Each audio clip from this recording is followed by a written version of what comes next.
HarperCollins presents The Satan Bug by Alistair MacLean, read by Mark Meadows. Chapter 1.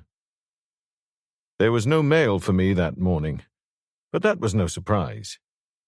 There had been no mail for me in the 3 weeks I'd been renting that tiny second-floor suite of offices near Oxford Street. I closed the door of the outer 8x10 office, skirted the table and chair that might one day house a receptionist if the time ever came that Cavell investigations could run to such glamorous extras, and pushed open the door marked Private. Behind that door lay the office of the head of Cavell investigations, Pierre Cavell. Me. And not only the head, but the entire staff. It was a bigger room than the reception office. I knew that because I'd measured it, but only a trained surveyor could have told it with the naked eye. I'm no Sybarite, but I had to admit that it was a pretty bleak sort of place. The distempered walls were of that delicate tint of off-grey pastel shading from off-white at floor level to off-black just below the ceiling that only London fog and the neglect of years can achieve. In one wall, overlooking a narrow, grimy courtyard, was a tall, narrow window, washed on the inside, with a monthly calendar close by. On the linoleum-covered floor, a square desk, not new, a swivel chair for me, a padded leather armchair for the client, a strip of threadbare carpet to keep the client's feet from getting cold, a hat rack, and a couple of green metal filing cabinets, both empty. Nothing more. There was no room for anything more. I was just lowering myself into the swivel chair when I heard the deep double chime of the bell in the reception room and the sound of hinges creaking. Ring and enter, the legend on the corridor door read, and someone was doing just that. Ringing and entering. I opened the top left-hand drawer of my desk, pulled out some papers and envelopes, scattered them before me, pulled a switch by my knee, and had just risen to my feet when the knock came at my inner door. The man who entered was tall, thin, and a close student of the tailor and cutter. A narrow-lapelled coat hung over an immaculately cut charcoal suit in the latest Italian line, and in his suede-gloved left hand he carried his other glove, black bowler, briefcase, and a few inches up his wrist, a tightly rolled, horn-handled black umbrella.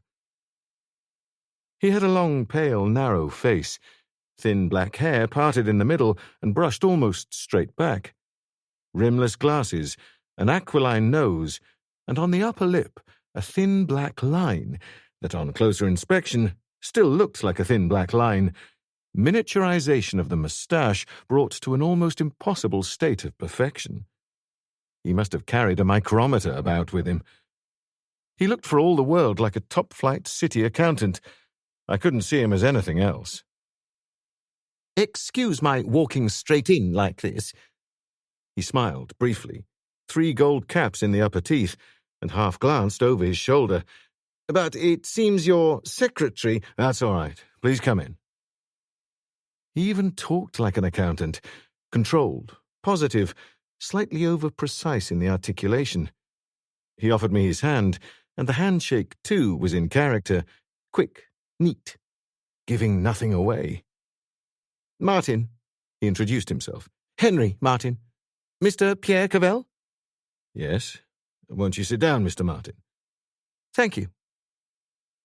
He sat down gingerly, very straight, feet together, briefcase balanced with scrupulous care across his touching knees, and looked around him slowly, missing nothing, a faint smile not showing his teeth. "Business not, so very brisk these days, Mr. Cavell?" Maybe he wasn't an accountant after all. Accountants, as a rule, are polite, well-mannered, and slow to give unnecessary offence. But then maybe he wasn't feeling quite himself. People who came to see private detectives were seldom in a normal frame of mind. "I keep it this way to fool the inspector of taxes," I explained. How can I help you, Mr. Mortyn? By giving me some information about yourself. He was no longer smiling, and his eyes were no longer wandering. About myself? My voice was sharp, not razor-edged, just the voice of a man who hasn't had a client in all the 3 weeks he's been in business. Please come to the point, Mr. Mortyn. I have things to do. So I had. Lighting my pipe, reading the morning paper, things like that. I'm sorry, but about yourself. I have you in mind for a very delicate and difficult mission. I must be sure you are the man I want. That is reasonable, I think. Mission? I looked speculatively at Henry Mortyn and thought I could get to disliking him without too much trouble. I don't carry out missions, Mr. Mortyn. I carry out investigations. Of course, when there are investigations to carry out. The tone was too neutral to take specific offense. Perhaps I should supply the information. Please bear with my unusual method of approach for a few minutes, Mr. Cavell. I think I can promise that you will not be sorry. He opened his briefcase, brought out a buff folder, abstracted a stiff sheet of paper, and began to read, paraphrasing as he went along. Pierre Cavell, born Lisieux, Calvados, of Anglo-French parents. Father, civil engineer John Cavell of Kingsclear, Hampshire. Mother, Anne-Marie Lechamp of Lisieux. Mother of Franco-Belgian descent. One sister, Lizelle, both parents and sister killed in air attack on Rouen. Escaped fishing boat Deauville to Newhaven. While still in late teens, parachuted 6 times into northern France. Each time brought back information of great value. Parachuted into Normandy D-Day -2. At end, war recommended for no fewer than 6 decorations. 3 British, 2 French, and 1 Belgian. Henry Mortyn looked up and smiled thinly. The first discordant note. Decorations refused. Some quotation to the effect that the war had aged you fast and that you were too old to play with toys. Joined regular British Army, rose to Major in Intelligence Corps, understood to have cooperated closely with MI6, counter-espionage, I believe, then joined police. Why did you leave the army, Mr. Cavell? I'd throw him out later. Right now, I was too intrigued. How much more did he know, and how? I said, poor prospects. You were cashiered. Again, the brief smile. When a junior officer elects to strike a senior officer, policy dictates that he should choose a man below field rank. You had the poor judgment to select a major general. He glanced at the paper again. Joined Metropolitan Police. Rapid rise through the ranks. One must admit that you do appear to be rather gifted in your own line. To position of inspector. In last 2 years, seconded for special duties, nature unspecified, but we can guess. And then you resigned, correct? Correct. On a record card, resigned looks much better than dismissed, which is what you would have been had you remained another 24 hours. You do appear to have what amounts to a genius for insubordination. Something to do with an assistant commissioner, I understand? But you still had friends, quite powerful friends. Within a week of your resignation, you had been appointed as head of security in Mortyn. I stopped what I was doing, which was squaring off the papers on my desk, and said quietly, details of my record are readily available if you know where to look. But you have no right to possess that last item of information. The Mortyn Microbiological Research Establishment in Wiltshire had a security rating that would have made access to the Kremlin seem simple. I am perfectly aware of that, Mr. Cavell. I possess a great number of items of information that I shouldn't. Like the additional item that I know that, in keeping with your record, you were also dismissed from this post. Like yet another item The real reason why I am here today, I know why you were dismissed." The accuracy of my first deduction in the detecting business, that my client was an accountant, spoke ill for my prospects. Henry Mortyn wouldn't have recognized a balance sheet if it had been handed to him on a silver salver. I wondered what his line of business might really be, but I couldn't even begin to guess. "You were dismissed from Mortyn," Mortyn went on precisely, "primarily because you couldn't keep a still tongue in your head. Oh, nothing to do with security, we know that." He removed his rimless glasses and polished them thoughtfully. "After 15 years in your line, you probably don't even tell yourself half of what you know. But you talked to top scientists, directors in Mortyn, and you made no secret of your opinion of the nature of the work in which they were engaged. You are not the first person to comment bitterly on the fact that this establishment, referred to in parliamentary estimates as the Mortyn Health Centre, is controlled exclusively by the War Office. You knew, of course, that Mortyn is concerned mainly with the invention and production of microbiological organisms for use in war. But you are one of the few who know just how ghastly and terrifying are the weapons that have been perfected there. That armed with those weapons, a few planes could utterly destroy all life in any country in the space of a few hours. You had very strong opinions about the indiscriminate use of such a weapon against an unsuspecting and innocent civilian population. And you made your opinion known in many places and to many people inside Mortyn. Too many places. Too many people. So today, you are a private detective." "Life's unjust," I agreed. I rose to my feet, crossed to the door, turned the key in the lock, and pocketed it. "You must realize, Mr. Mortyn, that you have already said too much. The sources of your information about my activities at Mortyn, you're not leaving here till you tell me." Mortyn sighed and replaced his spectacles. "Melodramatic, understanding, but totally unnecessary. Do you take me for a fool, Cavell? Do I look a fool? What I told you, I had to tell you to gain your cooperation. I will put my cards on the table. Quite literally." He drew out a wallet, found a rectangle of ivory cardboard, and placed it on the table. "Mean anything to you?" It meant a great deal. Across the middle of the card ran the legend, "Council for World Peace."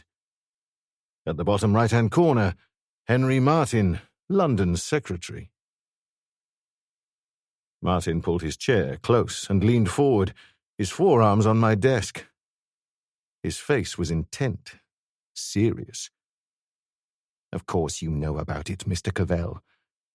I don't think I exaggerate when I say that it is by far the greatest force for good in the world today. Our council cuts across race, religion, and politics. You will have heard that our Prime Minister and most members of the Cabinet belong. I do not wish to comment on that. But I can state that most of the church dignitaries in Britain, whether Protestant, Catholic, or Jewish, are members. Our list of titled members reads like Debrett's, of other distinguished members like Who's Who. The Foreign Office, who really know what's going on and are more afraid than any, are solidly on our side. We have the support of all the best, the wisest, the most far-seeing men in the country today. I have very powerful men behind me, Mr. Cavell." He smiled faintly. "We even have influential members in Mortyn." All he said I knew to be true, except that bit about Mortyn. And maybe that had to be true to account for his knowledge. I wasn't a member of the council myself, not being the right type for inclusion either in Debrett's or Who's Who. But I knew that the Council for World Peace, a society semi-secret in its nature, inasmuch as it recognized that diplomatic negotiations were best not conducted through newspaper headlines, was of only the most recent origin, but already regarded through the Western world as the last best hope for mankind. Mortyn took the card from me and slipped it back in his wallet. All I am trying to say is that I am a respectable man working for a preeminently respectable body. I believe that, I said.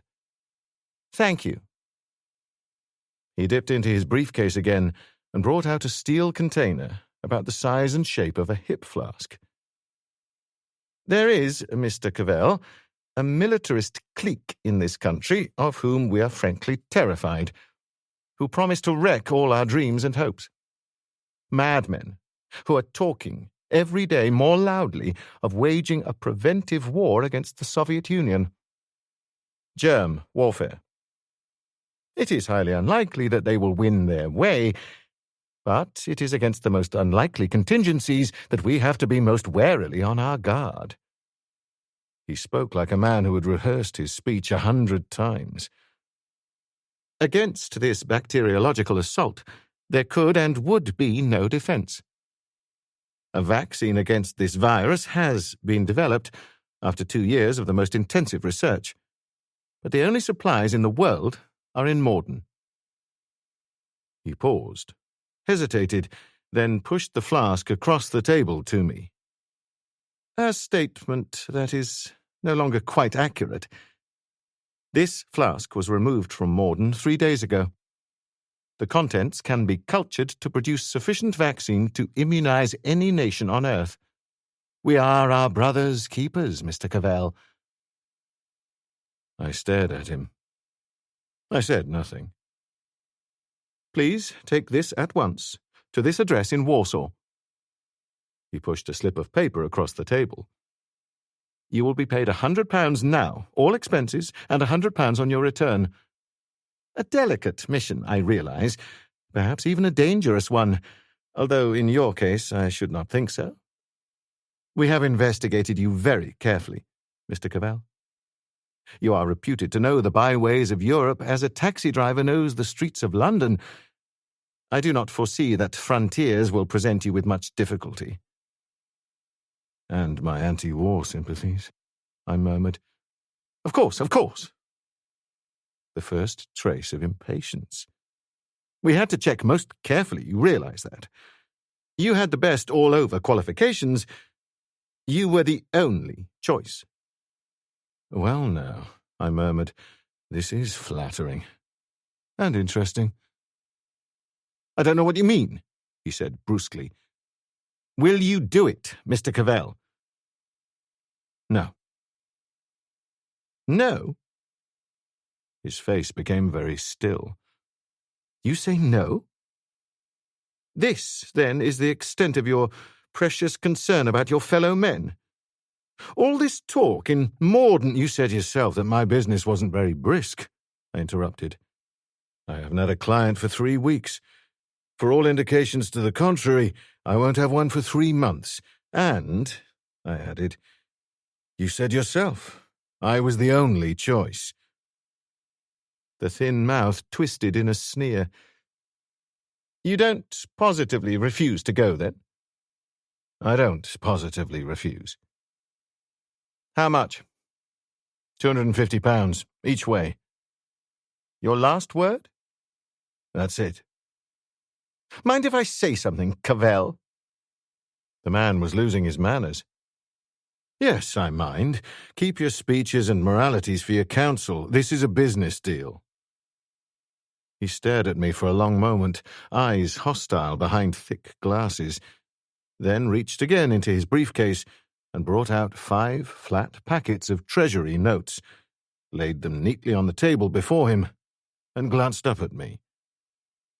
£250, exactly. Maybe the London branch of the council should get itself a new secretary, I suggested. Was it myself or the council that was to be defrauded of the extra £150? Neither. The tone came with the eyes, glacial, both of them. He didn't like me. We offered a fair price, but in a matter of such importance, were prepared to meet extortion, Take your money." After you've taken off the rubber bands, stacked the notes together and counted them out, 55ers in front of my eyes. My God! The cool, meticulous speech had gone, and something almost savage came to take its place. "No wonder you were kicked out of so many jobs." He ripped off the bands, stacked the notes, and counted them off separately. "There you are. 50. Satisfied?" Satisfied.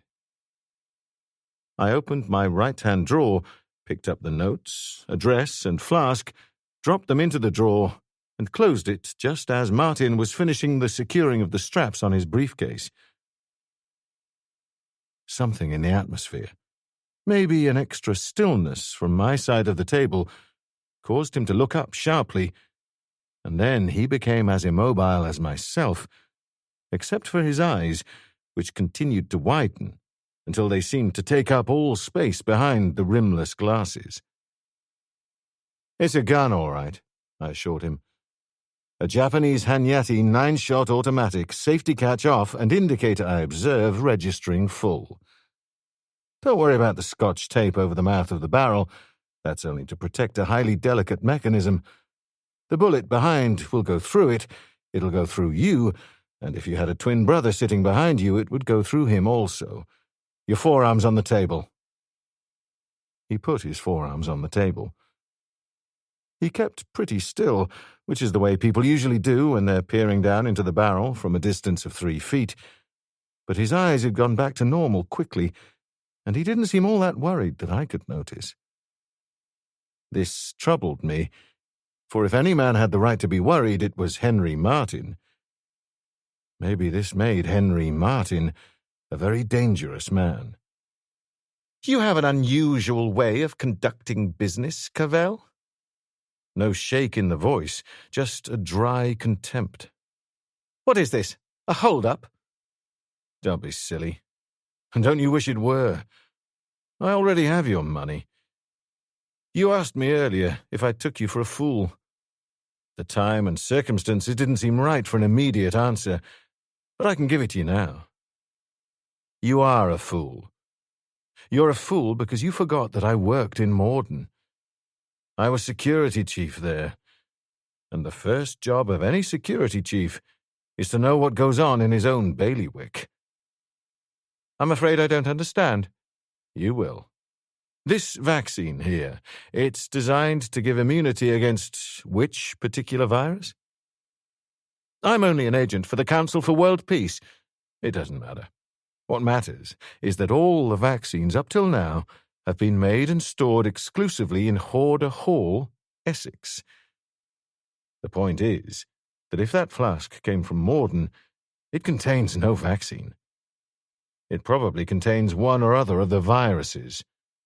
Secondly, I know that it is normally impossible for any man, Council for World Peace sympathizer or not, to take top-secret viruses out of Mortyn, no matter how clever or surreptitious he is.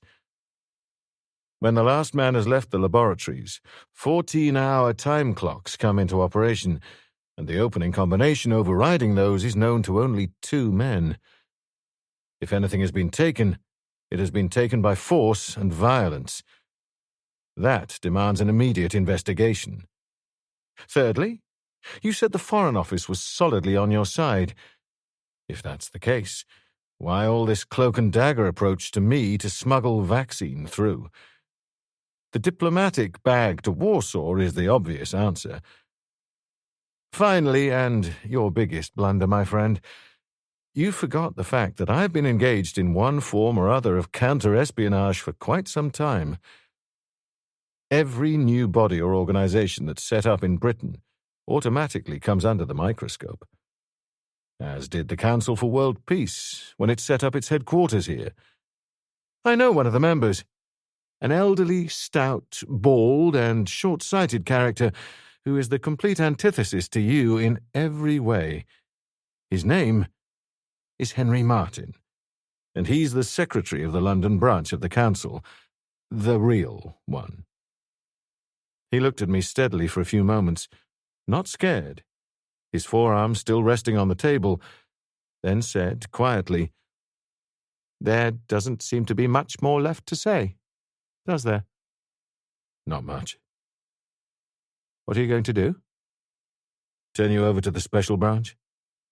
With you goes a tape of our conversation. Just as a routine precaution, I switched on a recorder before you came into this room. Not evidence, I know, but the address, flask, and your thumbprint on 55ers will be all the evidence they require. It does look as if I made a mistake about you, he admitted.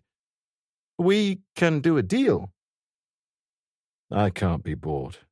Not, at least, for 50 miserable fivers. A pause.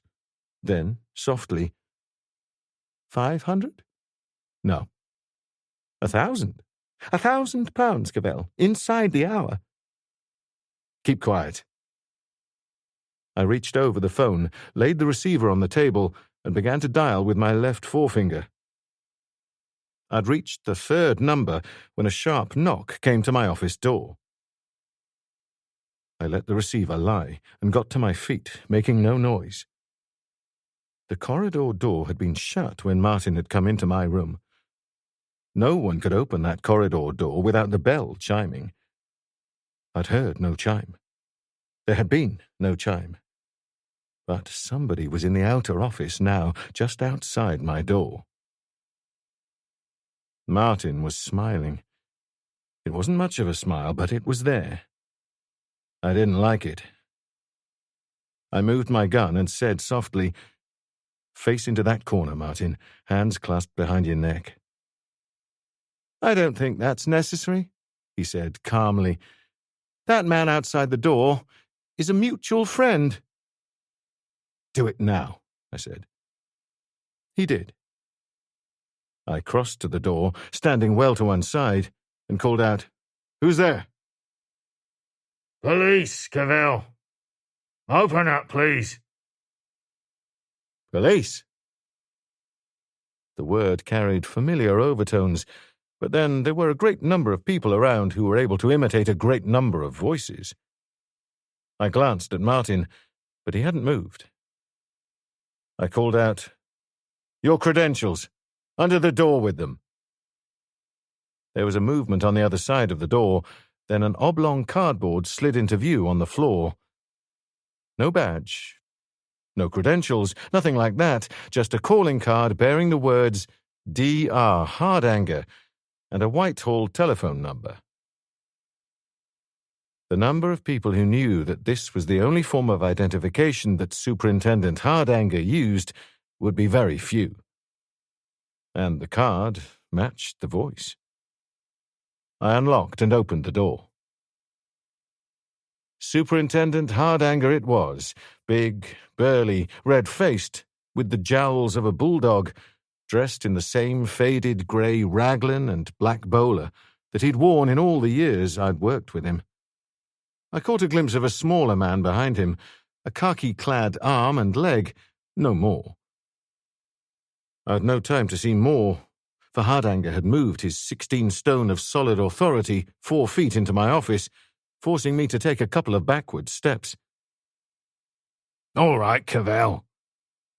A flicker of a smile touched the abnormally light blue eyes. "You can put that gun away. You're quite safe now. The police are here." I shook my head. "Sorry, Hardanger, but I'm no longer working for you. I have a license for this gun, and you're in my office without permission." I nodded towards the corner. "Search this character, and then I'll put my gun away. Not till then." Henry Mortyn, hand still behind his neck, turned slowly round. He grinned at Hardanger, who smiled back and said, "Shall I search you, John?" "Rather not, sir," Mortyn said briskly. "You know how ticklish I am." I stared at them, from Hardanger to Mortyn, then back again. I lowered my gun and said wearily, "All right, what gives?" "I'm genuinely sorry about this, Cavell," Hardanger said in his rough, gravelly voice, "but necessary. How necessary, I'll explain. This man's name really is Mortyn, John Mortyn, of the Special Branch. Inspector. Recently returned from Toronto. Want to see his credentials, or will my word do?"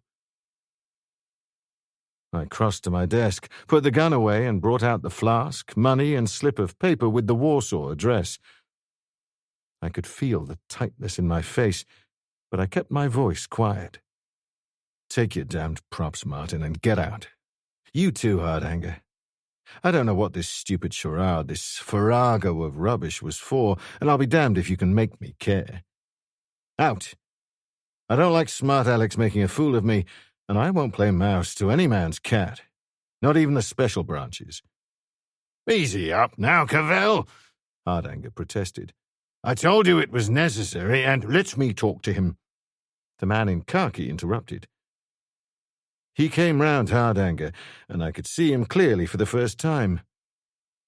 Army officer, and no subaltern either. Slight, spare, authoritative, the type I'm allergic to. "My name is Cliveden, Cavell.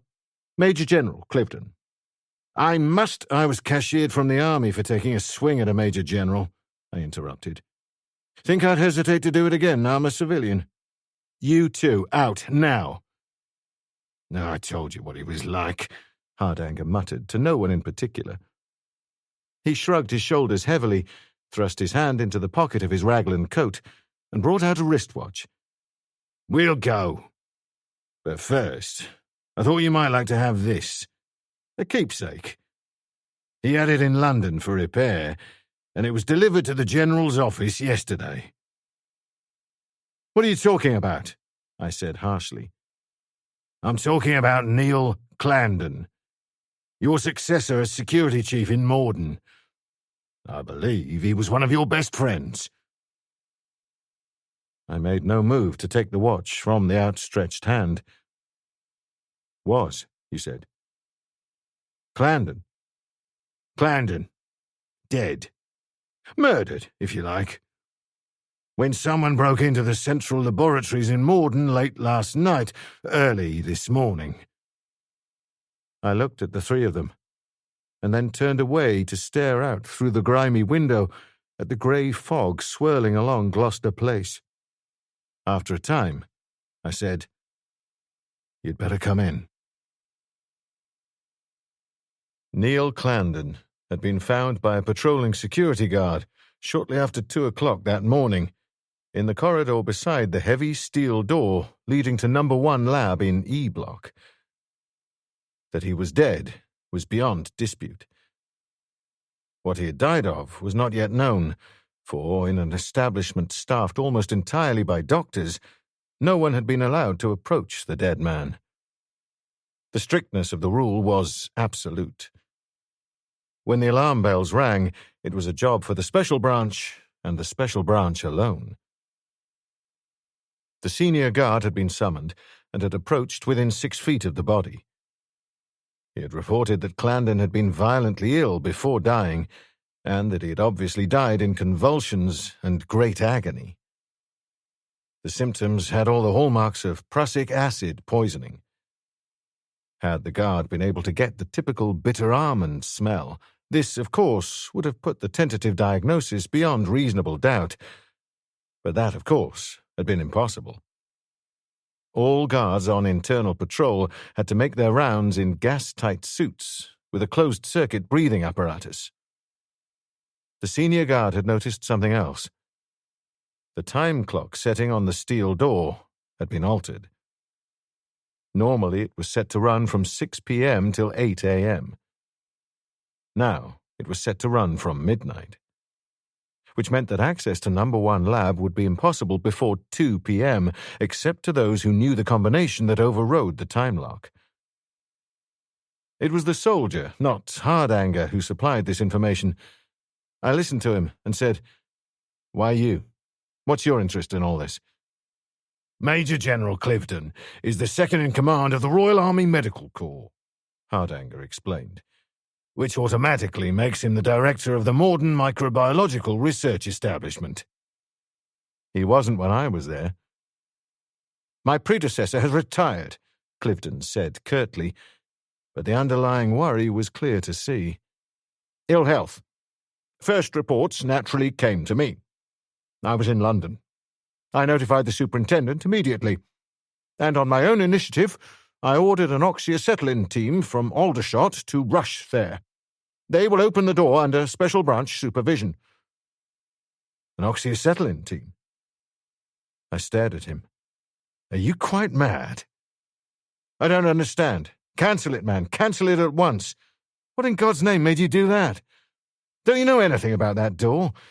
Apart from the fact that no acetylene equipment in existence could get through that special steel of that door inside hours, don't you know that the door itself is lethal? That it's filled with a near-lethal gas? That there's a central insulator mounted plate inside the door that damn well is lethal, charged with 2,000 volts?" "I didn't know that, Cavell." His voice was low. "I've only just taken over. And even if they did get inside, have you thought of what would happen then? You're scared, aren't you, Major General Clifton? You're terrified at the thought that someone has already been inside. Maybe that someone was careless.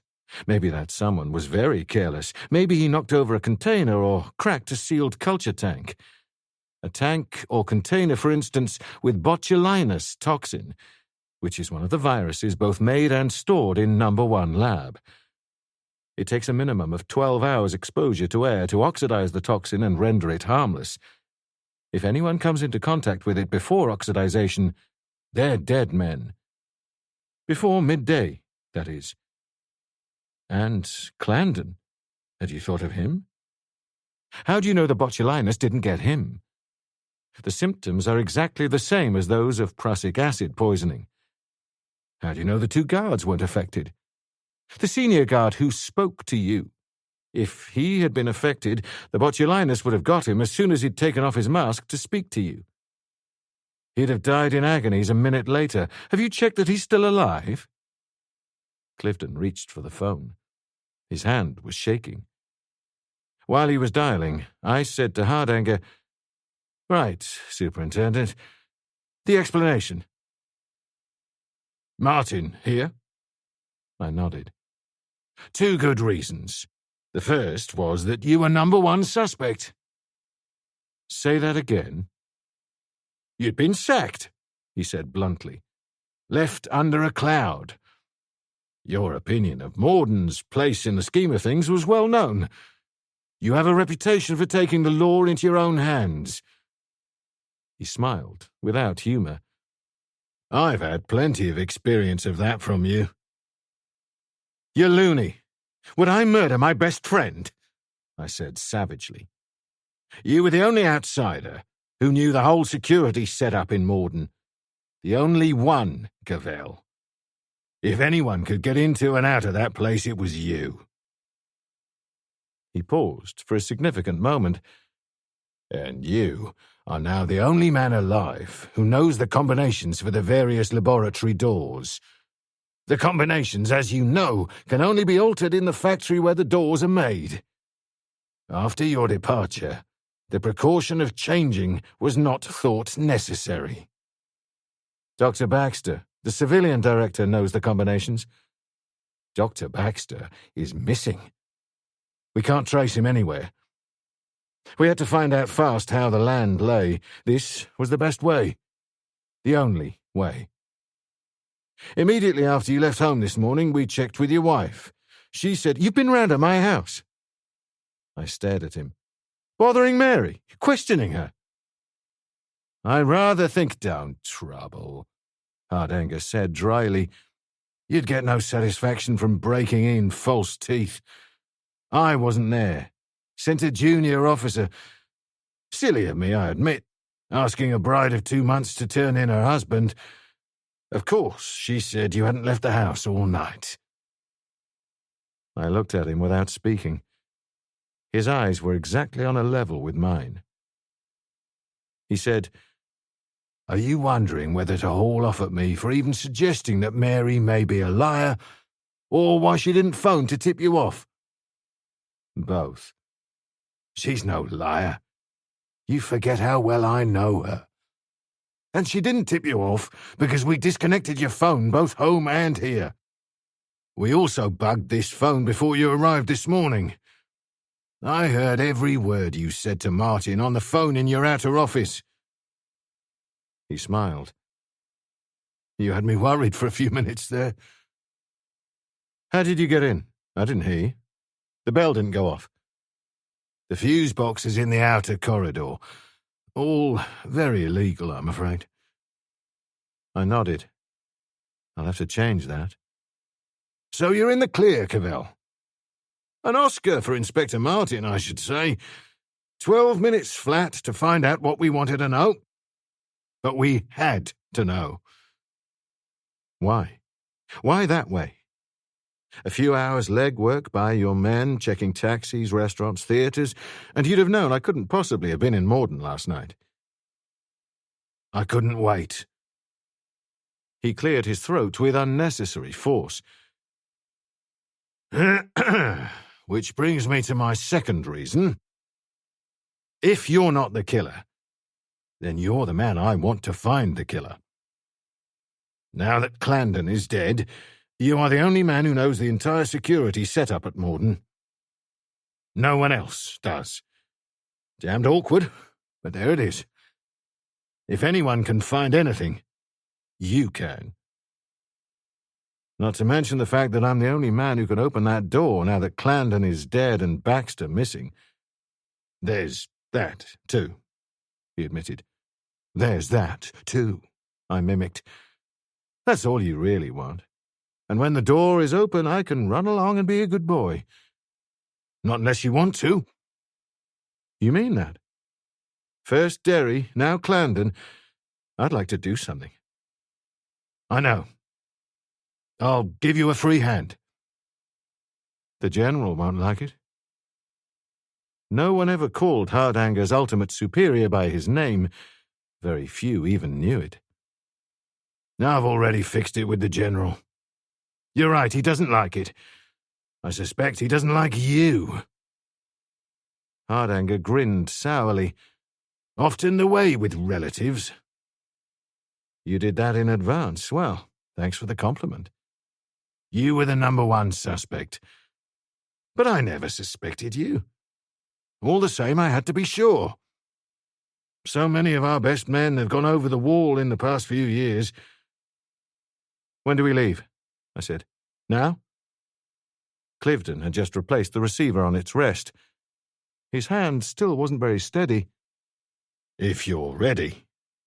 "I will be in a moment." Hardanger was a past master at keeping his expressions buttoned up, but there was a speculative curiosity in those eyes that he couldn't hide. The sort of look he'd give a man who'd just put a foot wrong. I said to Cliveden, "The guards at the plant, any word?" "They're all right. So it can't have been botulinus that got Clarendon. The central laboratories are completely sealed up." "And Dr. Baxter?" "Still no signs of him." Still no signs? That makes 2 of them now. Coincidence, General, if that's the word I want." "I don't know what you're talking about," he said irritably. "Eastern Derry. My predecessor in Mortyn. He vanished a couple of months ago, just 6 days after he was the best man at my wedding, and he still hasn't turned up. Surely you knew."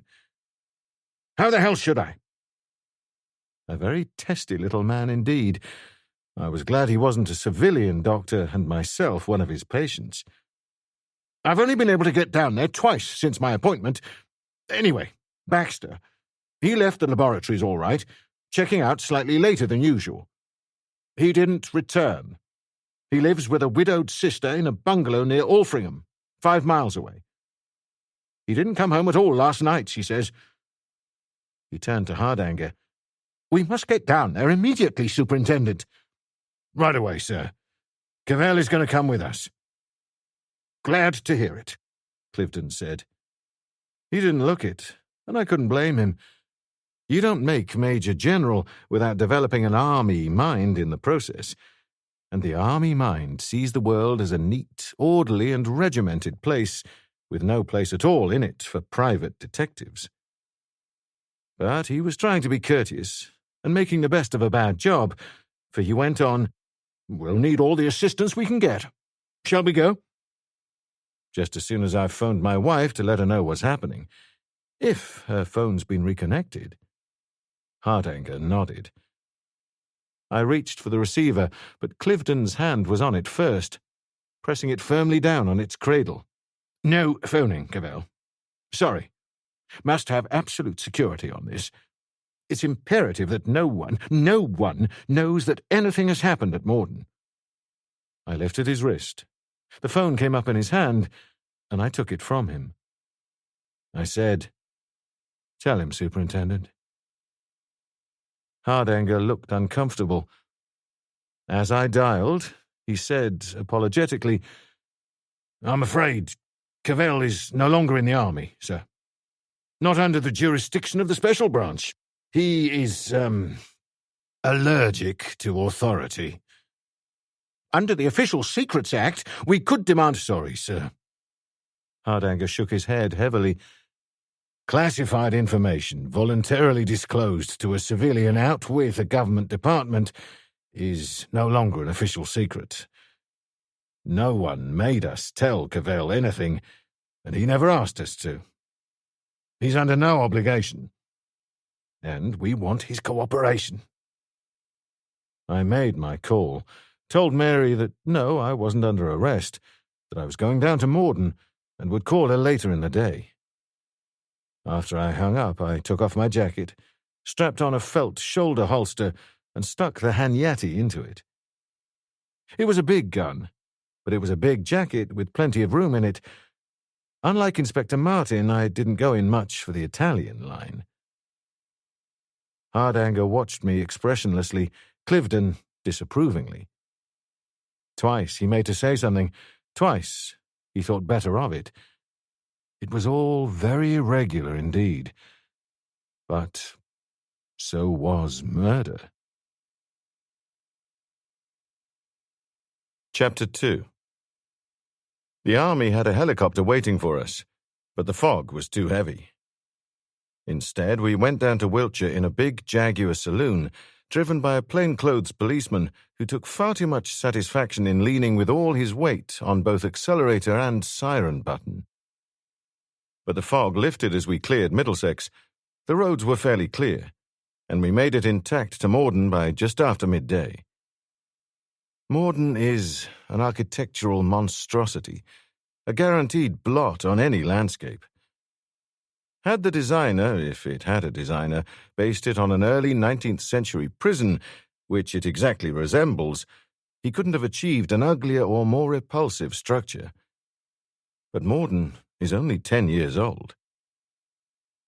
Grim, grey and gaunt under the darkly lowering October skies of that day, Mortyn consisted of 4 parallel rows of squat, flat-topped concrete buildings, 3 stories high, each row in its repellent, forbidding lifelessness, for all the world like condemned and abandoned Victorian tenements in the worst slums of a great city, but a fitting enough facade for the work that went on behind the walls. Each row of buildings was about 1/4 of a mile in length, with about 200 yards separating the rows. The space between buildings and boundary fence, 500 yards at the nearest approach, was completely open, completely clear. No trees, no bushes, no shrubs, not even a clump of flowers. A man can hide behind a bush. He might even be able to hide behind a clump of flowers, but he can't hide behind a blade of grass 2 inches high. And nothing higher grew in the bleak desolation of the grounds of Mortyn. The term boundary fence, not a wall, people can hide behind walls, was a misnomer. Any World War II concentration camp commandant would have sold his soul for Mortyn. With fences like those, a man could sleep soundly at nights. The outer barbed wire fence was 15 feet high and sloped outwards at so sharp an angle that the top was 4 feet out of line with the foot. A similar fence, only sloping the other way, paralleled the outer for its entire perimeter at a distance of about 20 feet. The space between those fences was patrolled at night by Alsatians and Doberman pinschers, trained manhunters and, if need be, man-killers, answerable only to their own army handlers. 3 feet inside the second fence, and actually below its overhang, was a 2-strand tripwire fence, of so fine a metal as to be normally almost invisible, and certainly would be invisible to anyone climbing down at night time from the top of that second fence. And then another 10 feet away was the last fence, each of its 5 strands running through insulators mounted on concrete posts. The electric current passing through those wires was supposed to be less than lethal, if, that is, you were in good health. To make sure that everyone got the general idea, the army had put up notice boards at 10-yard intervals round the entire perimeter of the outer fence. There were 5 different types of notices. 4 of them, black on white, read, "Danger, keep out, by order." "Warning, guard dogs in use." "Prohibited place," and "electrified fences." The 5th, a violent red on yellow, said simply, "WD property. Trespassers will be shot." Only a madman or complete illiterate would have attempted to break his way into Mortyn.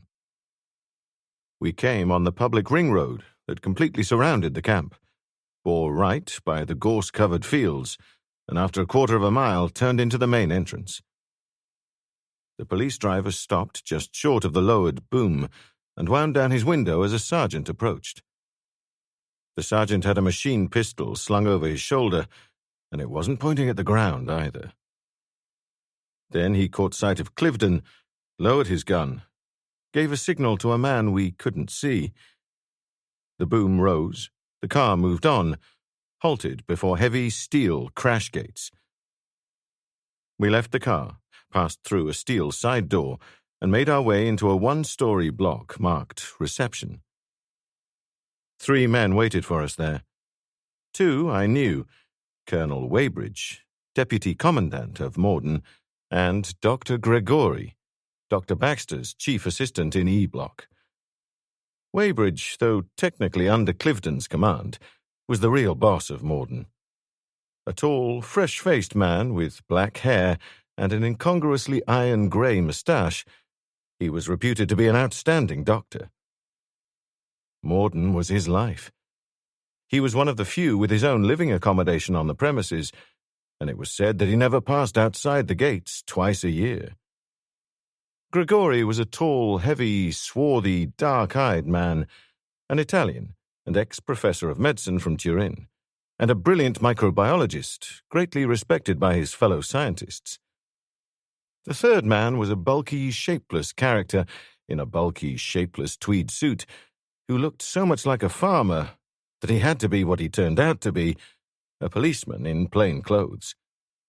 Inspector Wiley, of the Wiltshire Constabulary. Cliveden and Weybridge made the introductions. Then Hardanger took over. Generals and colonels or not, army establishment or not, there was no question from the word go as to who was in complete charge. Hardanger made it clear from the start.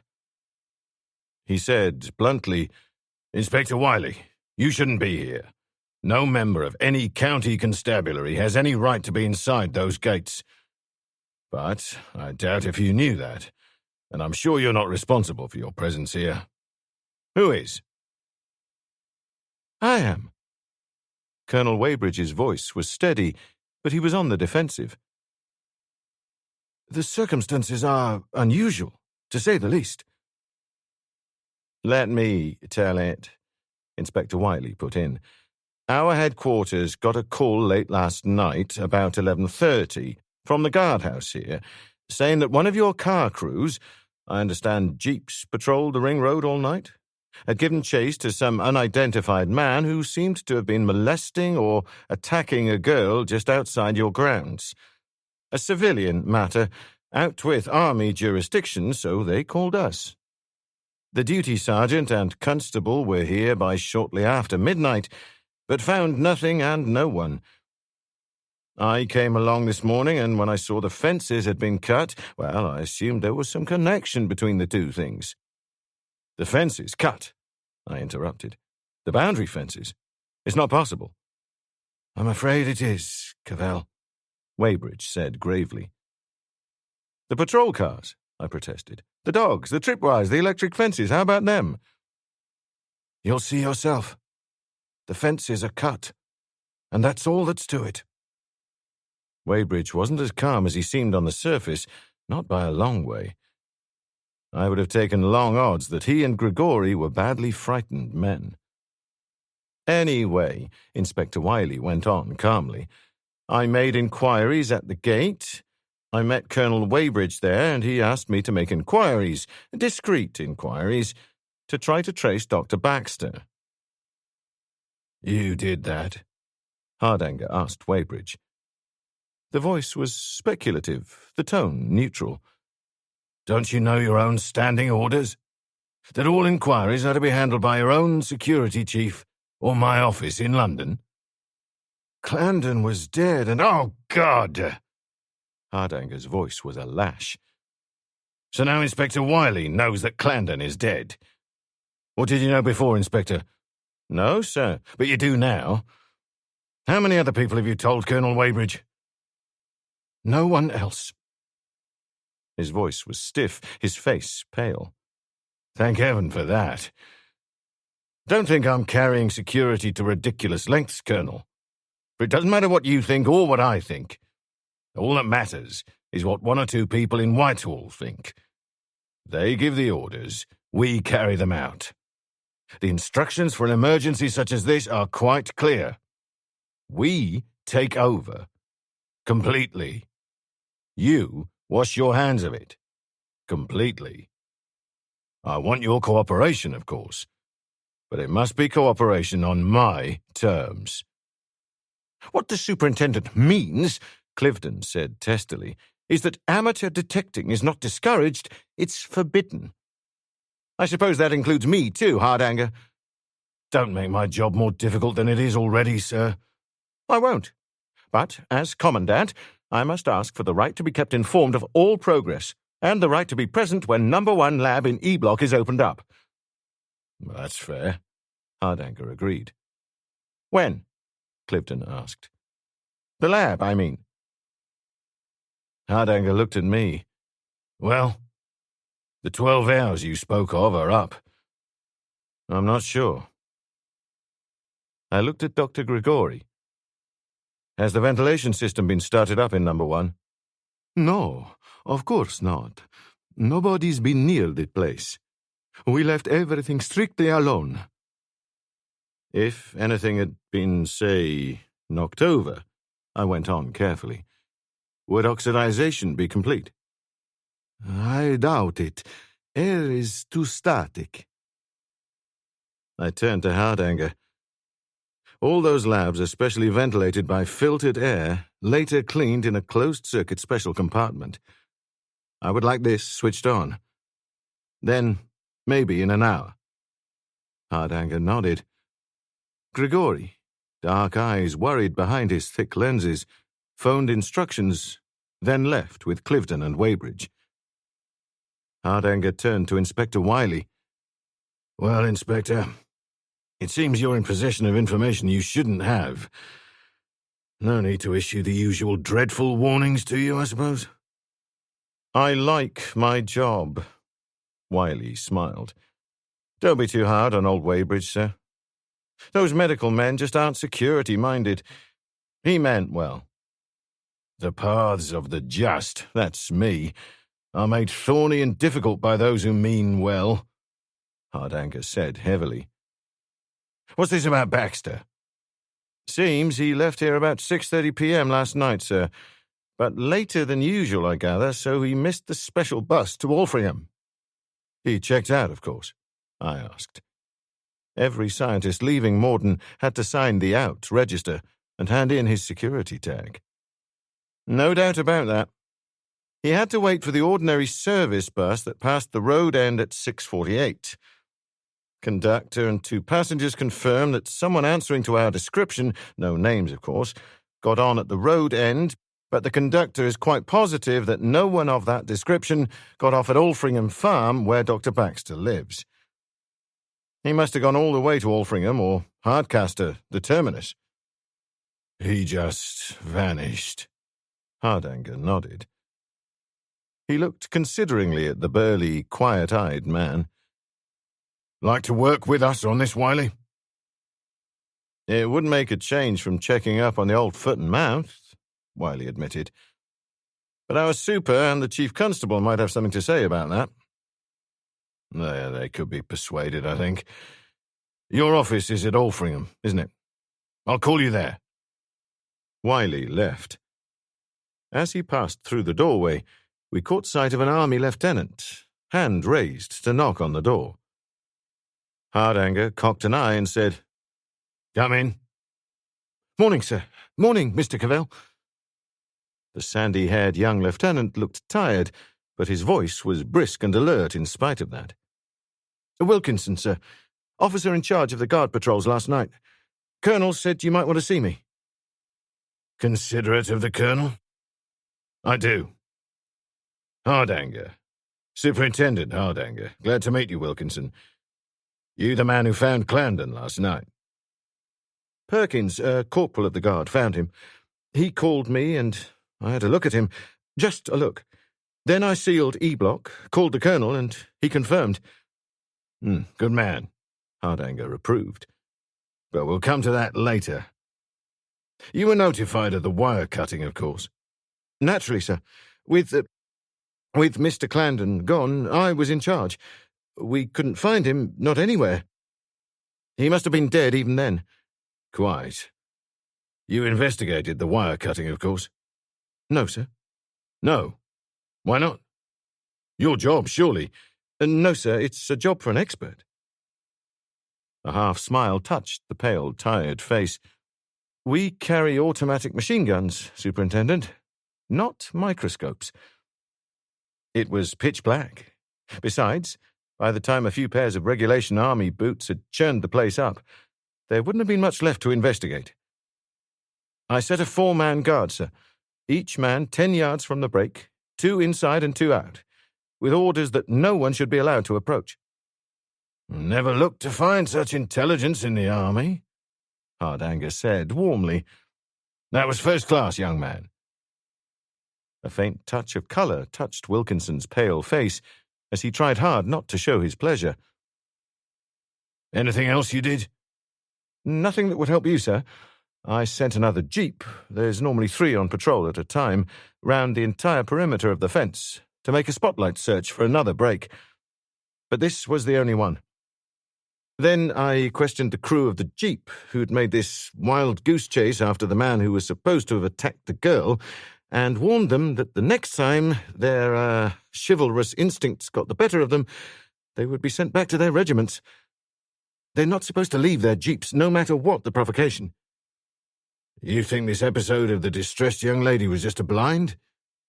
To let someone nip in smartly and unobserved with a pair of wire cutters?" "What else, sir?" "What else, indeed?" Hardanger sighed. "How many men usually employed in E-block, Lieutenant?" 55, 60, sir." "Doctors?" "A mixed bunch. Doctors, microbiologists, chemists, technicians, army and civilian. I don't know too much about them, sir. We're not encouraged to ask questions."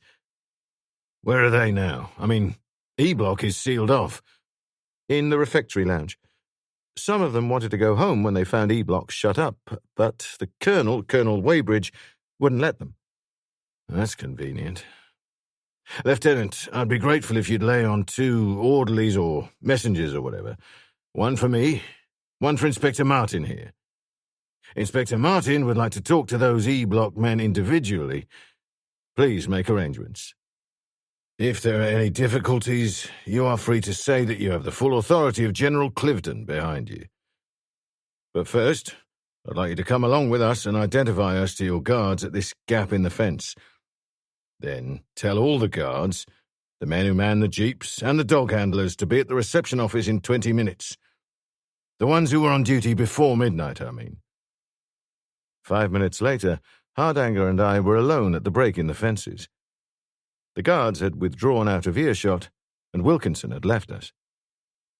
The barbed wire on the outer fence was strung between curving reinforced concrete posts, like junior editions of modern city lighting standards.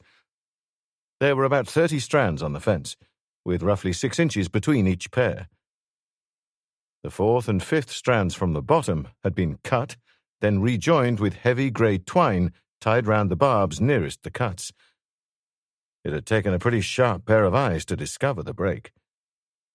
There had been no rain for 3 days, and there was no trace of footmarks. The ground was damp, but that was still from the heavy dew of the previous night. Whoever had cut those wires had left long before the dew had begun to settle. "Your eyes are younger than mine," Hardanger said. "Sawn or cut?" "Snipped. Cutters or pliers. And have a look at the angle of the cut.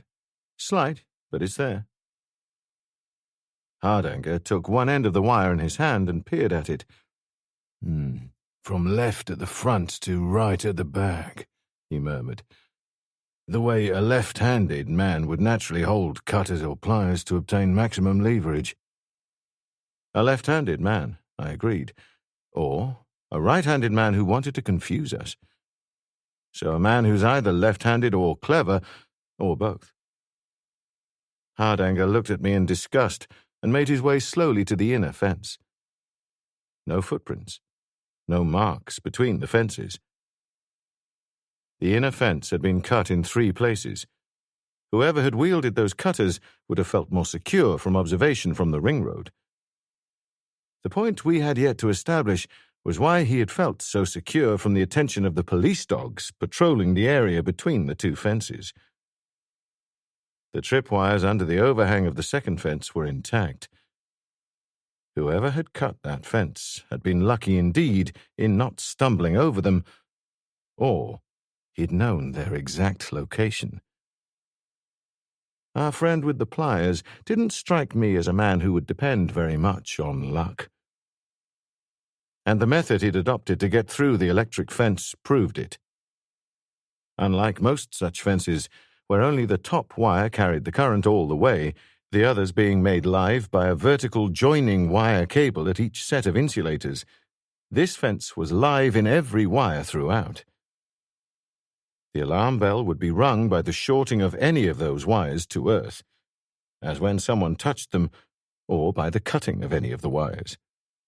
This hadn't fazed our friend with the pliers.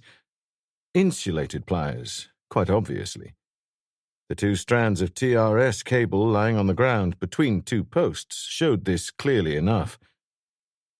He had bent one end of one strand onto the lowest insulator of one post, trailed it across the ground, and done the same with the lowest insulator on the next post, so providing an alternate pathway for the current. He had done the same with the pair of insulators above these, then simply cut away both lowermost wires and crawled through under the 3rd wire. "An ingenious beggar," Hardanger commented. "Almost argues inside information, doesn't it?" Or somebody just outside the outer fence with a powerful telescope or binoculars. The ring road is open to public traffic, remember. Wouldn't be hard to sit in a car and see what type of electric fence it was. And I dare say if the conditions were right, he could have seen the tripwires on the inner fence glistening in the sun. "I dare say," Hardanger said heavily. "Well, it's no damn good us staying here and staring at this fence. Let's get back and start asking questions." All the men Hardanger had asked to see were assembled in the reception hall. They were sitting on benches around the hall, fidgeting and restless. Some of them looked sleepy, all of them looked scared. I knew it would take Hardanger about half of 1 second to sum up their mental condition and act accordingly. He did. He took his seat behind a table and looked up under his shaggy brows, the pale blue eyes, cold and penetrating and hostile. As an actor, he wasn't all that far behind Inspector Mortyn. "All right," he said brusquely. "The Jeep crew. The ones who made the wild goose chase last night. Let's have you." 3 men, a corporal and 2 privates, rose slowly to their feet. Hardanger gave his attention to the corporal. Your name, please. Muirfield, sir. You in charge of the crew last night? Yes, sir. Tell me what happened. Yes, sir. We'd completed a circuit of the ring road, stopped to report everything okay at the main gate, and then left again. It would be about 11:15, sir, give or take a minute or two. About 250 yards past the gates, we saw this girl running into the headlights.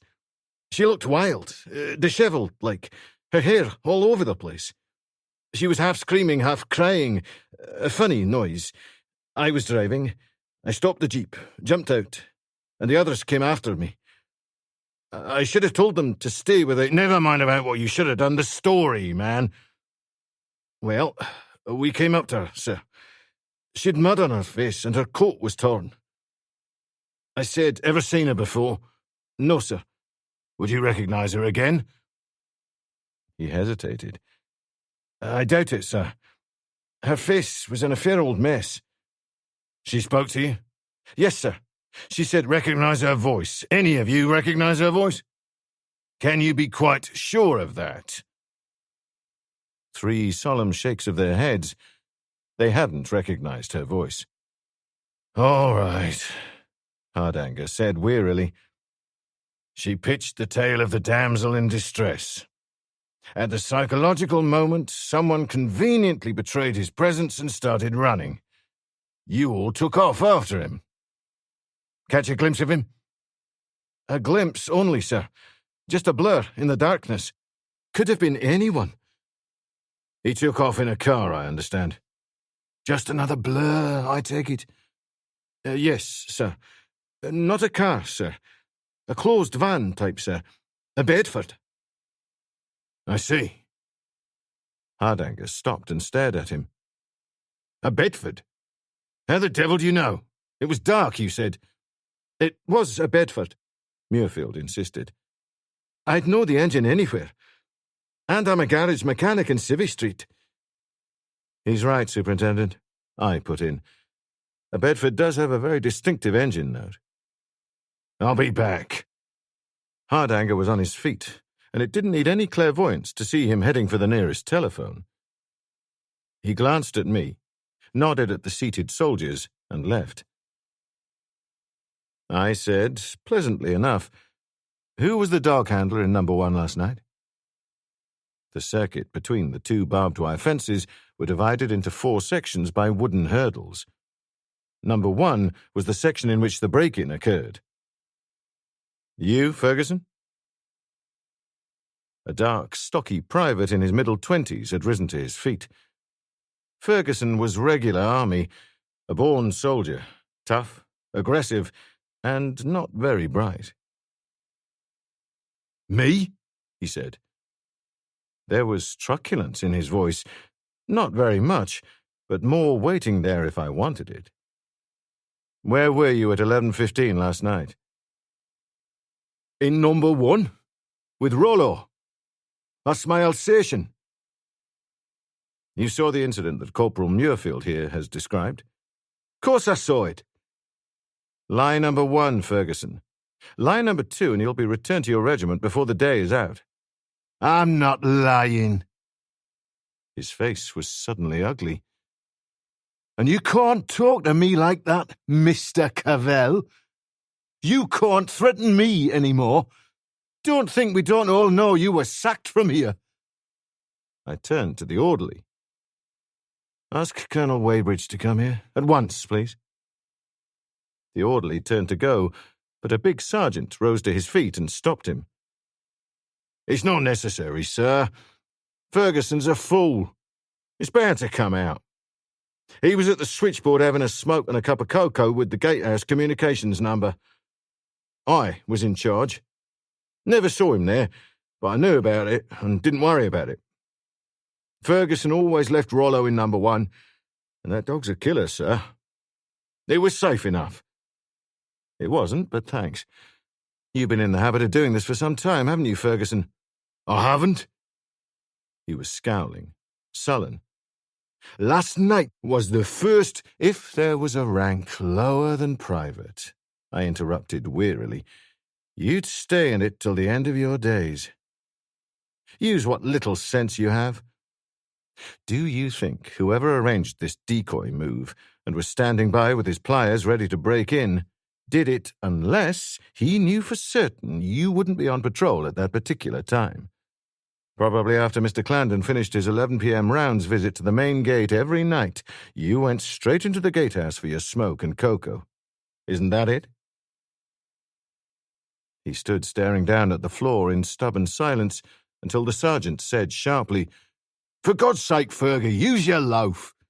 Everybody else here can see it. So can you." Again, silence, but this time a sullen nod of defeat. We're getting someplace. When you came here, you left your dog, Rollo, behind? Yes, sir. Ferguson's days of truculent defiance were over. What's he like? He'd tear the throat out of any man alive, from the general downwards, Ferguson said with satisfaction. Except me, of course. He didn't tear out any throats last night, I pointed out. I wonder why. He must have been got at, Ferguson said defensively. What do you mean, got at?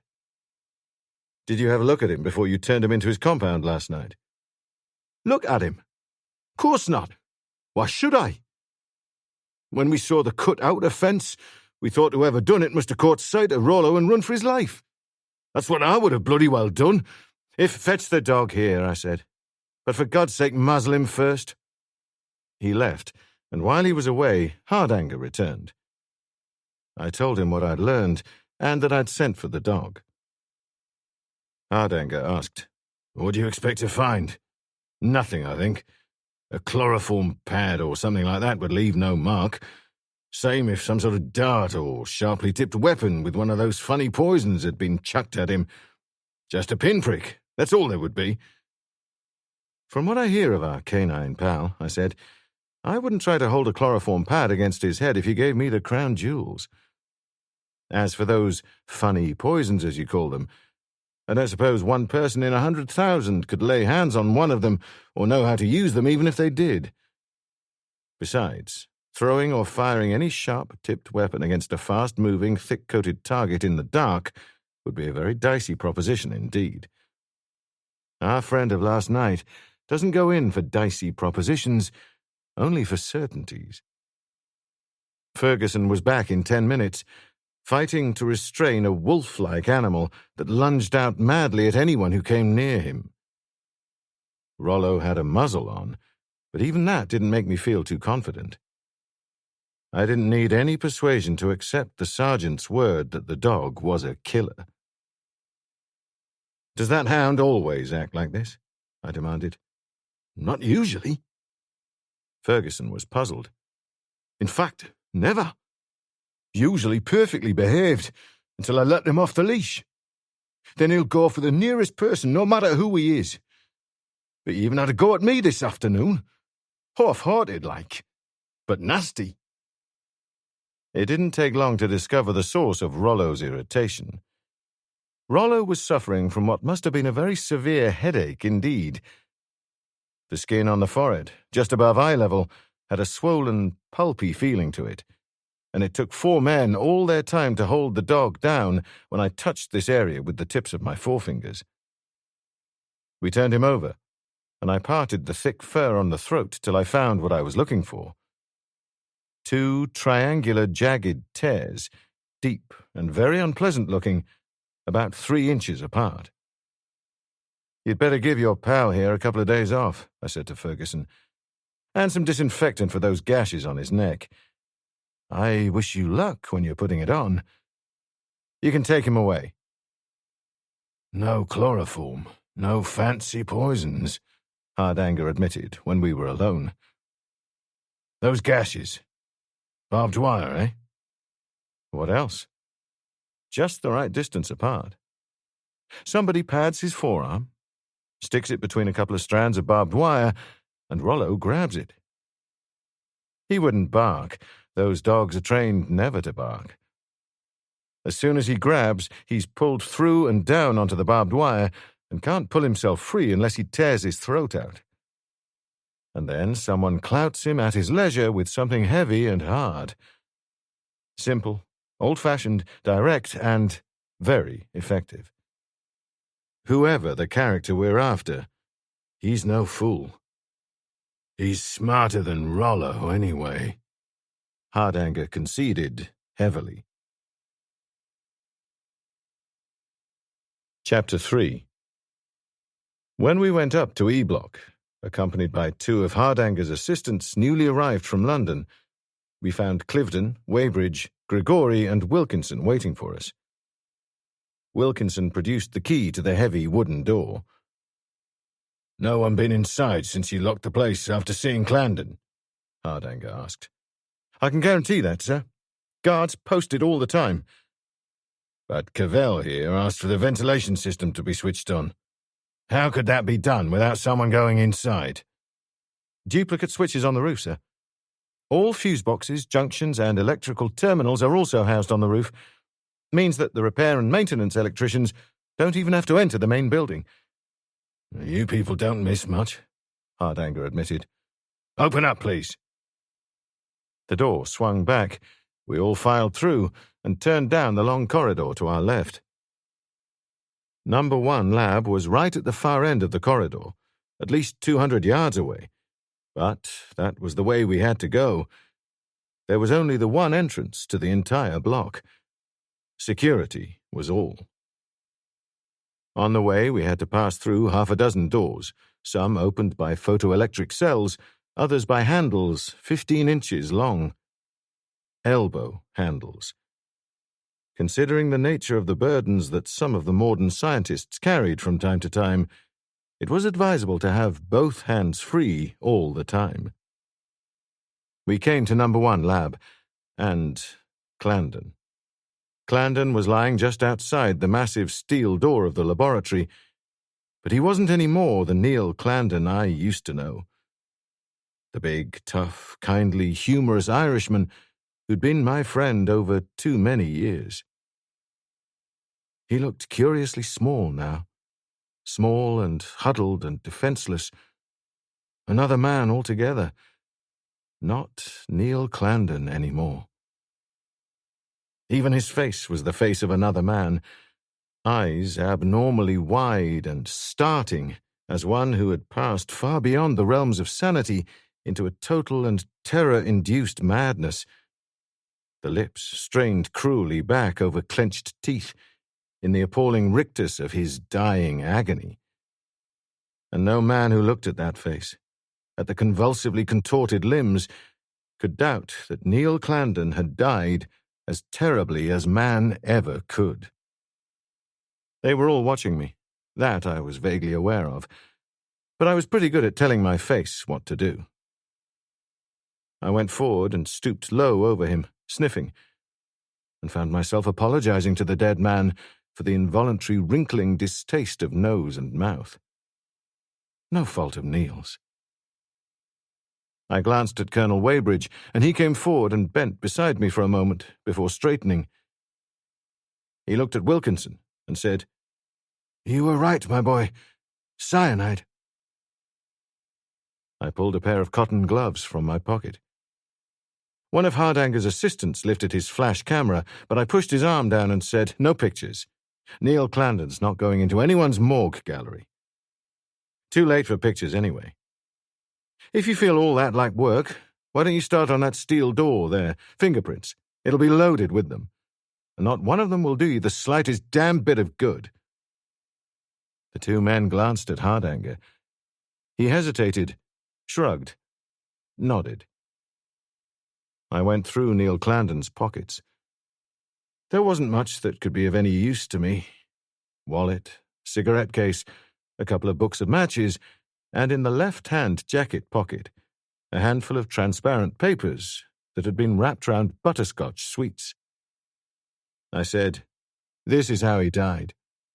The very latest in confectionery, cyanide butterscotch. You can see the sweet he was eating on the floor there beside his head. Have you such a thing as an analytical chemist on the premises, Colonel?" "Of course." He'll find that suite and possibly one of those butterscotch papers covered with cyanide. I hope your chemist isn't the type who licks his fingers after touching sticky stuff. Whoever doctored this suite knew of Clandon's weakness for butterscotch. He also knew Clandon. Put it another way, Clandon knew him. He knew him well. He knew him so well, and was so little surprised to find him here, that he didn't hesitate to accept a butterscotch from him. Whoever killed Clandon is not only employed in Mortyn, he's employed in this particular section of E-Block. If he weren't, Clandon would have been too damn busy suspecting him of everything under the sun even to consider accepting anything from him. Narrows the field of inquiry pretty drastically. The killer's first mistake, and a big one. Maybe, Hardanger rumbled, and maybe you're oversimplifying and taking too much for granted.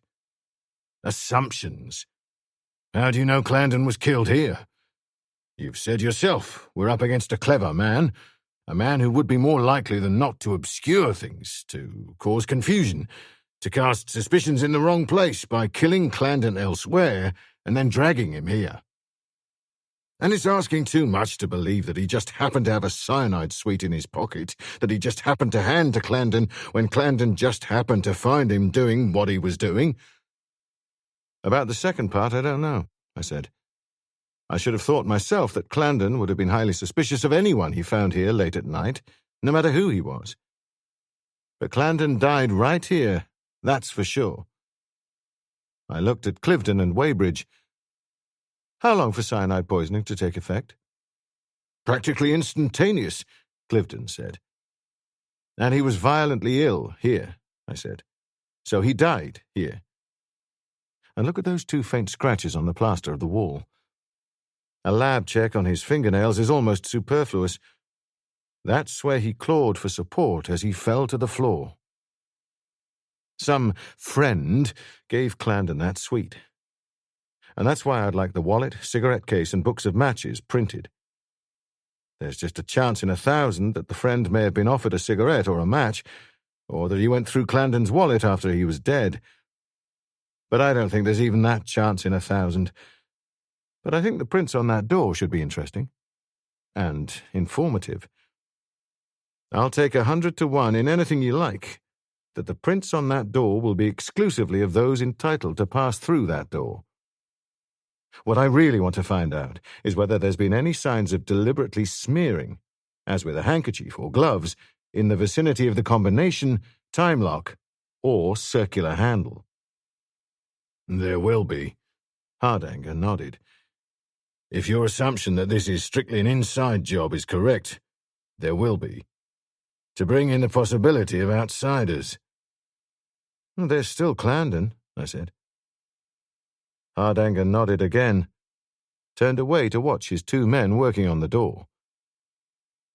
Just then a soldier came up with a large fibre case and a small covered cage, placed it on the floor, saluted nobody in particular, and left. I caught the inquiring lift of Cliveden's eyebrow. When I go into the lab, I said, I go in alone. In that case is a gas-tight suit and closed-circuit breathing apparatus. I'll be wearing that. I lock the steel door behind me, open the inner door, and take the hamster in this cage in with me. If he's still alive after a few minutes, well, it's clear inside. A hamster? Hardanger turned his attention from the door, moved across to the cage, and lifted the cover. Poor little beggar. Where did you acquire a hamster so conveniently? Mortyn is the easiest place in Britain to acquire a hamster conveniently. There must be a couple of hundred of them within a stone's throw from here. Not to mention a few thousand guinea pigs, rabbits, monkeys, parrots, mice, and fowls. They're bred and reared on Alfringham Farm, where Dr. Baxter has his cottage. Poor little beggar, as you say. They've a pretty short life and far from sweet one. The RSPCA and the National Anti-Vivisection Society would sell their souls to get in here. The Official Secrets Act sees to it that they don't. Mortyn is their waking nightmare, and I don't blame them. Do you know that over 100,000 animals died inside these walls last year? Many of them in agony. They're a sweet bunch in Mortyn. Everyone is entitled to his opinions, General Cliveden said coldly. I don't say I entirely disagree with you. He smiled, without humour. The right place for airing such sentiments, Cavell, but the wrong time. I nodded, acknowledgement or apology, he could take it how he liked, and opened the fibre case. I straightened, gas suit in hand, and felt my arm gripped. Dr. Grigori. The dark eyes were intense behind the thick glasses, the swarthy face tight with worry. Don't go in there, Mr. Cavell. His voice was low, urgent, almost desperate. I beg of you, don't go in there. I said nothing, just looked at him. I liked Grigori, as did all his colleagues, without exception. But Grigori wasn't in Mortyn because he was a likable man. He was there because he was reputed to be one of the most brilliant microbiologists in Europe. An Italian professor of medicine, he'd been in Mortyn just over 8 months. The biggest catch Mortyn had ever made, and it had been touch and go at that. It had taken cabinet conferences at the highest levels before the Italian government agreed to release him for an unspecified period. And if a man like Dr. Grigori was worried, maybe it was time that I was getting worried too. Why shouldn't he go in there? Hardanger demanded. I take it you must have very powerful reasons, Dr. Grigori. He has, indeed, Cliveden said. His face was as grave as his voice. No man knows more about number 1 lab than Dr. Grigori. We were speaking of this a short time ago. Dr. Grigori admits candidly that he's terrified, and I'd be lying if I didn't say that he's got me pretty badly frightened too. If Dr. Grigori had his way, he'd cut through the block on either side of number 1 lab, build a 5-foot-thick concrete wall and roof round it, and seal it off forever.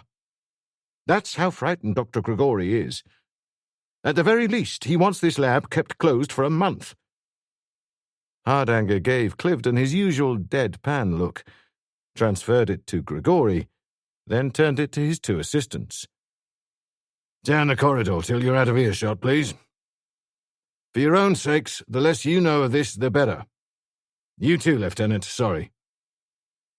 He waited until Wilkinson and the 2 men had gone, looked quizzically at Grigori, and said, So, you don't want number 1 lab opened, Dr. Grigori.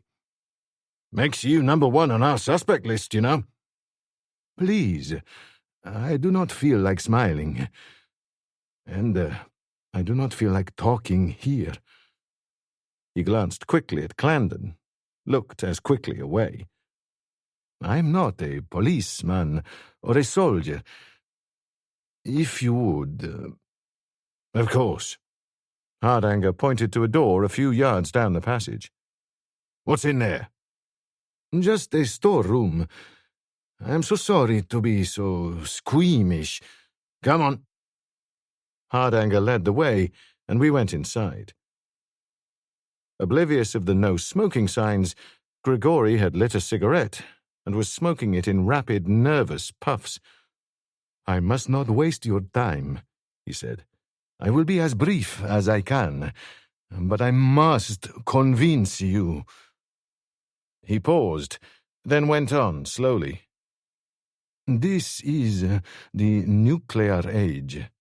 This is the age when tens of millions go about their homes and their work in daily fear and dread of the thermonuclear holocaust, which they are all sure may come any day, and must come soon.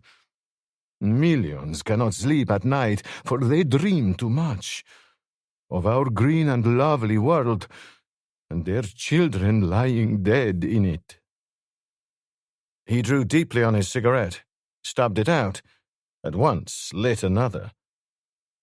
He said through the drifting smoke, "I have no such fears of a nuclear Armageddon, and I sleep well at nights. Such war will never come. I listen to the Russians rattling their rockets, and I smile. I listen to the Americans rattling theirs, and I smile again. For I know that all the time the two giant powers are shaking their sabers in the scabbards, while they're threatening each other with so many hundreds of megaton-carrying missiles, they are not really thinking of their missiles at all. They are thinking, gentlemen, of Mortyn. For we, the British, I should say, have made it our business to ensure that the great nations understand exactly what is going on behind the fences of Mortyn." He tapped the brickwork beside him. "Behind this very wall here. The ultimate weapon. The world's one certain guarantee of peace. The term ultimate weapon has been used too freely, has come almost to lose its meaning. But the term in this case is precise and exact. If by ultimate one means total annihilation." He smiled, a little self-consciously. "I'm being melodramatic, a little? Perhaps. My Latin blood, shall we say. But listen carefully, gentlemen, and try to understand the full significance of what I'm going to say. Not the general and colonel, of course, they already know, but you, Superintendent, and you, Mr. Cavell. We have developed in Mortyn, here, over 40 different types of plague germs. I will confine myself to 2. One of them is a derivative of the botulinus toxin, which we had developed in World War II. As a point of interest, 250,000 troops in England were inoculated against this toxin just before D-Day, and I doubt whether any of them know to this day what they were inoculated against. We have refined this toxin into a fantastic and shocking weapon, compared to which even the mightiest hydrogen bomb is a child's toy. 6 ounces of this toxin, gentlemen, distributed fairly evenly throughout the world, would destroy every man, woman, and child alive on this planet today. No flight of fancy." His voice was weighted with heavy emphasis, his face still and somber. "This is simple fact. Give me an airplane, and let me fly over London on a windless summer afternoon with no more than a gram of botulinus toxin to scatter, and by evening, 7 million Londoners would be dead. A thimbleful in its water reservoirs, and London would become one vast charnel house. If God does not strike me down for using the term ideal in this connection, then this is the ideal form of germ warfare. The botulinus toxin oxidizes after 12 hours exposure to the atmosphere and becomes harmless. 12 hours after country A releases a few grams of botulinus over country B, it can send its soldiers in without any fear of attack by either the toxin or the defending soldiers, for the defending soldiers would be dead. And the civilians, the men, the women, the children, they would all be dead. All dead." Grigori fumbled in his pocket for another cigarette. His hands were shaking, and he made no attempt to conceal the fact. He was probably unaware of it. I said, "But you used the term ultimate weapon, as if we alone possessed it. Surely the Russians and Americans, they have it too. We know where Russia's laboratories in the Urals are. We know where the Canadians manufacture it. The Canadians were leaders in the field until recently, and it's no secret. that there are 4,000 scientists working on a crash program in Fort Detrick in America to produce even more deadlier poisons. So hurry the crash program that we know that scientists have died and 800 of them fallen ill over the past few years. They have all failed to produce this deadlier poison. Britain has succeeded, which is why the eyes of the world are on Mortyn. Is it possible? Hardanger's tone was dry, but his face was set. A deadlier poison than this damn botulinus. Seems kind of superfluous to me. Botulinus has its drawback, Grigori said quietly. From a military viewpoint, that is. Botulinus you must breathe or swallow to become infected. It is not contagious. Also, we suspect that a few countries may have produced a form of vaccine against even the refined type of drug we have developed here. But there is no vaccine on Earth to counteract the newest virus we have produced. And it's as contagious as a bushfire. This other virus is a derivative of the poliovirus. Infantile paralysis, if you will, but a virus, the potency of which has been increased 1,000,000 times by... Well, the methods don't matter, and you wouldn't understand. What does matter is this. Unlike botulinus, this new poliovirus is indestructible. Extremes of heat and cold, oxidization and poison have no effect upon it, and its lifespan appears to be indefinite. Although we believe it impossible, we hope it impossible, that any virus could live for more than a month in an environment completely hostile to growth and development.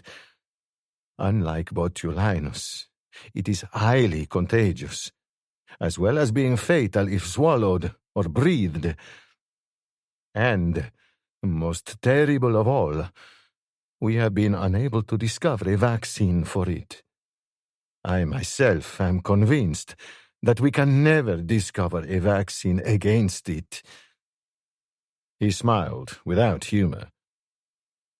To this virus, we have given a highly unscientific name, but one that describes it perfectly.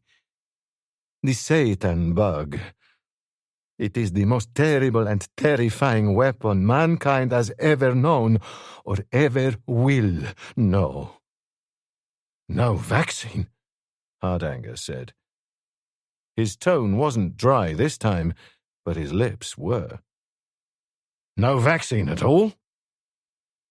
We have given up hope. Only a few days ago, as you will recall, Colonel Weybridge, Dr. Baxter thought he had found it. But we were completely wrong. There is no hope. None in the world. Now all our efforts are concentrated on evolving an attenuated strain with a limited lifespan. In its present form, we obviously cannot use it. But when we do get a form with a limited lifespan, and its death must be caused by oxidization, then we have the ultimate weapon. When that day comes, all the nations of the world may as well destroy their nuclear weapons. From a nuclear attack, no matter how intense, there will always be survivors. The Americans have calculated that even a full-scale Soviet nuclear attack on that country, with all the resources at Russia's disposal, would cause no more than 70 million deaths. No more, I say, with possibly several million others as a result of radiation. But half the nation would survive, and in a generation or two, that nation would rise again. But a nation attacked by the Satan bug would never rise again, for there would be no survivors. I hadn't been wrong about Hardanger's lips being dry. He was licking them, to make speaking easier. Someone should see this, I thought. Hardanger scared. Hardanger truly and genuinely frightened. The penitentiaries of Britain were full of people who would never have believed it. And until then, Hardanger said quietly, until you've evolved this limited life strain. Until then? Grigori stared down at the concrete floor. Until then? Let me put it this way. In its final form, the Satan bug is an extremely refined powder. I take a salt spoon of this powder, go outside in the grounds of Mortyn, and turn the salt spoon upside down. What happens? Every person in Mortyn would be dead within an hour. The whole of Wiltshire would be an open tomb by dawn. In a week, 10 days, all life would have ceased to exist in Britain. I mean, all life. The plague, the Black Death, was nothing compared with this. Long before the last man died in agony, ships or planes or birds or just the waters of the North Sea would have carried the Satan bug to Europe. We can conceive of no obstacle that can stop its eventual worldwide spread. 2 months, I would say, 2 months at the very most. Think of it, Superintendent. Think of it. If you can, that is, for it is something really beyond our conception, beyond human imagination. The Lapp, trapping in the far north of Sweden. The Chinese peasant tilling his rice fields in the Yangtze Valley. The cattle rancher on his station in the Australian outback. The shopper in Fifth Avenue. The primitive in Tierra del Fuego. Dead. All dead. Because I turned a salt spoon upside down. Nothing can stop the Satan bug. Eventually, all forms of life will perish.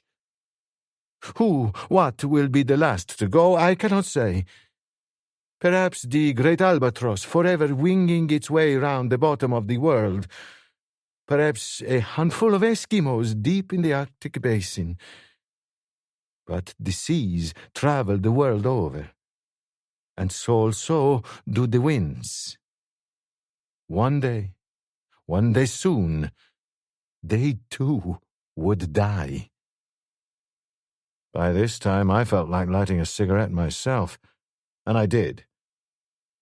If any enterprising company had got around to running a passenger rocket service to the moon by the time the Satan bug got loose, they wouldn't have to spend all that much on advertising. What I am afraid of, you see, Grigori went on quietly, is what we may find behind that door. I have not the mind of a detective, but I can see things when they lie plainly before me. Whoever broke his way into Mortyn was a desperate man playing for desperate stakes. The end justified by any means, and the only ends to justify such terrible means would be some of the stocks in the virus cupboard. Cupboard? Hardanger drew down his bushy brows. Don't you lock those damn germs away somewhere safe? They are safe, I said. The lab walls are of reinforced concrete and panelled with heavy-gauge mild steel. No windows, of course. This door is the only way in. Why shouldn't it be safe in a cupboard? I didn't know. Hardanger turned back to Grigori. Please, go on. That's all. Grigori shrugged. A desperate man.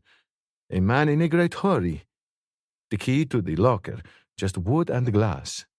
I have in my hands here. See? He would have to break in his haste and with the use of force.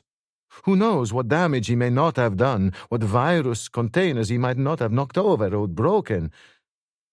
If one of those had been a Satan bug container, and there are but 3 in existence, maybe it's only a very remote chance. But I say to you, in all sincerity and earnestness, if there was only one chance in 100 million of a Satan bug container having been broken, there is still more than ample justification for never opening that door again. For if one is broken and 1 cubic centimeter of tainted air escapes— He broke off and lifted his hands helplessly. Have we the right to take upon ourselves the responsibility of being the executioners of mankind? General Clifton, Hardanger said. I'm afraid I agree. Seal it up. Colonel Weybridge. I don't know. Weybridge took off his cap, ran his hand through the short, dark hair. Yes, I do now. Seal the damn place up. Well, you're the 3 men who should really know what they're talking about. Hardanger pursed his lips for a moment, then glanced at me. In the face of expert unanimity, it should be interesting to hear what Cavell thinks. Cavell thinks they're a pack of old women, I said. I think your minds are so gummed up with the idea of the Satan bug on the loose that you're incapable of thinking at all, far less thinking straight. Let's look at the central supposition, rather. Dr. Grigori bases all his fears on the assumption that someone has broken in and stolen the viruses. He thinks there's 1 chance in 1,000 that one of the containers may have been broken, so if that door is opened, there's 1 chance in 1,000 of menace to mankind. But if he has actually stolen the Satan bug, then the menace to mankind becomes not 1 in 1,000, but 1,000 to 1. For heaven's sake, take the blinkers off for a moment and try to see that a man on the loose with the viruses presents an infinitely greater danger than the remote chance of his having broken one inside those doors. Simple logic says that we must guard against the greater danger. So we must get inside the room. How else can we begin to get any trace of the thief and killer to try to guard against the infinitely greater danger? We must, I say. Or I must. I'm dressing up and taking that hamster in there. If the hamster survives, good and well. If he doesn't, I don't come out. Fair enough? Of all the damned arrogance, Clifton said coldly. For a private detective, Cavell, you have an awful lot of gall. You might bear in mind that I'm the commandant in Mortyn and I take all the decisions. You did, General, but not anymore. The special branch has taken over, completely. You know that. Hardanger ignored us both. Grasping at straws, he said to Grigori, You mentioned that a special air filtration unit was working inside there. Won't that have cleared the air? With any other virus, yes. Not with the Satan bug. It's virtually indestructible, I tell you. And it's a closed-circuit filtration unit. The same air, washed and cleaned, is fed back in again.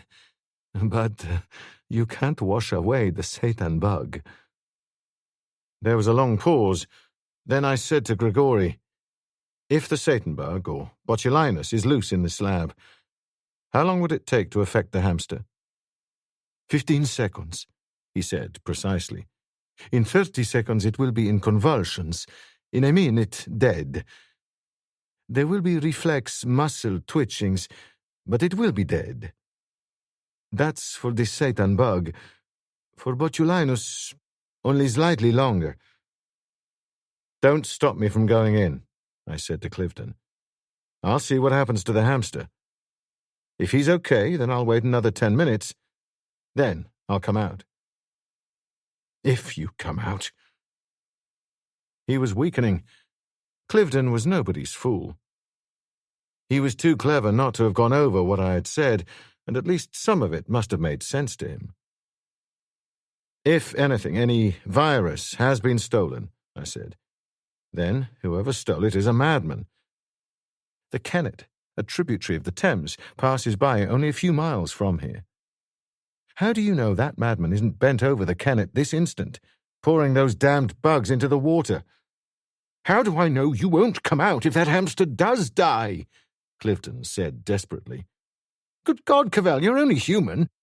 If that hamster does die, do you expect me to believe that you're going to remain in there till you die of starvation? Asphyxiation, rather, when the oxygen gives out. Of course you're going to come out." "All right, General. Suppose I come out. Would I still be wearing the gas suit and breathing apparatus?" "Obviously." His voice was curt. "If you weren't, and that room was contaminated, well, you couldn't come out. You'd be dead."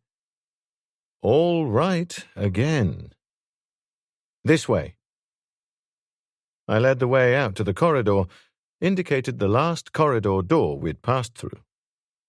That door is gas-tight. I know that. So are those outside double windows. You stand at that corridor door. Have it open a crack. The door of number 1 lab opens on it. You'll see me as soon as I begin to come out. Agreed? "What are you talking about?" This. I reached inside my jacket, pulled out the Hanyati automatic, knocked the safety catch off. You have this in your hand. If, when the lab door opens, I'm still wearing the suit and breathing apparatus, you can shoot me down. At 15 feet and with 9 shots, you can hardly fail to. Then you shut the corridor door. Then the virus is still sealed inside E-block. He took the gun from me, slowly, reluctantly, uncertainly. But there was nothing uncertain about eyes and voice when finally he spoke. "You know I shall use this, if I have to." Of course I know it. I smiled, but I didn't feel much like it. From what I've heard, I'd rather die from a bullet than the Satan bug. "I'm sorry I blew my top a minute ago," he said quietly. "You're a brave man, Cavell." Don't fail to mention the fact in my obituary in the Times. How about asking your men to finish off printing and photographing that door, Superintendent? 20 minutes later, the men were finished, and I was all ready to go. The others looked at me with that peculiar hesitancy and indecision of people who think they should be making farewell speeches but find the appropriate words too hard to come by. A couple of nods, a half wave of a hand, and they'd left me. They all passed down the corridor and through the next door, except General Cliveden, who remained in the open doorway. From some obscure feeling of decency, he held my Hanyati behind his body where I couldn't see it. The gas suit was tight and constricting. The closed-circuit breathing apparatus cut into the back of my neck, and the high concentration of oxygen made my mouth dry. Or maybe my mouth was dry anyway. 3 cigarettes in the past 20 minutes, a normal day's quota for me. I preferred to take my slow poisoning in the form of a pipe. Wouldn't have helped any either. I tried to think of one compelling reason why I shouldn't go through that door, but that didn't help either. There were so many compelling reasons that I couldn't pick and choose between them, so I didn't even bother trying. I made a last careful check of suit, mask, and oxygen cylinders, but I was only kidding myself. This was about my 5th last careful check. Besides, they were all watching me. I had my pride. I started spelling out the combination on the heavy steel door. A fairly complicated and delicate operation at any time, the operation of opening that door was made doubly difficult by reinforced rubber covered fingers and poor vision afforded by slanted goggles. But Exactly a minute after I'd begun, I heard the heavy thud as the last spin of the dial energized the powerful electromagnets that withdrew the heavy central bolt. 3 complete turns of the big circular handle, and the half-ton door eased slowly open under the full weight of my shoulder. I picked up the hamster's cage, eased in quickly through the opening door, checked its swing, and closed it as swiftly as possible. 3 turns of the inner circular handle, and the vault door was locked again. The chances were that in so doing I had wiped off a fair number of prints, but I wouldn't have wiped off any prints that mattered. The rubber-sealed frosted glass door leading into the laboratory proper was at the other end of the tiny vestibule. Further delay would achieve nothing. Nothing apart from prolonging my life, that was. I leaned on the 15-inch elbow handle, pressed open the door, passed inside, and closed the door behind me. No need to switch on any lights. The laboratory was already brilliantly illuminated by shadowless neon lighting. Whoever had broken into that lab had either figured that the government was a big enough firm to stand the waste of electricity, or he'd left in such a tearing hurry that he'd had no time to think of lights. I had no time to think of lights either, nor had I the inclination. My sole and overriding concern was with the immediate welfare of the tiny hamster inside the cage I was carrying. I placed the cage on the nearest bench, whipped off the cover, and stared at the little animal. No bound man seated on a powder keg ever watched the last few minutes of sputtering fuse with half the mesmerized fascination, the totally exclusive concentration with which I stared at that hamster. The starving cat with upraised paw by the mousehole, the mongoose waiting for the king cobra to strike, the ruined gambler watching the last roll of the dice. Compared to me, they were asleep on the job. If ever the human eye had the power of transfixion, that hamster should have been skewered alive. 15 seconds, Grigori had said. 15 seconds only, and if the deadly Satan bug virus was present in the atmosphere of that lab, the hamster would react. I counted off the seconds, each second a bell tolling towards eternity, and at exactly 15 seconds, the hamster twitched violently. Violently, but nothing compared to the way my heart behaved. A double somersault that seemed to take up all the space inside the chest wall, before settling down to an abnormally slow, heavy thudding that seemed to shake my body with its every beat. Inside the rubber gloves, the palms of my hands turned wet, ice cold. My mouth was dry as last year's ashes. 30 seconds passed. By this time, if the virus was loose, the hamster should have been in convulsions. But he wasn't. Not unless convulsions in a hamster took the form of sitting up on its hind legs and rubbing its nose vigorously with a couple of tiny, irritated paws. 45 seconds. A minute. Maybe Dr. Grigori had overestimated the virulence of the virus. Maybe this was a hamster with an abnormally tough and resistant physique. But Grigori didn't strike me as the sort of scientist who would make any mistakes, and this looked like a pretty puny hamster to me. For the first time since entering the room, I started to use the breathing apparatus. I swung the top of the cage back on its hinges and started to lift out the hamster. He was still in pretty good shape as far as I could tell, for he wriggled from my hand, jumped down onto the rubber-tiled floor, and scurried away up a long passage between a table and a wall bench, stopping at the far end to get on with scratching his nose again. I came to the conclusion that if a hamster could take it, I could take it too. After all, I outweighed him by about 500 to 1. I unbuckled the straps behind my neck and pulled off the closed-circuit breathing apparatus. I took a long, deep lungful of air. That was a mistake. I admit you can hardly heave a vast sigh of relief at the prospect of keeping on living yet a while just by sniffing cautiously at the atmosphere. But that is what I ought to have done. I could understand now why the hamster had spent his time in rubbing his nose with such disgusted intensity. I felt my nostrils try to wrinkle shut in nauseated repugnance as the vile smell hit them. Sulphuretted hydrogen had nothing on it. Holding my nose, I started moving around the benches and tables. Within 30 seconds, in a passage at the top of the laboratory, I found what I was looking for and what I didn't want to find. The midnight visitor hadn't forgotten to switch out the lights. He'd just left in such a tearing hurry that the thought of light switches would never even have crossed his mind. His one ambition in life would have been to get out of that room and close both doors tightly behind him just as quickly as was humanly possible. Hardanger could call off his search for Dr. Baxter.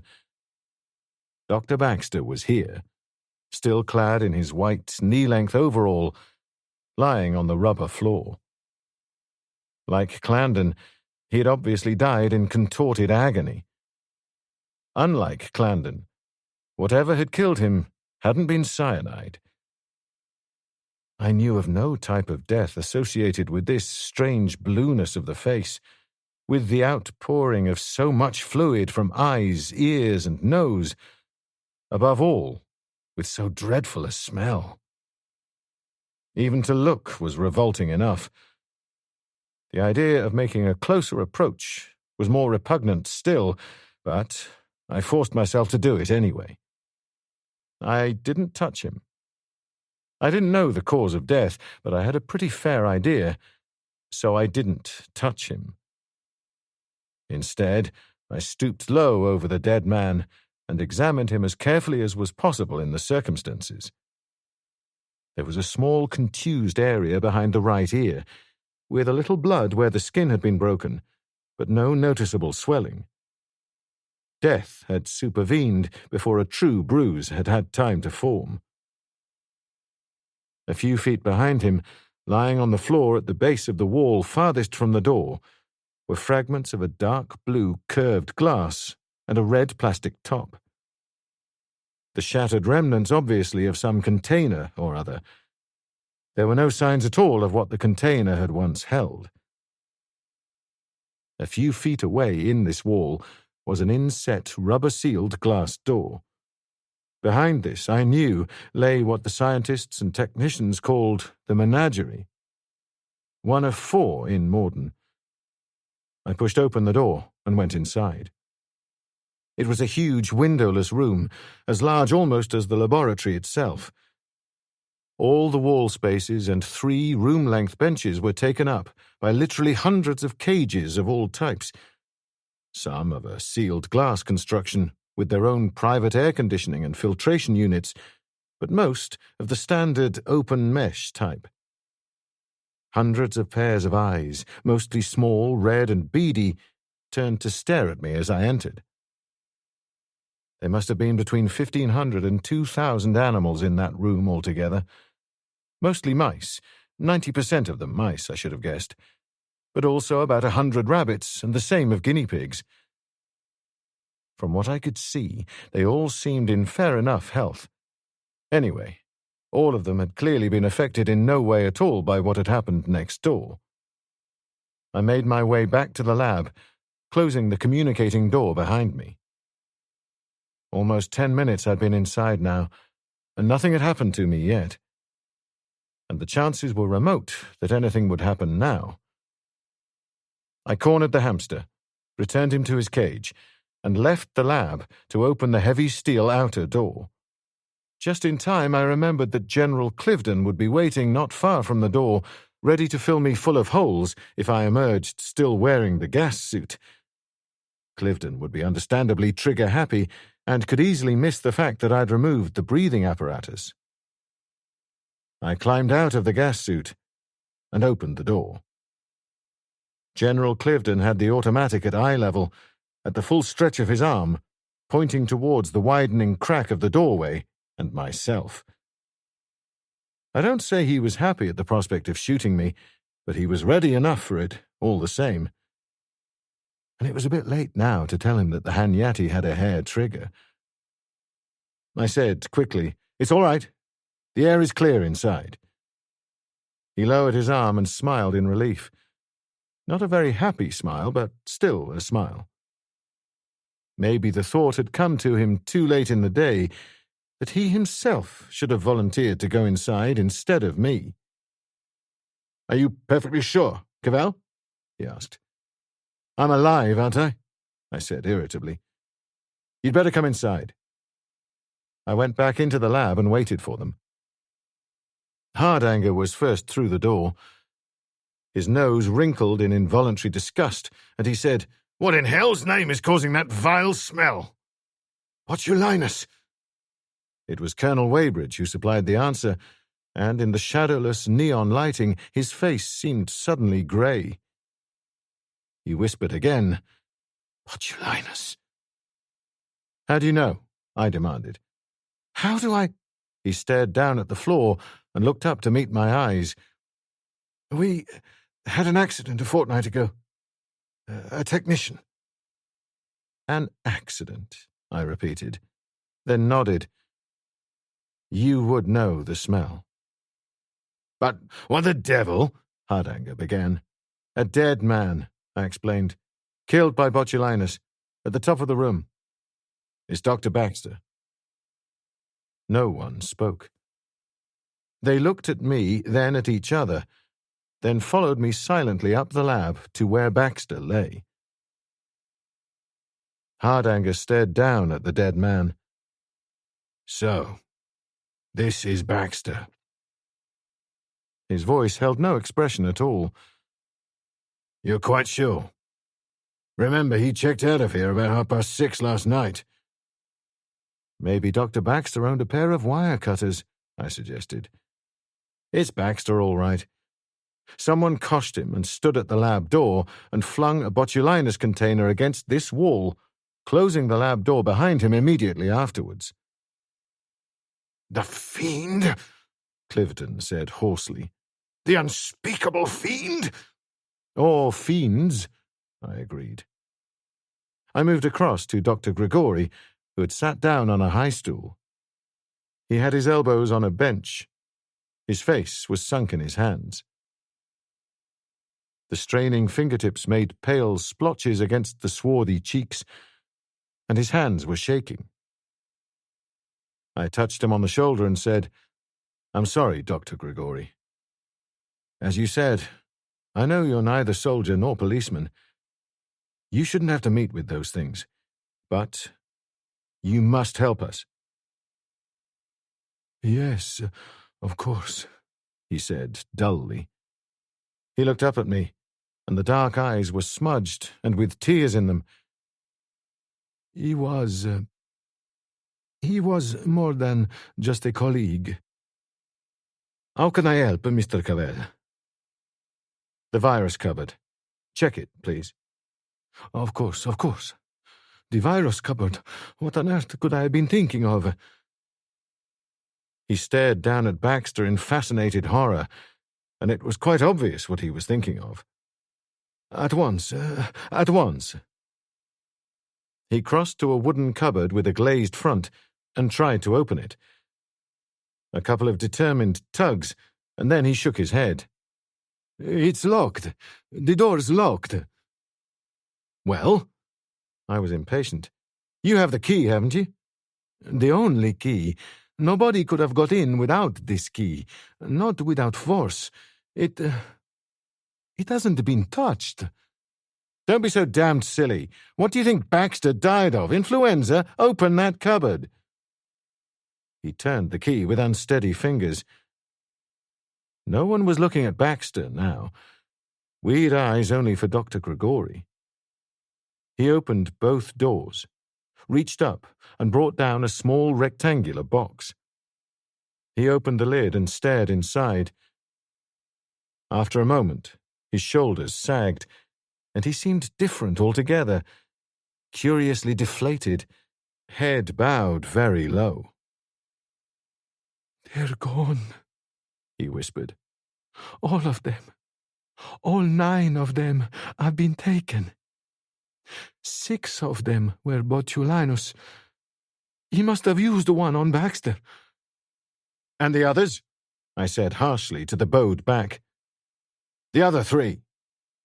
The Satan bug, he said fearfully. The Satan bug. It's gone. Chapter 4. The management refectory canteen at Mortyn had something of a reputation among the more gourmet-minded of the staff, and the chef that had prepared our lunch was right on form. Maybe the presence at our table of Dr. MacDonald, a colleague of Grigori's in No. 1 lab and president of the mess, had something to do with it. However it was, it seemed that I was the only person with an appetite at all that day. Hardanger only picked at his food, and neither Cliveden nor Weybridge made hardly any better a showing. Grigori ate nothing at all, just sat staring at his plate. He excused himself abruptly in the middle of the meal, and when he came back in 5 minutes, he looked white and shaken. Probably, I thought, he'd been sick. Violent death wouldn't be much in the line of a professor specializing in the cloistered work of chemical research.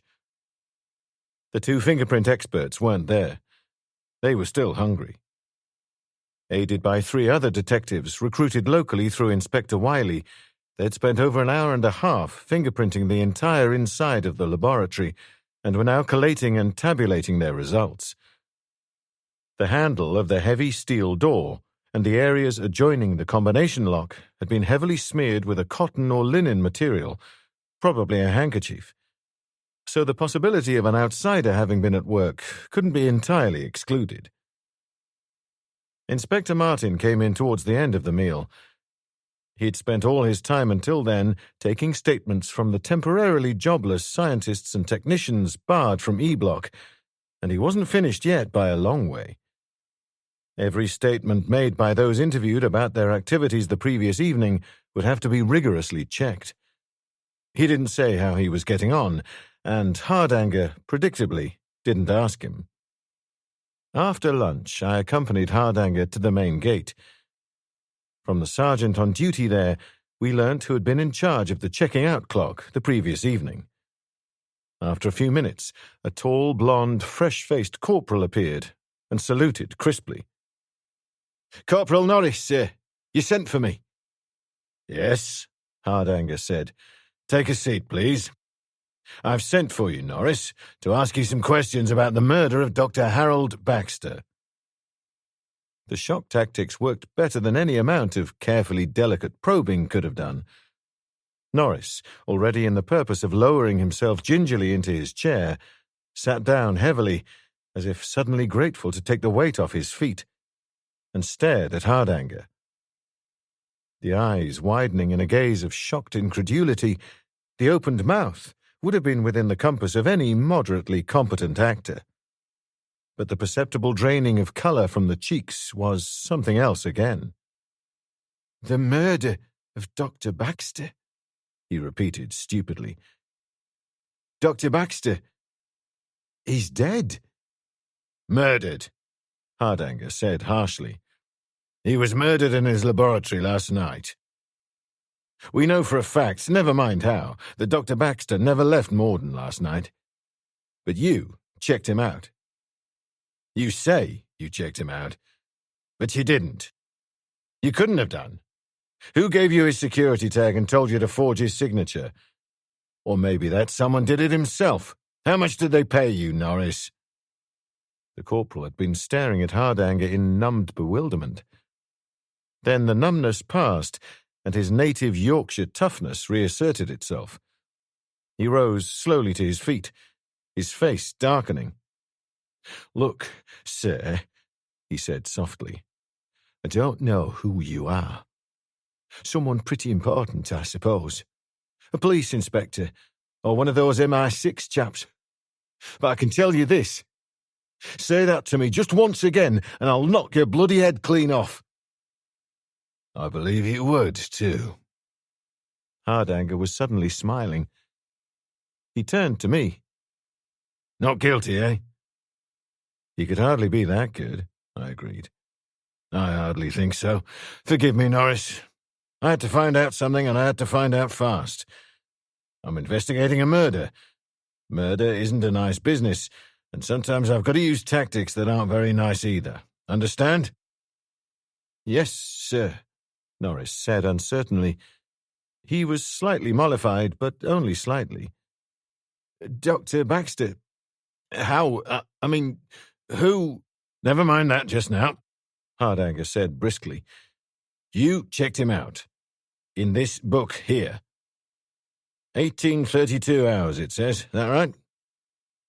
If the book says so, sir. That timestamp's automatic. You took his security tag from him. This one. He held it up. Yes, sir. Didn't happen to speak to him, did you? As a matter of fact, sir, yes. About what? Just the weather and the like, sir. He was always very friendly to us chaps. And his cold. About his cold. He'd a pretty bad one. Coughing and blowing his nose all the time. You saw him, clearly. Of course I did. I've been guard here for 18 months, and I know Dr. Baxter as well as my own mother. Dressed in his usual, checked ulster, trilby, and those heavy horn glasses of his. You'd swear to it in court? That it was Dr. Baxter, I mean? He hesitated, then said, I'd swear to it. And both my mates on duty saw him also. You can check with them. We checked, then left to return to the administrative block. I said, Did you really think Baxter stayed behind last night? No, Hardanger admitted. He left all right, and came back with his pliers, either alone or with someone else, which on the face of it would appear to make Baxter a bad 'un. But it seems that an even badder 'un disposed of him. When thieves fall out, perhaps. You thought the signature genuine? As genuine as any signature can ever be. No one ever signs his signature the same way twice. I think I'll get onto the General in London straight away. An all-out check on Baxter might turn up something very interesting, especially past contacts. You'll be wasting your time. From the point of view of security, Baxter was sitting in the hottest seat in Europe, boss of #1 lab in Mortyn. Every step he's taken from the day he learned to walk, every word he's said since, every person he's met, they would have checked and rechecked 100 times. Baxter's clean. He's just too big a fish to get through the security mesh. So were a number of other characters who are now either in jail or Moscow, Hardanger said grimly. I'm phoning London now. Then checking with Wiley to see if they've turned up anything on that Bedford that was used as a getaway car. Then I'm going to see how Mortyn and the fingerprint boys are getting on. Coming?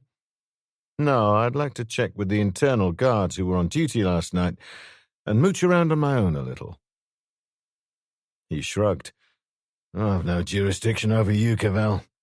But if anything turns up, you'll let me know, he added suspiciously. Think I'm crazy? With a guy walking around with the Satan bug in his vest pocket, do you think I'm going to start a one-man war? He nodded, still a little suspiciously, and left me.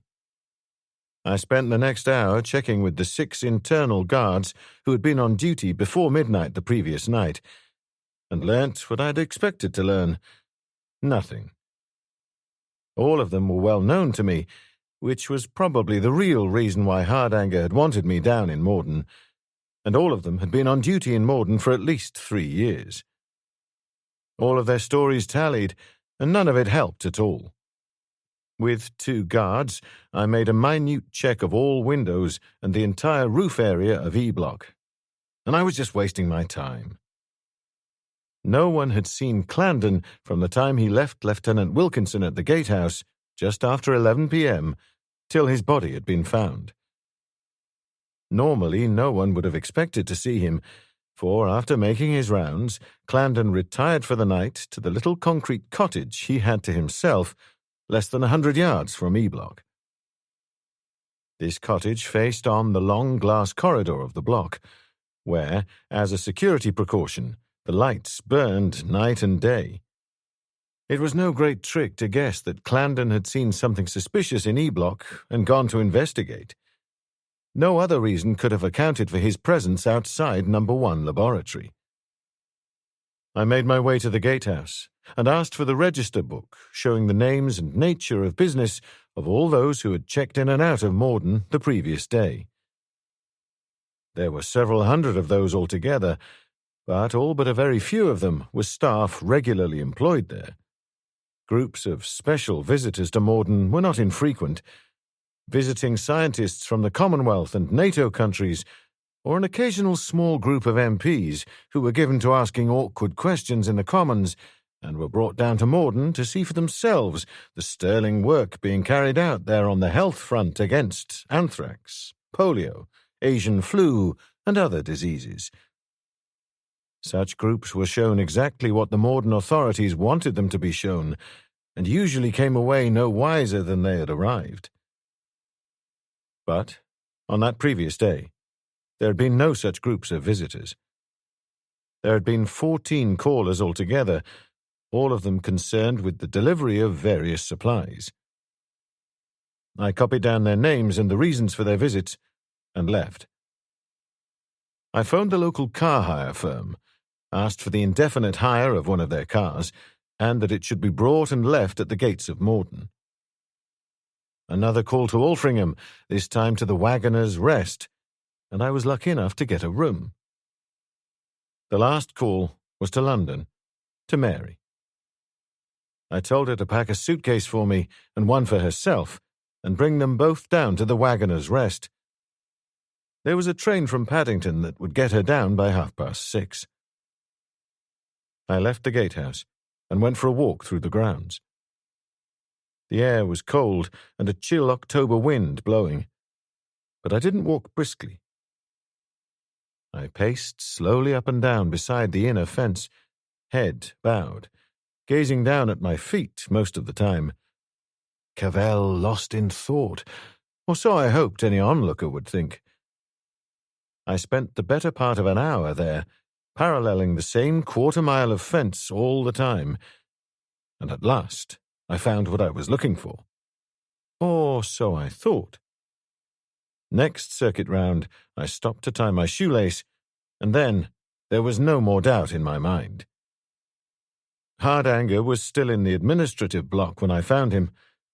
He and Inspector Mortyn were poring over freshly developed batches of photographic prints. Hardanger looked up and grunted, "How's it going?" "It's not. Any progress with you?" "No prints on Clarendon's wallet, cigarette case, or books of matches.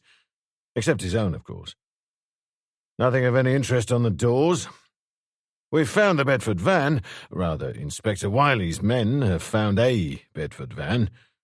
Reported missing this afternoon by a chap called Hendry, an Altrincham carrier with 3 of those vans. Found less than an hour ago by a motorcycle cop in the Halem Woods. Sent my men across there to try it for prints." "It's as good a way of wasting time as any." "Maybe. Do you know the Halem Woods?" I nodded. "Halfway between here and Altrincham, there's a B-road forks off to the north. About 1.5 miles along that road. There may have been woods there once, but they've gone now. You wouldn't find a couple of dozen trees in the entire area now. Outside gardens, that is. Residential. What's called a good neighborhood. This fellow Hendry, a check been made?" "Yes, nothing there. One of those solid citizens. Not only the backbone of England, but a personal friend of Inspector Wiley's. They play darts for the same pub team. That," Hardanger said heavily, "puts him beyond the range of all suspicion." "You're getting bitter." I nodded at the prints. "From number 1 lab, I take it?" "A first-class job. I wonder which of the prints belongs to the man who stays nearest to the spot where the Bedford was found." He gave me an up-from-under glance. As obvious as that, is it? Isn't it? It would seem to leave him pretty well out. Dumping the evidence on your own doorstep is as good a way as any of putting the noose round your own neck. Unless that's the way we're intended to think. Fellow called Chessingham, know him? Research chemist, I know him. Would you vouch for him? In this business, I wouldn't vouch for St. Peter. But I'd wager a month's pay he's clear. I wouldn't. We're checking his story and we'll see. We'll see. How many of the prints have you identified? 15 sets altogether, as far as we can make out. But we've been able to trace only 13. I thought for a minute, then nodded. Well, that would be about right. Dr. Baxter, Dr. Grigori, Dr. MacDonald, Dr. Hartnell, Chessingham. Then the 4 technicians in that lab. Verity, Heath, Robinson and Marsh, 9. Clandon. One of the night guards. And, of course, Cliveden and Weybridge. Running a check on them? What do you think? Hardanger said testily. Including Cliveden and Weybridge. Cliveden and Weybridge?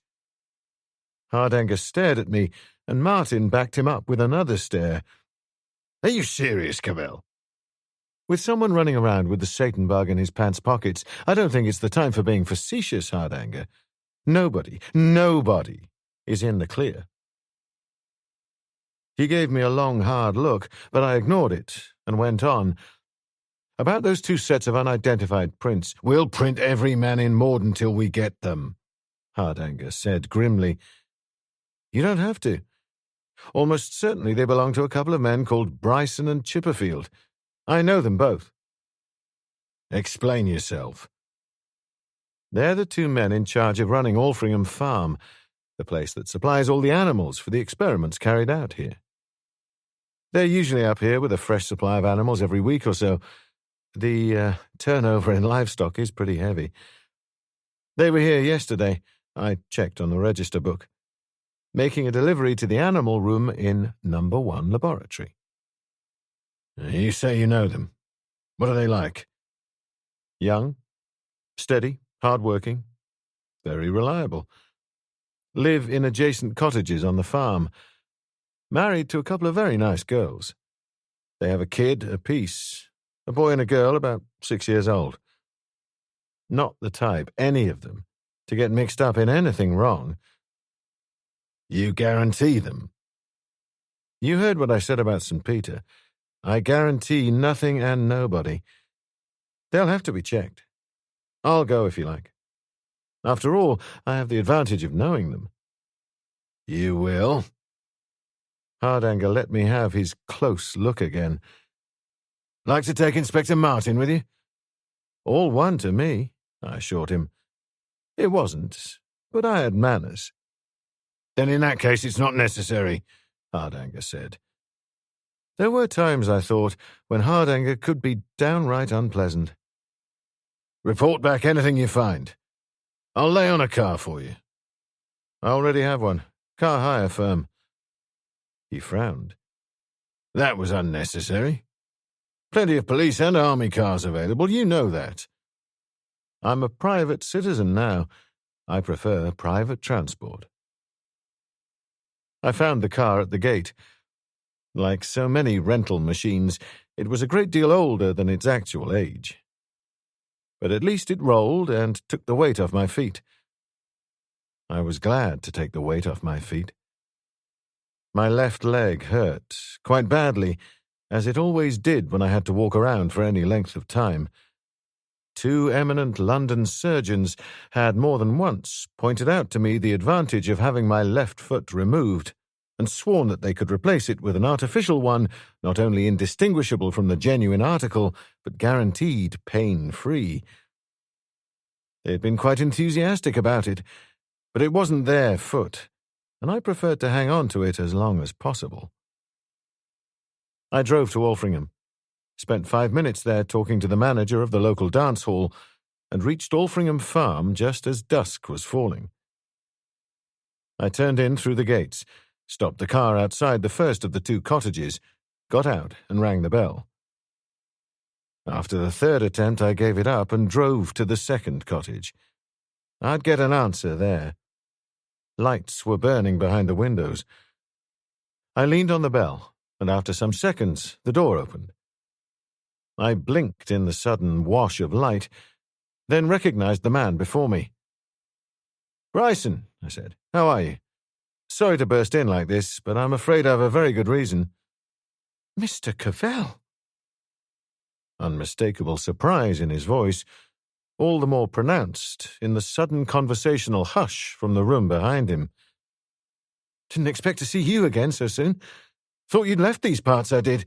How are you, sir?" "I'd like a few words with you, and with Chipperfield. But he's not at home." He's here, with his missus. Turn about in each other's house for our Saturday night get-together." He hesitated, exactly as I would have done if I'd settled down with some friends for a quiet drink and a stranger broke in. "Delighted to have you join us, sir." "I'll keep you only a few minutes." I followed Bryson into the brightly lit living room beyond. A log fire burnt cheerfully in the fireplace, and around it were a couple of small settees and a high chair or two. In the center was a low table with some bottles and glasses, a comfortable, homely scene. A man and two women rose as Bryson closed the door behind me. I knew all three. Chipperfield, a tall, blond man, the outward antithesis in every way of the short, stocky Bryson, and the two men's wives, blonde and dark to match their husbands, but otherwise was a strong similarity, small, neat, and pretty, with identical hazel eyes. The similarity was hardly surprising. Mrs. Bryson and Mrs. Chipperfield were sisters.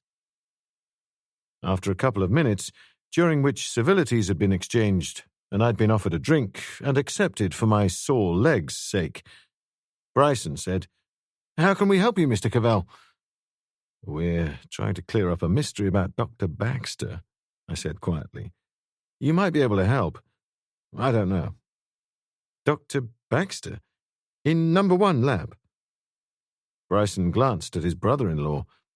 "Ted and me, we saw him only yesterday. Quite a chat with him we had. Nothing wrong with him, sir, I hope?" "He was murdered last night," I said. Mrs. Bryson clapped her hands to her mouth and choked off a scream. Her sister made some sort of unidentifiable noise and said, "No, oh no!" But I wasn't watching them. I was watching Bryson and Chipperfield, and I didn't have to be a detective to see that the news came as a complete shock and surprise to both of them. I went on. "He was killed last night, before midnight, in his lab. Someone threw a deadly virus poison over him, and he must have died in minutes, and in great agony. Then that someone found Mr. Clarendon waiting outside the lab and disposed of him also, by cyanide poisoning." Mrs. Bryson rose to her feet, her face paper white, her sister's arms around her, blindly threw her cigarette into the fireplace, and left the room. I could hear the sound of someone being sick in the bathroom. "Dr. Baxter and Mr. Clarendon dead? Murdered?" Bryson's face was almost as pale as his wife's had been. "I don't believe it." I looked at his face again. He believed it all right. He listened to the sounds coming from the bathroom, and then said, with as much angry reproach as his shaken state would allow, "You might have told us in private, like, Mr. Cavell. Without the girls being here, I mean." "I'm sorry." I tried to look sorry. "I'm not myself. Clarendon was my best friend." "You did it on purpose," Chipperfield said tightly. He was normally a likable and affable young man, but there was nothing affable about him right then. He said shrewdly, "You wanted to see how we all took it. You wanted to know if we had anything to do with it. Isn't that it, Mr. Cavell?"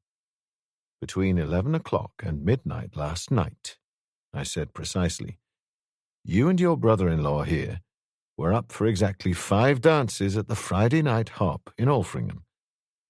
You've been going there practically every Friday night for years. I could even tell you the names of the dances, but I won't bother. The point is that neither of you nor your wives left the hall for an instant during that hour. Afterwards, you went straight into your Land Rover and arrived back here shortly after 12:20. We have established beyond all doubt that both murders took place between 11:15 and 11:45 p.m. So let's have no more of your silly accusations, Chipperfield.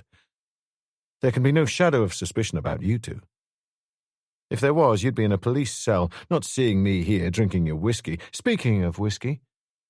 Sorry, Mr. Cavell. Damned silly of me. Saying what I did, I mean. Chipperfield's relief showed in his face as he rose to his feet and poured more whiskey into my glass. Some of it spilled onto the carpet, but he didn't seem to notice. But if you know we've nothing to do with it, what can we do to help? You can tell me everything that happened when you were in E Block yesterday, I said. Everything. What you did, what you saw, what Dr. Baxter said to you and you to him. Don't miss out a thing, the tiniest detail. So they told me, taking it in turns, and I sat there looking at them with unwavering attention and not bothering to listen to a word they said. As they talked, the two women came in, Mrs. Bryson giving me a pale, shame-faced half-smile, but I didn't notice it. I was too busy doing my close listening act. As soon as the first decent opportunity came, I finished my whiskey, rose, and made to leave. Mrs. Bryson said something apologetic about her silliness. I said something suitably apologetic in return, and Bryson said, "Sorry we haven't been able to be of any real help, Mr. Cavell." "You have helped," I said. "Police work is largely confined to the confirming and eliminating of possibilities. You've eliminated more than you would think. I'm sorry I caused such an upset. I realize this must be quite a shock to both your families, being so closely associated with Mortyn. Speaking of families, where are the kids tonight?" "Not here, thank goodness," Mr. Chipperfield said. "With their grandmother in Kent. The October holidays, you know, and they always go there then." "Best place for them right now," I agreed. I made my apologies again, cut the leave-taking short, and left. It was quite dark outside now. I made my way back down to the hired car, climbed in, drove out through the farm gates, and turned left for the town of Altrincham. 400 yards beyond the gates, I pulled into a convenient lay-by, switched off engine and lights. My leg was aching badly now, and it took me almost 15 minutes to get back to Bryson's cottage. The living room curtains were drawn, but carelessly. I could see all I wanted to without trouble. Mrs. Bryson was sitting on a settee, sobbing bitterly, with her husband's free arm round her. The other held a tumbler of whiskey, and the tumbler was more than half full. Chipperfield, a similar glass in his hand, was staring into the fire, his face dark and sombre. Mrs. Chipperfield, on the settee, was facing me. I couldn't see her face, only the fair hair shining in the lamplight as she bent over something held in her hand. I couldn't see what it was, but I didn't have to. I could guess with the certainty of complete knowledge. I walked quietly away and took my time in making my way back to the car. I still had 25 minutes before the London train was due in Altrincham. The train and Mary. Mary Cavell was all my life. 2 months only I'd been married to her, but I knew it would be that way till the end of my days. All my life. An easy thing for any man to say, easy and trite and meaningless and perhaps a little cheap. Until you saw her, that was. Then you would believe anything. She was small and blonde and beautiful, with amazing green eyes, But it wasn't that made her special. You could reach out your arms in the streets of London in the evening rush hour and pick up half a dozen girls without really trying, all of them small and blonde and beautiful. Nor was it just the infectious happiness that left no one untouched. Her irrepressible gaiety, her obvious delight in a life that she lived with the intensity of a tropical hummingbird. There was something else. There was a shining quality about her, in her face, in her eyes, in her voice, in everything she said and did, that made her the only person I'd ever known who'd never had an enemy, male or female. There is only one word to describe this quality. The old-fashioned and much maligned term, goodness.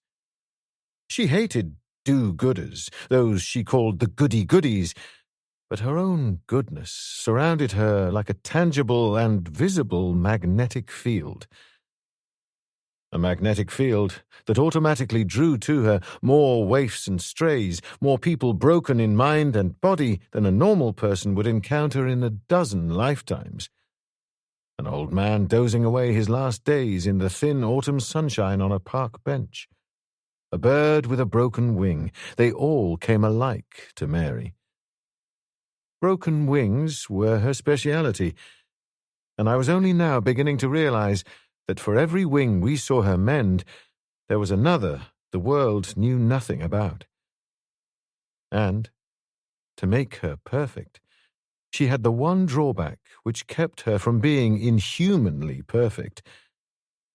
She had an explosive temper that could erupt in a most spectacular fashion, and to the accompaniment of the most shockingly appropriate language. But only when she saw the bird with the broken wing, or the person responsible for breaking it. She was my wife, and I still wondered why she married me. She could have chosen almost any man she'd ever known, but she'd chosen me. I think it was because I had a broken wing. The German tank track that had crushed my leg in the mud at Caen. The gas shell that had scarred one whole side of my face. Adonis would never have claimed it for his own, anyway. Beyond hope of plastic surgery, and left me with a left eye that could just barely tell the difference between night and day. That made me a bird with a broken wing. The train came in, and I saw her jumping down lightly from a compartment about 20 yards away, followed by a burly middle-aged character with a bowler hat and umbrella, carrying her suitcase. The dead image of the big city tycoon who spends his business hours grinding in the faces of the poor and evicting widows and orphans. I'd never seen him before, and I was certain neither had Mary. She just had the effect on people. The most unlikely citizens fought each other for the privilege of helping her, and the tycoon looked quite a fighter. She came running down the platform to meet me, and I braced myself for the shock of impact. There was nothing inhibited about Mary's greetings, and although I still wasn't reconciled to the raised eyebrows of astonished fellow travellers, I was getting accustomed to them. I'd last seen her only this morning, but I might have been a long-lost loved one coming home for the first time after a generation in the Australian outback. I was setting her down on terra firma as the tycoon came up, dumped the cases, beamed at Mary, tipped his bowler, turned away, still beaming at her, and tripped over a railway barrow. When he'd got up and dusted himself, he was still beaming. He tipped his bowler again and disappeared. "You want to be careful how you smile at your boyfriends," I said severely. "Want me to spend the rest of my life working to pay off claims for damages against you? That oppressor of the working class that just passed by, he'd have me wearing the same suit for the rest of my life." "He was a very nice man indeed." She looked up at me, suddenly not smiling. "Pierre Cavell, you're tired, worried stiff, and your leg is hurting."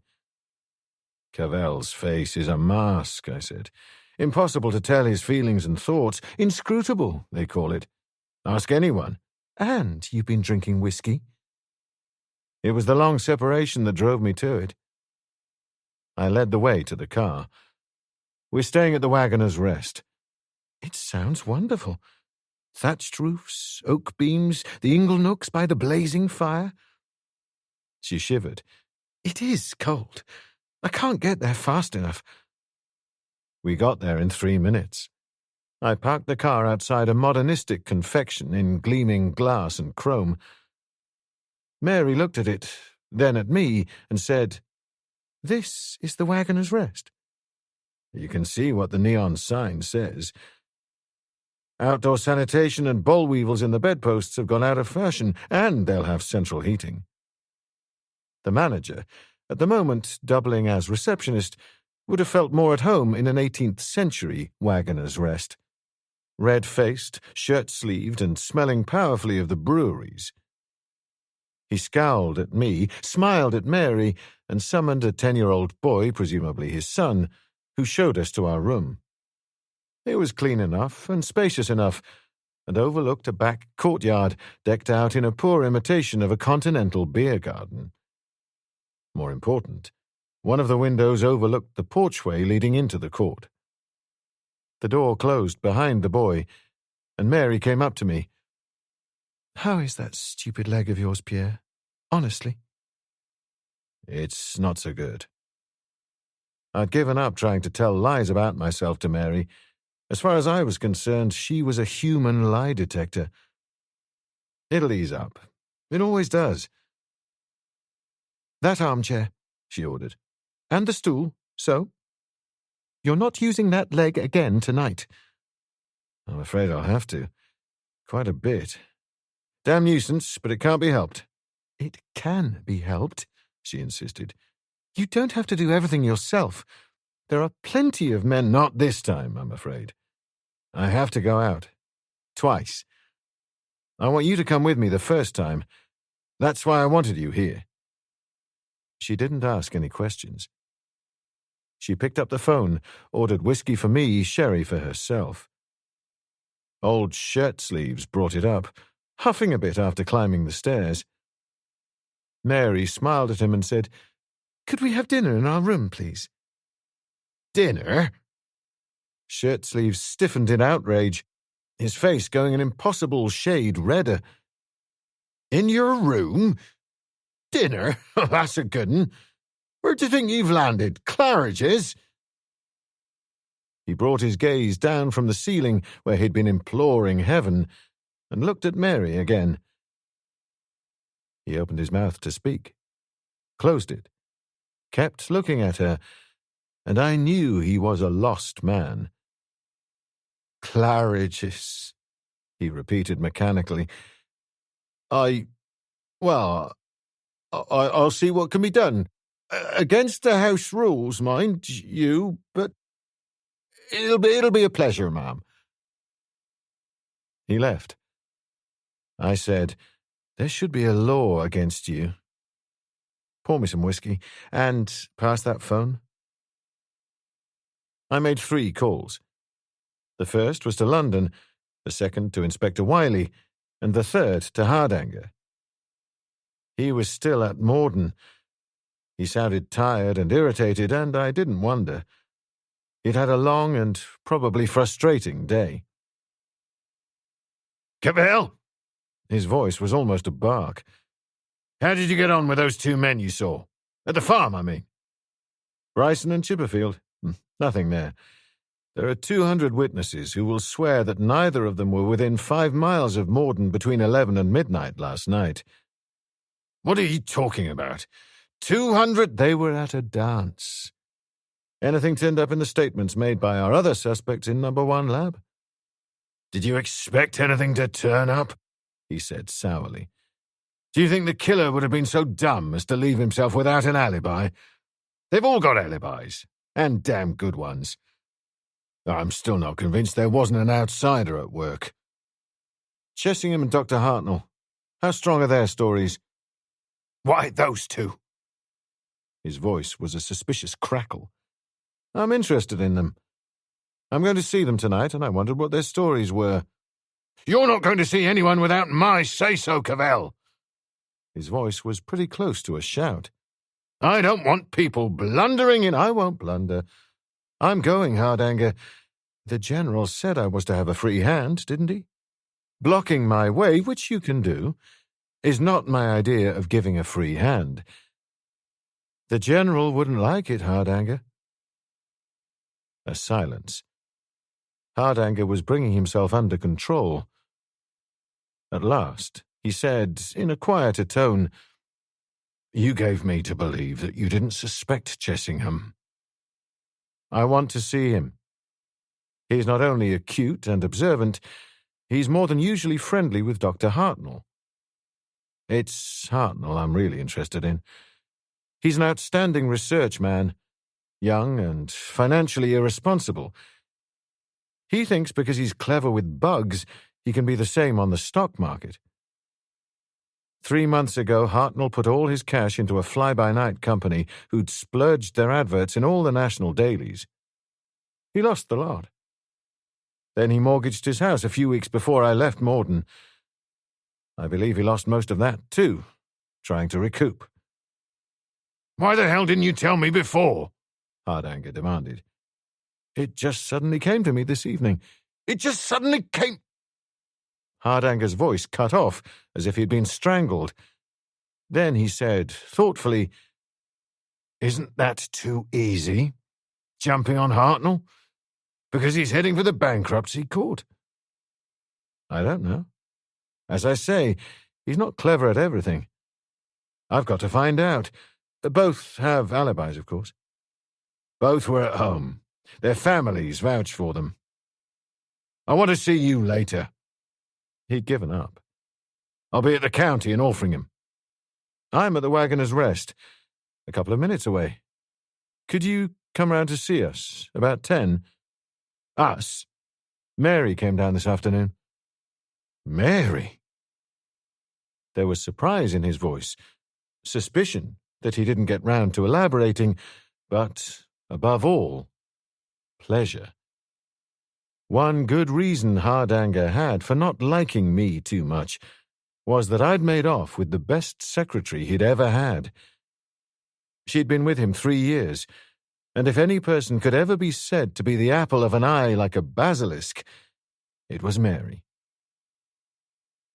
He said he would be around at 10. Chapter 5. I drove out to Halem Woods, with Mary sitting strangely silent by my side. Over dinner, I told her the whole story. The whole story. I'd never seen her scared before, but she was that now. Badly. 2 frightened people in a car. We reached Chessingham's house about 7:45. It was an old-fashioned, flat-roofed, stone-built affair, with long, narrow windows and a flight of stone steps leading up to the front door over a moat-like trench that ran right round the house and gave light to the basement. High trees, sighing in the cold night wind, surrounded the house on 4 sides, and it was beginning to rain heavily. It was a place and a night in keeping with our mood. Chessingham had heard the car and met us at the top of the steps. He looked pale and strained, but there was nothing in that.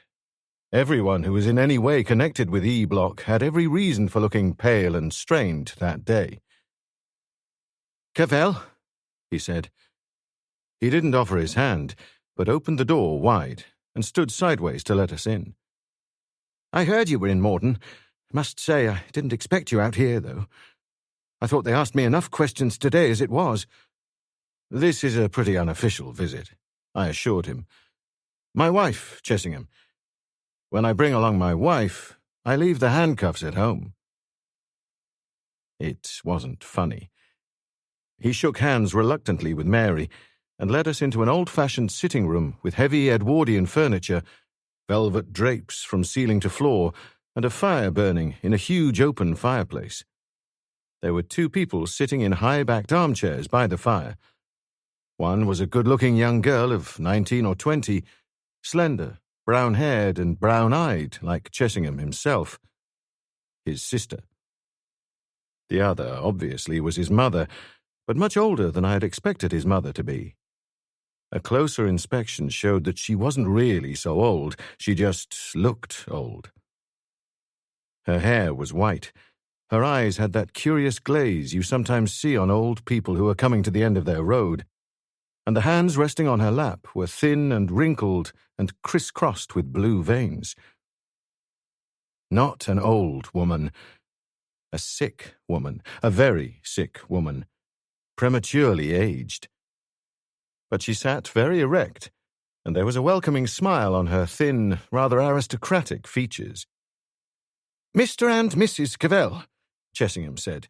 "You've heard me speak of Mr. Cavell. My mother, my sister Stella."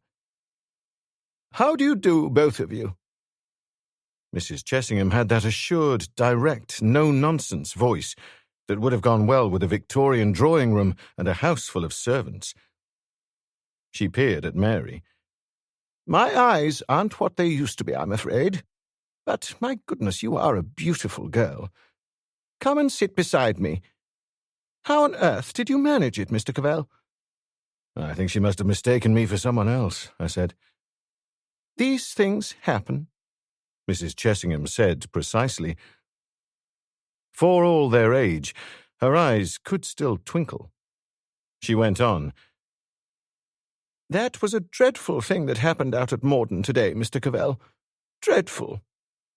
I have been hearing all about it."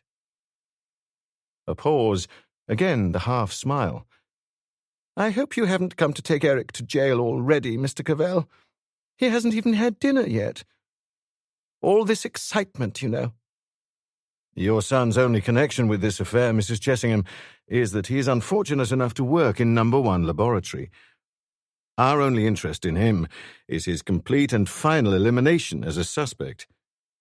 Every narrowing of the field is an advancement of a kind." "He doesn't have to be eliminated," Mrs. Chessingham said with some asperity.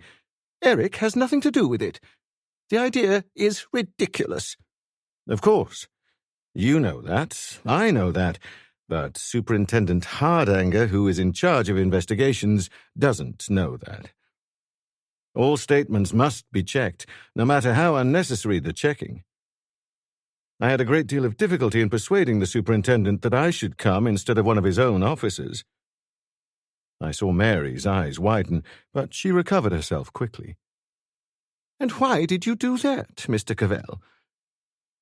I was beginning to feel sorry for young Chessingham. He must have felt foolish and ineffectual with his mother taking command in this fashion. "Because I know your son. The police don't. Saves 75% of the questioning straight away. And special branch detectives can ask a great number of brutal and unnecessary questions in a case like this." "I don't doubt it. Nor do I doubt that you could be as ruthless as any man I've ever known if the occasion arose. But I know you won't on this occasion." She sighed and shifted her hands to the arms of her chair. "I hope you will excuse me. I am an old woman, and not very well, and so I have some privileges. Dinner in bed is one." She turned and smiled at Mary. "I'd like to talk to you, my child. I have so few callers. I make the most of them. Would you like to help me negotiate those dreadful stairs while Stella sees to the dinner?" When we were alone, Chessingham said, "Sorry about Mother. She does tend. I think she's a wonderful woman. No need to apologize." His face lightened a little at that. "About your statement. You said you were at home all night. Mother and sister will, of course, vouch for that." "Of course." He smiled. "They'd vouch for it, whether I was at home or not." "I'd be surprised if they wouldn't after seeing them." I nodded. "Your mother could say anything and she would be believed. Not your sister.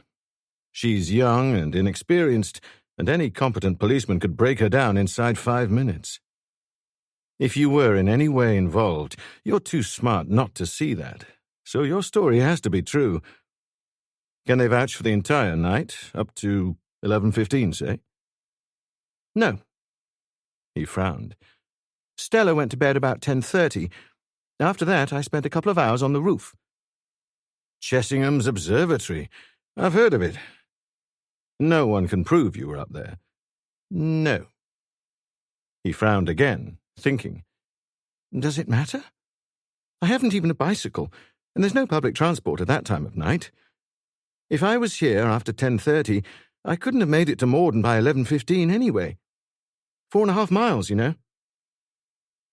Do you know how the crime was carried out? I asked. I mean, have you heard? By someone making a diversion to allow someone else to cut through the fences. The red herring got away in a Bedford van stolen from Alfringham. I'd heard something like that. The police weren't very communicative, but rumours get around. Did you know that the van was found abandoned only 150 yards from your house? 150 yards? He seemed genuinely startled, then stared moodily into the fire. That's bad, isn't it? Is it? He thought briefly, then grinned. I'm not as smart as you think. It's not bad, it's good. If I were driving that van, I'd have had to go to Alfringham first for it, after leaving here at 10:30. Also, if I were the driver, then I obviously couldn't have gone to Mortyn. I'd have been making my supposed getaway. Thirdly, I wouldn't have been so damned stupid as to park it at my front door. Fourthly, I can't drive. Well, that's pretty conclusive, I admitted. I can make it even more conclusive, he said excitedly. Lord, I'm not thinking at all tonight. Come up to the observatory. We went up the stairs. We passed a door on the first floor, and I could hear the subdued murmur of voices. Mrs. Chessingham and Mary talking. A Slingsby ladder led us up into a square hut affair built in the centre of the flat roof. One end of the hut was blanked off with plywood, an entrance covered by a hanging curtain. At the other end was a surprisingly large reflector telescope set in a perspex cupola. My only hobby, Chessingham said. The strain had left his face to be replaced by the eager excitement of the enthusiast. I'm a member of the British Astronomical Association, Jupiter section, and a regular correspondent for a couple of astronomical journals. Some of them depend almost exclusively on the work of amateurs like myself. And I can tell you that there's nothing less amateurish than an amateur astronomer who's been well and truly bitten by the bug. I wasn't in bed till almost 2 o'clock this morning.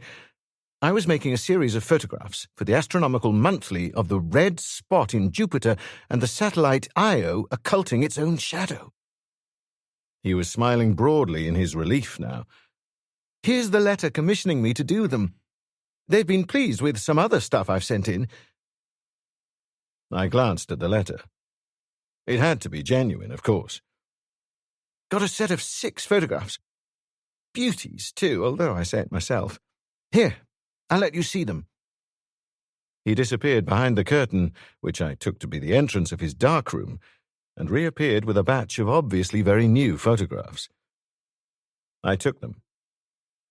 They looked terrible to me, just a bunch of greyish dots and streaks against a fuzzily dark background. Not bad, eh? Not bad. I paused and said suddenly, could anyone tell from those pictures when they were taken? That's why I brought you up here. Take those to the Greenwich Observatory, have them work out the precise latitude and longitude of this house, and they could tell you within 30 seconds when each of these photographs were taken. Go on, take them with you. No, thanks. I handed back the photographs and smiled at him. I know when I've already wasted enough time, and I've wasted far too much. Send them to the Astronomical Monthly with my best wishes. We found Mary and Stella talking by the fireside. A few civilities, a polite refusal of a drink, and we were on our way. Once in the car, I turned the heater switch up as far as it would go, but it didn't seem to make any difference. The switch probably wasn't attached to any heater. It was bitterly cold and raining heavily. I hoped the rain would ease.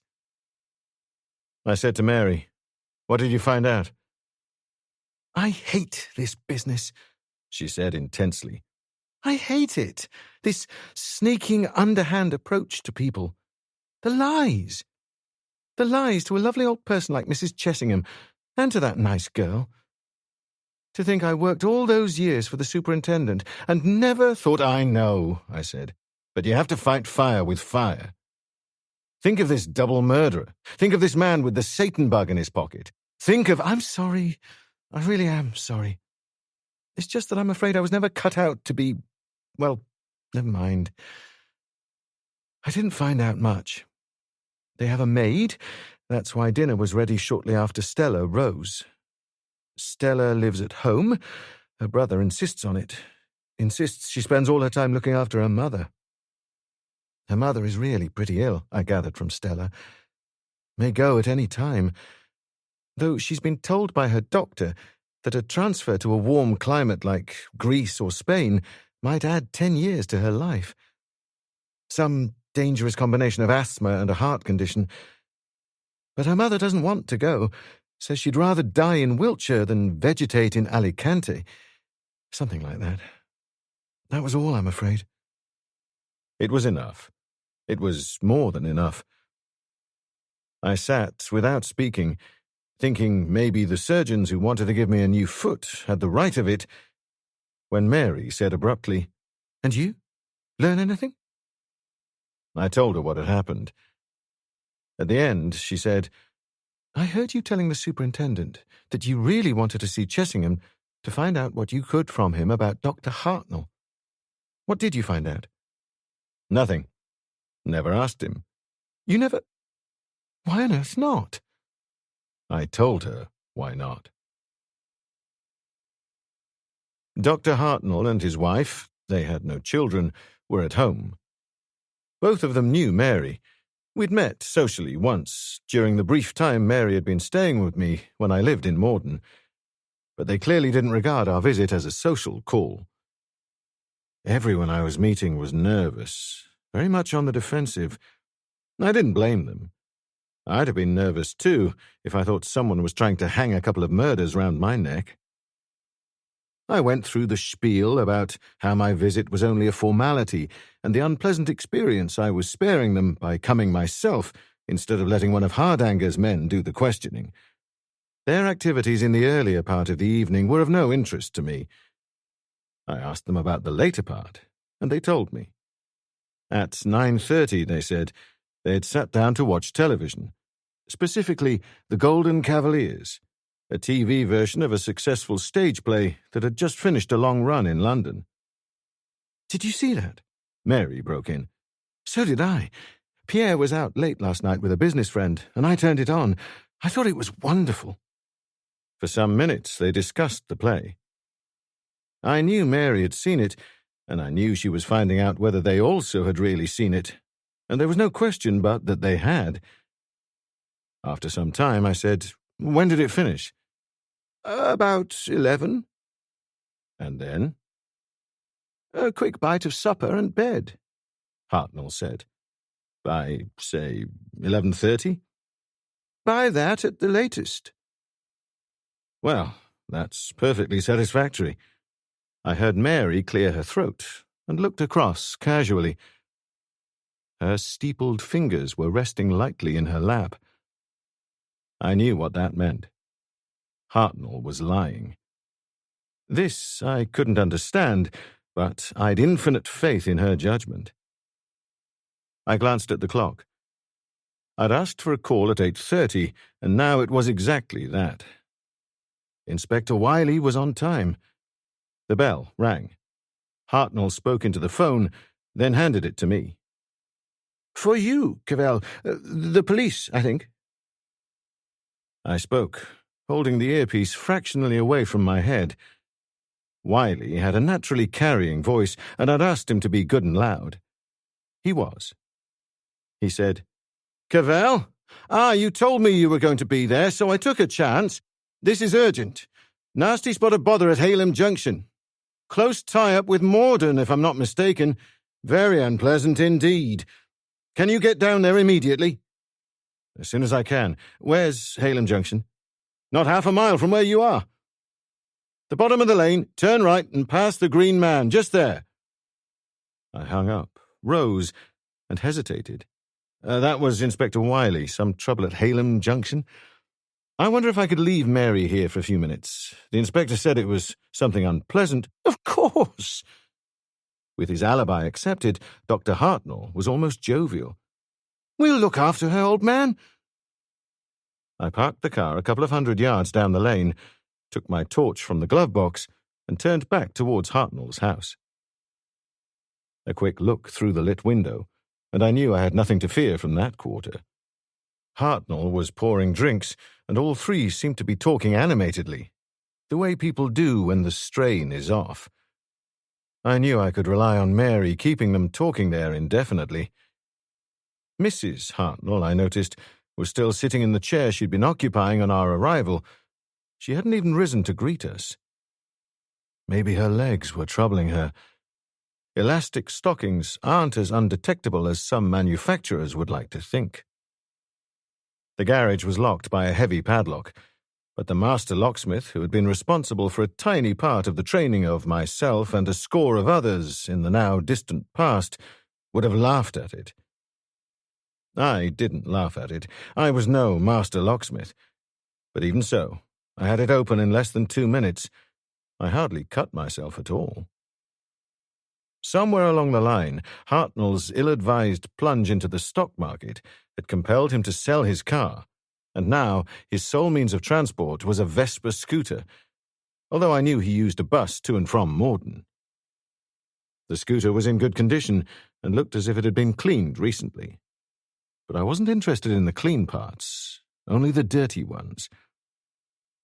I examined the machine closely and finally scraped off some of the dried mud under the front mudguard and put it in a polythene bag, which I sealed. I spent another 2 minutes looking around the garage, left, and locked it.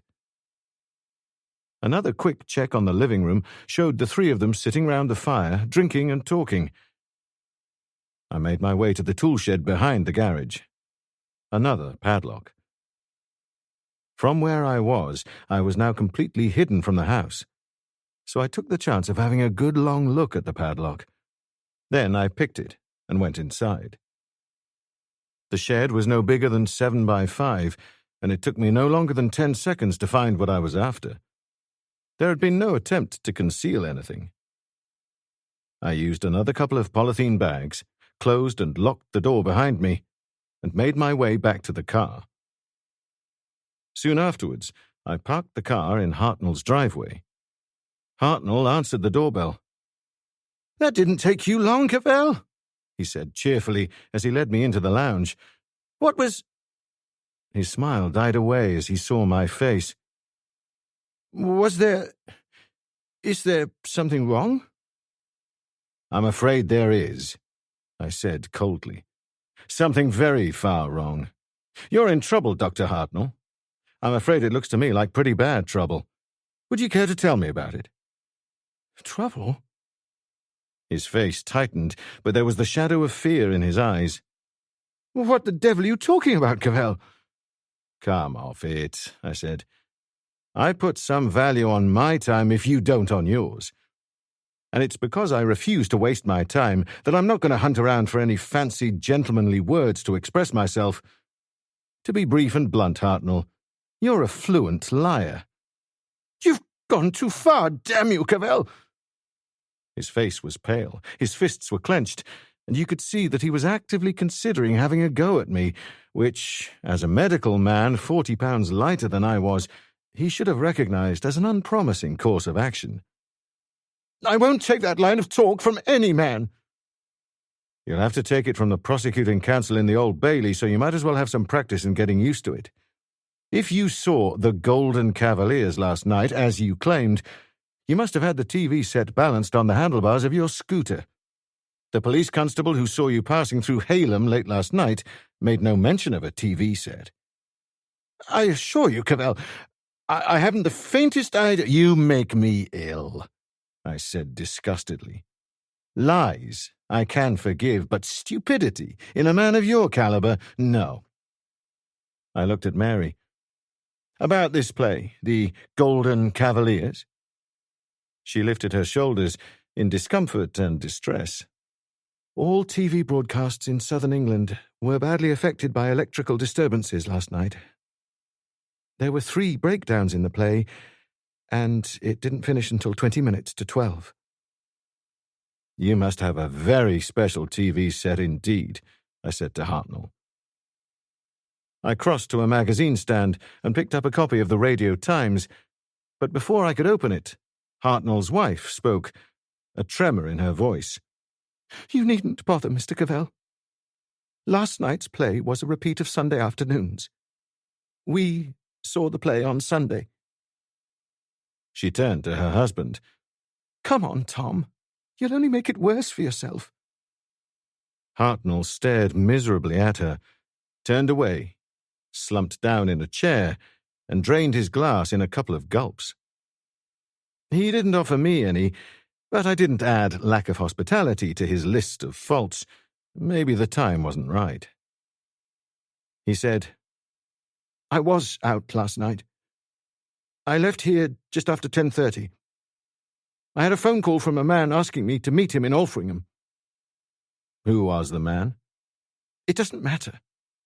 I didn't see him. He wasn't there when I arrived."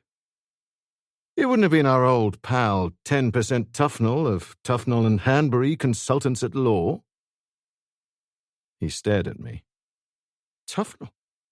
Do you know Tufnell?" "The ancient legal firm of Tufnell and Hanbury is known to the police of a dozen counties. They style themselves consultants at law.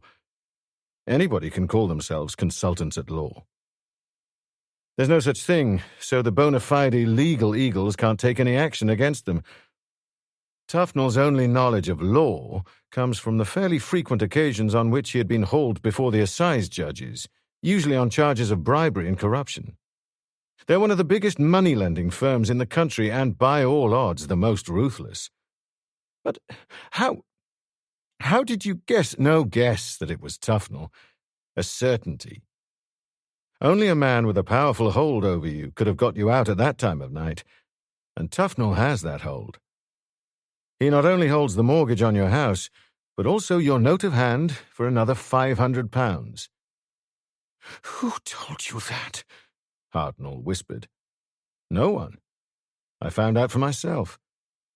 You don't think you're employed in the laboratory with the highest security rating in Britain without our knowing everything about you.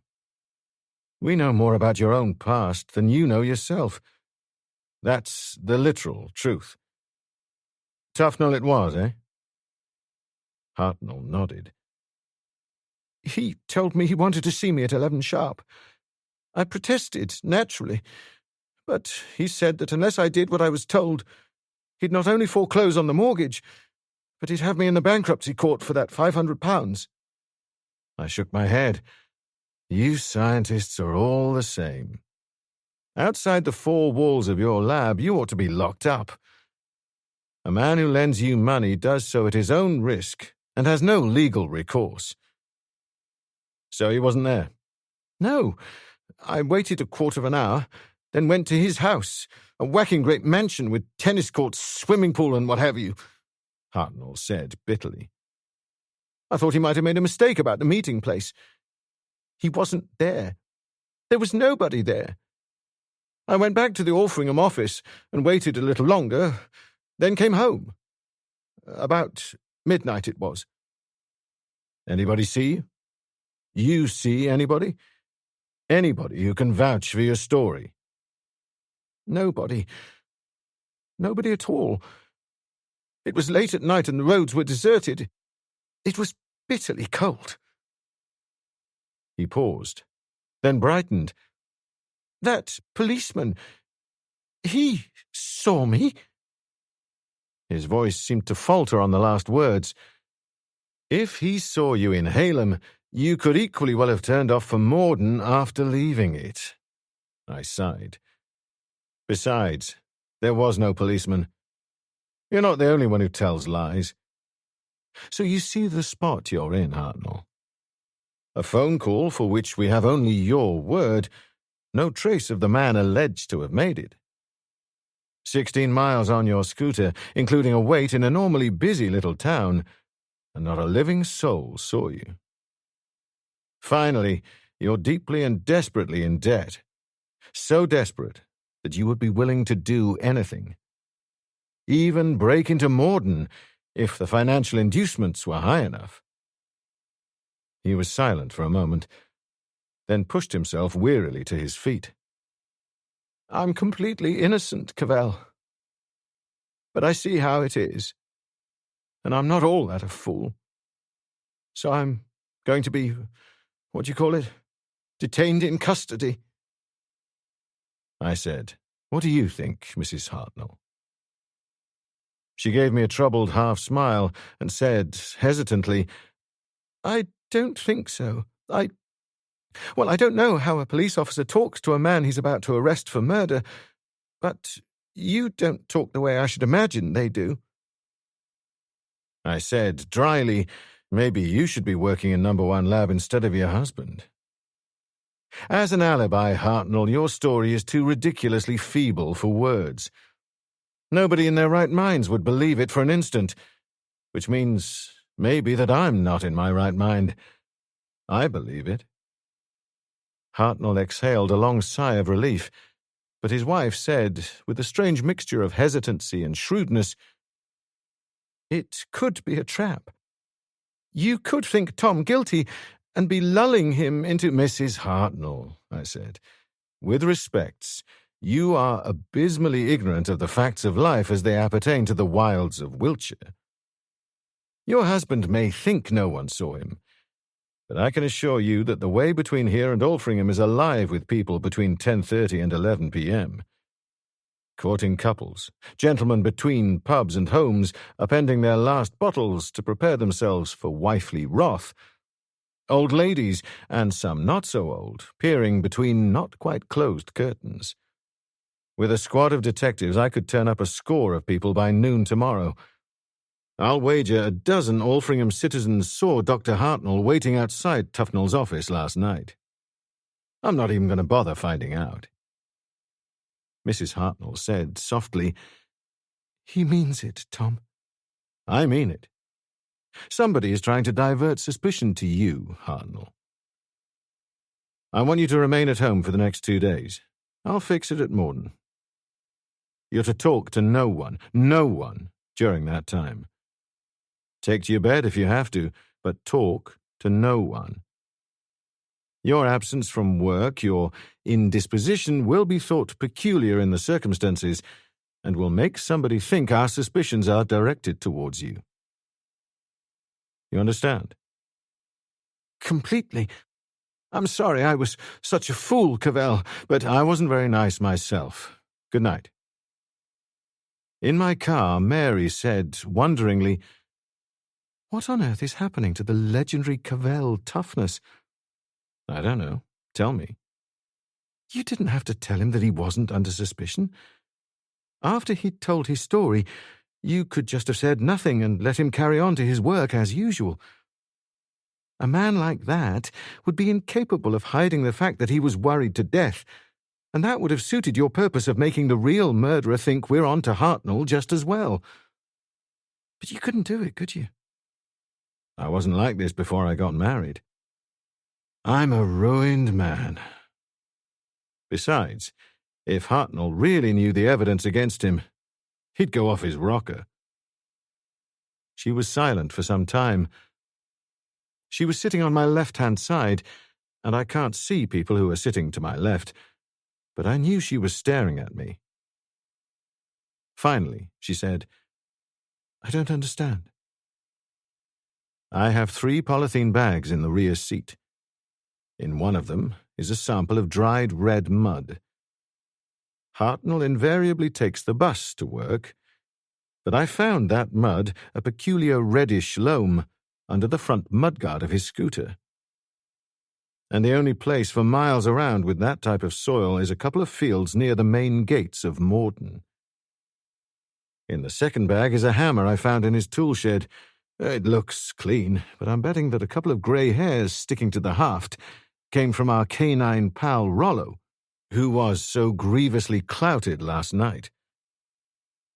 The third bag contains a pair of heavy insulated pliers, They've been perfectly cleaned, but a comparison by electronic microscope of some scratches on it and the broken ends of the barbed wire in Mortyn should give some very interesting results." "You found all that?" she whispered. "I found all that. Near genius, I would say." "You're worried to death, aren't you?" Mary asked. I made no reply, and she went on, "Even with all that, you still don't think he's guilty? I mean, that anyone should go to such lengths—" "Hartnell's innocent. Of the killing, anyway.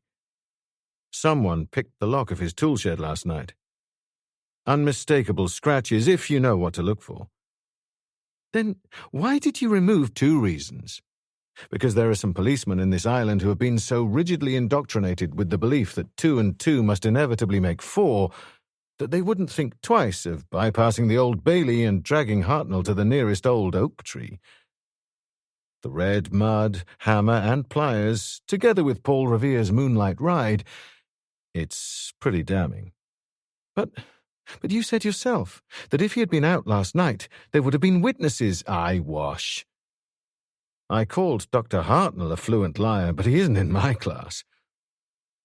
At night, all cats are grey.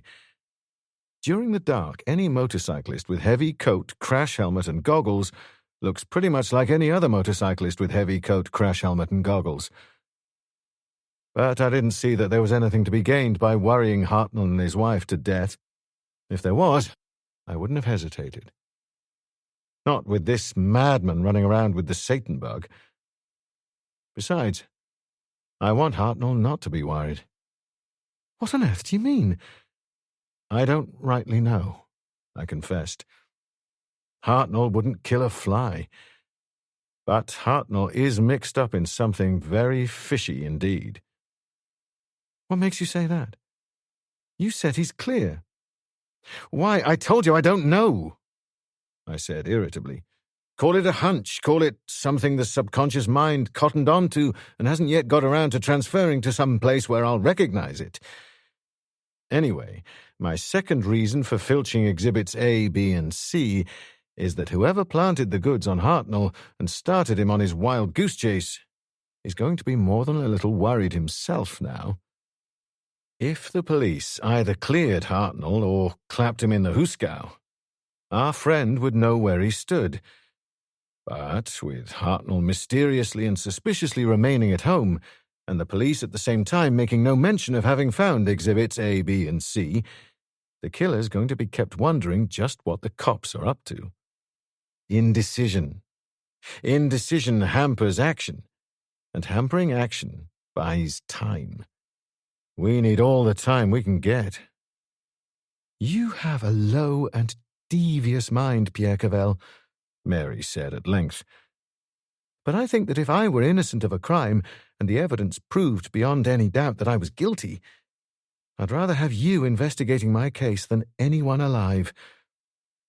By the same token, if I were guilty of a crime and there was no possibility of any evidence pointing to me, I'd rather have anyone else in the world except you investigating it. Or so my father says, and he should know. I know you'll find this man, Pierre." I wished I could even begin to share her conviction. But I couldn't even begin. I was sure of nothing at all, except that Hartnell wasn't the blue-eyed innocent he appeared, nor his good wife, and that my leg was aching pretty fiercely. I wasn't looking forward very much to the remainder of that night. We were back in the Wagoner's Rest just before 10 o'clock. Hardanger was waiting for us in a deserted corner of the lounge, along with a dark-suited unknown man who turned out to be a police stenographer. The superintendent was studying some papers and scowling away into the middle distance from time to time, but the craggy face broke into a beam of pleasure when he looked up and saw us. Mary, rather.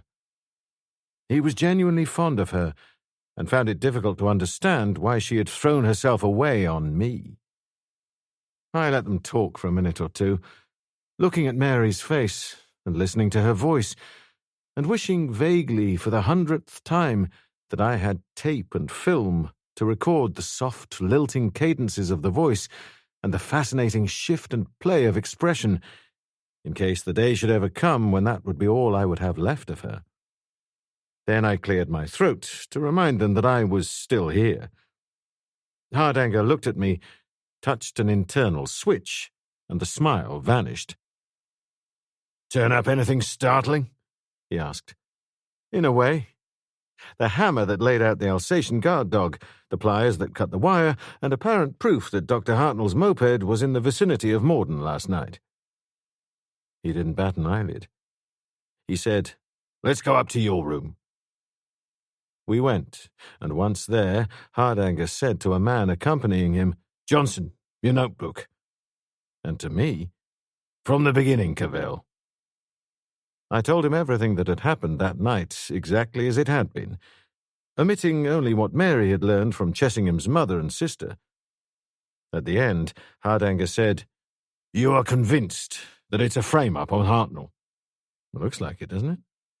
"Hadn't it occurred to you that there might be a double twist to this? That Hartnell planted it on himself?" Yes, but it's hardly possible. I know Hartnell.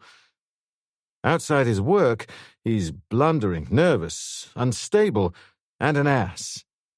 Hardly the basic material for the ruthless, calculating criminal. And he'd hardly go to the length of picking his own padlock. Anyway, it doesn't matter. I've told him to stay at home meantime. Whoever stole the botulinus and the Satan bug did so for a purpose. Inspector Wiley's pretty keen to get into the act. Let him have his men keep a round-the-clock watch on the house to see that Hartnell stays put. Hartnell, even if guilty, wouldn't be so mad as to keep the viruses in the house. If they're elsewhere and he can't get at them, that's one worry less. I also want a checkmate on his supposed moped trip of last night. "There'll be a watch kept and checkmate," Hardanger promised. "Chessingham tip you off in any way about Hartnell?" Nothing useful. Just my own hunch. Hartnell was the only person I knew of in No. 1 Lab in a position to be blackmailed or coerced. The point is that someone else knows it too. He also knew that Tufnell was from home. That other man is the man we want. How did he find out? "How did you find out?" Hardanger demanded. Tufnell himself told me. I was here for a fortnight some months ago, helping Derry check on a bunch of newly arrived scientists.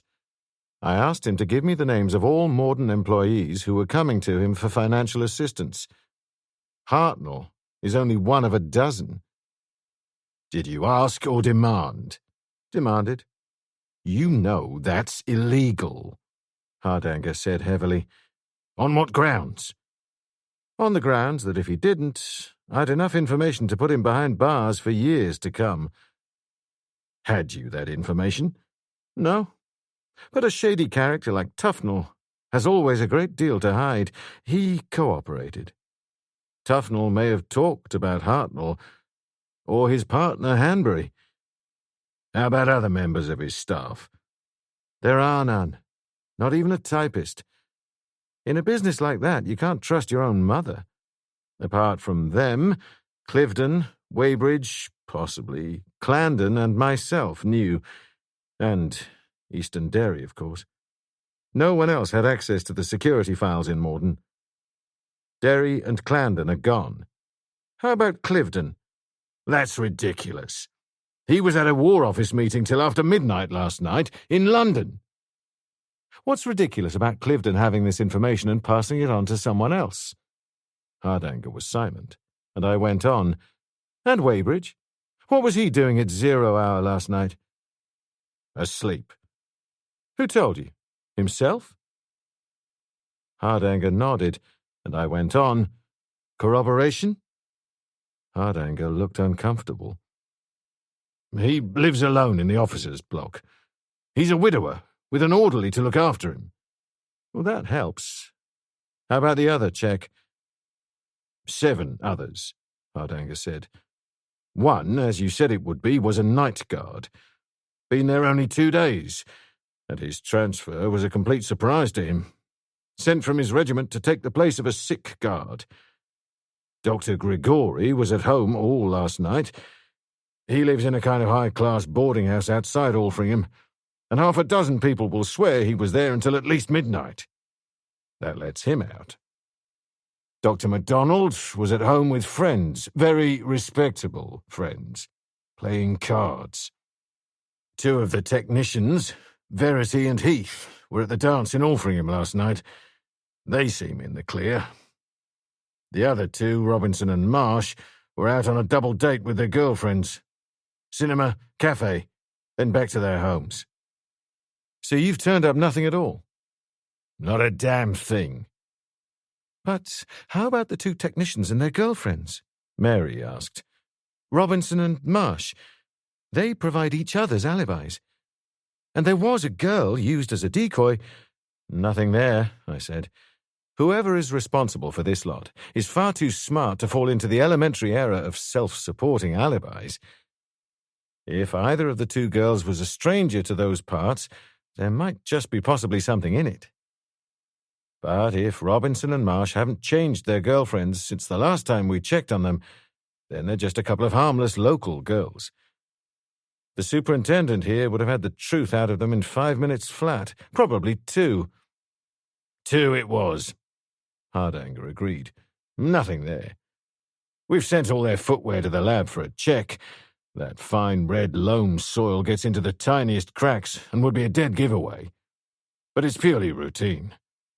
Nothing will come of it. You want a copy of all those statements and witnesses' reports? Please. What's your next move? What would yours be? Hardanger countered. I'd have Tufnell, Hanbury, Cliveden and Weybridge questioned to see if they've ever spoken to anyone about Hartnell's financial difficulties. Then I'd have Grigori, MacDonald, Hartnell, Chessingham, Cliveden, Weybridge and the 4 technicians questioned, separately of course, about the extent of their social life with the others. Whether they had ever been in each other's homes is a question that might be tossed in casually. And I'd have fingerprint squads move into all their houses at the same time to print as much of every house as possible. You'd have no trouble getting warrants for that little lot. If X maintains he's never been in Y's home and you find prints proving him a liar, well, someone is going to have some interesting explaining to do. Including General Cliveden's and Colonel Weybridge's homes? Hardanger asked grimly. I don't care whose feelings are wounded. This is no time to consider anyone's hurt pride. It's a long shot, Hardanger said. Criminals with something to hide, particularly the connection between them, would never meet in each other's homes anyway. Can you afford to ignore even such a long shot? Probably not, Hardanger said. Probably not. 20 minutes after their departure with the polythene bags, I climbed out of the window, clambered to the ground via the porch, picked up my car where I'd left it parked in a side street, and set off for London. Chapter 6. It was exactly 2:30 in the morning when I was shown into the library of the General's West End flat. The General welcomed me in a red, quilted dressing gown and waved me to a seat. He hadn't been to bed, I could see that. The dressing gown meant nothing. He invariably wore it inside the house. 6'3" and built to match, the General would never see 70 again, but his back was as straight, his complexion as fresh, and his eyes as clear as a man 30 years his junior. He had thick, iron-grey hair, iron-grey trimmed moustache, grey eyes, and the cleverest brain of any man I'd ever met.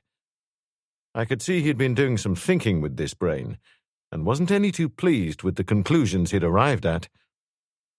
Well, Cavell.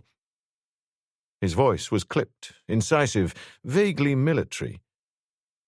You've made a pretty mess of things. Yes, sir. He was the only man in the world who rated a sir from me. One of my best operatives, Neil Clarendon, is dead. Another as good, Easton Derry, is probably also dead, though only listed missing. Dr. Baxter, a great scientist and a great patriot, and how badly we need both, is dead. Whose fault, Cavell? Mine.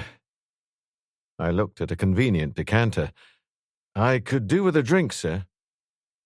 There rarely has been a time when you couldn't, he said acidly, and then just 1 degree less acidic. Leg acting up? A little. Sorry about this hour of night, sir. It was essential. How do you want it, the story? Straight, quick, and from the beginning. Hardanger turned up at 9 a.m. Sent in an Inspector Mortyn, heavily disguised as God knows what, to test my loyalty first. I suppose you thought that one up, too. You might have warned me. I tried to, he said impatiently. I was too late. The news of Clarendon's death reached General Cliveden and Hardanger before it did me. I rang you up, but your home and office phones were out of order. Hardanger did that. I nodded. Anyway, I passed the test. Hardanger was satisfied and asked me to come to Mortyn. Said he'd suggested it to you and you'd been reluctant. It must have taken quite a bit of doing to suggest something to Hardanger and leave him with the impression that he'd thought it up himself. It was. Never underestimate Hardanger. An outstanding policeman. He has no suspicions. You're sure? That this was a put-up job? That it was you who engineered me out of the special branch and into Mortyn, and then out of Mortyn again? He has no suspicions. I guarantee. Right. The story. I didn't waste words.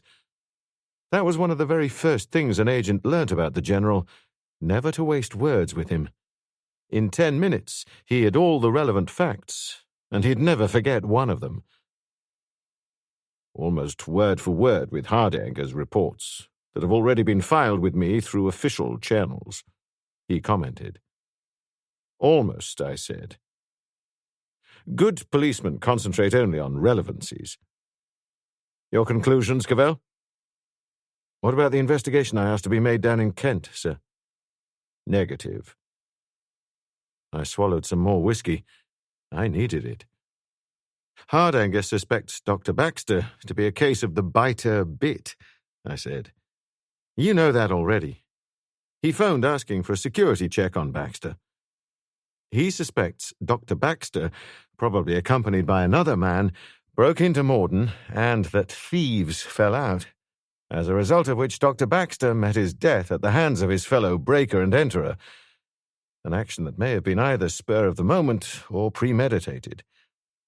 What Hardanger doesn't know is that it was Dr. Baxter who first reported to Easton Derry, directly and privately, that minute amounts of rare and valuable viruses were disappearing from Mortyn and asked for an investigation, or that it was Baxter who, as a result of our requests, had me removed from Mortyn so that I could carry on investigations in London under cover of a private detective's business.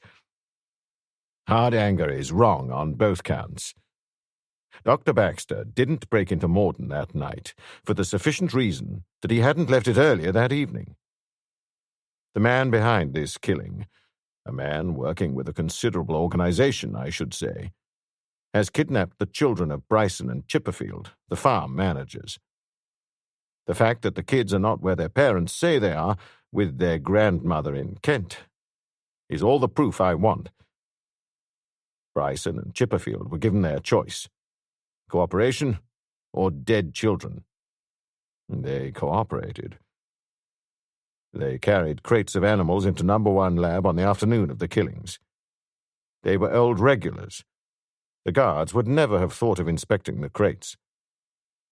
Inside 2 of these crates were 2 men fairly skillfully made up to resemble Dr. Baxter and someone we can call X. 8 crates were carried in that afternoon, and Bryson and Chipperfield followed their usual practice of not disturbing the lab work too much by bringing in all the crates first and leaving them in the corridor, just outside the lab, before carrying them all in. This, of course, is conclusive proof of highly detailed inside information. While the crates were there, one of the men inside, the one disguised as X, nipped smartly out into the adjoining cloakroom used by the scientists and technicians in Number 1. He probably hid in a locker. The other man, the one disguised as Baxter, was carried into the animal room. A dozen places where a man could hide there. Our inquiries show that the scientists and technicians drifted off singly that evening. They usually did. One of them, X, takes his chance of going into a momentarily empty cloakroom and changes over places with the imposter, to whom he hands his security tag. The fake X now leaves by the main gate, handing in his tag and forging the name. It was a pitch-dark night, and he'd only be one of hundreds crowding out. He was pretty safe. X goes back into the lab when the coast is clear and sticks a gun into Baxter. More likely, this has already been done by the man dressed to impersonate Baxter. Anyway, it doesn't matter. Baxter was always the last to leave. He was responsible for setting the combination, and so they nailed him. By and by, the imposter, B, takes off and hands in Baxter's card at the gate. X, of course, can't just pocket the viruses, knock off Baxter and remove himself. As far as the gate guard is concerned, X has already checked out. He can't check out a second time. He knows it won't be safe to move until the last of the security rounds have been finished at 11 p.m. He waits till then, takes the viruses, belts Baxter over the head with his gun butt, and leaves, throwing a virus toxin at the unconscious man. He has to kill Baxter, because Baxter knew who he was. He didn't know, as we did, that Clarendon was keeping a binocular watch every night on the corridor in E-Block, but it's highly likely that he suspected he might. He's not the man who would leave anything to chance. He must have known that this was the one possibility that might upset his plans. Hence, the cyanide suite. When Clarendon came up after X had shut the door, X must have spun some yarn and got Clarendon to accept the suite. He obviously knew Clarendon well, and Clarendon knew him. The General rubbed his moustache thoughtfully. Ingenious, if nothing else. Basically, you must be right. But there's something wrong about that cyanide business. Far wrong. Clarendon was looking for a man that had been stealing virus supplies, and he must have suspected that X was the man. I just don't see Clarendon accepting this butterscotch. Besides, X was carrying a gun, probably silenced. Why not that? Why the cyanide? I don't know, sir. I felt like adding that I hadn't been there. How did you get onto this in the first place? The dog, sir. It had a couple of barbed wire tears in its throat. It seemed likely that there might be blood on the wire itself.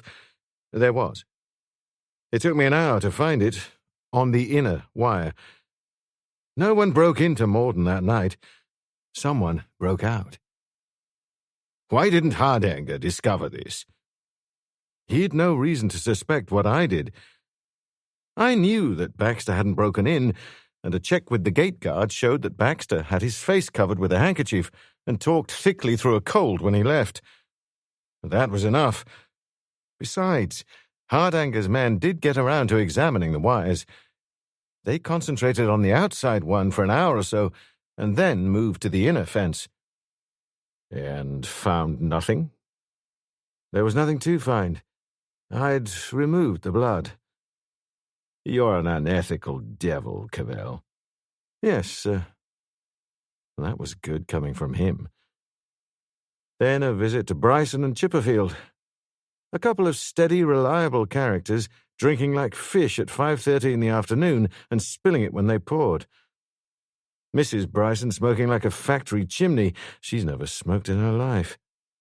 general air of quiet desperation, well concealed, but all very obvious. Suspects? There's General Cliveden and Colonel Weybridge. Cliveden was in London at the time of the killing, but although he's only been in Mortyn 2 or 3 times since taking over, he has 2 things against him. He has access to the security files and may have known of Hartnell's financial troubles, and it was strange that such a gallant soldier didn't volunteer to go into the lab instead of me. It was his place, not mine. He bosses Mortyn. The 2 words, gallant and soldier, are not necessarily synonymous, the General said dryly. Remember, he's a doctor, not a fighting man. That's so. I also remember that 2 of the handful of double VCs ever won were won by doctors. It doesn't matter. Same 2 arguments apply to Weybridge, with the additional 2 factors that he lives on the premises and has no alibi. Grigori, because he was too insistent for what I regarded as insufficient reason to have the place sealed off for keeps. But the fact of the insistence itself, being so obvious, may remove suspicion, as does the fact that the virus locker door was opened by a key, and Grigori had what was thought to be the only key.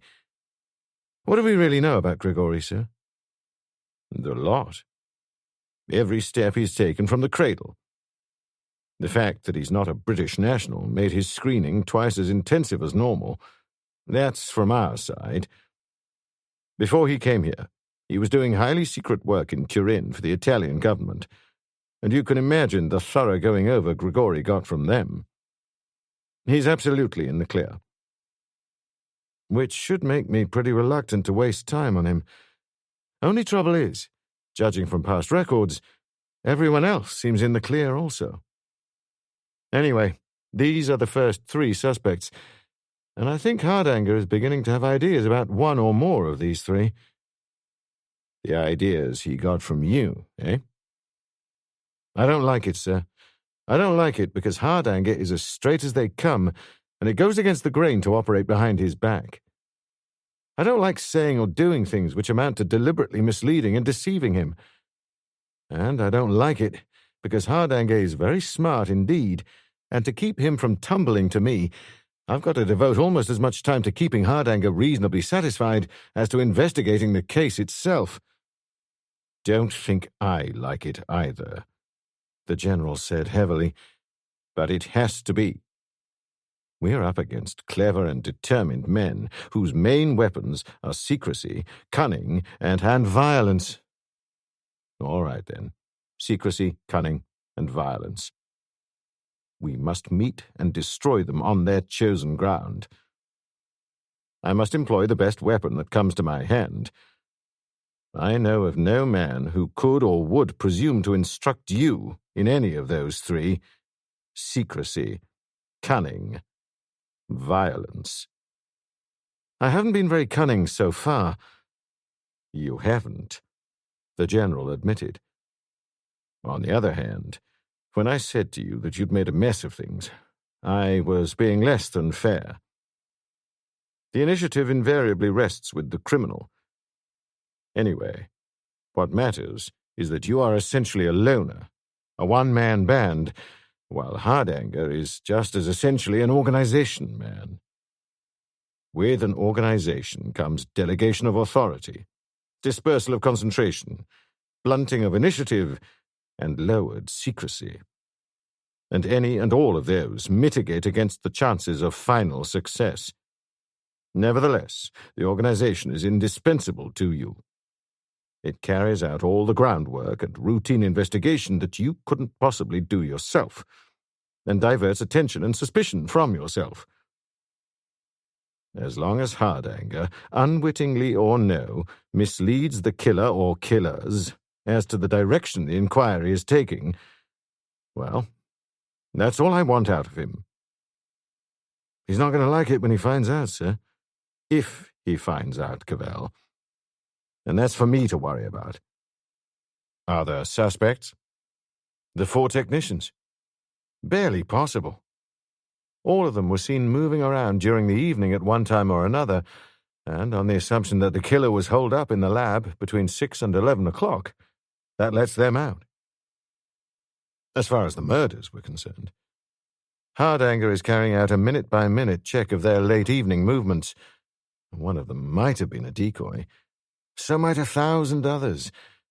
The decoy doesn't necessarily have anything to do with number 1 lab. Hartnell would appear to be in the clear. His alibi is so hopeless that it would seem to have to be genuine. But for all that, I have a feeling that there's something queer going on there, and I'll be calling on him again. Then there's Chessingham. A very big question mark. As an assistant research chemist, his salary is no shakes, but it seems he can afford to run a big house, have a maid, and keep his sister at home to look after his mother. The maid's been there only 2 months. His mother, incidentally, is in a very bad way from a health viewpoint. Her doctor says that a shift to a warmer climate might add years to her life. She herself maintains that she doesn't want this shift, but that's probably only because she doesn't want to embarrass her son, who she knows can't afford it. Maybe Chessingham would like the money to send her abroad. I'm sure, in fact, they're a pretty close family. I don't want Hardanger on this. Can you arrange to have Chessingham's bank account checked? A monitoring watch kept on all incoming and outgoing mail. A check made with local authorities to see whether a driving license has ever been issued in his name. A check made with the army unit in which he did his national service to see if he ever drove a vehicle. And, finally, a check on all the local moneylenders to see if Chessingham's on their books. He's certainly not with Tufnell and Hanbury, the biggest sharks in the area, but there are a dozen others within 20 miles, and Chessingham never strays far from home. He may be borrowing money by mail from some London firm. Is that all you want?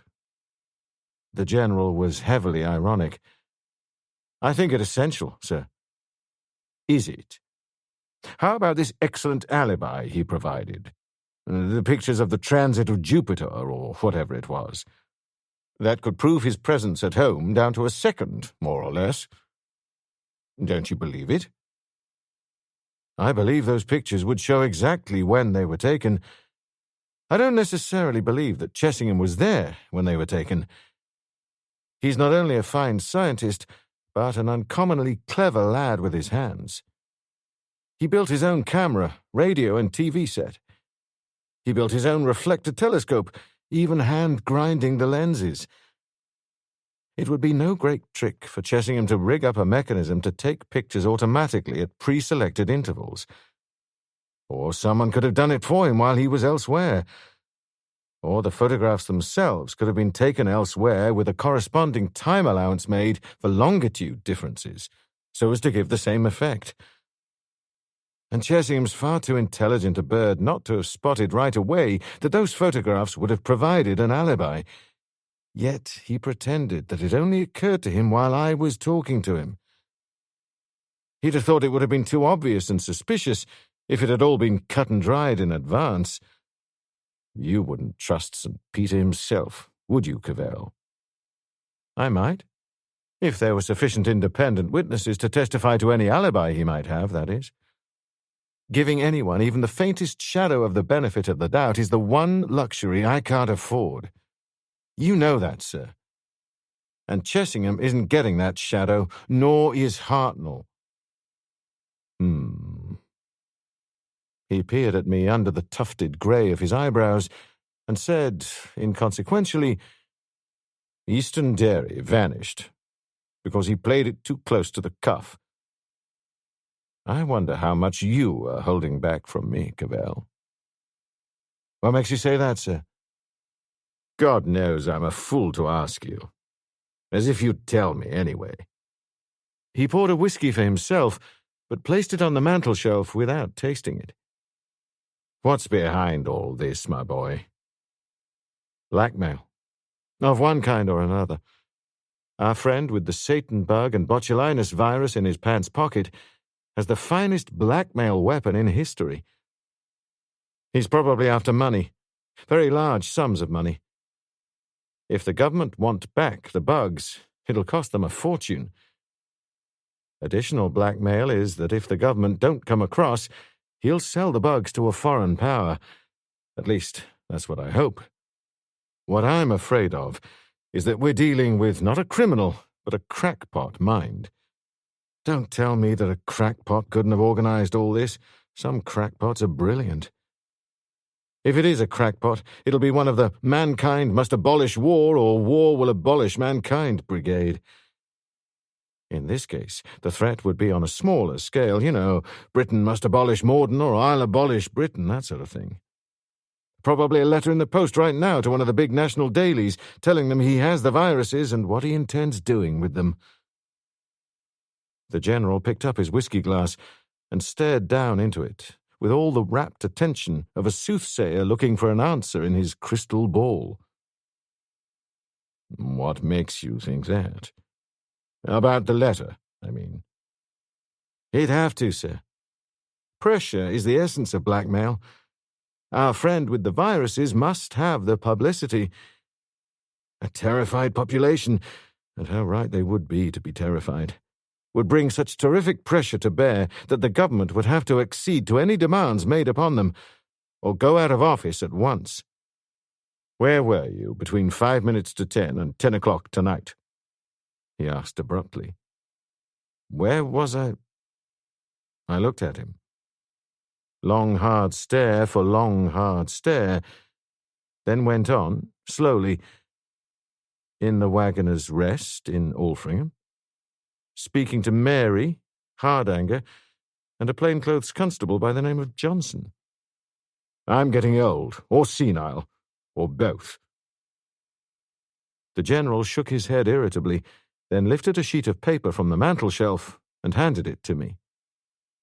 You'd better read this, Pierre. The Pierre made it very bad indeed, and it was very, very bad indeed. It couldn't have been worse. A Reuters dispatch sheet, the message in typed capitals. Mankind must abolish war, or war will abolish mankind, the typescript began. It is now in my power to abolish the most dreadful form of war this world has ever known or ever will know, bacteriological warfare. I have in my possession 8 ampoules of botulinus toxin, which I took from the Mortyn Research Establishment near Alfringham, Wiltshire, 24 hours ago. I regret that 2 men were killed last night, but have no deep sorrow. What are 2 lives when the lives of mankind are at stake? The contents of any of those ampoules, suitably dispersed, could destroy all life in Britain. I shall fight fire with fire, and destroy evil by forces of evil. Mortyn must cease to exist. That stronghold of the Antichrist must be utterly razed so that no stone be left standing. I order that all experiments in Mortyn cease forthwith, and that the buildings in which this evil work is carried out be dynamited and bulldozed to rubble. You will broadcast acknowledgement and compliance on the BBC News at 9 a.m. tomorrow morning. If I am disregarded, I shall be compelled to take steps, the effects of which I dare not contemplate. But those steps I shall take. It is the wish of one who is greater than all that war upon earth shall cease forever, and I am his chosen instrument. Mankind must be saved from mankind. I read through it again and laid the sheet down. This was the real McCoy. No one outside Mortyn knew that 8 ampoules had been stolen. The General said, Well? Well? A nut, I said, completely off his trolley. Mind you, he has a rather nifty line of prose. Good God, Cavell! The General's face was set in hard lines, cold grey eyes, angry. A communication like that, and all you can do is to make feeble... What do you want me to do, sir? Get out the sackcloth and ashes? Sure, it's terrible, but we were expecting it, or something like it. If ever there was a time to use our heads and not our hearts, well, this is the time. You're right. The voice was a sigh. Of course you're right. And damnably accurate in your forecast. This came by phone call from Alfringham between 5 to 10 and 10 o'clock tonight. Sorry about that, too. I'm even ready to suspect myself. The message came to Reuters in London, dictated at slow speed. Reuters thought it a hoax, but telephoned Alfringham just in case. The news of the theft and murders hasn't been officially released yet. Typical army stupidity. For half of Wiltshire knew about the murders hours ago, and so does Fleet Street. All Reuters got was a denial, but the reaction to their questions convinced them that they were onto something very hot indeed. For 2 hours, believe it or not, they argued back and forth as to whether or not this item should be released to the press. The decision not to communicate came from the very top. They notified Scotland Yard, who notified me. By that time it was well after midnight. This is the original copy. A crackpot, you think? A screw or two loose, but all the rest of his mental machinery is working just fine. He knows he has to have publicity to generate sufficient terror to bring pressure to bear, and to generate even more terror, he gives the impression that he doesn't know 3 of the 8 ampoules in his possession contain the Satan bug. If the public really thought he had the Satan bug and might use it in mistake, they'd scream for him to be given anything on earth, just so long as he returned it. He may not know it is the Satan bug. I'd never seen the General like this before, hesitant and uncertain under the grimly worried mask. We can't assume he does. I can. He knows. Whoever it is, he knows. You're going to keep this out of the papers. It'll buy us time. He must have publicity, as you say. How about the actual crime itself? The break-in, the murders? It'll be in every paper in the country tomorrow. It's already on the streets. Local Wiltshire correspondents got the tip-off early this evening. After that, there was nothing we could do about it. The reaction of the populace should be interesting. I finished my whiskey and rose. I'll be getting back, sir. What are you going to do? I'll tell you, sir. I should start on Bryson and Chipperfield, but I'll be wasting my time. They won't speak. They'll be too terrified for their kids' lives, and besides, I'm convinced they wouldn't have seen either the man who gave the orders or the men they carried inside. I'm going to start over again with the number 1 lab people. A couple of phone calls to Cliveden and Weybridge.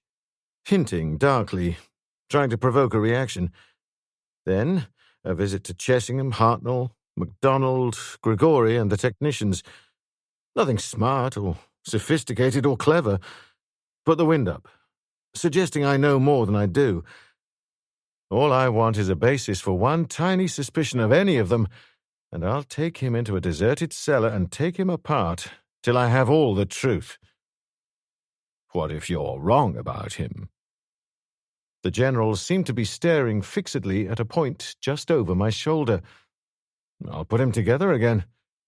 If I can, I added indifferently. We have never operated it that way, Cavell. We've never had a lunatic with the power to wipe us all out, either. That's so. He shook his head. Who's going to be the first object of your attentions? Dr. MacDonald. MacDonald. Why MacDonald? Doesn't it strike you as curious, sir, that of all the major dramatis personae, the only one without shadow of suspicion against him is Dr. MacDonald? I find that very interesting. Maybe he forgot to frame himself when he was so busy framing everybody else, planting suspicion away from himself. This is an uncommonly dirty world, and I automatically suspect those as pure as the driven snow." The General gazed at me in a long silence, then glanced at his watch. "You might just manage a couple of hours' sleep when you get back." "I'll get all the sleep I want when I get the Satan bug back." "A man can go only so long without sleep, Cavell." The tone was very dry. "It won't take me long, sir. My promise. I'll have the Satan bug back in Mortyn in 36 hours.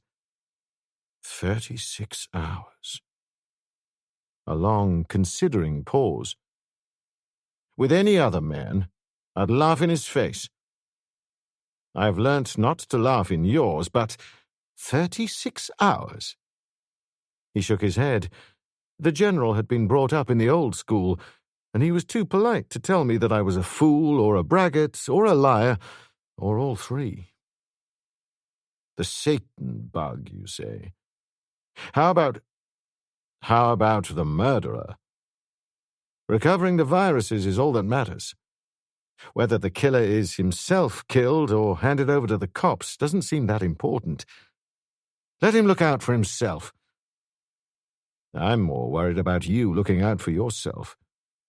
Be very careful, Cavell.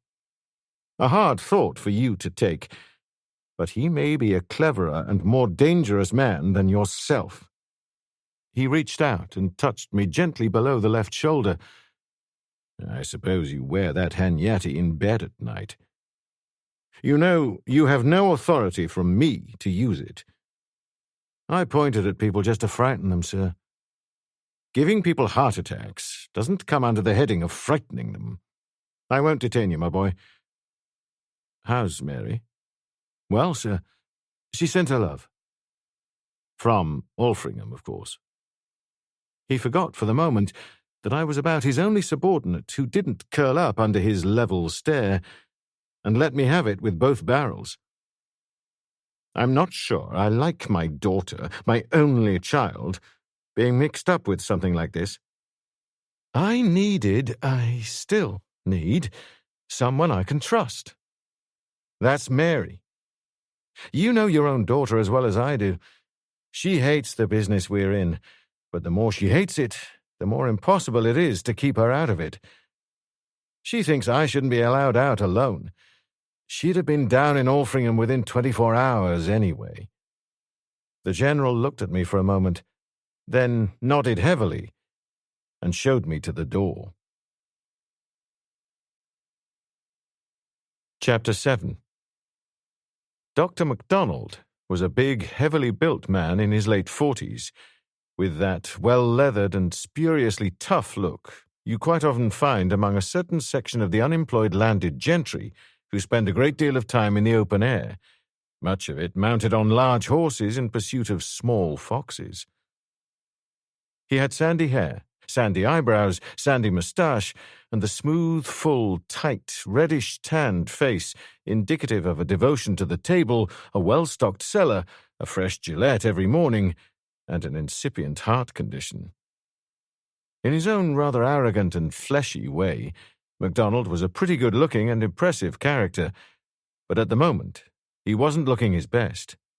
Not that anyone would be when rubbing sleep from gummed eyelids and welcoming the unexpected caller at 6:15 a.m. on a pitch-dark, raining and bitterly cold October pre-dawn.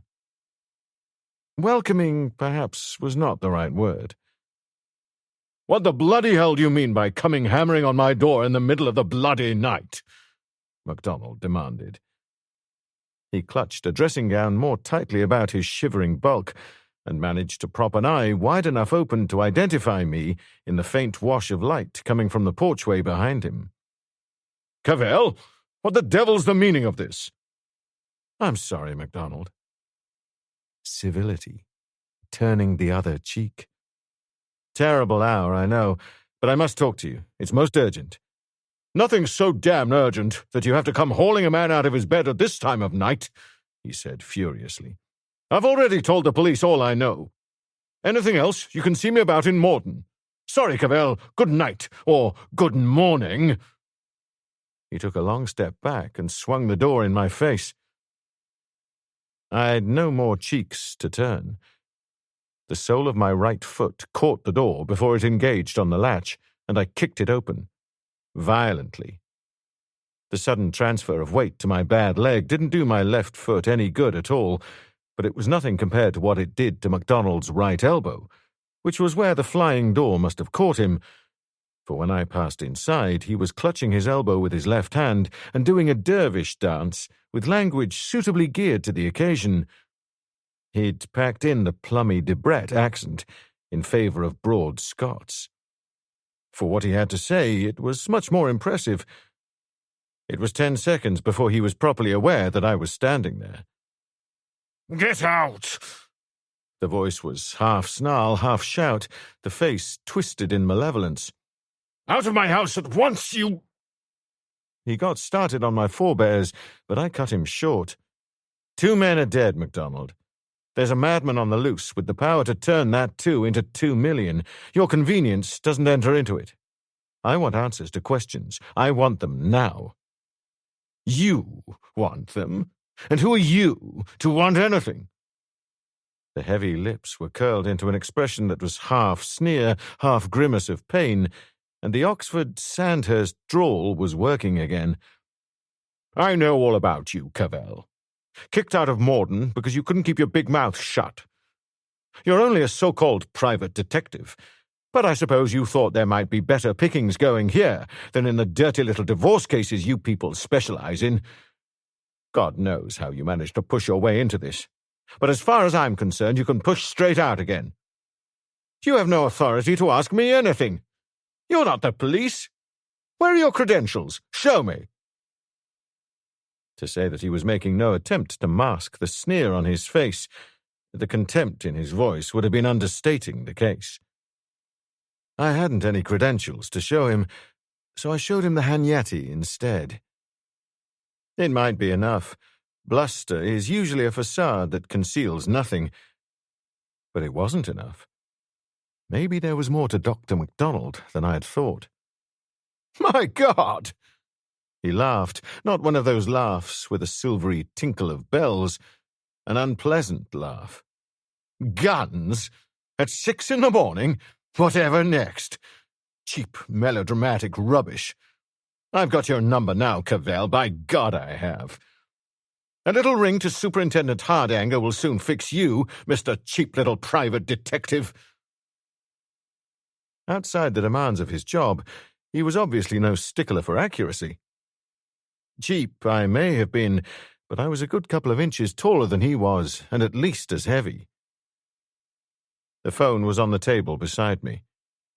He took 2 steps towards it, and I took 1 towards him. The muzzle of the Hanyati caught him just under the breastbone, and I stood aside as he jackknifed and fell to the floor. It was brutal, high-handed, completely unjustifiable on the face of it, and I didn't like it one little bit. But I liked even less the idea of a madman with the Satan bug in his possession. I had to use every second I had. By and by, when it was all over, I'd apologize to MacDonald. But not now. He rolled around for a bit, clutching his midriff with both hands and whooping in pain as he tried to drag air into his lungs. After a minute or so, he quietened down and struggled to his feet, still clutching his stomach, breathing very quickly, very shallowly, like someone who can't get enough oxygen quickly enough. His face was grey and puffy, and the bloodshot eyes held an expression that was pretty close to hatred. I didn't blame him any. "This is the end of the road for you, Cavell." His voice came in hoarse gasps, punctuated by half-sobbing inhalations. "You've gone too far this time. Unprovoked assault." He broke off, flinching, as he saw the barrel of the Hanyati arching towards his face. Both hands were flung up in instinctive self-defense, and he grunted in agony as my free hand caught him in the midriff again. He stayed down longer this time, and when he finally dragged himself, trembling to his feet, he was in pretty bad shape. His eyes were still burning mad, but there was something else in them now as well. Fear. I took 2 quick steps towards him, lifting the hanyati high. MacDonald took 2 corresponding steps back, then collapsed heavily on a settee as it caught him behind the knees. His face held rage and bewilderment and fear lest I hit him again. It also held hatred for both of us. For me, because I was doing what I was doing. For himself, because he knew he was going to do what I said. MacDonald wasn't ready to talk, but he was going to all the same, and both of us knew it. "Where were you on the night Baxter and Clarendon were killed?" I asked. I remained on my feet, the hanyati ready. "Hardanger has my statement," he said sullenly. "At home. I'd had 3 friends in for bridge, until almost midnight." "Friends?" "A retired scientific colleague, the local doctor and vicar." "Good enough for you, Cavell?" Maybe he was getting some of his courage back. Nobody more skilled at murders than doctors, and priests have been unfrocked before. I looked down at my feet, at the smooth grey sweep of a wall-to-wall carpeting. If a man dropped his diamond tie-pin in that nap, he'd have to call in a tracker dog.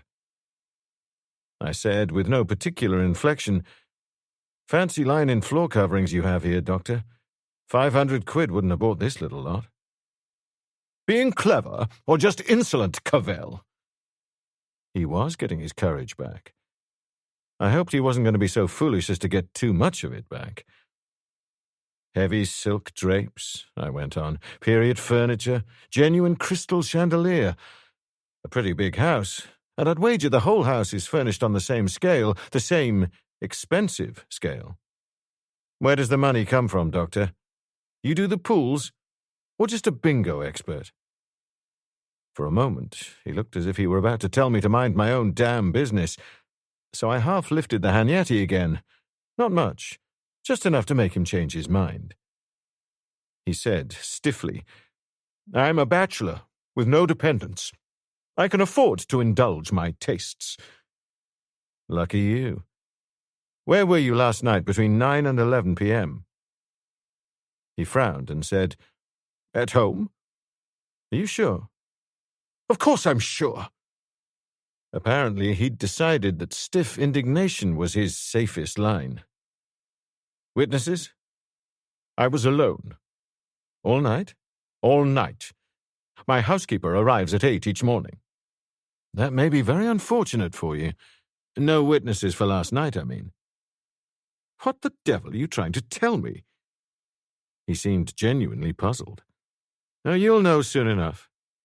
You don't run a car, do you, Doctor?" "As it happens, I do." "But you come to Mortyn on an army bus. I prefer it that way." "It's no concern of yours." "True. What kind of car?" "A sports car." "What kind of sports car?" "A Bentley Continental." "A Continental? A sports car?" I gave him a long look, but it was wasted. He was staring down at the carpet. Maybe he had lost a diamond tie-pin there.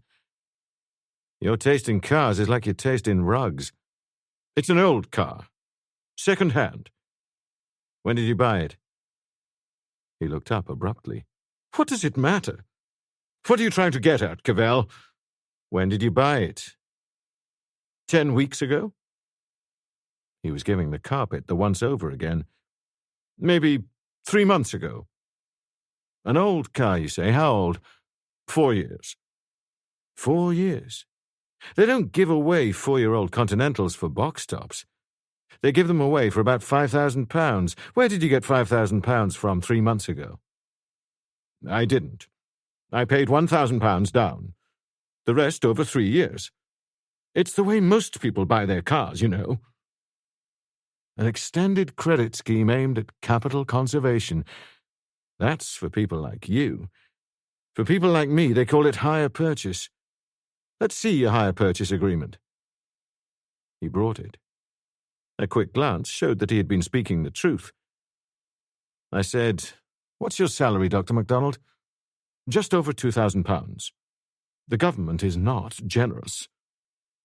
He wasn't blustering or indignant anymore. I wondered why. So that after taxation and living expenses, you couldn't possibly have as much as £1,000 left at the end of the year. In 3 years, £3,000. Yet, according to this agreement, you're going to pay off close to £4,500, balance plus interest, in 3 years. How do you propose to accomplish this mathematical impossibility? I have 2 insurance policies maturing inside the next year. I'll get them for you. Don't bother. Tell me, Doctor, why are you so worried, so nervous? I'm not worried. Don't lie. All right, so I'm lying. I am worried. I am nervous. The questions you are asking would make anyone nervous. Maybe he was right at that. I said, why should that make you worried, Doctor? Why? He asks me why. He glared up at me, then went back to looking for his diamond pin. Because I don't like the trend of your questioning. I don't like what you're trying to prove. No man would. What am I trying to prove? I don't know. He shook his head, not looking up. You're trying to establish that I live beyond my means. I don't. I don't know what you're trying to prove. I said, you've got the old tartan eyes this morning, Doctor, and if you don't mind me saying so, you stink of stale whiskey. You have all the signs of a man who had a heavy session with the bottle last night and is paying the price now. Not, I suppose, that a couple of belts on the solar plexus improved matters. Funny thing is, you're listed on our books as a moderate social drinker. You're no alcoholic, but you were alone last night, and social drinkers don't drink alone. That's why they're social. But you were drinking alone last night, drinking heavily, Doctor. I wonder why. Worried, perhaps? Worried even before Cavell and his worrisome questions ever came along. I usually have a nightcap before retiring, he said defensively. He was still staring at the carpet, but his interest lay not in any tie-pin, but in not letting me see his expressions on his face. That doesn't make me an alcoholic. What's a nightcap? Or 2, I agreed. But when a nightcap turns out to be the better part of a bottle of whiskey, it ceases to be a nightcap. I glanced round the room, then said, Where's your kitchen? What do you, damn it, don't waste my time. Through there. I left the room and found myself in one of those gleaming stainless steel monstrosities that started out to be an operating theatre and changed its mind at the last moment. More evidence of money. And, on the gleaming sink, more evidence that Dr. MacDonald really had an extended nightcap. A bottle of whiskey, 3/5 empty, with the torn lead seal still lying beside it. A dirty ashtray, full of mashed-up cigarettes. I turned as I heard a sound behind me. MacDonald was standing in the doorway. All right, he said wearily. So I was drinking. I was at it for 2 or 3 hours. I'm not used to those things, Cavell. I'm not a policeman or a soldier. 2 horrible, ghastly murders. He half shuddered. If it was acting, it was brilliant acting. Baxter had been one of my best friends for years. And why was he killed? How do I know the killer hasn't another victim lined up? And I know what this Satan bug can do. Good God, man. I'd reason to be worried. Worried stiff. So you had, I agreed. So you still have, even although I am getting pretty close to him. The killer, I mean. And maybe he is after you next. It's a thought to bear in mind. You cold-hearted, callous devil, he ground out. In God's name, get out and leave me alone. I'm just going. Keep your doors locked, Doctor. You're going to hear more of this, Cavell. Now that I'd announced my intention of leaving and had stuck the Hanyati out of sight, he was recovering courage. We'll see if you're so damned tough when you're up in court on an assault charge. Don't talk rubbish, I said shortly. I never laid a finger on you. There's no mark on you. It's only your word against mine. Me, I'd take mine first any time. I left the house. I saw the dark bulk of the garage where the Bentley was presumably housed, but I didn't give it a second glance or thought.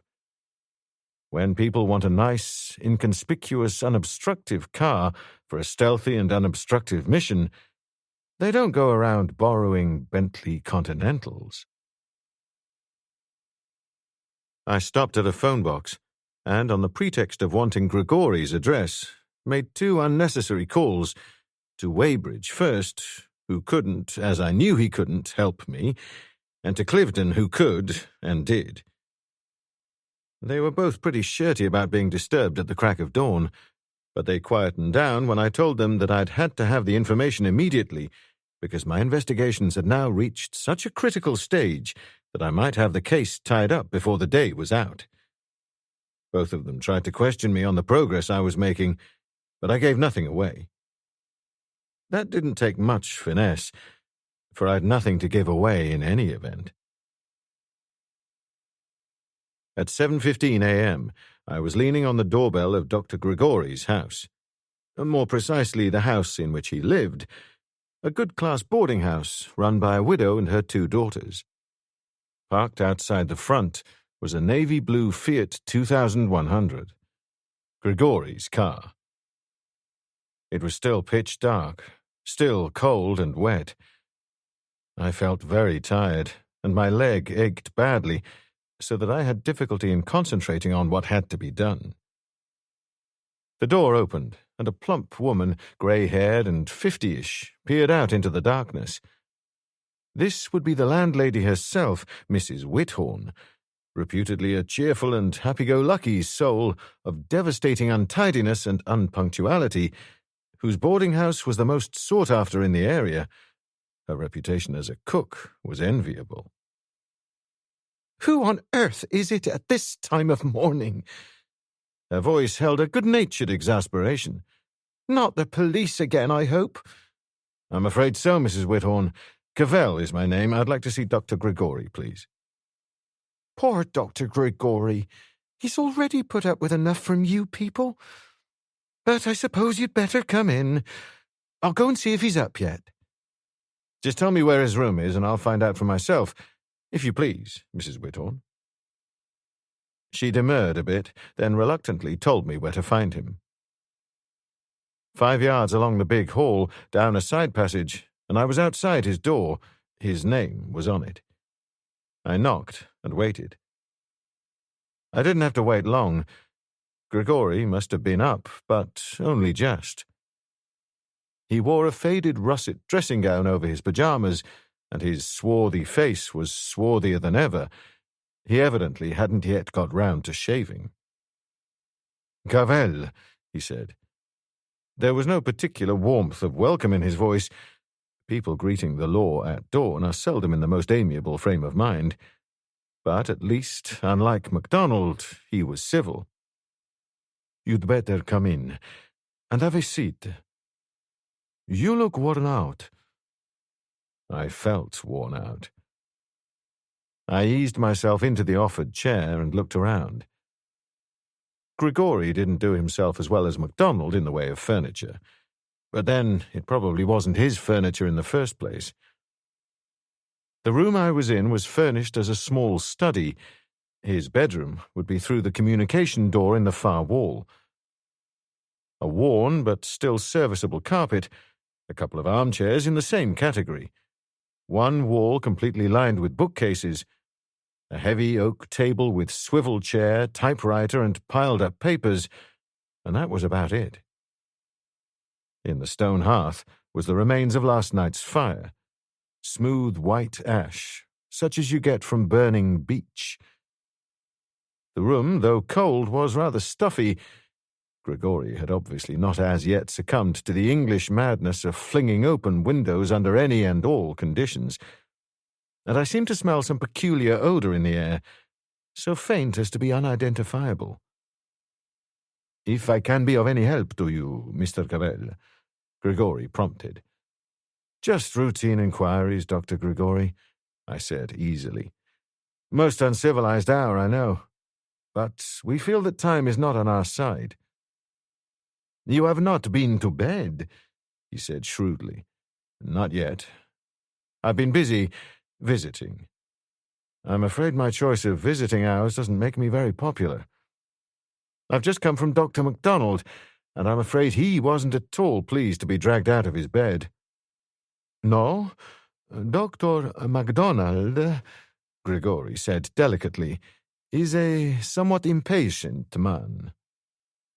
You get on well with him? On friendly terms? A colleague, shall we say. I respect his work. Why, Mr. Cavell? Incurable nosiness? Tell me, Doctor, have you any alibi for last night? Of course. He looked puzzled. I told it to Mr. Hardanger in person. From 8 until almost midnight, I was at the birthday party for Mrs. Whithorn's daughter. Sorry, I interrupted. Last night, not the night before. Aha. He looked at me anxiously. There have been no more killings. No more, I reassured him. Well, Doctor? Last night... He half smiled and shrugged. An alibi. Had I known that an alibi would have been required of me, I would not have failed to provide one. At what time exactly, Mr. Cavell? Let us say between 9:30 and 10:30 p.m. Alas, no. No alibi, I fear. I was in my room here, working all night on my book. Work therapy, you might call it, Mr. Cavell, after the dreadful experience of yesterday. He paused, then went on apologetically. Well, not all night. From after dinner, about 8, till 11. It was a good night for me in the circumstances. 3 whole pages. He smiled again, differently. For the type of book I'm writing, Mr. Cavell, a page an hour represents excellent progress. And what type of book is that? On inorganic chemistry. He shook his head and added wistfully, It is unlikely that the citizens will be besieging the bookshops in order to buy it. The reading public for my speciality is limited indeed. That the book? I nodded at the pile of papers on the desk. It is.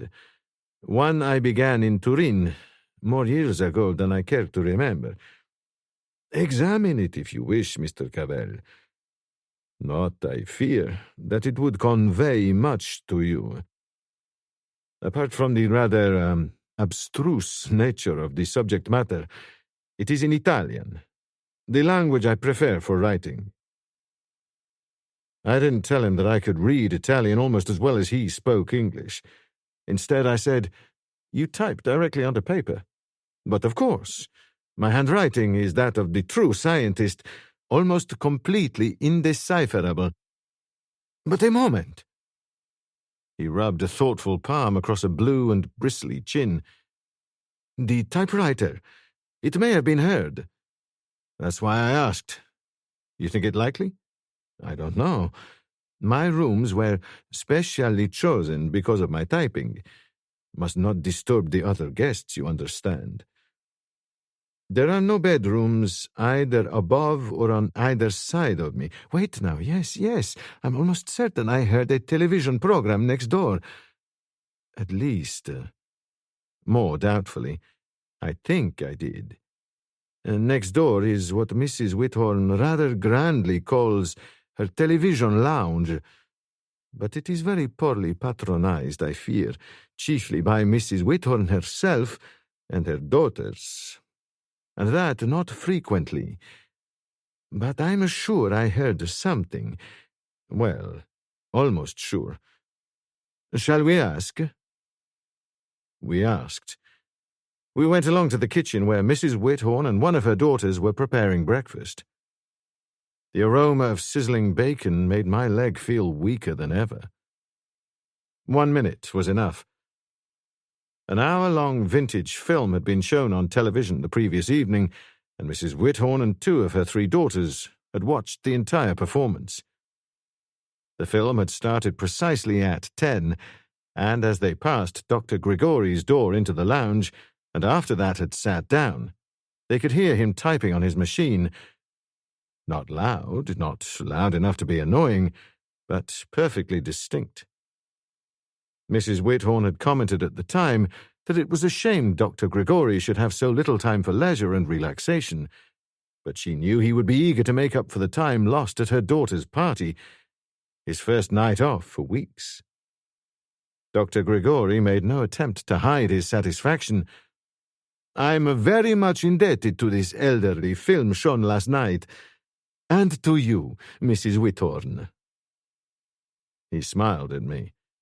"Your suspicions at rest, Mr. Cavell." "I never had any, Doctor, but that's how policemen must work, by the elimination of even the most remote possibilities." Dr. Grigori saw me to the front door. It was still dark, still cold, still very wet indeed. The rain was bouncing high off the tarmac road. I was considering how best to introduce my now standard spiel about the remarkable progress I was making, when Grigori himself said suddenly, "I am not asking you to betray any professional confidences, Mr. Cavell, but, well, do you think there is a chance that you'll get this fiend? Are you making any progress at all?" "More than I would have thought possible 12 hours ago. Investigations have led me pretty far in what I believe to be the right direction. Very far, I might say, if it weren't for the fact that I'm up against a brick wall." "Walls can be climbed, Mr. Cavell." "So they can, and this one will be." I paused. "I don't know whether I should have said what I did, but I know you will keep it strictly to yourself." He gave me his earnest reassurances on that point, and we parted.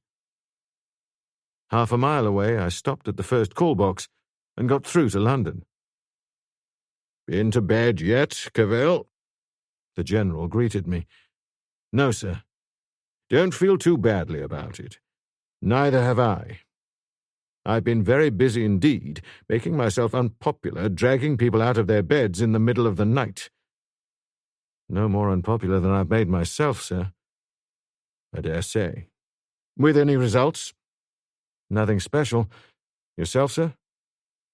"Chessingham. No record of a civilian driving license having been issued to him at any time. This may not be definite. It may have been issued to him in some place other than his own country, although this would be unusual. As for his army record, it turns out, strangely enough, that he was in the RASC. The RASC? Then the chances are that he did have a license. Did you find out, sir?"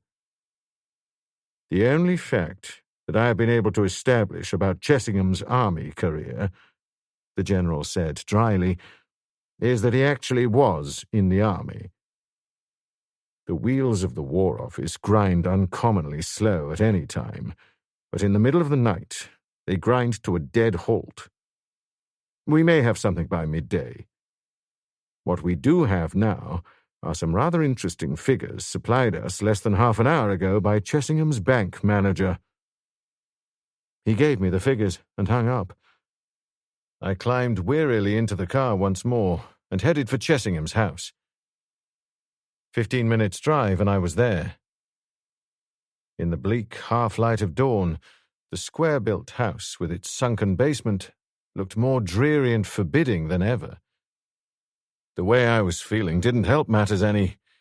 I squelched my way up the flight of worn steps over the moat and pressed the bell. Stella Chessingham appeared. She was neatly and attractively dressed in a flowered housecoat, and her hair was smoothly brushed, but her face was pale and the brown eyes were tired. She didn't look very happy when I told her I wanted to see her brother. I suppose you'd better come in, she said reluctantly. Mother's still in bed. Eric's at breakfast. He was. Bacon and egg again. My leg felt weaker than ever. Chessingham rose to his feet and said nervously, "Good morning, Mr. Cavell." I didn't wish him good morning back. I gave him my cold, impersonal stare, the kind only policemen and head waiters are allowed to use, and said, "I have to ask some more questions, Chessingham. I've been up all night, and I'm in no mood for evasions. Straight answers to straight questions. Our investigations during the night have opened up some very interesting lines of inquiry, and the main line leads straight here." I looked at his sister. "Miss Chessingham, I have no wish to distress you unnecessarily. It might be better if I interviewed your brother alone." She looked at me with wide-open eyes, licked her lips nervously, nodded, and turned to go. Chessingham said, "Stay here, Stella. I have nothing to hide from anybody. My sister knows everything about me, Mr. Cavell." I wouldn't be so sure about that. The voice to match the stare. "If you wish to stay, Miss Chessingham, you may. Please remember afterwards that I asked you to go." Both were pale now and very apprehensive indeed. On the basis of my ability to terrify people, I could have had a job with the Central European Secret Police at any time. I said, "What were you doing last night, Chessingham? Round about 10 o'clock, shall we say?" "Last night." He blinked. "Why do I have to account for my movements for last night?" "The questions come from me. Please give me an answer." Well, I was at home, with Stella and Mother." "All night?" "Of course." "There's no of course. No visitors, no outsiders to testify to your presence here?" "Just Stella and Mother." "Just Miss Chessingham. At 10 o'clock your mother would be in bed." "Yes, in bed. I'd forgotten." "I'm not surprised. Forgetting is your strong line. You forgot to tell me last night that you had been in the RASC." "The RASC?" He sat down at the table again, not to eat, and from the slight movements of his arms, I could tell that one hand was gripping the other pretty strongly. "Yes, that's right. How did you know that?" "A little bird told me. The same bird told me that he had seen you driving an army vehicle." I was sticking my neck out, but I'd no option. Time was not on our side. "You said you couldn't drive." I can't." His eyes flickered to his sister, and then back to me. "There's a mistake. Someone is making a mistake." "That's you, Chessingham, if you keep denying it. What if I can produce 4 independent witnesses by nightfall who will swear to it that they have seen you driving?"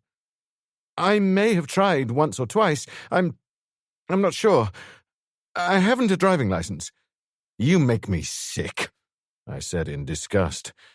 "You're speaking and behaving like a moron." "You're no moron, Chessingham. Stop beating about the bush and making a fool of yourself. You can drive. Admit it. Miss Chessingham, your brother can drive, can't he?" "Leave Stella alone." Chessingham's voice was high, his face pale. "You're right, damn you. I can drive. After a fashion." "I suppose you thought it very clever to abandon that Bedford van outside your house 2 nights ago, on the assumption that the police would never believe anyone capable of doing anything so obvious." "I was never near that van." His voice was almost a shout. "I swear it. I swear I was never near that van. I got frightened when you came round last night, and I said anything I could to strengthen my innocence." "Innocence?" I laughed, my nasty policeman's laugh. "The photographs of Jupiter that you said you took. How did you take them? Or did someone else take them? Or did you rig up an apparatus to take the pictures automatically while you were away at Mortyn?" "What in the name of God are you talking about?" He was getting frantic. "Apparatus? What damned apparatus? Search the house from top to bottom and see if you can find—" "Don't be so naive," I interrupted. "Probably buried deep in the woods anywhere within 50 square miles of here." Mr. Cavell! Stella Chessingham stood in front of me, her hands so tight that they were shaking, her face mad. You're making a terrible mistake. Eric has nothing to do with whatever it is. This murder? Nothing, I tell you. I know. Were you with him after 10:30 the night before last? In his observatory? If you weren't, young lady, you don't know. I know, Eric. I know he's completely incapable of... Character testimonials are no good to me, I said brusquely. And if you know so much, perhaps you can explain to me how £1,000 comes to have been deposited in your brother's bank account in the past 4 months. £500 on July the 3rd, the same on October the 3rd. Can you explain? They looked at each other, sick fear in their eyes, and making no attempt to conceal it. When Chessingham managed to speak, on his second or third attempt, his voice was hoarse and shaking. It's a frame-up! Someone is trying to frame me! Shut up and talk sense, I said wearily. Where did the money come from, Chessingham? He paused for a moment before replying, then said miserably, From Uncle George. His voice had dropped almost to a whisper, and he was glancing apprehensively ceilingwards. Decent of Uncle George, I said heavily. Who's he? Mother's brother. His tone was still low. The black sheep of the family, or so it seems.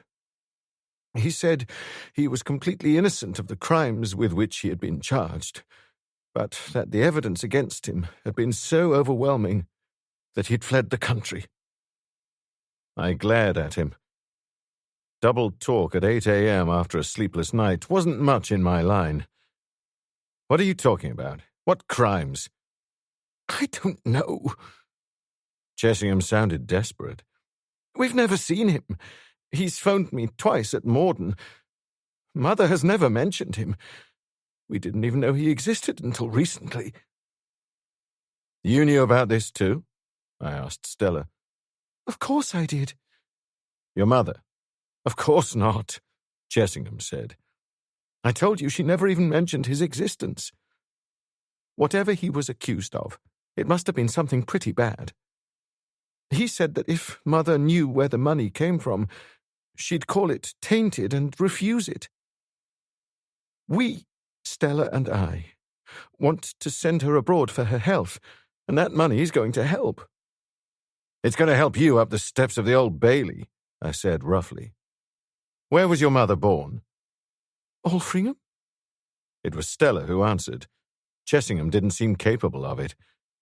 Maiden name? Jane Barclay. Where's your phone? I'd like to use it. She told me, and I went out to the hall and put a call through to the General. Almost 15 minutes elapsed before I returned to the breakfast room. Neither of the two appeared to have moved from the positions in which I left them. My God, you're a bright pair, I said wonderingly. It would never have occurred to you, of course, to pay a visit to Somerset House. What would be the point? You knew you would be wasting your time. Uncle George never existed. Your mother never had a brother. Not that that will be news to you. Come on now, Chessingham. You've had time to think up a better explanation than that one. You couldn't possibly think up a worse one to account for the £1,000. He couldn't think one up at all. He stared at me, his face grimly hopeless, then at his sister, then at the ground. I said encouragingly, Well, there's no rush about it. You'll have a few weeks to think up a better story. Meantime, I want to see your mother. Leave my mother out of this, damn you! Chessingham had risen to his feet with such violence that his chair had gone over backwards. My mother's a sick woman, and an old one. Leave her alone, you hear, Cavell? I said to Stella, Please go and tell your mother I'm coming up in a minute. Chessingham started towards me, but his sister got in the way. Don't, Eric. Please. She gave me a look that should have pinned me to the wall and said bitterly, "Don't you see that Mr. Cavell is a man who always gets his own way?" I got my own way. The interview with Mrs. Jessingham took no more than 10 minutes. It wasn't just the most pleasant 10 minutes of my life. When I came downstairs, both Jessingham and his sister were waiting in the hall. Stella came up to me, big brown eyes swimming in a pale and frightened face, and said desperately, "You're making a fearful mistake, Mr. Cavell, a terrible mistake. Eric is my brother. I know him. I know him. I swear to you that he is completely innocent in everything." "He'll have his chance to prove it." There were times when I didn't find any great difficulty in hating myself, and this was one of those times. Jessingham, you would be wise to pack a case. Enough stuff to last you for a few days at least. "You're taking me with you?" He looked resigned, hopeless. "I've neither the warrant or the authority for that. Somebody will come, never fear. Don't be silly as to try to run. A mouse couldn't get through the cordon round this house." A cordon?" He stared. "You mean there are policemen round?" "Think we want you to take the first plane out of the country?" I asked. "Like dear old Uncle George?" It was a good enough exit line, and I left it at that. The Hartnells were to be my next and last call before breakfast that morning. Halfway there, I pulled up at an AA box on a deserted wooded stretch of road, unlocked the booth, and put a call through to the Wagoner's Rest. By and by, Mary came on the phone, and after she'd asked me how I felt, and I'd said fine, and she'd more or less called me a liar, I told her I would be back in the hotel shortly after 9 o'clock, to have breakfast ready for me, and to ask Hardanger to come round if he could. I left the phone booth, and although my car was only a few yards away, I didn't dawdle any in reaching it. The cold grey rain was still sheeting down. For all my haste, though, I suddenly stopped with the door half open and stared through the rain at a character coming down the road towards me. From a distance of less than 100 yards, he appeared to be a middle-aged, well-dressed citizen wearing a raincoat and trilby, but there, all resemblance to a normal human being ended. He was making his way down the rain-filled gutter by hopping around on his right foot, arms outstretched to balance himself, kicking a rusty tin can ahead of him. With every combined hop and kick, a gout of water went spraying up in the air. I watched this performance for some time, until I became conscious of the rain drumming heavily on my back and soaking through to my shoulders. Besides, even if he had escaped over a high wall, it was still rude to stare. Maybe if I were buried long enough in the wilds of Wiltshire, I, too, would take to playing hopscotch in the rain.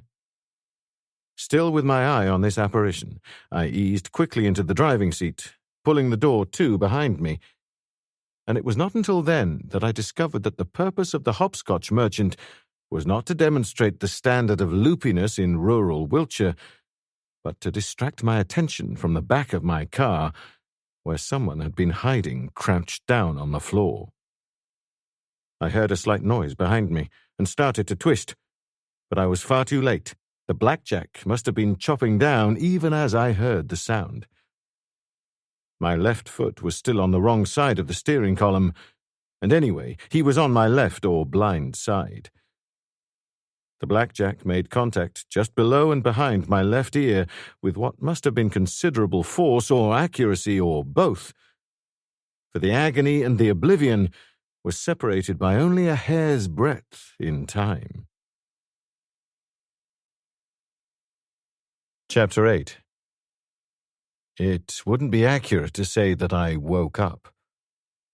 The term waking up implies a fairly rapid and one-way transition from a state of unconsciousness to that of consciousness.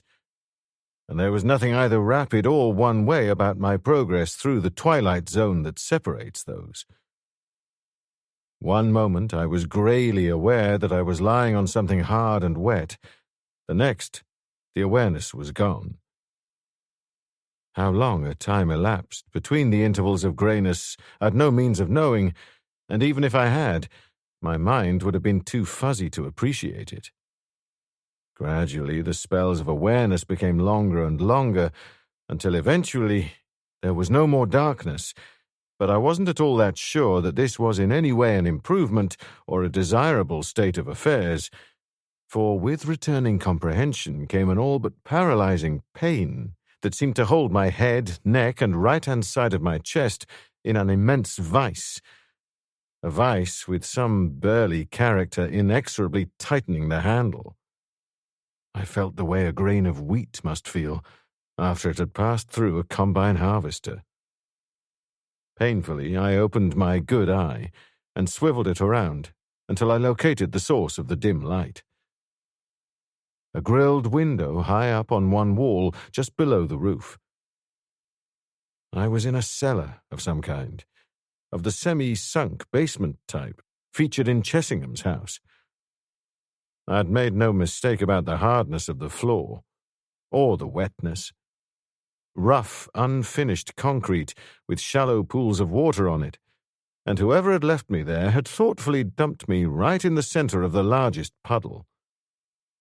I was lying stretched out on the floor, partly on my back, partly on my right-hand side, with my arms behind my back, in a ridiculously strained and uncomfortable position. I wondered vaguely why I chose to lie in this awkward position, and found out when I tried to change it. Somebody had made a very efficient job of tying my hands behind my back, and from the numbness in my forearms, it was a fair guess that he'd used considerable weight in the tying of the knots. I made to gather my legs under me, to jerk myself up to a sitting position, and discovered that they wouldn't gather. I just couldn't move them. I used their immobility to lever myself upwards to a sitting position, waited until the coruscating lights dancing before my eyes faded and vanished, then peered forward and down. My legs were not only tied at the ankles, they were secured to a metal upright of a wine bin, which took up practically the entire length of the wall beneath the window. And not only was I tied, but I was tied with PVC plastic flex. If I'd needed any confirmation that a professional had been at work, I didn't anymore. Even a gorilla couldn't snap PVC, and nothing less than a pair of hefty pliers could possibly undo the knots. Ringers were quite useless for the job. Slowly, carefully, any rash movement and my head would have fallen off, I looked around the cellar. It was as featureless and just about as empty as any cellar could ever be. The window, the closed door, the wine bin, and me.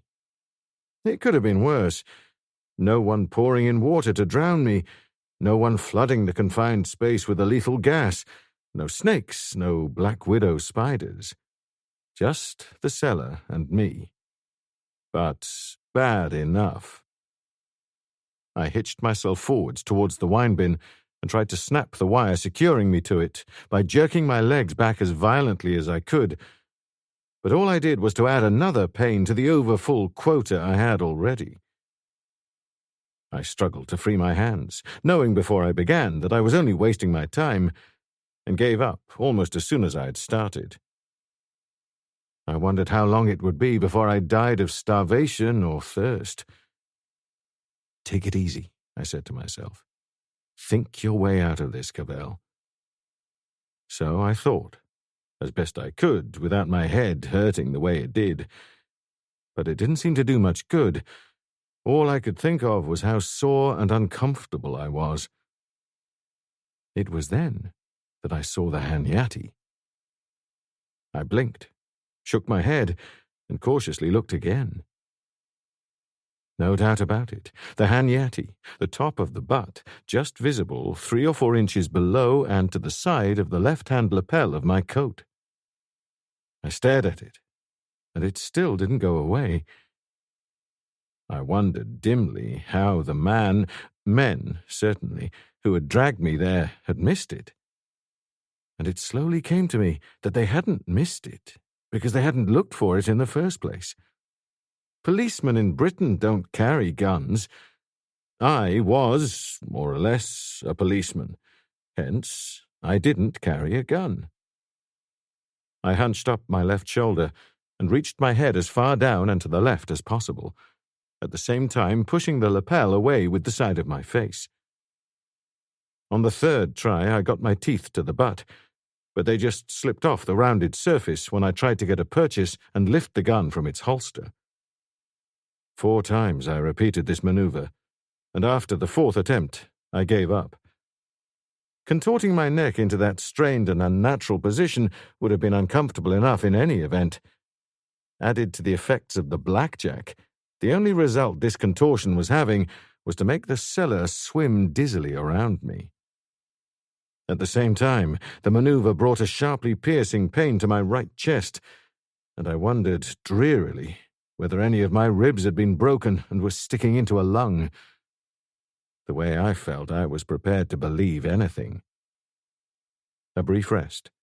Then I twisted up until I was in a kneeling position. I bent sharply from the waist, my head coming close to the concrete floor to give gravity an assist in freeing the hanyati from the holster. Nothing happened. I tried again, overdid the violence of the forward jerk, and fell flat on my face. When my head finally cleared, I repeated the process, and this time the gun finally slid from the holster and clattered to the floor. In the poor half-light of the cellar, I knelt and peered anxiously at the gun.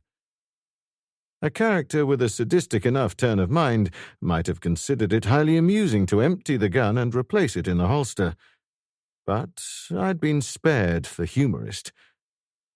The loading indicator registered 9. The magazine was full.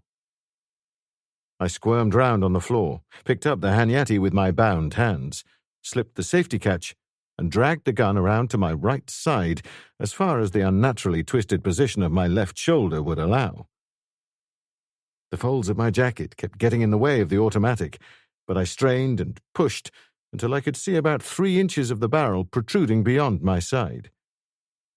I bent my knees and hitched myself forward until my feet were within 15 inches of the muzzle. For a brief moment, I considered trying to shoot through the PVC that bound my ankles, but only for a brief moment. Buffalo Bill might have done it, but then Buffalo Bill had had binocular vision, and I felt pretty certain he'd never performed any of his sharpshooting feats in dim half-light with numbed hands bound behind his back. The chances were 1,000 to 1 that the net result achieved would be the anticipation of those 2 London surgeons who wanted to remove my left foot. I decided to concentrate instead on the 18-inch length of 4 twisted strands of PVC that attached my legs to the wine bin. I sighted as best I could and squeezed the trigger. 3 things happened instantaneously and simultaneously. The recoil from the gun, together with the unnatural position in which I was holding it, made me feel as if my right thumb had broken. The reverberation of the sound in that confined space had the same effect on my eardrums, and I felt a wind ruffle my hair as the ricocheting bullet, soundless in flight in that echoing intensity of sound, came within half an inch of ending my problems for good and all. And a 4th thing happened. I missed. 2 seconds later, I fired again. No hesitation. If there was a watchdog upstairs taking his ease, he'd be charging down the cellar steps in a matter of moments to find out who was breaking up his happy home. Not only that, but I knew if I stopped to consider the chances of the ricochet being that half-inch lower this time, I never would get around to pulling that trigger. Again, the close thunder of the explosion, and this time I was sure my right thumb had gone. But I hardly cared. The wire binding me to the wine bin was neatly severed in half. Buffalo Bill couldn't have done it any better.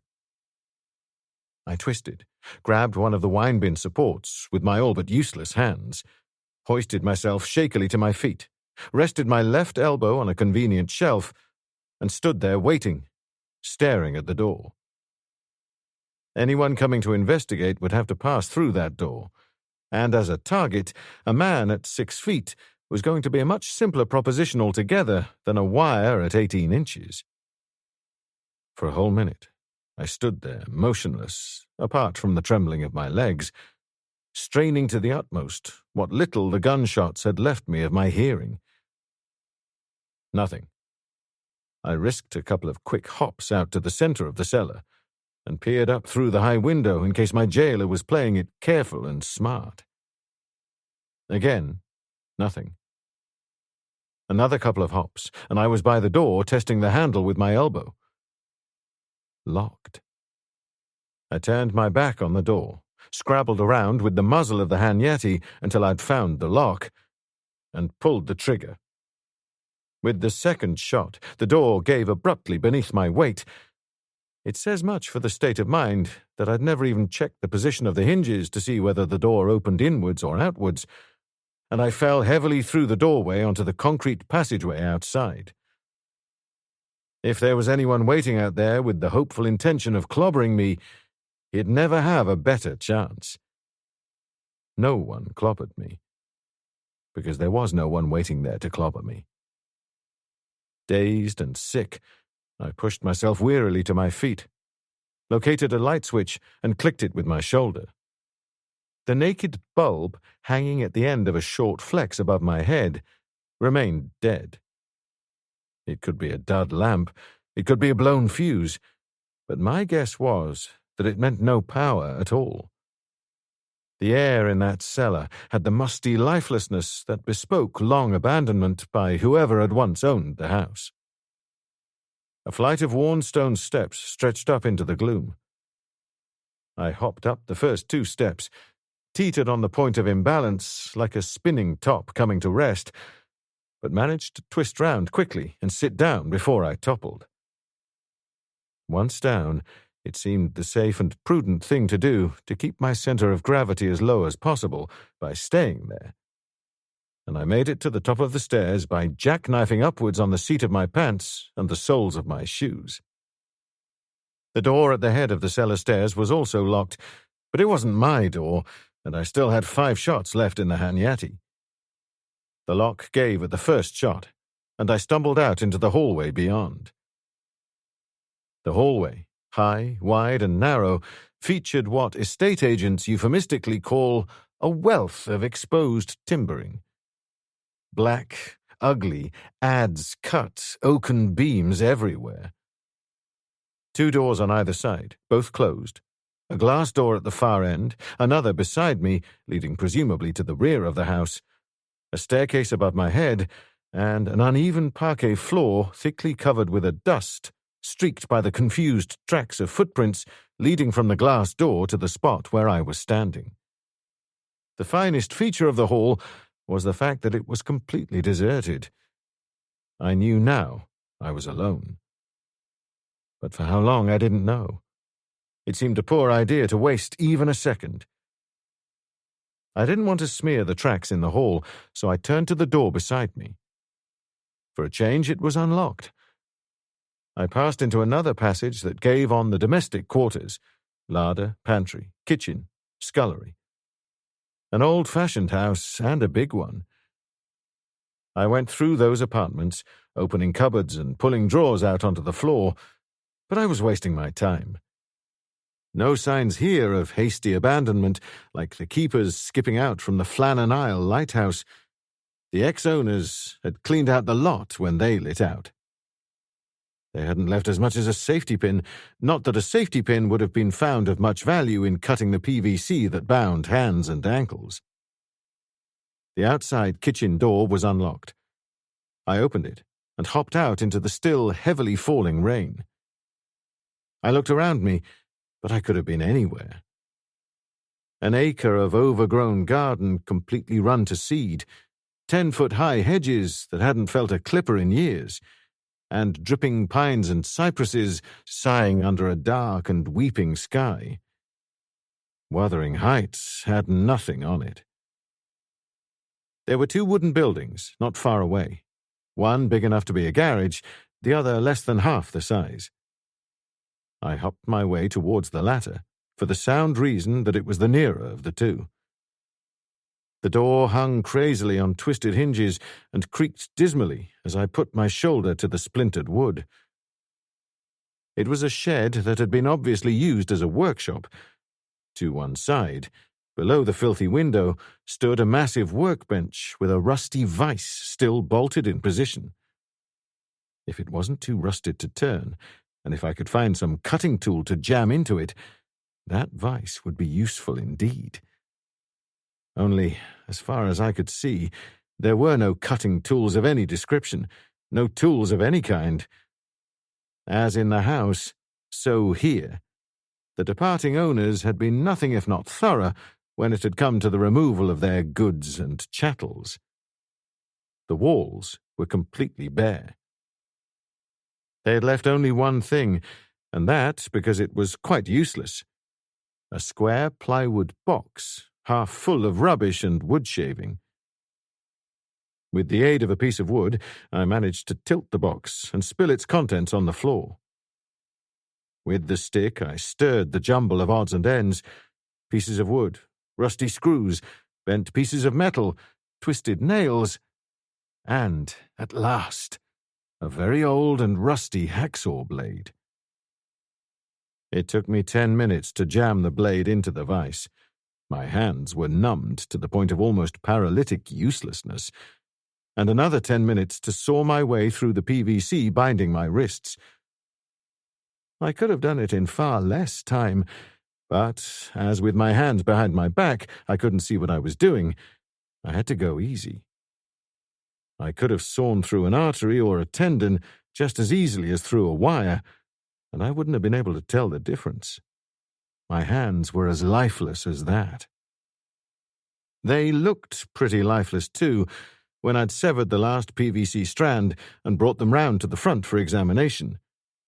Swollen to a size half as much again as normal, with smooth, bluish-purple distended skin, and the blood swelling slowly from torn skin on the inside of both wrists and most of my fingers.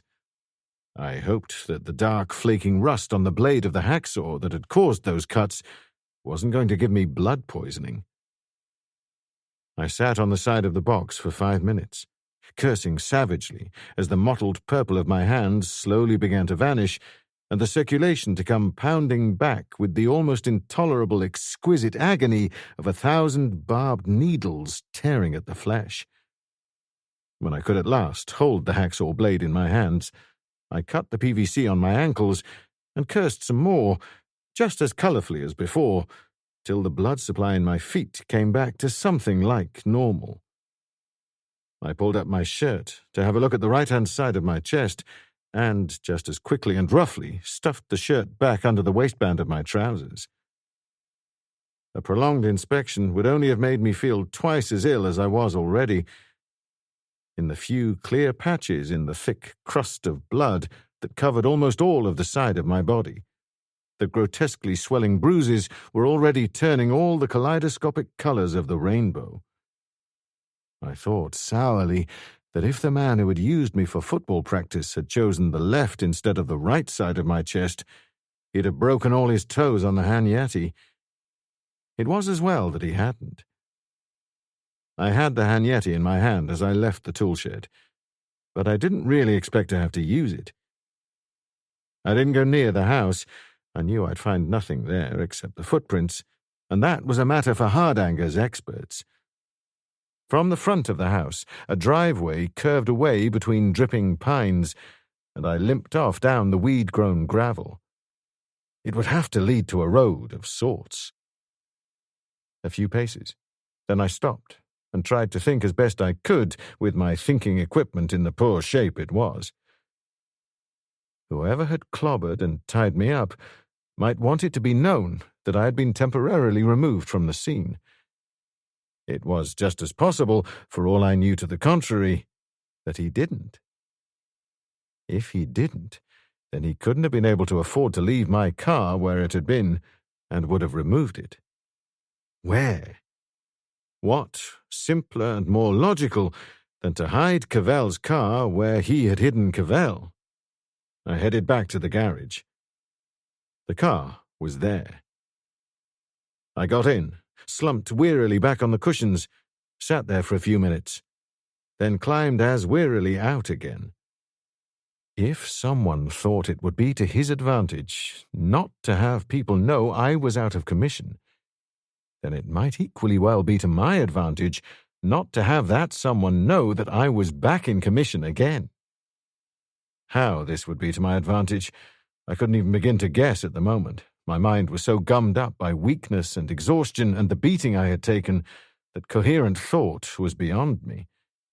All I knew was that I was dimly aware that it might be to my advantage, and, with the shape I was in, and considering the lack of progress I was making, I needed every advantage I could get.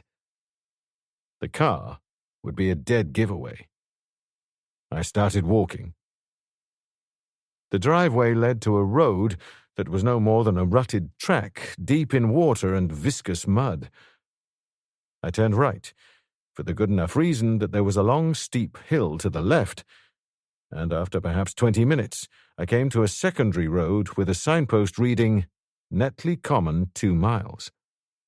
Netley Common, I knew, was on the main London to Alfringham road, about 10 miles from Alfringham, which meant I'd been taken at least 6 miles from the AA box where I'd been laid out. I wondered why. Maybe that had been the only deserted house with a cellar within 6 miles. It took me over an hour to cover the 2 miles to Netley, partly because of the shape I was in anyway, partly because I kept hopping into bushes and behind the cover of trees whenever a car or a cyclist came along. Netley Common itself I bypassed by taking to the fields, empty of all signs of life on that teeming and bitter October morning, and finally reached the main road where I sank down, half kneeling, half lying, in a ditch behind the screen of some bushes. I felt like a waterlogged doll coming apart at the seams. I was so exhausted that even my chest didn't seem to be hurting anymore. I was bone-chilled as a mortuary slab and shaking like a marionette in the hands of a frenzied puppeteer. I was growing old. 20 minutes later, I had grown a great deal older. Traffic in rural Wiltshire is never up to Piccadilly standards at the best of times, but even so, it was having an off day. In that time, only 3 cars and a bus had passed me, and as they were all full or nearly so, none of them was any use to me.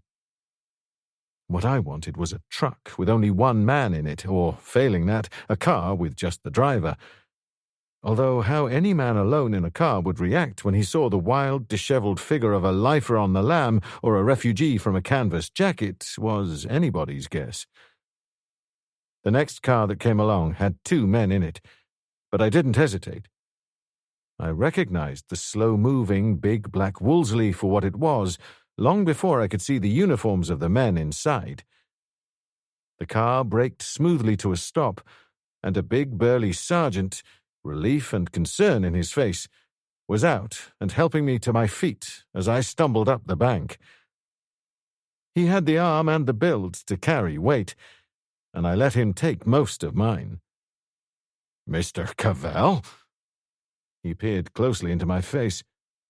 "It is Mr. Cavell." I felt I'd changed a lot in the past few hours, but not all that much, so I admitted I was. "Thank God for that. There's been 6 police cars, and heaven only knows how many of the military out looking for you for the past 2 hours. He helped me solicitously into the back seat. "Now, you just take it easy, sir." "I'll do just that." I eased my squelching, sodden, mud-stained figure into a corner. "I'm afraid this seat will never be the same again, Sergeant." "Don't you worry about that, sir. Plenty more cars where this one came from," he said cheerfully. He climbed in beside the constable at the wheel and picked up the microphone as the car moved off. Your wife is waiting at the police station with Inspector Wiley." "Wait a minute," I said quickly. "No hullabaloo about Cavell returning from the dead, Sergeant. Keep it quiet. I don't want to be taken anywhere I can be recognized. Know of any quiet spot where I could be put up and stay without being seen?" He twisted and stared at me. He said slowly, "I don't understand." I made to say that it didn't matter a damn whether he understood or not, but it wouldn't have been fair. Instead, I said, "It is important, Sergeant. At least, I think so. Any hideaway you know of—" "Well," he hesitated. "It's difficult, Mr. Cavell." "There's my cottage, Sergeant," the driver volunteered. "You know Jean's away with her mother. Mr. Cavell could have that." "Is it quiet? Has it a phone? And is it near Altrincham?" I asked. "All three of them, sir." "Fine.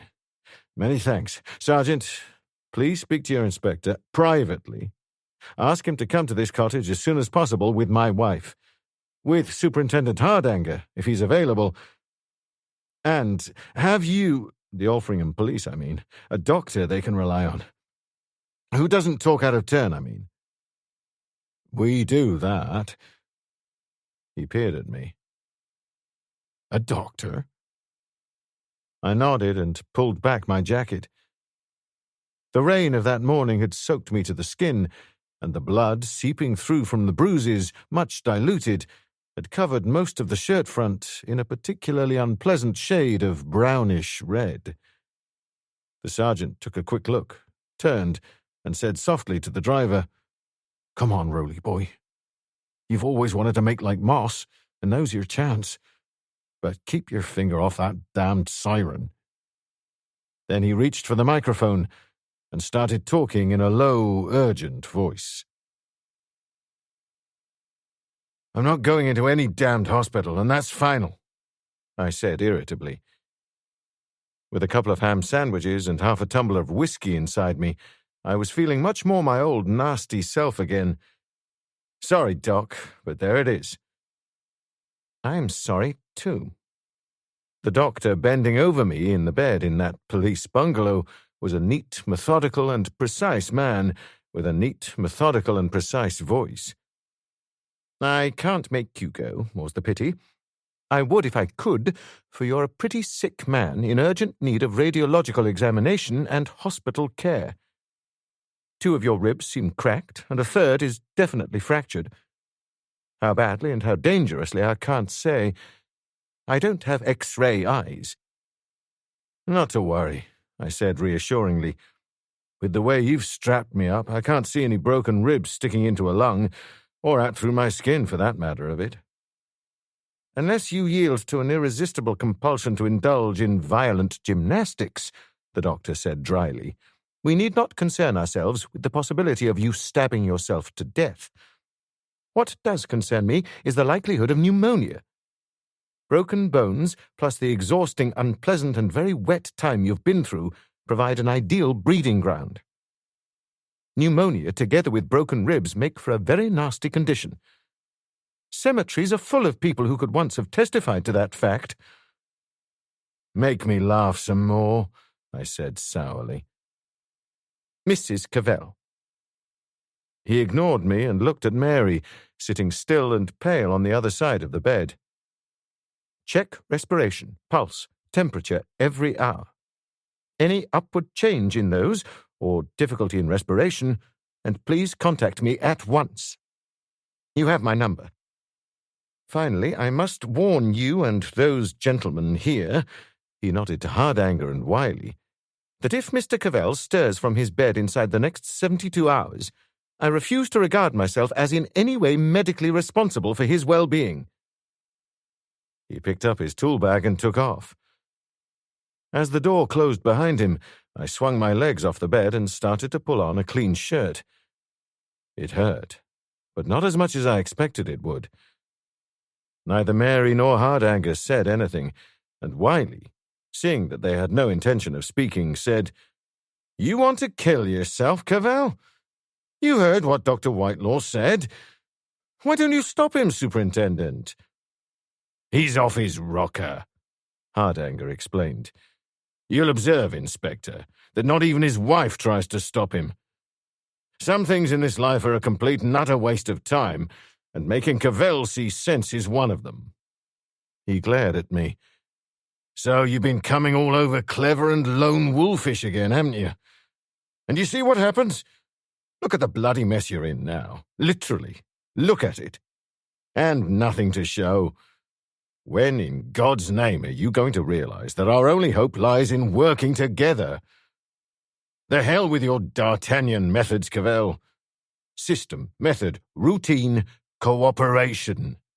That's the only way you ever get anywhere against big crime. And damn well you know it. I know it, I agreed. Patient, skilled men working hard under patient, skilled supervision. Sure, I'm with you. But not here. No room for patience now. Patient men take time, and we have no time.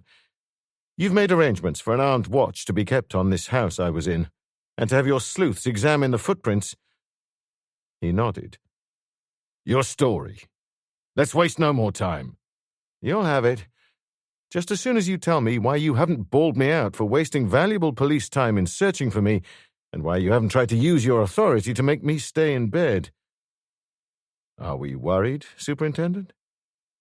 The newspapers have the story, he said flatly. About the break-in, the murders, the theft of the Satan bug. We didn't expect that last thing. They're hysterical already.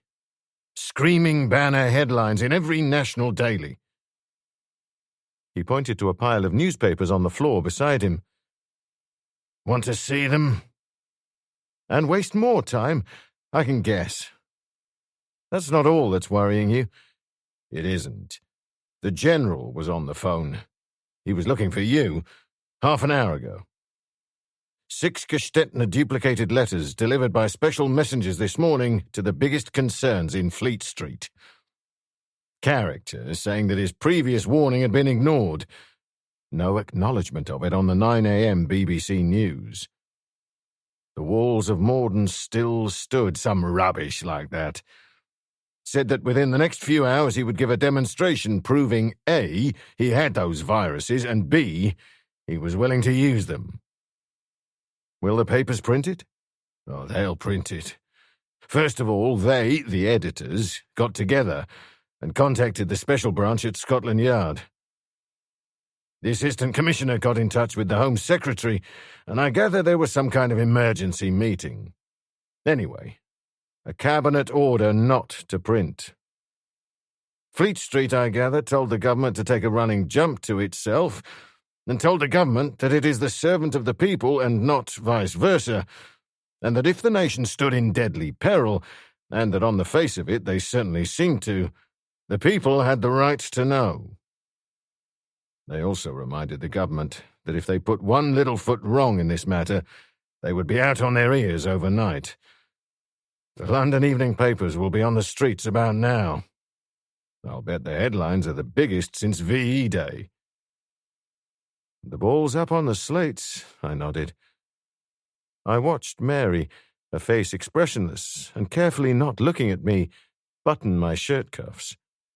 With both wrists bandaged and my fingers heavily scratched, it was a bit much for me. And went on, well, it'll certainly provide the British public with a conversational change from the football pools, what so-and-so said on TV last night, and the latest rock and roll sensation. I went on to tell him of what happened during the night, omitting my trip to London to see the General. At the end, Hardanger said heavily, "Very, very interesting. Are you trying to tell me that you woke up in the middle of the night and, without telling Mary, started chasing and phoning around Wiltshire?" "I'm telling you.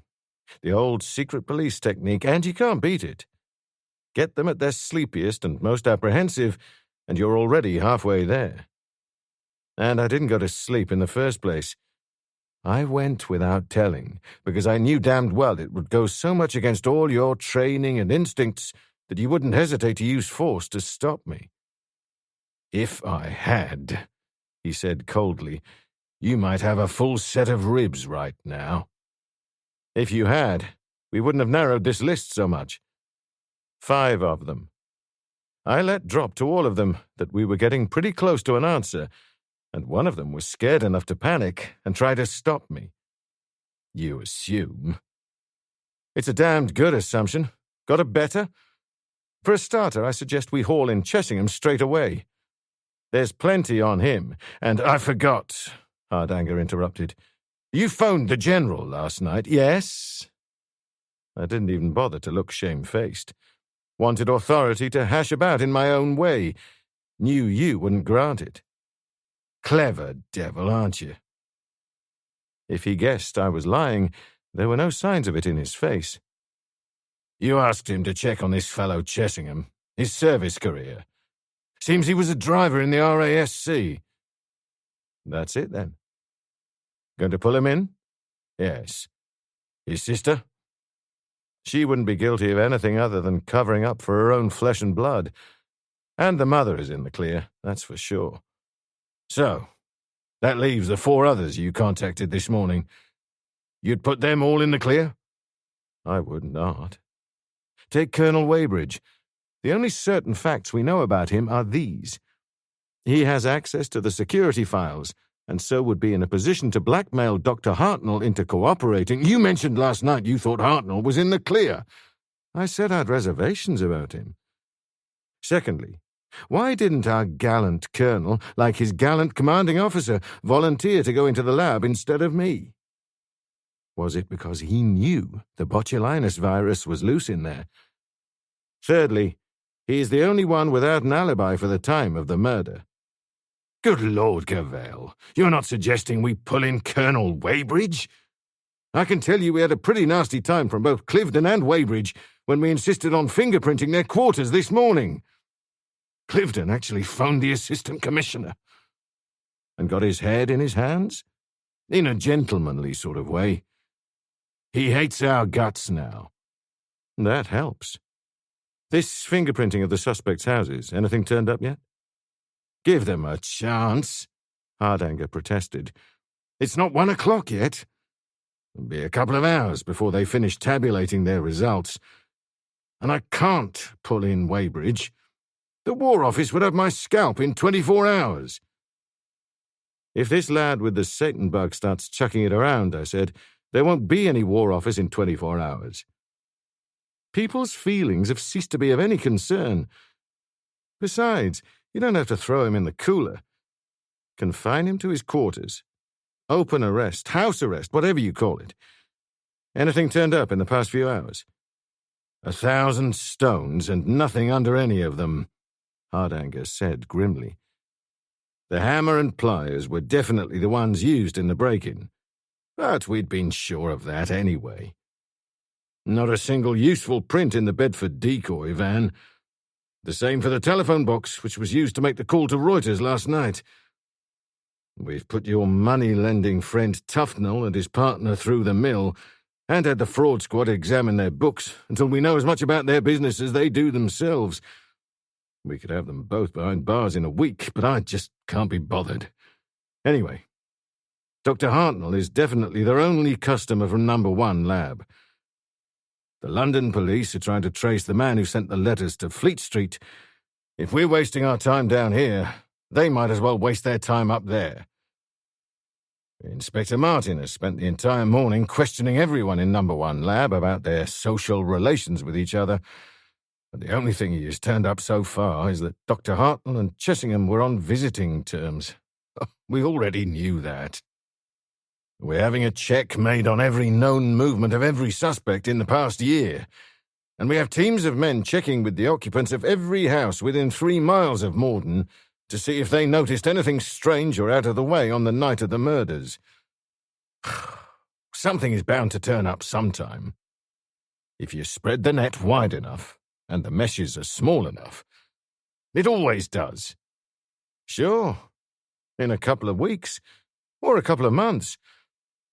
Our friend with the Satan bug has promised to do his stuff in a few hours. Damn it, Superintendent. We can't just wait for something to turn up. Organization, no matter on how massive a scale, won't do it. Method number 2, lighting a meerschaum and making like Sherlock, isn't going to get us far either.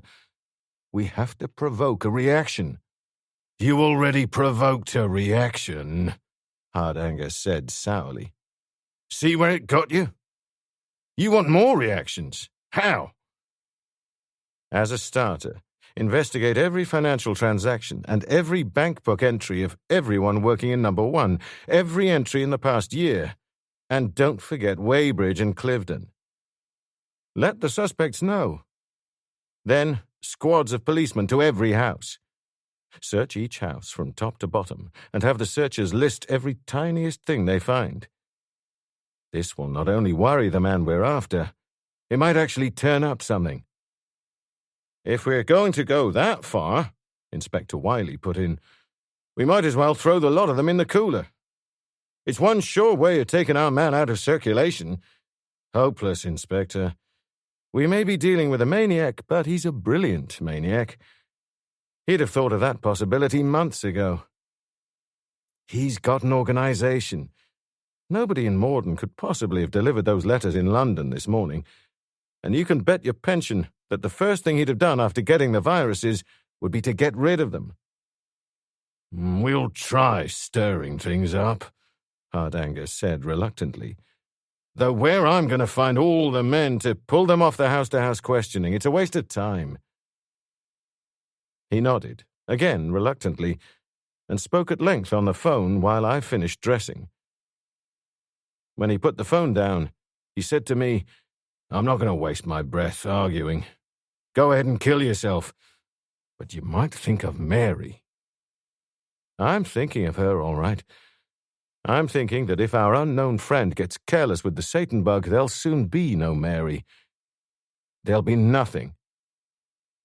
This seemed to be a pretty effective conversation stopper, but after some time, Wiley said thoughtfully, if this unknown friend does give a demonstration, I wonder if the government really would close down Mortyn. Close it? Our pal wants it flattened to the ground. It's impossible to guess what they will do. Things are only at the badly scaring stage so far. No one's out and out terrified. Speak for yourself, Hardanger said sourly. And just what do you think you're doing now, Cavell? If you'll be kind enough to tell me, he added with heavy irony. I'll tell you. Don't laugh, but I'm going to disguise myself. I fingered the scars on my left cheek. A little assistance from Mary and her war paint, and these will be gone.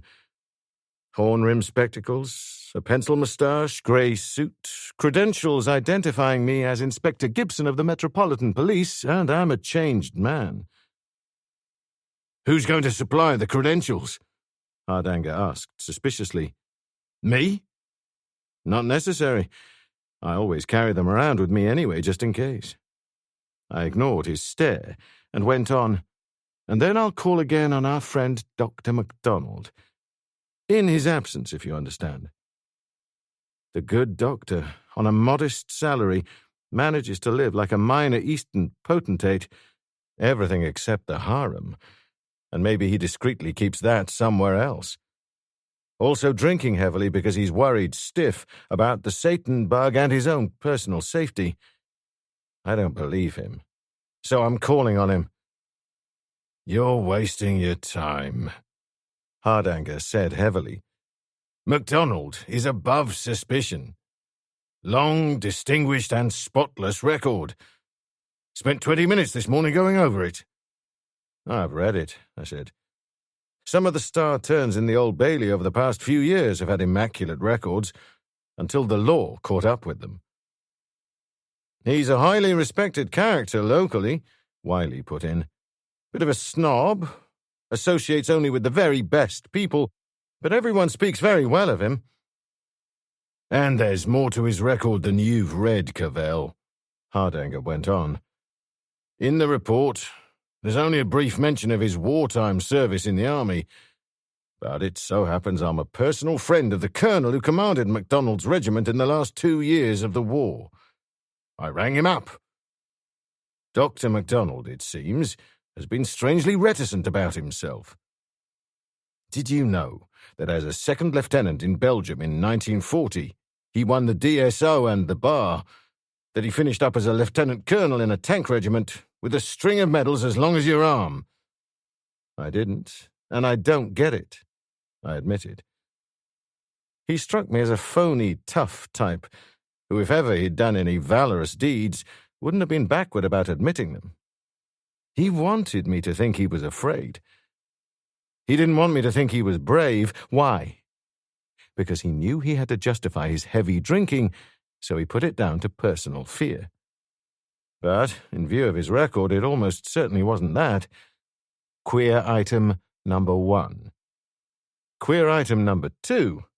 Why wasn't all this listed in his security report?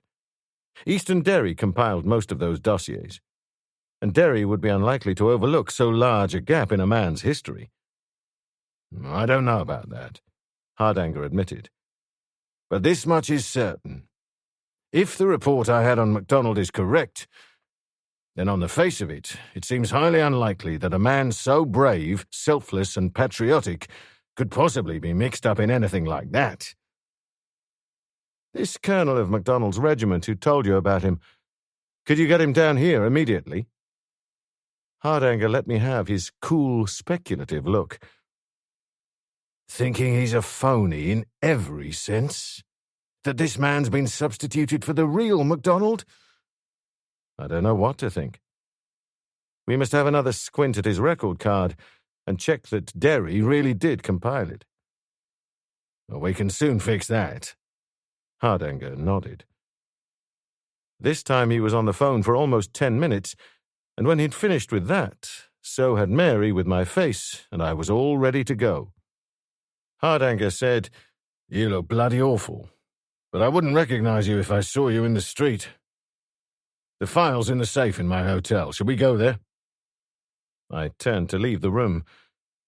Hardanger took a look at the palms and fingers of my hands, still slowly welling blood from the hacksaw scratches. He said, irritably, "Why didn't you have the doctor bandage your fingers as well? Want to get blood poisoning?" "Have you ever tried to use a gun with your fingers bandaged together?" I asked sourly. "Well, man, a pair of gloves then. That's ridiculous." "Just as bad. Couldn't get a finger through the trigger guard." "Rubber gloves," he said impatiently. "Plastic." "It's a point," I agreed. "Certainly it would hide those damn scratches." I stared at him without seeing him, then sat down heavily on the bed. "Hell's bells," I said softly. I sat very still for a few seconds. Nobody spoke. I went on, speaking more to myself than anyone else. Rubber gloves. To cover the scratches. Then why not elastic stockings? Why not? I looked up vaguely and saw Hardanger glancing at Wiley, maybe thinking that they had let the doctor go too soon. But Mary came to my rescue. She touched my arm, and I turned to look at her. Her face was set, and the big green eyes wide with apprehension and the birth of an unpleasant certainty. "Mortyn," she whispered. "The fields round it. Gauze. They're covered with gauze. And she was wearing elastic stockings, Pierre." "What in heaven's name?" Hardanger began harshly. "Inspector Wiley," I interrupted. "How long would it take you to get an arrest warrant? Murder. Accessory." "No time at all," he said grimly. He patted his breast pocket. "I have 3 of them here already signed. Like you said yourself, there are times when we can't wait for the law. We fill him in." "Murder, eh?" "Accessory." "And the name?" Hardanger demanded. He still wasn't sure that he shouldn't be calling the doctor. "Dr. Roger Hartnell," I said. Chapter 9. "What in the name of God are you talking about?" Dr. Roger Hartnell, a young man with a face suddenly old and tired and strained, stared at us, then at his wife, who was standing rigidly beside them, then back at us again. Accessory after murder? What are you talking about, man? It's our belief that you know well enough what we are talking about, Wiley said calmly. It was the inspector's bailiwick, and it was he who had just read out the charge and was making the formal arrest. He went on, I have to warn you that what you say now may be used against you at your trial. It would help us if you made a full confession now, I admit, but arrested men have their rights. You may wish to take legal advice before you speak. Like hell he was going to take legal advice. He was going to talk before he left that house, and Hardanger, Wiley, and I all knew it. Will someone please explain what this nonsense is about? Mrs. Hartnell said coldly. The slightly supercilious incomprehension, the well-bred distaste, were done to a turn.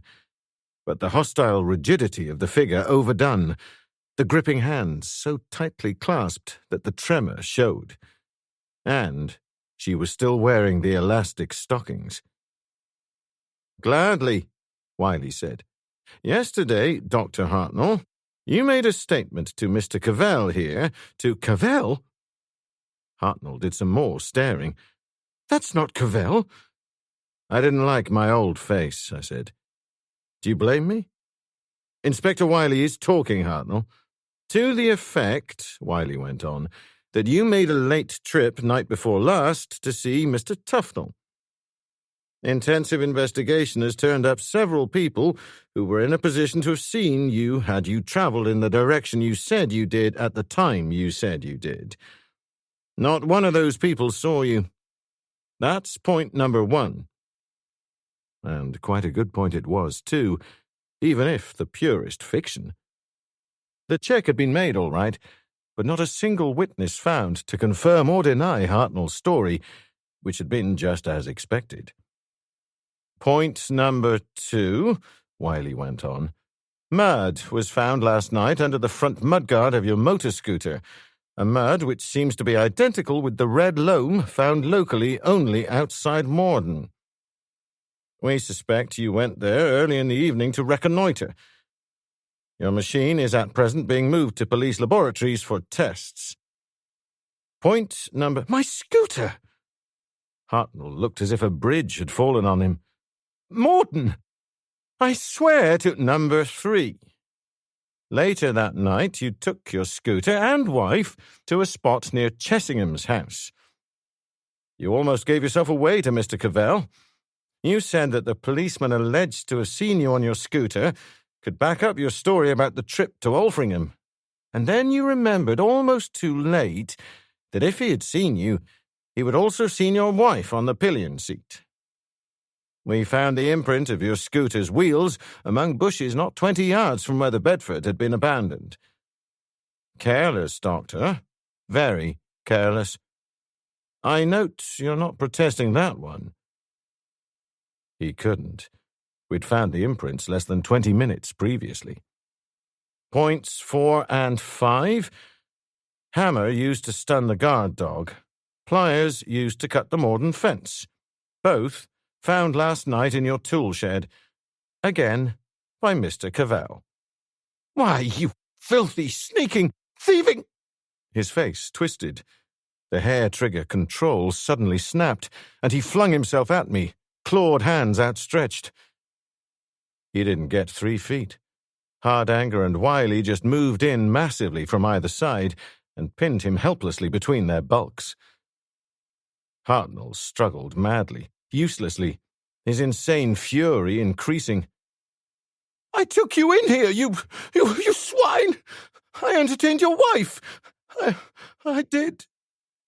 His voice weakened and faded, and when it came again, it was another man talking. The hammer used to stun the dog. The pliers. Here. In my house. They were found here.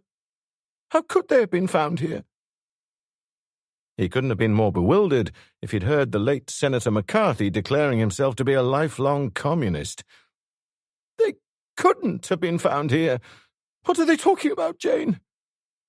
He'd turned to his wife, and his face was desperate. "We're talking of murder," Wiley said flatly. "I didn't expect your cooperation, Hartnell. Please come along, both of you." "There's some terrible mistake. I don't understand. A terrible mistake." Hartnell stared at us, his face hunted. I can clear it up. I'm sure I can clear it up. If you have to take anyone with you, take me, but don't drag my wife along. Please." "Why not?" I said. "You didn't hesitate to drag her along a couple of nights ago." "I don't know what you're talking about," he said wearily. "Would you say the same thing, Mrs. Hartnell?" I asked. "In view of the statement made by your doctor, who saw you less than 3 weeks ago, that you are in perfect health." "What do you mean?"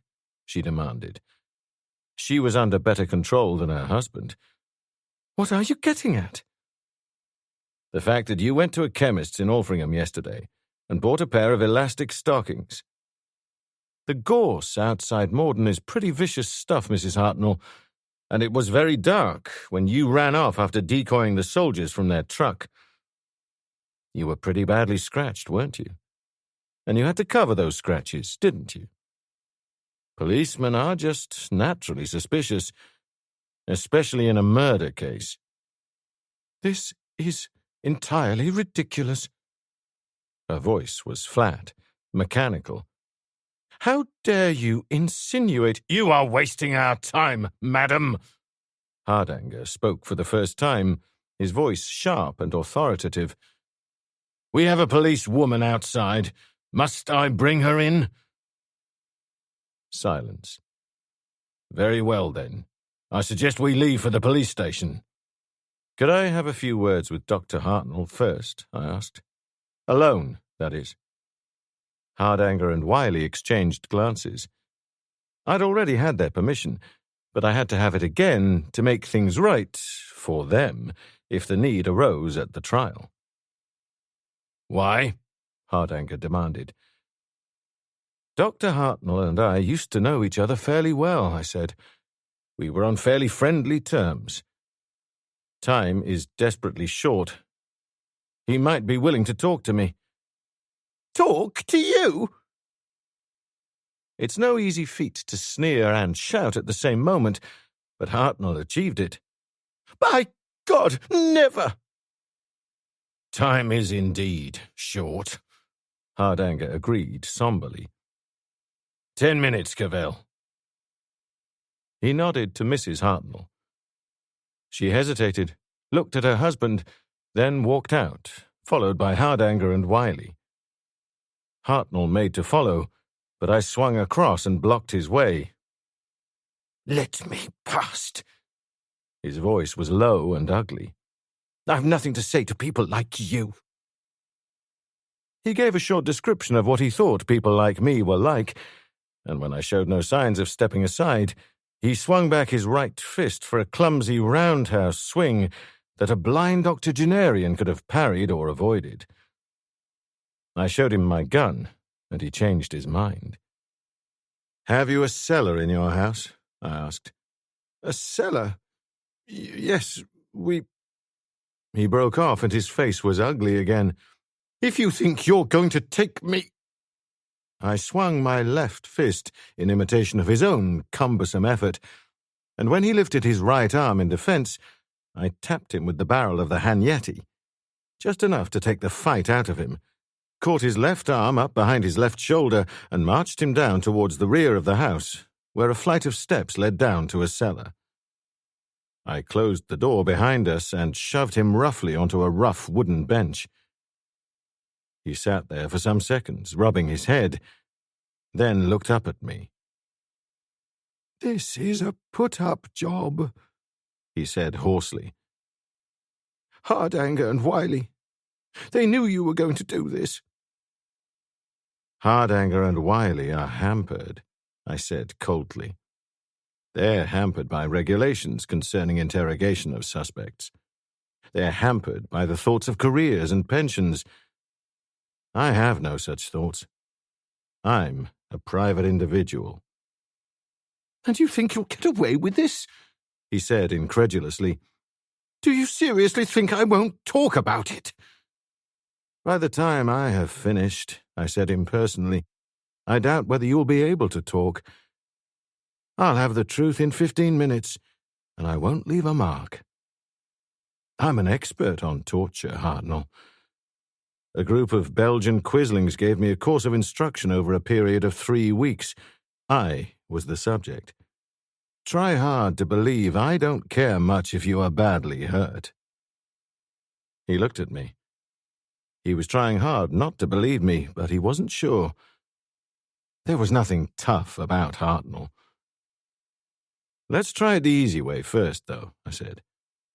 Let's try it by reminding you that there's a madman on the loose with the Satan bug, threatening to wipe out God knows how much of England if his conditions aren't met, and his first demonstration is due any hour.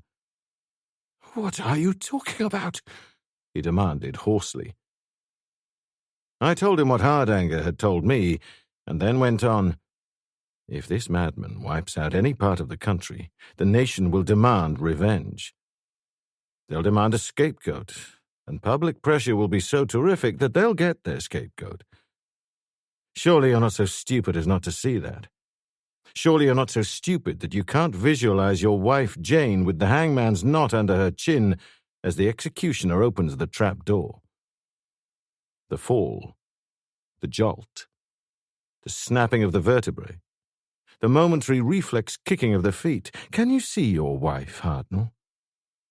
Can you see what you are going to do to her? She is young to die, and death by hanging is a terrible death. And it's still the prescribed penalty for a guilty accessory to murder for gain. He looked up at me, dull hate and misery in the sick eyes. In the half-light of the cellar, his face was grey, and there was the sheen of sweat on his forehead. I went on. You realize that you can retract any statement you make to me here. Without witnesses, a statement is valueless. I paused and dropped my voice. You're deep in this, aren't you? He nodded. He was staring at the floor. Who's the killer? Who's behind all this? I don't know. As God is my judge, I don't know. A man rang me up and offered me money if I'd cause this diversion. Jane and myself. I thought he was crazy, and if he wasn't, something stank about it. I refused. Next morning, £200 arrived by post, with a note to say there would be £300 more if I did what I was told. A fortnight went by, and then he came on the phone again. His voice. Did you recognize his voice? It was deep and muffled. I've no idea who it was. I think he was talking with something over the mouthpiece. What did he say? The same as his note. There would be this other £300 if I did as he asked. And? I said I would. He was still looking downwards. I had already spent part of the money. Received the extra £300? Not yet. How much have you spent of the £200 you received? About 40. Show me the rest of it. It's not here. Not in the house. I went out last night after you had been here and buried the remainder in the woods. What was the money in? Denominations, I mean. Fivers. Bank of England fivers. I see. All very interesting, Doctor. I crossed to the bench where he was sitting, screwed my hand into his hair, jerked his head savagely upwards, jammed the barrel of the Hanyati into his solar plexus, and, as he gasped in pain, brought up the barrel and thrust it between his teeth. For 10 seconds I stood like that, motionless, while he stared up at me with eyes crazy with fear. I felt slightly sick. "One chance is all you get from me, Hartnell," I said in a low voice. "You've had that chance. Now, the treatment." "You rotten, contemptible liar. Expect me to believe a crazy story like that? Do you think the brilliant mind behind this would have phoned asking you to make a diversion, knowing very well that the chances were high that you would at once go to the police, put them and the army at Mortyn on their guard, and so ruin all his plans? Do you think this man, in an area where automatic exchanges are not yet installed, would have spoken to you when any operator with time on her hands could have listened in to every word he said? Are you so naive as to imagine that I would be so naive as to believe that? Do you believe this man, with a genius for organization, would leave everything, the success of all his plans, dependent on the last-minute factor of the strength of your greed? Do you believe he would pay in fivers, which can as often as not be traced, and which could also have, if not his prints, then those of the cashier issuing them? Do you expect me to believe that he would offer £500 for the job when he could get a couple of experts from London to do it for a tenth of that? And finally, do you think I'd believe your yarn about burying the money in the woods at night, so that come the dawn, if you were told to dig them up by the police, you would be unable to find them again?" I stood back, taking the gun from his face. "Or shall we go and look for that money now?" "Oh, God, it's useless." He was completely crushed, his voice a moan. "I'm finished, Cavell. I'm finished.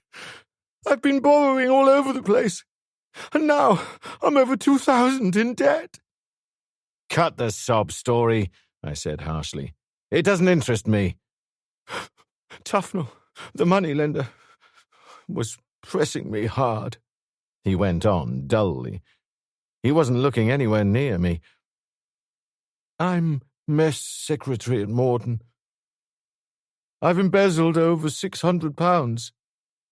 Someone, God knows who or how, found out and sent me a note saying that if I didn't cooperate, he'd lay the facts before the police. I cooperated." I put the gun away. The ring of truth is far from having the bell-like clarity some innocents would believe, but I knew Hartnell was too beaten to prevaricate further. I said, "You have no clue at all as to the identity of the man sending the note?" "No. And I swear I don't know anything about the hammer, or the pliers, or the red mud on the scooter." My leg was now hurting so badly that they'd given me a police car and police driver, but even so I didn't enjoy the trip across to Dr. MacDonald's house. Time was running out, and all I could see was a brick wall. That evening there would appear in all the evening papers a carefully worded account of how 2 Mortyn scientists had been arrested and charged with murder, and that the final solution of the theft of the Satan bug was only hours away, and while it might, we hoped, lull the suspicions of the real killers, it wasn't advancing our cause very much. Blind men in a fog at midnight. And no leads. Just no leads at all. Hardanger was going to open an intensive investigation in Mortyn to find out who might have had access to the mess accounts. Probably, I thought bitterly, only a couple of hundred people or so. I was met at the door of Dr. MacDonald's house by his housekeeper. She was in her middle 30s, more than passably good-looking, and gave her name as Mrs. Turpin.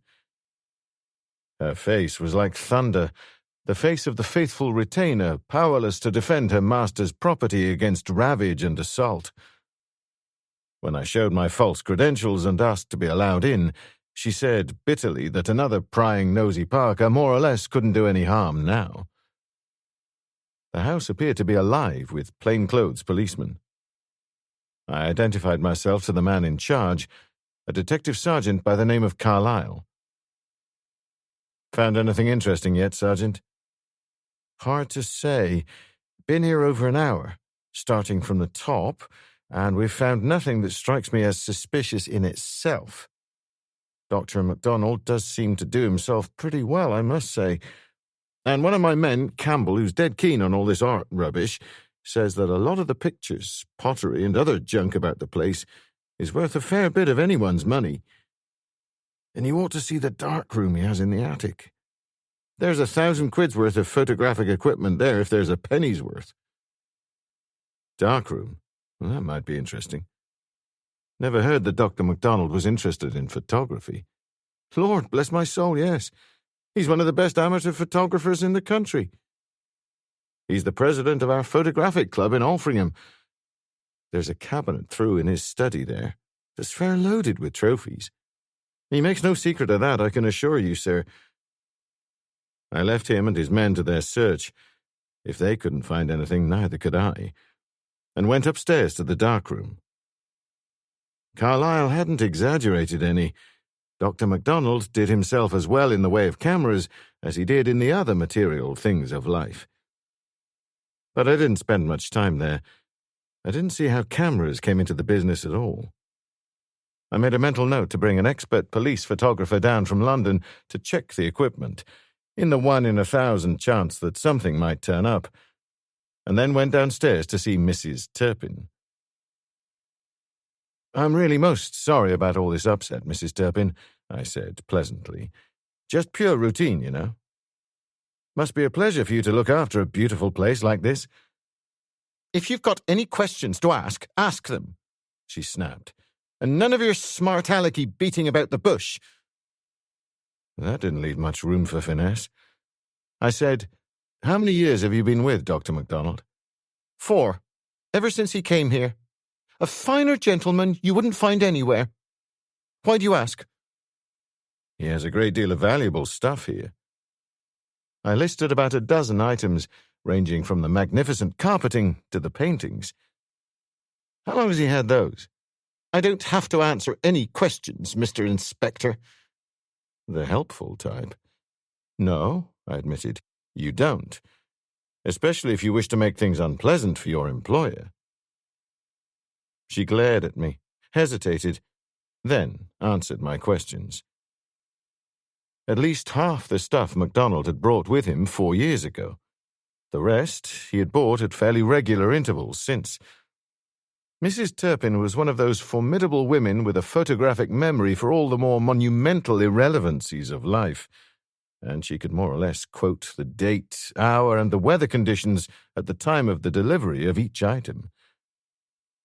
I knew I'd be wasting my time even trying to confirm her statements. If Mrs. Turpin said such and such was so and so, then it was, and that was all there was to it. This certainly helped to set MacDonald in the clear. No sudden suspicious influx of wealth in recent weeks or months. He'd been buying on this lavish scale over a period of years.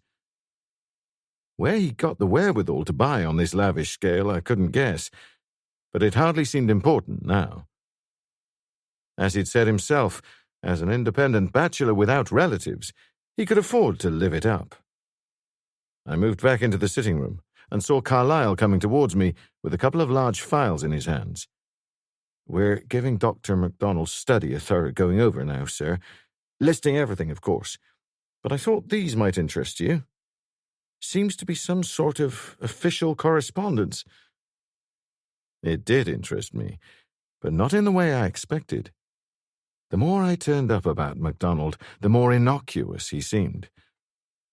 The file contained carbon copies of his letters to and replies from fellow scientists and various scientific organizations throughout Europe, mainly the World Health Organization.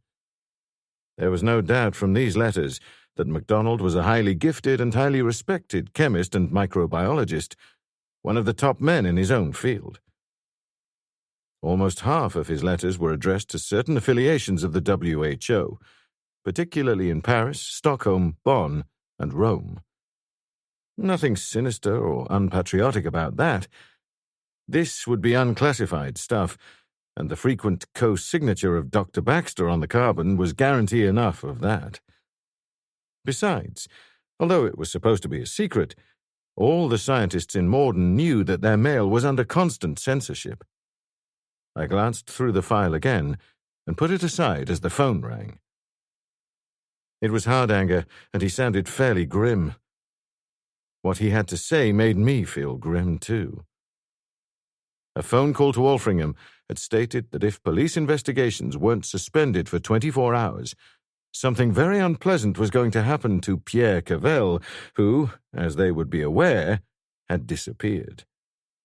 Proof that the caller knew where Cavell was would be forthcoming if police investigations were not halted by 6 o'clock that evening.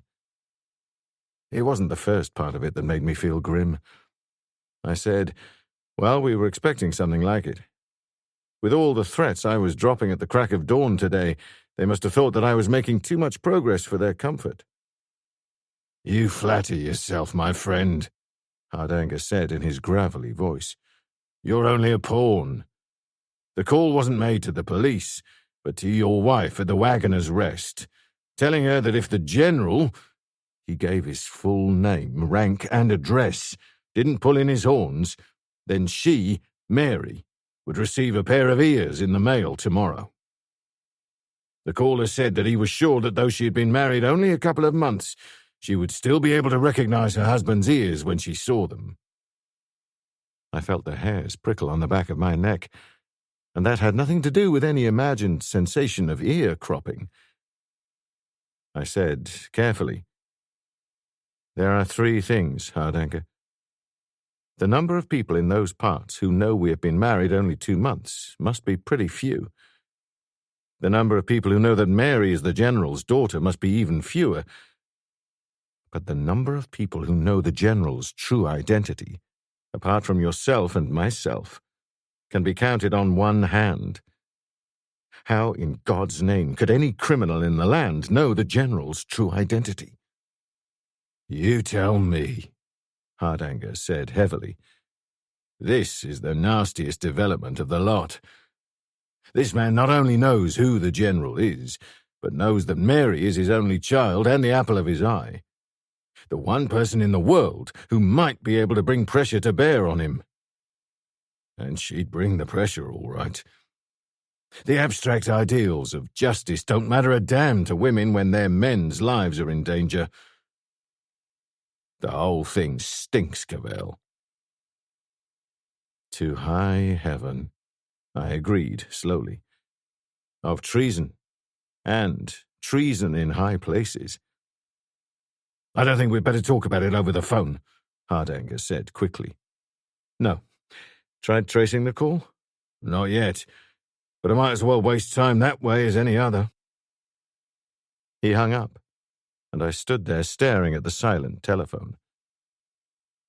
The General was a personal appointee of the Prime Minister and the Home Secretary. His identity was also known to the chiefs of espionage and counter-espionage. It had to be. An assistant commissioner, Hardanger himself, the commandant and security chief at Mortyn, and that ended the list of those to whom the General's identity was known. It was an ugly thought. I wondered vaguely how General Cliveden was going to enjoy the next couple of hours. I didn't require any powers of telepathy to know where Hardanger would be heading as soon as he had put down that phone. Of all our suspects, only Cliveden knew the General's identity. Maybe I should have been paying more attention to General Cliveden. A shadow darkened the hall doorway. I glanced up to see 3 khaki-clad figures standing at the head of the outside steps. The man in the center, a sergeant, had his hand raised to the bell push, but lowered it when he caught sight of me. I'm looking for an Inspector Gibson, he said. Is he here? Gibson? I suddenly remembered that was me. I'm Inspector Gibson, Sergeant. I've something here for you, sir. He indicated the file under his arm. I've been ordered to ask for your credentials, first of all. I showed them, and he handed over the file. He said, apologetically, I'm under orders not to let that out of my sight, sir. Superintendent Hardanger said it came from Mr. Clandon's records offices, and I understand it's highly confidential. Of course. Followed by the sergeant, who was flanked by a couple of hefty privates, I walked into the living room, ignoring the outraged glare of Mrs. Turpin, who had belatedly appeared on the scene. I asked her to leave, and she did, glowering savagely. I broke the seal and opened the file. It contained a spare seal for resealing the cover and a copy of Dr. MacDonald's security report. I had seen the report before, of course, when I'd taken over as head of security from the vanished Eastern Dairy, but had paid no particular attention to it. I'd had no special reason to, but I had now. There were 7 pages of foolscap. I went through it 3 times. I didn't miss a thing the first time, and if possible, even less the next 2. I was looking for even the tiniest offbeat, jarring note that might give me even the most insubstantial lead. Senator McCarthy sniffing out a communist had nothing on me, but I found not the slightest trace of anything that might have been helpful. The only odd thing, as Hardanger had pointed out, was the extremely scanty information about MacDonald's army career, and, to information, Eastern Dairy, who had indeed compiled the report, must have had access. But nothing, except for a remark at the foot of a page that MacDonald, entering the army as a private in the Territorials in 1938, had finished his army career in Italy as a lieutenant colonel in a tank division in 1945. The top of the following page held a reference to his appointment as a government chemist in northeast England early in 1946. This could have been just the way Eastern Dairy had compiled the report, or not. With the blade of my penknife, and ignoring the sergeant's scandalized look, I pried open the buckram corner holding the top left-hand corners of the pages together. Under this was a thin wire staple, the kind of staple that comes with practically every kind of commercial stapler.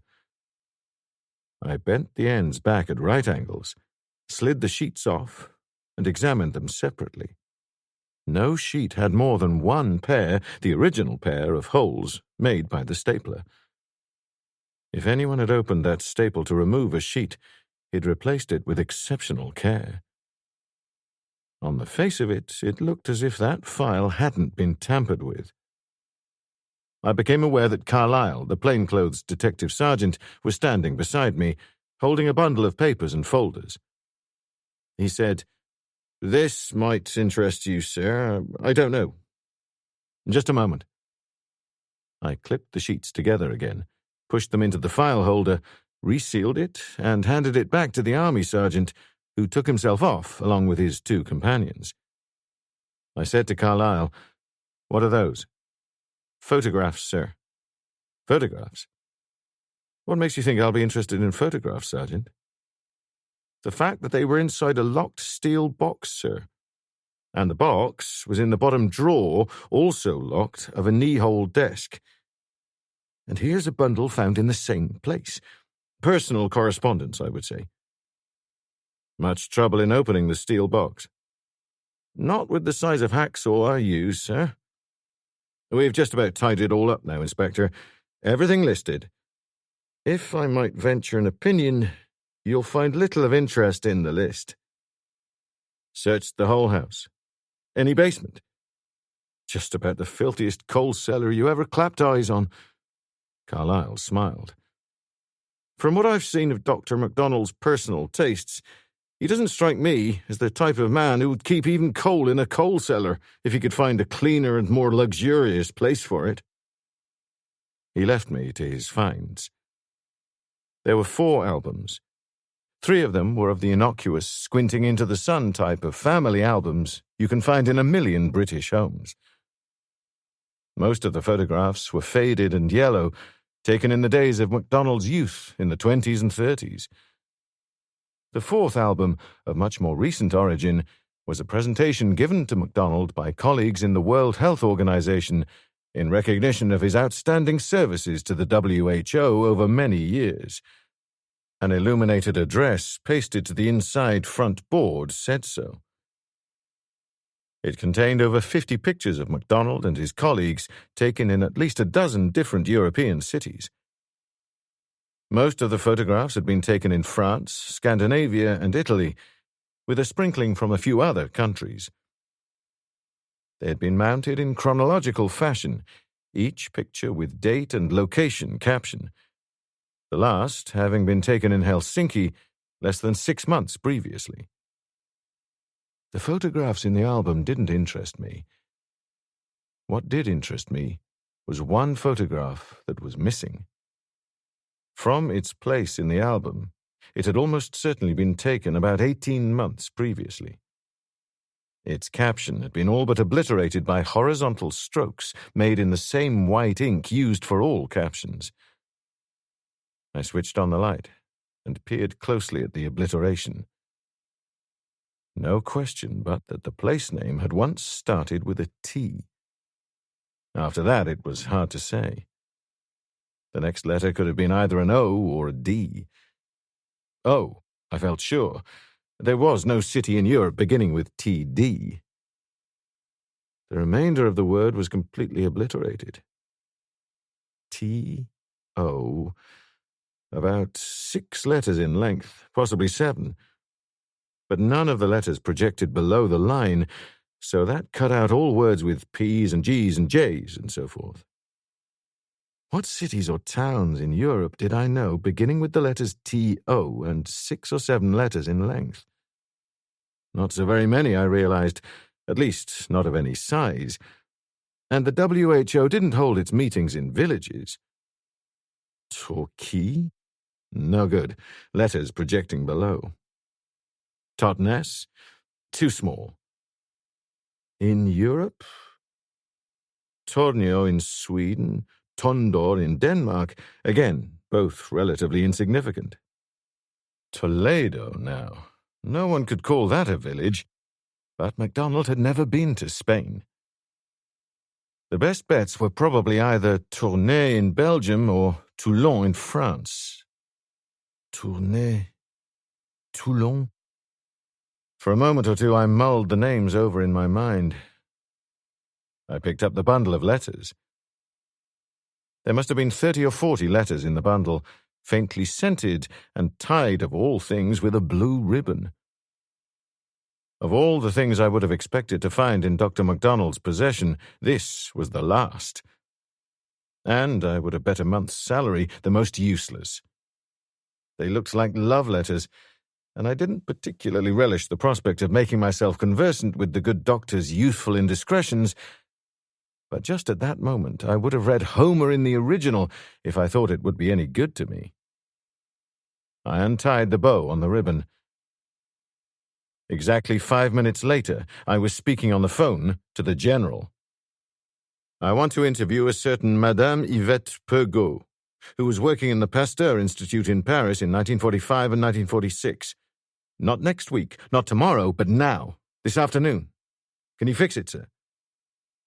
I can fix anything, Cavell, the General said simply. Less than 2 hours ago, the Premier put the entire resources of all the services at our disposal. He's as windy as hell. How urgent is this? Maybe life or death urgent, sir. That's what I've got to find out. This woman appears to have been on very intimate terms with MacDonald for about 9 months towards and after the end of the war. It's the one period of his life about which information is lacking. If she's still alive and traceable, she may be able to fill in this period. Is that all? The voice was flat, disappointment barely concealed. What of the letters themselves? Only read a couple so far, sir. Seem perfectly innocuous, though not the sort of stuff I'd care to have read out in court if I had written it. It seems very little to go on, Cavell. A hunch, sir. More than that. It is possible that a page has been abstracted from the security dossier on MacDonald. The dates on those letters correspond to the missing page, if it is missing. And if it is, I want to find out why. Missing? His voice crackled sharply over the wire. How could a page from a security dossier possibly be missing? Who would have or have had access to those dossiers? Easton, Clarendon, myself, and Cliveden and Weybridge. Precisely. General Cliveden. A significant pause. This recent threat to Mary, to let her have your head on a charger. General Cliveden is the only man in Mortyn who knows both who I am and the relationship between myself and Mary. One of the only two men with access to security dossiers. Don't you think you should be concentrating on Cliveden? I think Hardanger should be concentrating on Cliveden. I want to see Madame Pergot. Very well. Hold on. I held on, and after some minutes, his voice came again. Drive to Mortyn. Helicopter there will fly you to Stanton Airfield. Twin-seat jet night fighter there. 40 minutes from Stanton to Paris. That suit you? Fine. I'm afraid I've no passport with me, sir. You won't require it. If Madame Pergot is still alive and still in Paris, she'll be waiting for you in Orly Airport. That I promise. I'll see you when I return. I'm leaving for Altrincham in 30 minutes. He hung up, and I turned away, the bundle of letters in my hand. I caught sight of Mrs. Turpin by the open door, her face expressionless. Her eyes moved from mine down to the packet of letters in my hand, then met mine again. After a moment, she turned and disappeared. I wondered how long she had been there, looking and listening. The General was as good as his word all the way through. The helicopter was waiting for me at Mortyn. The jet at Stanton took exactly 35 hair-raising minutes to reach Orly Airport, and Madame Pergot, accompanied by a Parisian police inspector, was waiting for me in a private room there. Somebody, I thought, had moved very fast indeed. As it turned out, it hadn't been so difficult to locate Madame Pergot, now Madame Halle. She still worked in the same place as she had done in the later months of her acquaintanceship with MacDonald, the Pasteur Institute, and had readily agreed to come to the airport when the police had made plain the urgency. She was a dark, plump, attractive 40, and had readily smiling eyes.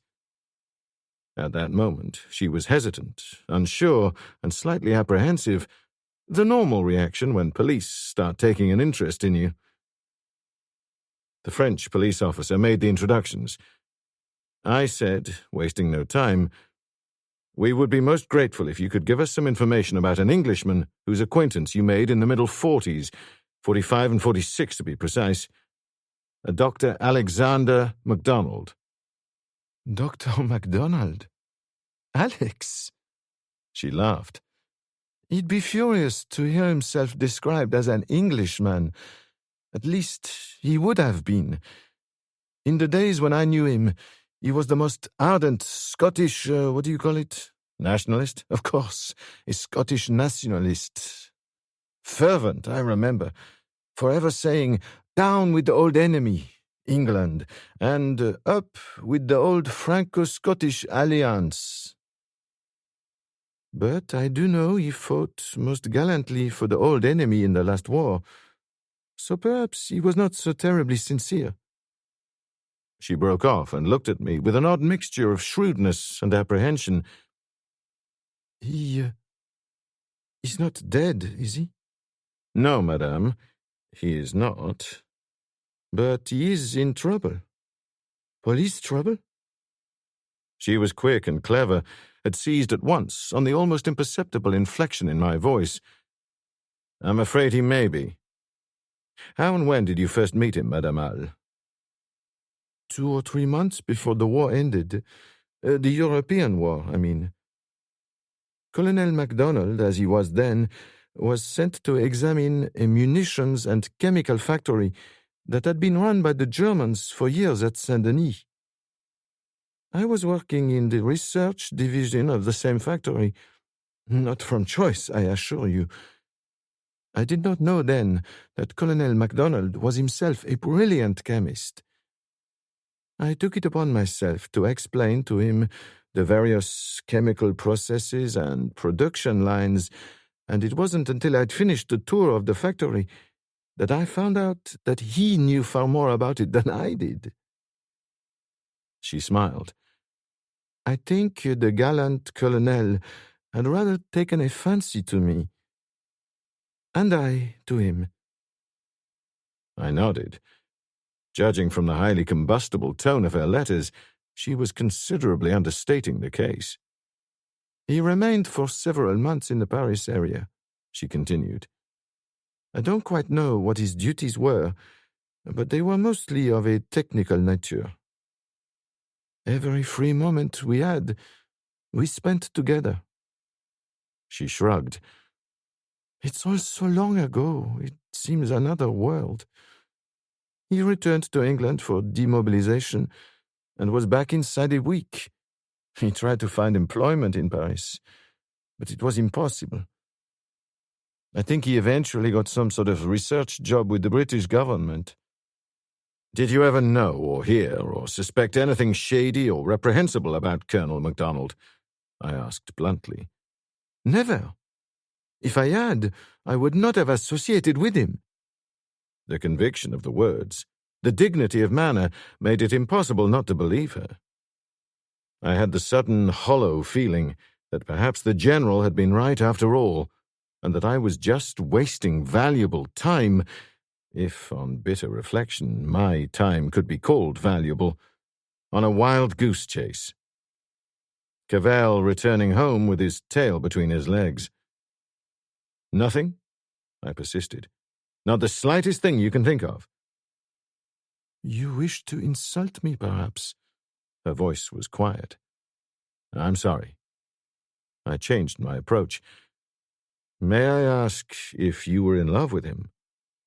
I take it Dr. MacDonald didn't send you here, she said calmly. You must have learnt of me through my letters. You know the answer to your question. Was he in love with you? I know he was. At least he asked me to marry him. 10 times at least. That should show, no? But you didn't marry, I said. You lost touch with him. And if you were both in love and he asked you to marry him, may I ask why you refused? For you must have refused. I refused for the same reason that our friendship ended. Partly, I'm afraid, because, in spite of his protestations of love, he was an incurable philanderer, but mainly because there were profound differences between us, and we were neither of us old enough or experienced enough to let our heads rule our hearts. Differences? May I ask what differences, Madame? You are persistent, aren't you? Does it matter? She sighed. I suppose it does to you. You'll just keep on until you get the answer. There's no secret about it, and it's all very unimportant and rather silly. I'd still like to hear it. No doubt. France, you will remember, was in a most confused state politically after the war. We had parties whose views could not have been more divergent, from the extreme right to the very furthest left. I am a good Catholic, and I was of the Catholic party of the right. She smiled deprecatingly. What you could call a true blue Tory. Well, I'm afraid that Dr. MacDonald disagreed so violently with my political opinions that our friendship eventually became quite impossible. Those things happen, you know. When one is young, politics becomes so terribly important. Dr. MacDonald didn't share your conservative viewpoint. A conservative? She laughed in genuine amusement. Conservative, you say? Whether or not Alex was a genuine Scottish nationalist, I cannot say, but this much I can say with complete certainty. Outside the walls of the Kremlin, there never existed a more implacable and dedicated communist. He was formidable. 1 hour and 10 minutes later, I walked into the lounge of the Waggoner's Rest in Altrincham. Chapter 10. I'd had a phone call put through from Stanton Airfield, and both the General and Superintendent Hardanger were in the lounge waiting for me. Although it was still early evening, the General had on the table before him the remains of what appeared to have been a pretty considerable whisky. I'd never before known him to have his first drink of the day before 9 o'clock at night. His face was pale, set, and strained, and for the first time ever, he was beginning to look his age. Nothing I could put my finger on, just the slight sag of the shoulders, the indefinable air of weariness. There was something curiously pathetic about him, the pathos of a man with a broad and upright back who had suddenly, finally, felt the burden of the weight he was carrying to be too much. Hardanger didn't look a great deal better either. I greeted them both, collected a whisky from old Shirtsleeves, who was safely out of hearing range, and gladly took the weight off my feet. I said, "Where's Mary?" "Out visiting Stella Chessingham and her mother," Hardanger said. "More broken wings for her to mend. Your surly friend behind the bar is just back from driving her there. She wanted to give them what sympathy and encouragement she could. I agreed with her that they must both be feeling pretty grim after young Chessingham's arrest, but said I didn't think it either necessary or wise." This was before the General came down. She wouldn't listen to me. You know what your wife is like, Cavell, and your daughter, sir. "She's wasting her time," I said, "on this occasion. Young Chessingham is as innocent as the day he was born. I told his mother so at 8 o'clock this morning. I had to. She's a sick woman, and the shock might have killed her. And she'd have told her daughter as soon as the van called for Chessingham. They don't need either sympathy or consolation." "What?" Hardanger leant far forward in his seat, face dark with rising anger, his big hand threatening to crush the glass clasped inside it. "What the devil are you saying, Cavell? Innocent? Damn it all! There's enough circumstantial evidence." "The only evidence against him is the fact that he very understandably told a lie about his driving, and that the real murderer has been sending him money under a false name. To throw suspicion on him. To buy time. Always to buy time. I don't know why it is, but it is essential for this murderer to buy time. He buys time every time he throws suspicion on everyone else, and he's so outstandingly clever that he's managed to throw suspicion on practically everyone. He tried to buy time when he kidnapped me this morning. The thing is, he knew months before the crime — money was first paid into Chessingham's account at the beginning of July — that it was going to be necessary to buy time. Why? Why buy time? "You fooled me, damn you," Hardanger said harshly. "You trumped up this story." "I told you the facts as I had them." I was in no mood to placate Hardanger. "If I'd said he was innocent, would you have arrested him?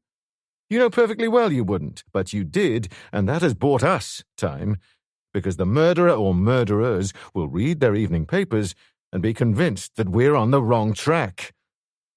"You'll be saying next that Hartnell and his wife are being framed too," he said gratingly. "As regards the hammer, pliers, and mud on the scooter, of course they are. You know that. For the rest, Hartnell and wife are guilty as charged. But no court's ever going to convict. A man's blackmailed into having his wife shout and wave at a truck. Damn all criminal about that. All he'll get is a couple of years on the entirely unrelated charge of embezzlement, if the army choose to press the charge, which I doubt. But again, his arrest is buying us time. The murderer's planting of hammer and pliers were another method of buying them time. They don't know we haven't bought that one. Another point in our favour. Hardanger turned to the General. Were you aware that Cavell was working behind my back, sir?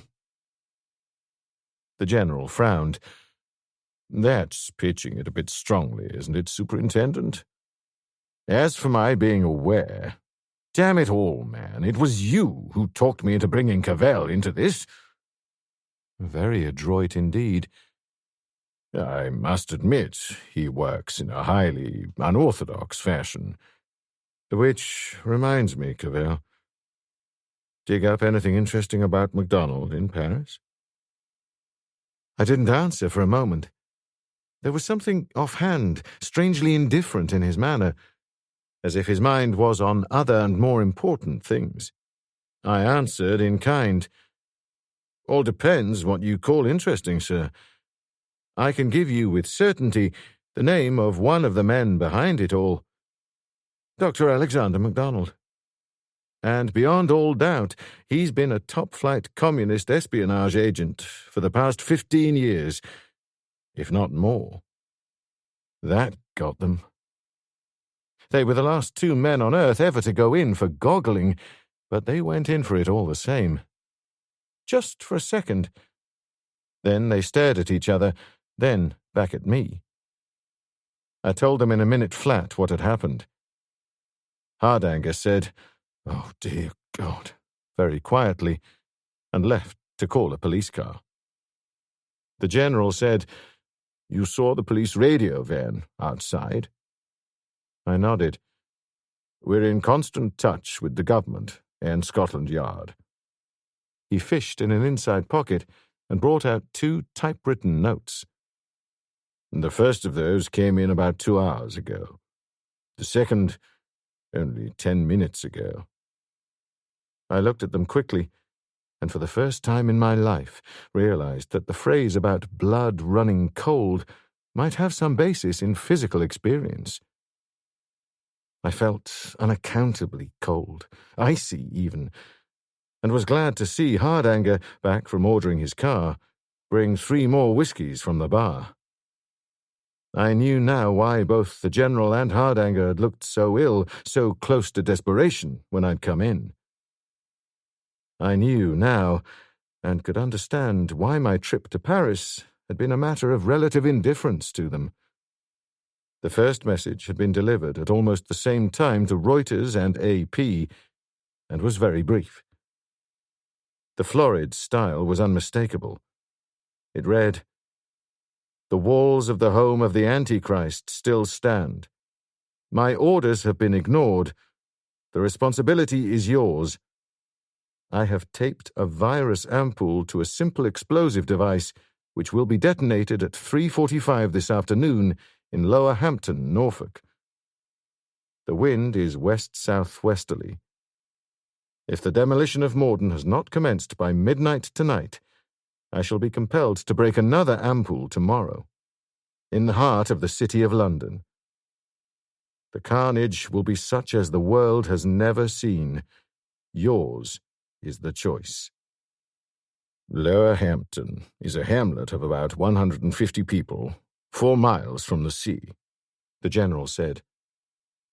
The reference to the wind means that the virus would cover only 4 miles of land and then be blown out over the sea, unless the wind changed. The message was received at 2:45 this afternoon. Nearest police cars were rushed to the area, and all people in the village, and as many as could be reached in the area between the village and the sea, were evacuated to the west. He broke off and stared at the table. But that's rich farming land. There are many farms and few cars. It was not possible to reach them all in time, I'm afraid.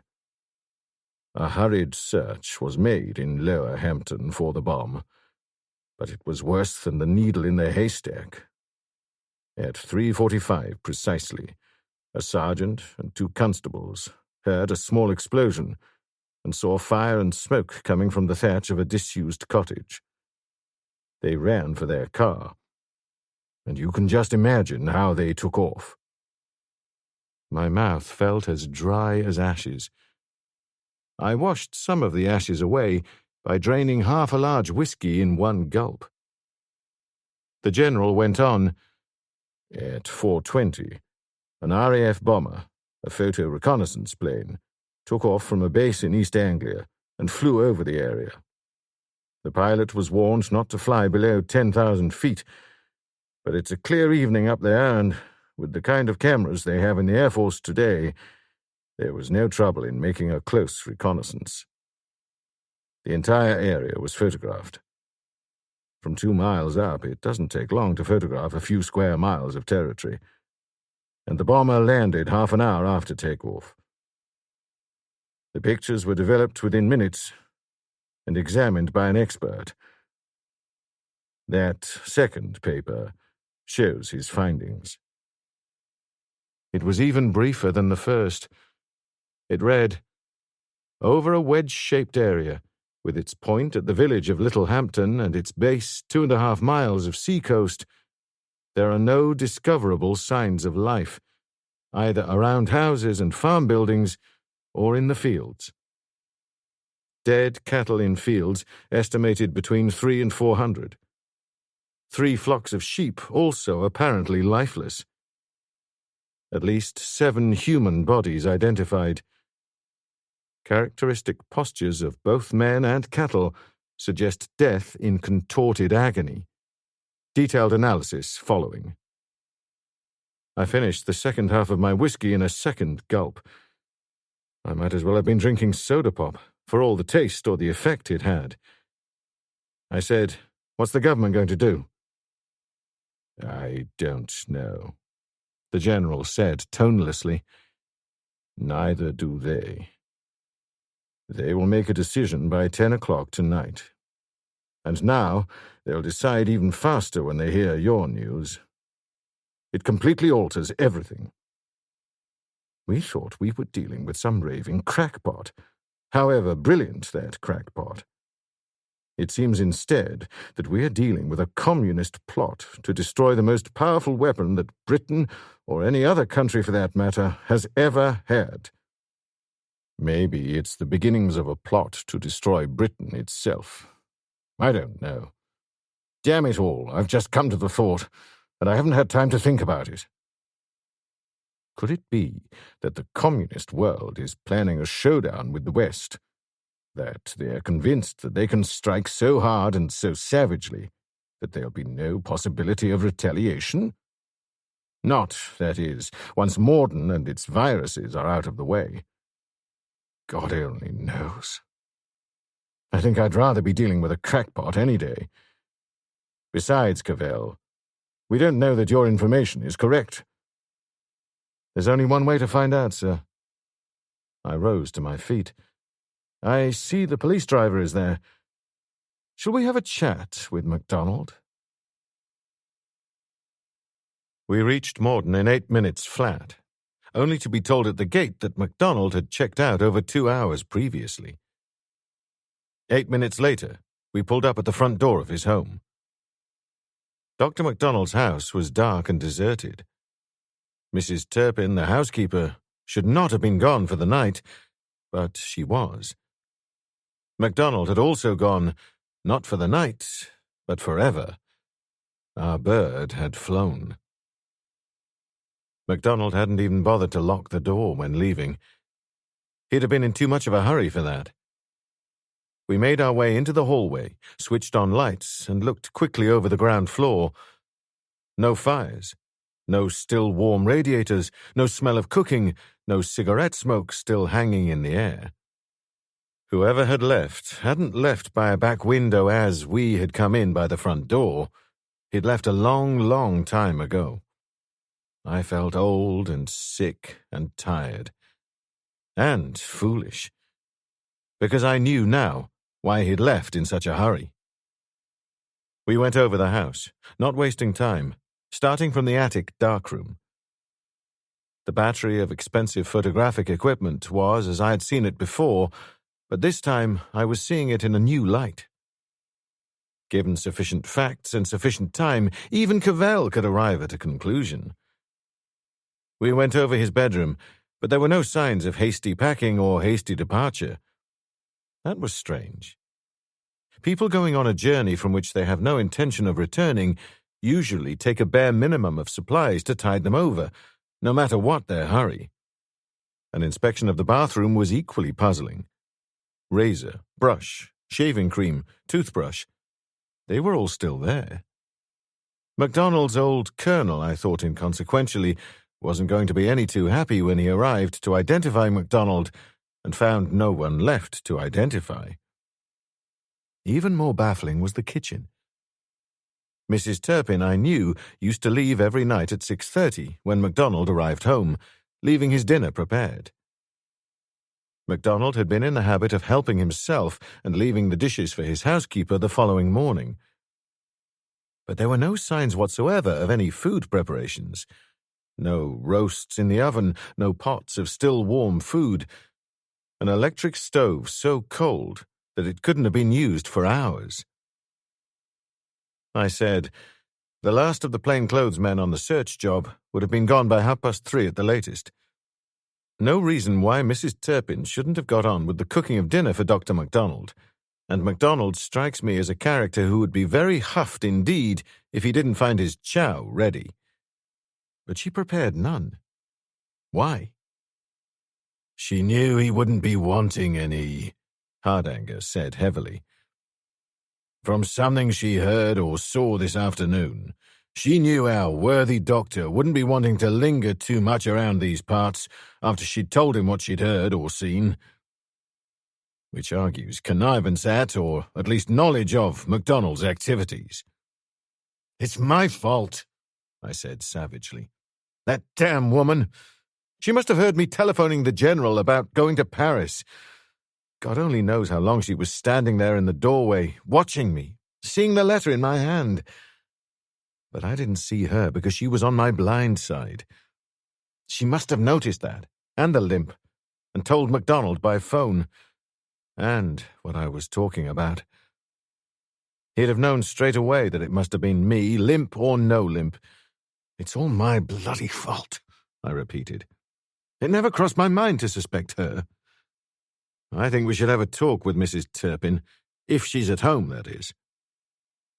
Hardanger moved off to a phone, while the general accompanied me into MacDonald's study.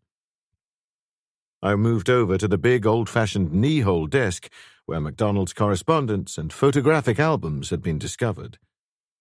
It was locked. I said to the general, "Back in a minute, sir," and went outside. There was nothing in the garage that would be of any use to me. Backing on the garage was a large tool shed. I switched on the torch and looked round. Garden implements, a small pile of grey breeze blocks, a pile of empty cement sacks, a workbench and bicycle. No claw hammer, which was what I was looking for, but I found the next best thing, a fairly heavy hatchet. I went back to the study with this and crossed to the desk just as Hardanger came into the room. "You going to smash that desk open?" he demanded. "Let MacDonald object if he feels like it." I swung the axe twice, and the drawer splintered. The albums and the doctor's correspondence with the World Health Organization were still here. I opened the album at the page with the missing photograph and showed it to the general. "A photograph our good friend didn't seem to care to have around," I said. "I have more than a vague, obscure feeling that it may be important. See that scratched-out caption? Something about 6 letters, some town, certainly, starting with T.O. I can't get it. With any other kind of paper or with 2 different kinds of ink, it would have been easy for the lab boys. But white ink on this porous blotting paper stuff, no good." Not a chance. Hardanger gave me a suspicious look. Why is it important? If I knew that, I wouldn't worry about what the caption was. Did you find our dear Mrs. Turpin at home? No reply. She lives alone, a widow, as I found out from the local station after I'd called her number. An officer has gone to check, but he'll find nothing. I put out an all-stations call for her." "That'll help," I said sourly. I went quickly through MacDonald's correspondence, picking up replies from his WHO correspondence in Europe. I knew what I was looking for, and it took me only 2 minutes to isolate half a dozen letters from a Dr. John Weissmann in Vienna. I handed them across to the General and Hardanger. "Exhibit A for the Old Bailey when MacDonald's en route to the gallows." The General looked at me, his face old and tired and expressionless. Hardanger said bluntly, "What are you talking about, Cavell?" I hesitated and looked at the General. He said quietly, "It'll be all right now, my boy. Hardanger will understand. And it'll never go any further." Hardanger looked from me to the papers and then back to me again. "What will I understand? It's time I understood. I knew from the beginning that there was something I couldn't touch in this damned business. You accepted this job with too much alacrity in the first place." "I'm sorry," I said. "It had to be this way. You know I've been in and out of a few jobs since the war. Army, police, special branch, narcotics, special branch again, security chief in Mortyn, and then private detective. None of it really meant anything. I've been working for the General here non-stop for the past 16 years. Every time I was heaved out of a job, well, the General arranged it." "I'm not all that surprised," Hardanger said heavily. I was glad to see he was more intrigued than angry. "I've had my suspicions." "That's why you're a superintendent," the General murmured. "Anyway, about a year ago, my predecessor in security in Mortyn, Easton Derry, began having his suspicions. I won't go into the where and the when of it, but he came to the conclusion that certain highly secret items in the bacteriological and virus line were being smuggled out of Mortyn.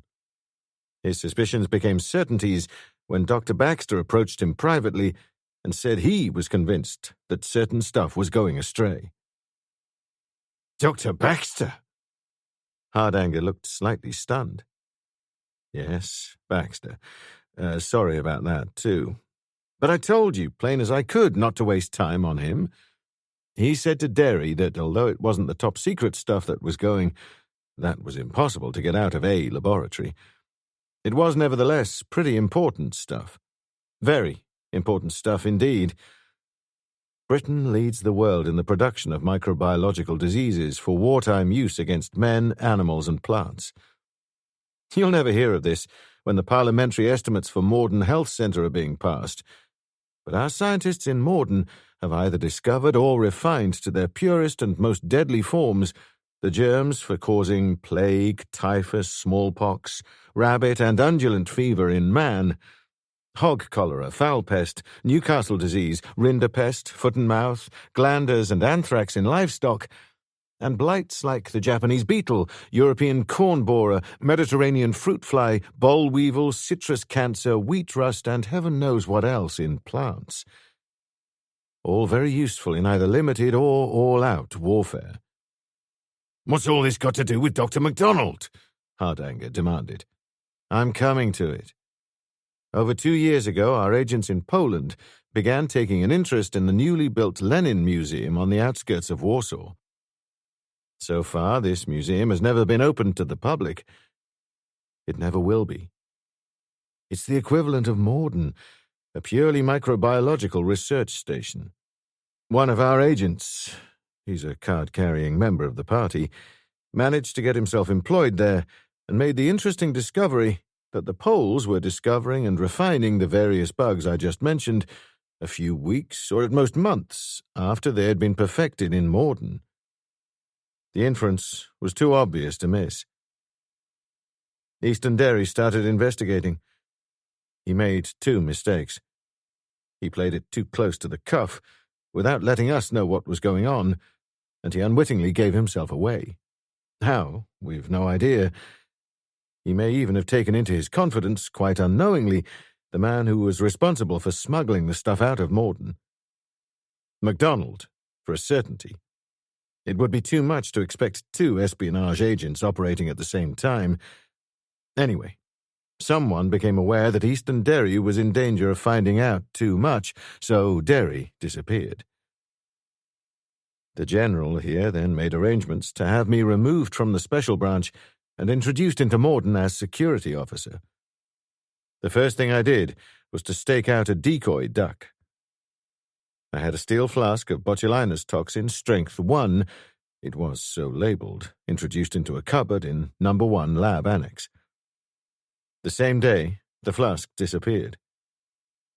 We had a VMF receiver installed at the gates, for the flask contained not toxin, but a microwave battery-powered transistor sender. Anyone carrying that and coming within 200 yards of the gate would have been picked up at once. "You will understand," I said dryly, "that anyone picking up a flask of botulinus toxin is unlikely to open it up to see if it really does contain toxin." We picked up no one. It wasn't hard to guess what happened. After dark, someone had strolled across to a deserted part of the boundary fence and chucked the flask into an adjacent field. It's only a 10-yard throw to clear all the fences.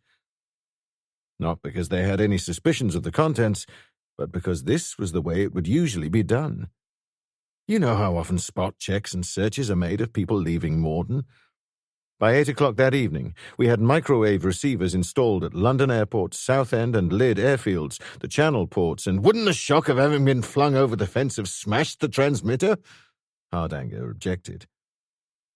The American watch company that makes these transmitters would be most displeased if one did break, I said. They can be fired from a high-velocity naval gun without being affected in the slightest. Anyway, late that night we picked up a signal in London Airport. Almost inevitably, it was from a man boarding a BEA flight to Warsaw. We took him, and he told us he was a courier, picking up stuff about once a fortnight from an address in South London. He'd never actually seen his contact. "He told you that?" Hardanger said sourly. "I can imagine how you made him volunteer that information." "You'd be wrong. We told him," he was a naturalized British subject, ex-Czech, "that espionage was a capital offence, and he thought he was turning Queen's evidence. He turned it pretty fast, too. It was his supplier from Mortyn we wanted to nail, so I was duly thrown out of there and have been haunting this damn address and neighbourhood for the past 3 weeks. We couldn't get anyone else to do the job, because I was the only one who knew and who could identify all the scientists and technicians in Mortyn. But no luck, except that Dr. Baxter reported that the disappearances had stopped, so we seem to have stopped that leak, temporarily anyway. But according to Baxter and our Polish informant, that wasn't the only leak. We had learnt that the Lenin Museum had developed viruses that had not been stolen from Mortyn, but which had been produced in Mortyn. Someone, obviously, was sending them information on the breeding and development of those strains. And now, we found that out too. I tapped the papers. MacDonald's correspondence with his WHO contact in Vienna. Not a new system, but almost impossible to detect. Microphotography. "All that expensive photographic equipment upstairs," the general murmured. "Exactly. There's a camera expert due from London to look at his stuff, but his journey's hardly necessary now. Look at those letters from Dr. Weissman. In every one you will note that the dot from an I or a full stop is missing in the first paragraph. Weissman typed a message, reduced it to the size of a dot by micro-miniature photography, and stuck it on the letter in place of some other dot. All MacDonald had to do was to pry it loose and enlarge it. And he, of course, did the same in his correspondence with Weissman. And he didn't do it for pennies either. I glanced around the richly furnished room. He's earned a fortune over the years, and not a penny tax either. There was a minute's silence. Then the General nodded. That must be the right of it. At least MacDonald won't be troubling us any more. He looked up at me and smiled without humour. When it comes to locking stable doors after the horse has taken off, we have few equals. There's also another door I can lock for you, supposing it's any use to you. The caption that's been scratched out in this album. Toulon? Tournai? Neither. He turned to the backboard of the album. This had been prepared for certain members of the WHO by a firm called Gucci Zanolette, via 20 Settembre, Genoa. The word that has been scratched out is Torino. The Italian, of course, for Turin. Turin. Only a word, but he might as well have hit me with a sledgehammer. It had about the same effect. Turin. I sat in a chair, because all of a sudden I felt I had to sit, and after the first dazed shock started to wear off, I managed to whip a few of the less lethargic brain cells out of their coma and started thinking again. It wasn't much in the way of thinking, not as thinking went, for with the beating and the soaking I had received, the lack of sleep and food, I was a fair way below my best, insofar as anything resembling active cerebration was concerned. Slowly, laboriously, I assembled a few facts in the befogged recesses of my mind, and no matter how I reassembled them, those facts formed the same mosaic every time. 2 and 2 always came out to 4. I rose heavily to my feet and said to the General, "It's like the man says, sir. You speak more truly than you know." "Are you all right, Cavell?" There was sharp anxiety in the voice. "I'm falling to pieces. My mind, such as it is still on its hinges, or I think so. We'll soon find out." Torch in hand, I turned and left the room. The General and Hardanger hesitated, then followed. I suppose they were exchanging all sorts of apprehensive glances, but I was past caring. I'd already been in the garage and shed, so those weren't the places to look. Somewhere in the shrubbery, I thought drearily, and it was still raining. In the hall, I turned off into the kitchen and was about to make for the back door when I saw a flight of steps leading down to the cellar. I remembered vaguely that Sergeant Carlyle had made mention of this when he and his men had been searching the house that afternoon. I went down the flight of steps, opened the cellar door, and switched on the overhead light. I stood aside to let the General and Hardanger into the cellar. "It's as you said, sir," I murmured to the General. "MacDonald won't be troubling us any more." Which was not quite accurate. MacDonald was going to give some trouble yet. To the police doctor, the undertaker, and the man who would have to cut the rope by which he was suspended by the neck from the heavy iron ring in the overhead loading hatch. As he dangled there, feet just clear of the floor and brushing the legs of an overturned chair, he was the stuff that screaming nightmares are made of. Eyes staring wide in the frenzied agony of death, bluish-purple face, swollen tongue protruding between blackened lips drawn far back in the snarling rictus of dissolution. No, not the stuff that dreams are made of. My good God! The General's voice was a hushed whisper. MacDonald. He gazed at the dangling figure, then said slowly, "He must have known his time was running out." I shook my head. Someone else decided for him that his time had run out. "Someone else?" Hardanger examined the dead man closely, his face giving nothing away. His hands are free. His feet are free. He was conscious when he started to strangle. That chair was brought down from the kitchen, and yet you say he was murdered. Look at the streaks and marks in that coal dust a few feet from the chair, and that disturbed pile of coal with lumps kicked all over the cellar floor. Look at the wheels and the blood on the inside of the thumbs. He could have changed his mind at the last minute, Hardanger rumbled. Lots of them do. As soon as he started choking, he probably grabbed the rope above his head and took the weight until he couldn't hang on any more. That would account for the marks on his thumbs. The marks on his thumbs were caused by twine or wire binding them together, I said. He was marched down here, almost certainly at gunpoint, and made to lie down on the floor. He may have been blindfolded, I don't know. Probably.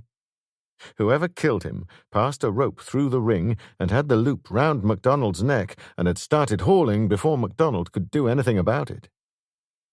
That's what caused all that mess in the coal dust. MacDonald trying to scrabble madly to his feet as the pressure tightened round his neck. With his thumbs bound behind his back, he made it with the assistance of his executioner, but it wouldn't have been easy. It only postponed death by seconds. The man on the end of the rope just kept on hauling.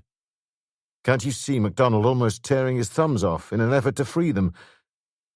By and by he would be on tiptoe, but a man can't stand on tiptoe forever. When he was dead, our pal on the heaving end got a chair and used it to help him lift MacDonald clear off the floor. MacDonald was a big, heavy man. When he'd secured him there, he cut the twine on MacDonald's thumbs and kicked over the chair to make it look like suicide. It's our old buy time at any price friend. If he could make us think that MacDonald did himself in because he thought the net was closing round him, then he hoped that we would believe that MacDonald was the kingpin in this business. But he wasn't sure. You're guessing, Hardanger said. No. Can you see a never-say-die character like MacDonald, not only a highly decorated officer who fought in a tank regiment for 6 years, but also a nerveless espionage agent for many years after that, committing suicide when things started closing in on him? MacDonald, thinking of giving up or giving in. He wouldn't have known how to go about it, most probably.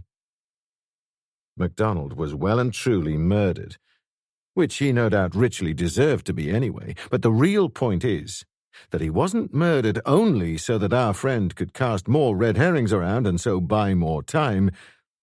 He had to die, and our friend thought he might as well make it look like suicide while he was about it, in the hope of stalling us further. I was guessing, Hardanger, but not any more.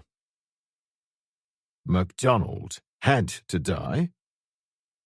Hardanger studied me through a long, considering silence, then said abruptly, You seem fairly sure about all this. I'm certain. I know. I picked up the coal shovel and started heaving away some of the coal that was piled up against the back wall of the cellar. There must have been close on a couple of tons of the stuff, reaching almost as high as the ceiling, and I was in no condition for anything much more strenuous than brushing my teeth. But I had to shift only a fraction of it. For every shovelful I scooped away from the base, almost 100 weight of lumps came clattering down onto the floor. What do you expect to find under that lot?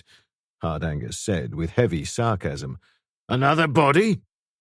Another body is exactly what I do expect to find. I expect to find the late Mrs. Turpin. The fact that she tipped off MacDonald about me and didn't bother preparing dinner because she knew MacDonald wouldn't be staying for dinner, owing to the fact that he would be taking off for the high timber, shows beyond all doubt that she was in cahoots with our pal here. What MacDonald knew, she knew. It would have been pointless to silence MacDonald if Mrs. Turpin had been left alive to squawk, so she was attended to. But wherever she had been attended to, it hadn't been in the cellar. We went upstairs, and while the General went to talk for quite a long time on the scrambler radiophone in the police van that had followed us from Altrincham, Hardanger and I, with the assistance of 2 police drivers and a couple of torches, started to scour the grounds. It was no easy job, for the good doctor, who had done so well for himself in the way of furnishing his house, had also done himself pretty well in the way of buying himself privacy, for his policies, half garden, half parkland, extended to over 4 acres, the whole of it surrounded by an enormous beech hedge that would have stopped a tank. It was dark and very cold, with no wind, the heavy rain falling vertically through the thinning leaves of the dripping trees to the sodden earth beneath. The appropriate setting, I thought grimly, for a search for a murdered body. And there's an awful lot of searching in 4 acres on a black and miserable night. The beech hedge had been trimmed sometime during the past month, and the clipping piled up in a distant corner of the garden. We found Mrs. Turpin under this pile, not very deep down, just enough branches and twigs over her to hide her from sight. Lying beside her was the hammer I had failed to find in the tool shed, and it required only a glance at the back of her head to know the reason why the hammer was there. At a guess, I would have said that the person who had tried to stove in my ribs had also wielded the hammer on Mrs. Turpin. My ribs, like the dead woman's head, bore witness to the insensate and unreasoning ferocity of a broken and vicious mind. Back in the house, I broached MacDonald's whiskey supplies. He wouldn't be wanting it any more, and as he'd carefully pointed out to me that he had no relations, and therefore no one to leave it to, it seemed a pity to waste it. We needed it badly. I poured out hefty tots, 1 apiece for Hardanger and myself, the other 2 for the police drivers, and if Hardanger took a dim view of this theft of property and contravention of standing orders by offering intoxicating liquor to policemen on duty, he kept it to himself. He finished his whiskey before any of us. The 2 policemen left just as the General returned from the radio van. He seemed to have aged a year for every minute since I'd last seen him, the lines about the nose and mouth more deeply trenched than ever. "You found her?" He took the offered glass. "We found her," Hardanger acknowledged. "Dead, as Cavell said she would be. Murdered." "It hardly matters." The General shivered suddenly and took a deep gulp of his whiskey. "She's only one. This time tomorrow. How many thousands? God knows how many thousands. This madman has sent another message. Usual biblical language. Walls of Mortyn still standing, no signs of demolition. So has advanced his timetable.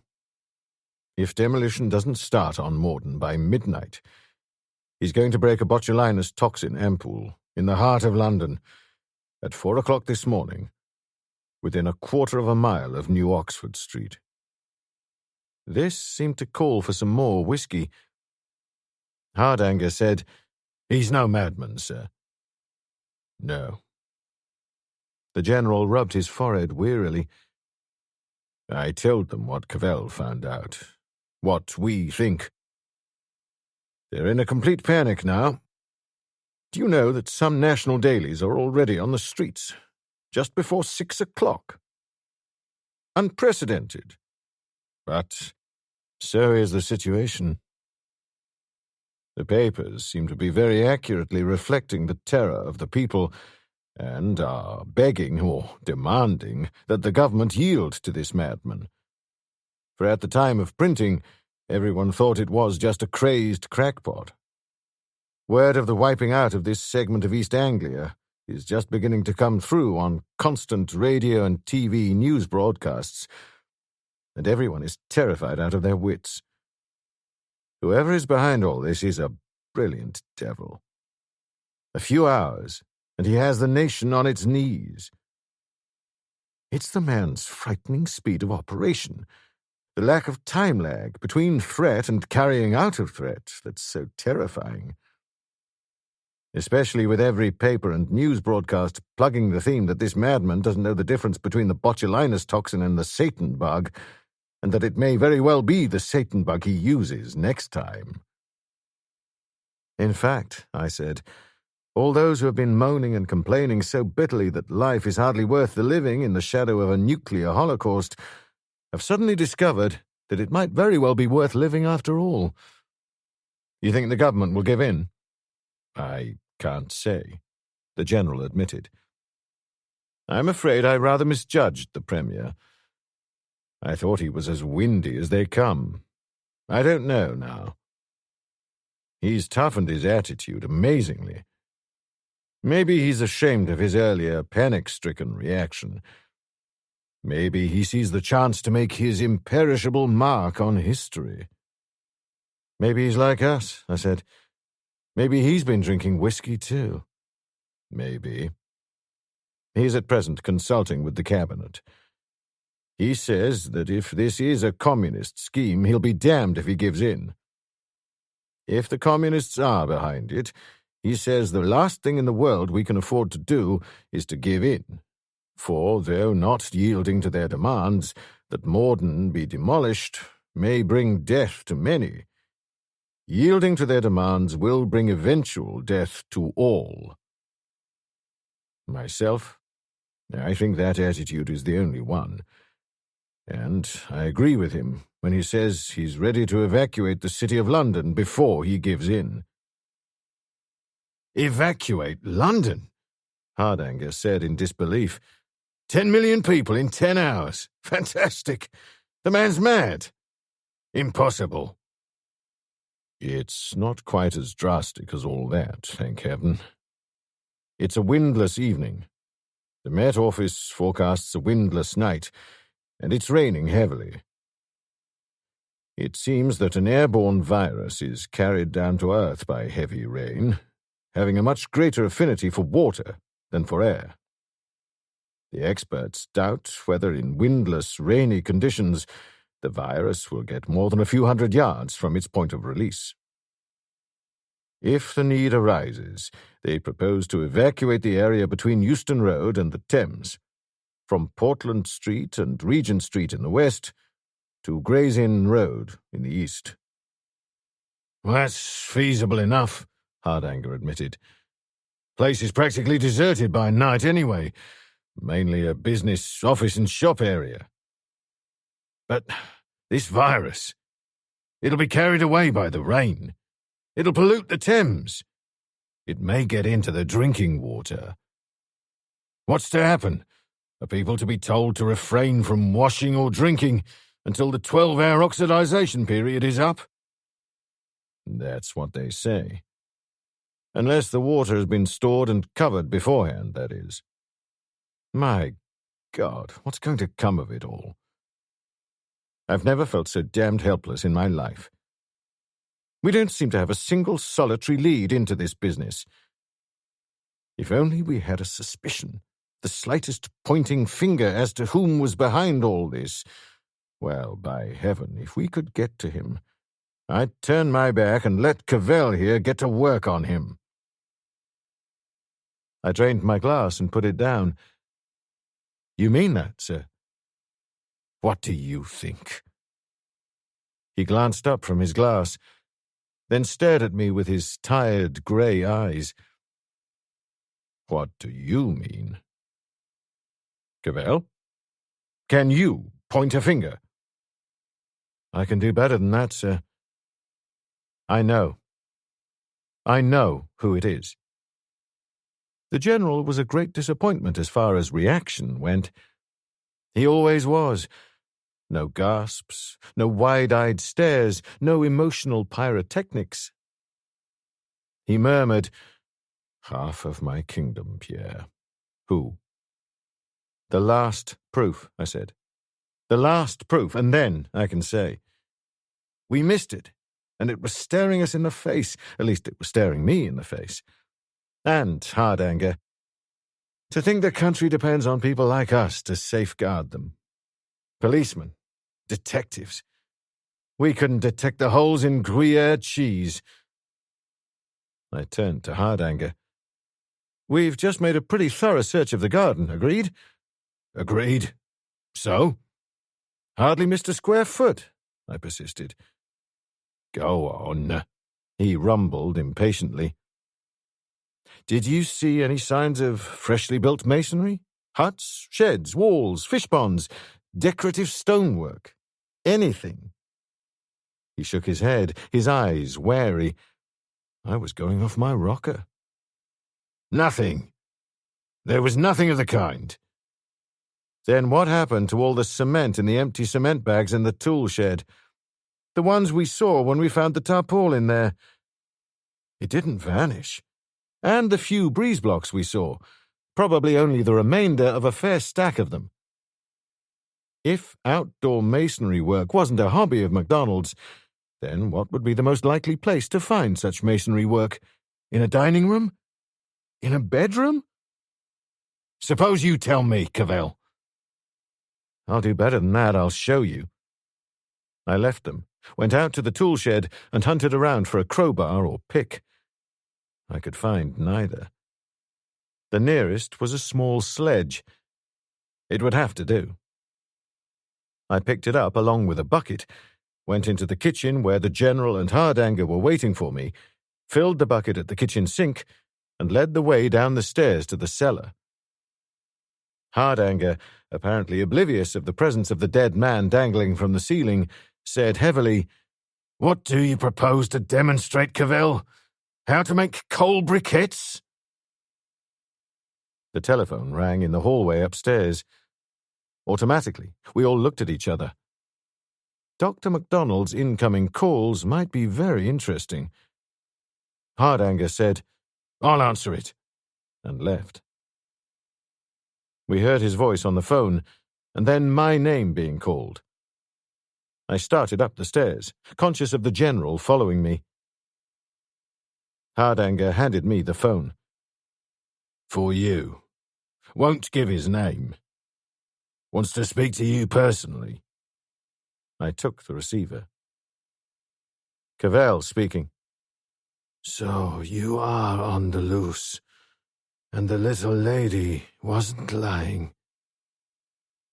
The words came over the wire like a deep, dark, and throaty whisper. "Lay off, Cavell. Tell the General to lay off, Cavell. If you want to see the little lady alive again." These new synthetic resins are pretty tough, so the receiver didn't crush in my palm. It must have been pretty close, though. My heart did a long, slow somersault and landed on its back with a thud. I kept my voice steady and said, "What the hell are you talking about?" "The beautiful Mrs. Cavell. I have her. She would like to speak to you." A moment's silence. Then her voice came. "Pierre? Oh, my dear, I'm so sorry." Her voice broke off abruptly in a gasp, followed by a scream of agony. Silence. Again, the dark whisper. "Lay off, Cavell." And then the click of a replaced receiver. I replaced mine, the receiver making a sharp staccato rattle against the rest. My hand was the hand of a man with the ague. Shock or fear, or both, may have frozen my face into an expression of normalcy, or maybe the makeup on my face didn't transmit expression too well. Whichever it was, they didn't notice anything amiss, for the General said, "Who was it?" in a normal, curious tone. "I don't know." I paused and went on mechanically, "They've got Mary." The General had had his hand on the door. Now he dropped it to his side in a ridiculously slow-motion gesture that took almost 10 seconds, while something in his face died. Hardanger whispered something unprintable. His face was like a stone. Neither of them asked me to repeat what I had said. Neither was in the slightest doubt as to what I had meant. "They told us to lay off," I went on in the same wooden voice, "or they'd kill her. They have her, all right." She spoke a few words and then screamed. They must have hurt her badly. Hardanger said, almost desperately, "How could he have known that you had escaped? Or even suspected? How—" "Dr. MacDonald is how," I said. "He knew," Mrs. Turpin told him, "and the killer learnt from MacDonald." I stared almost unseeingly at the General's face, a face still impassive, but with all the life and animation gone from it. I went on, "I'm sorry. If anything happens to Mary, it will be my fault. My own criminal folly and negligence." The General said, "What are we going to do, my boy?" The voice was tired and listless, to match the dullness that had replaced the soldierly ire in his eye. "You know they are going to kill your wife. People like that always kill." "We're wasting time," I said harshly. 2 minutes, that's all I need, to make sure." I ran down to the cellar, picked up the bucket, and tossed half its contents against the opposite wall. The water spread and ran down quickly to the floor. As a cleaning agent, it was a dead failure, making hardly any impression whatsoever on the ingrained coal dust of a score or more of years. With the General and Hardanger still watching uncomprehendingly, I threw the remainder of the bucket's contents against the rear wall, where the coal had been piled so high before my recent excavation. The water splashed off and ran down into the coal, leaving the wall almost as clear and clean and fresh as if it had been built only a few weeks previously. Hardanger glared at it, then at me, then back at the wall again. "My apologies, Cavell," he said. "That would be why the coal was piled so high against the wall, to conceal the traces of recent work." I didn't waste time speaking. Time was now the one commodity we'd run clear out of. Instead, I picked up the sledgehammer and swung at the upper line of breezework. The lower portion was solid concrete. One swing only.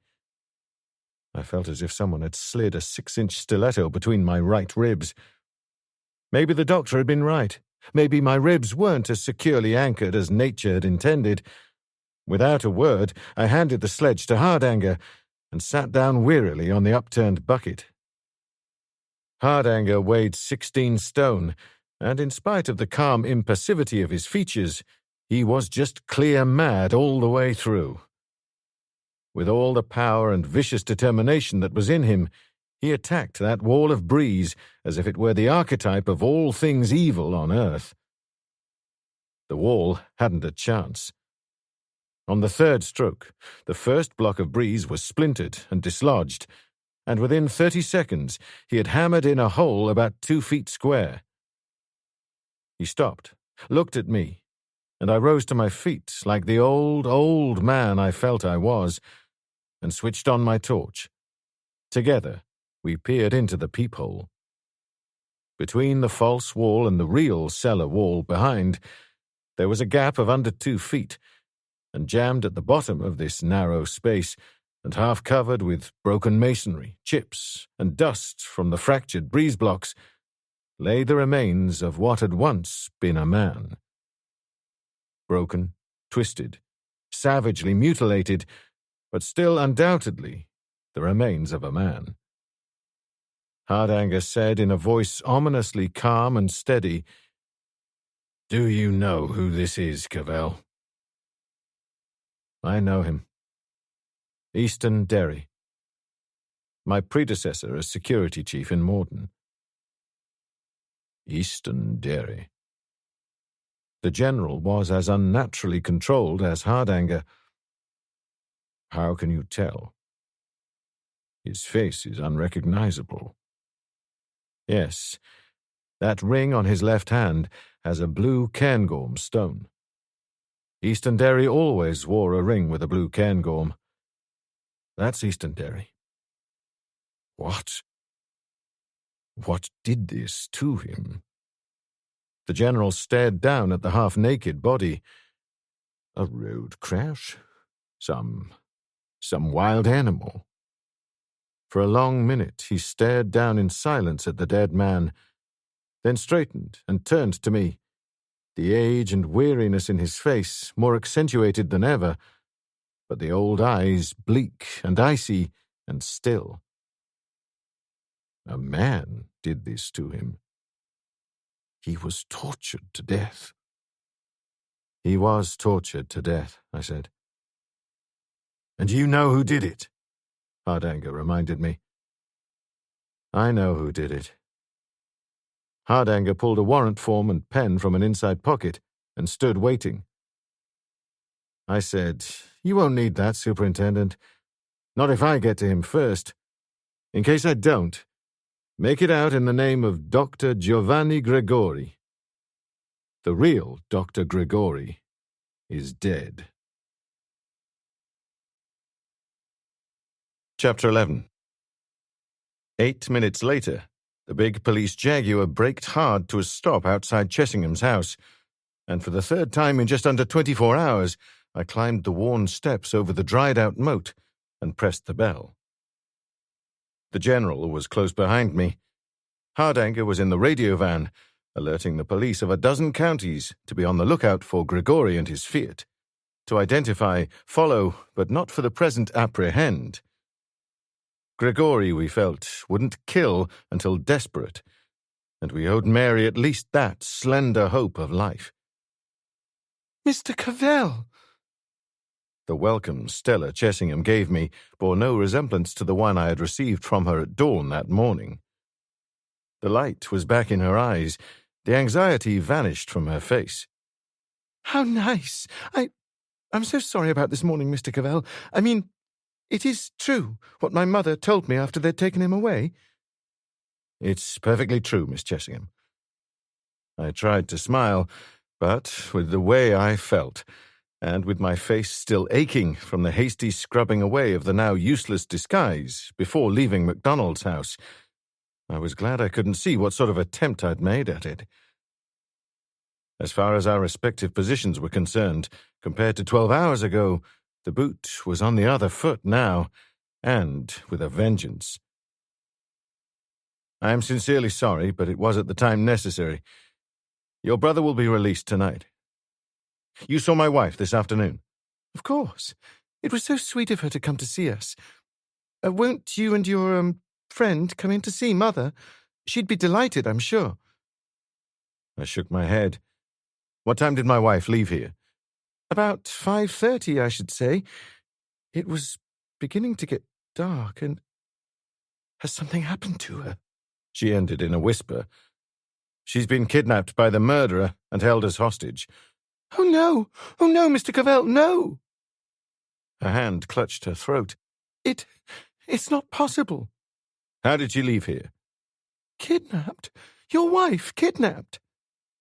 She stared at me, round-eyed in fear. Why should anyone want... For God's sake, answer my question, I said savagely. Had she hired a car, taxi, bus service? What was it? A car, she whispered. A car came to pick her up. The man said you wanted to see her urgently. Her voice trailed away as she realized the implications of what she was saying. What man? I demanded. What car? A middle-aged man, she faltered. Swarthy, in a blue car, with another man in the back seat. I don't know what kind, except that, of course, it was a foreign car, a car with left-hand drive. Has she... Gregori and his Fiat, the general whispered. But how in God's name did he know that Mary was out here? Simply by lifting the telephone, I said bitterly. He knew we were staying at the Wagoner's Rest. He asked for Mary and asked if she was there, and that fat fool behind the bar said, why no, Mrs. Cavell wasn't there. He himself had just driven her out to Mr. Chessingham's house less than a couple of hours ago. It would be on Grigori's way, so he stopped by to see. He had everything to gain, nothing to lose. We didn't even tell Stella Chessingham goodbye. We ran down the steps, intercepted Hardanger changing over from the radio van to the police Jaguar, and almost bundled him into the car. "Alfringham," I said quickly. "The Fiat. He took it after all. I didn't think he would take the chance." "He didn't," Hardanger ground out. "Had a report just now.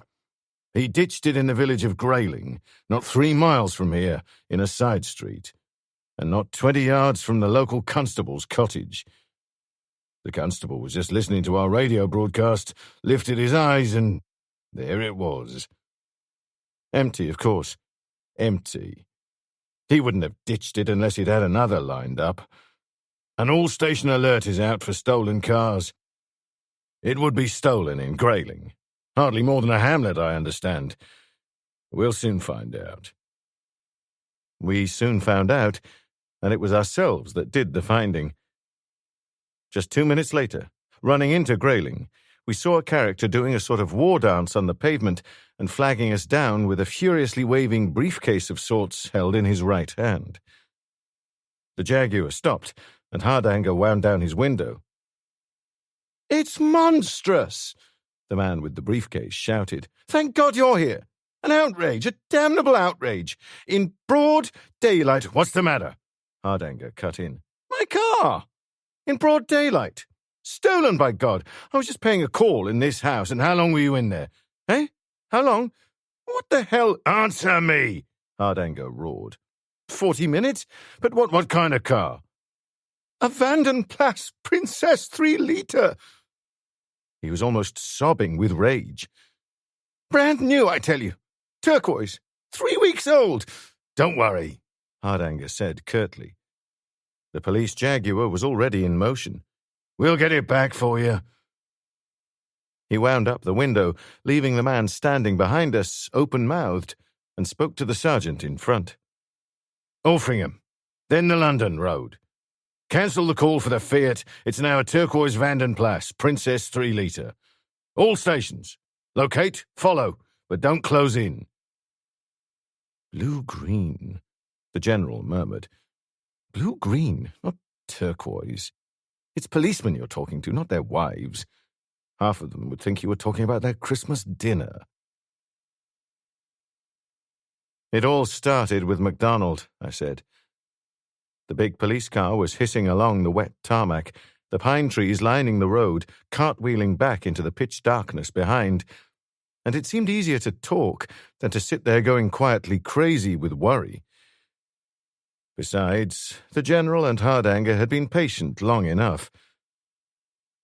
We all know what MacDonald wanted, and it wasn't just to serve the cause of the communist world. Dr. MacDonald had only one deeply felt and abiding interest in life: Dr. MacDonald.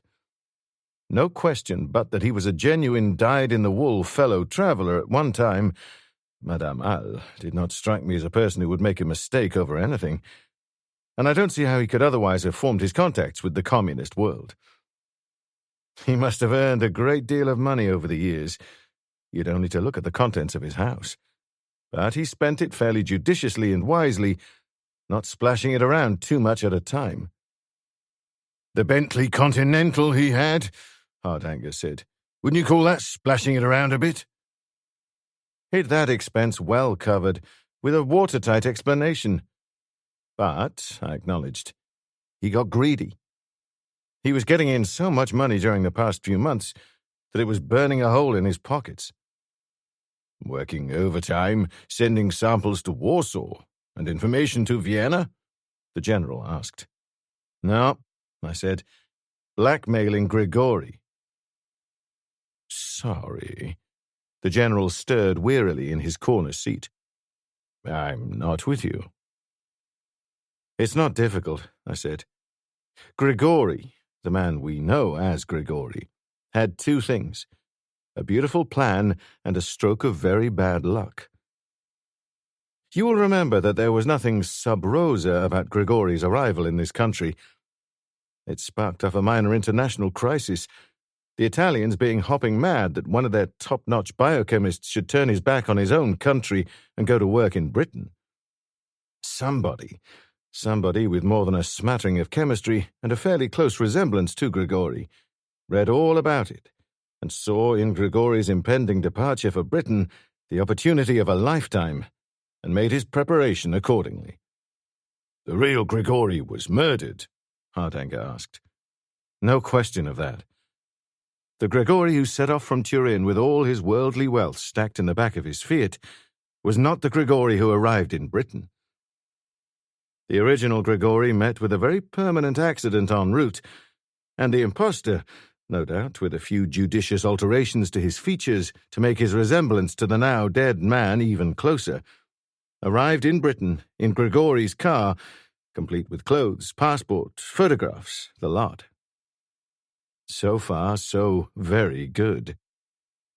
Now the bad luck. Apart from the reports of his work, the original Grigori was completely unknown in Britain, as a person, that is. There was probably only one man in Britain who knew him well, and by a 1 in a million chance, Grigori found himself working in the very same laboratory as this man. MacDonald.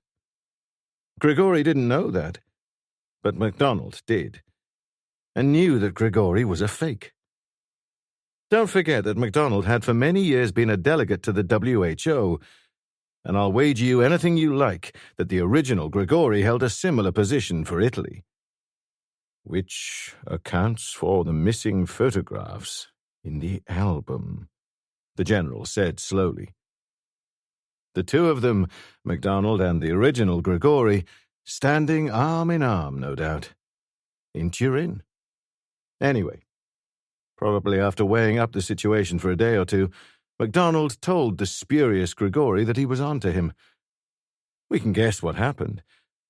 Grigori would have produced a gun and said that it was just too bad, but that he would have to silence him.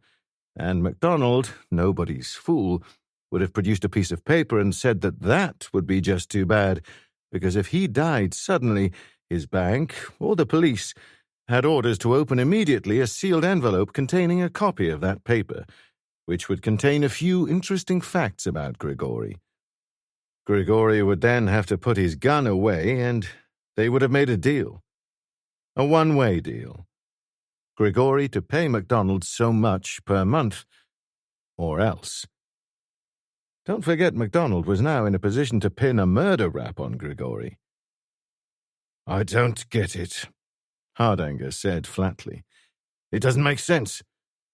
Can you imagine the General here, having two men working for him on the same project in, say, Warsaw, men who were not only unknown to each other, but completely at cross purposes, and potentially at each other's throats? I'm afraid, Cavell, that I have a higher opinion of communist intelligence than you seem to have. I agree with Hardanger, the General said. So do I agreed. All I said was that MacDonald was working for the communists. I never once said that Grigori was, or that this Satan bug has anything to do with communism. It was you and Hardanger who made that assumption. Hardanger bent forward to see me better. You mean that Grigori is just a raving crackpot after all? If you still believe that, I said nastily, it's time you had a long holiday. There was a very powerful and pressing reason why Grigori wanted the viruses, and I'll stake my life that he told MacDonald what it was. He would have had to ensure his cooperation. If he'd told MacDonald that he just wanted to take off with the botulinus, I doubt if MacDonald would have touched the business. But if he'd offered him, say, £10,000, MacDonald would have changed his mind pretty fast, that being the kind of man MacDonald was. We were fairly into Altrincham now, the big police Jaguar with its siren switched on, doing twice the legal speed limit, dodging in and out among the thinning evening traffic. The driver was an expert, the pick of Hardanger's own London men, and he knew exactly how much he and the car could do without killing the lot of us in the process. Stop the car! Hardanger interrupted me suddenly. That traffic policeman! We were closing rapidly on Alfringham's one and only set of traffic lights, apparently hand-controlled at what passed for Alfringham's rush hour.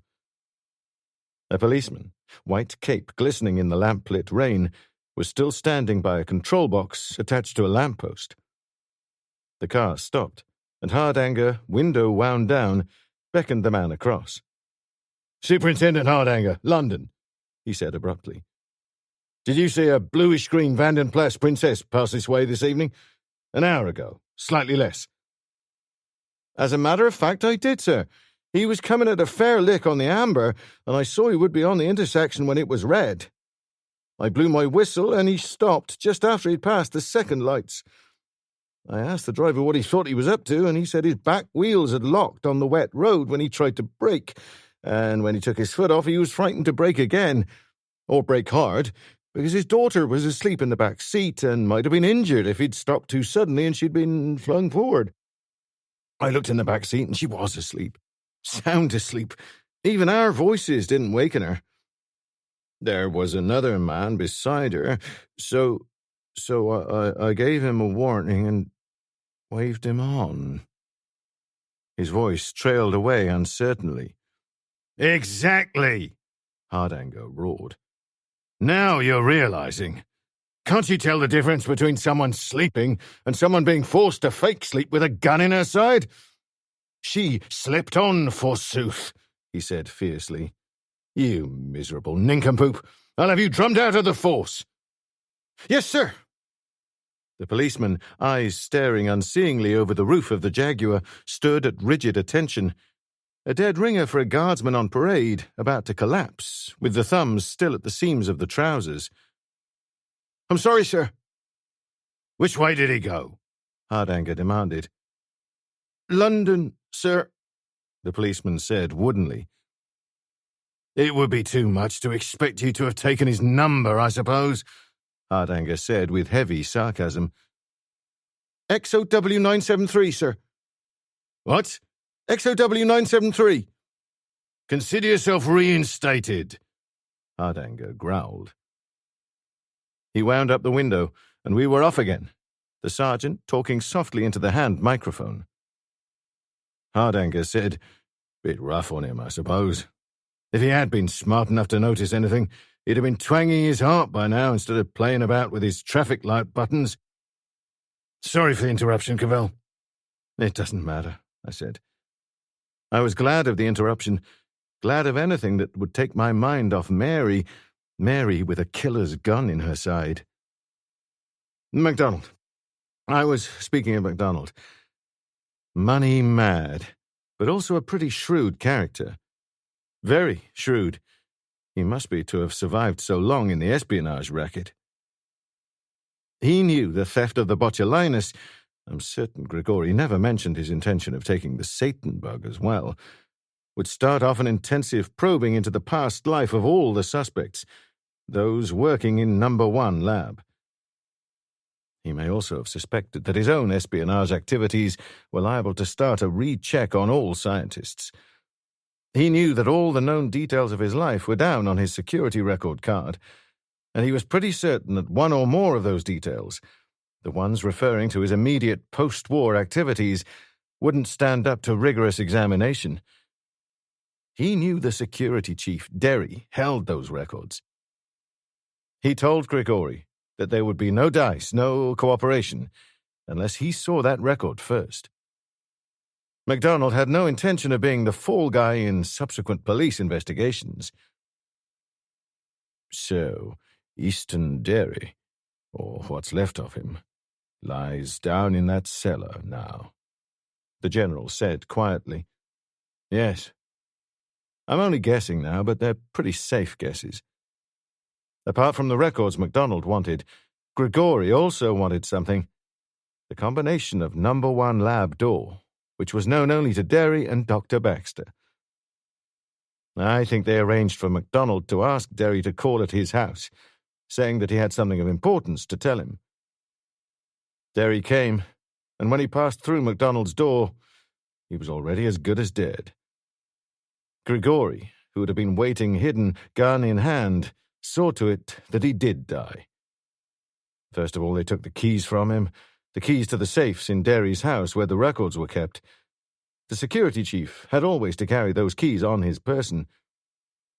Then they tried to make him tell the combination of number 1 lab door.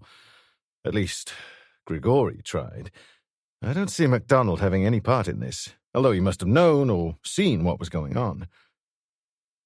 While Grigori may not be a crackpot, I think he must be some sort of psychopath, a man with a streak of sadistic bloodlust a yard wide.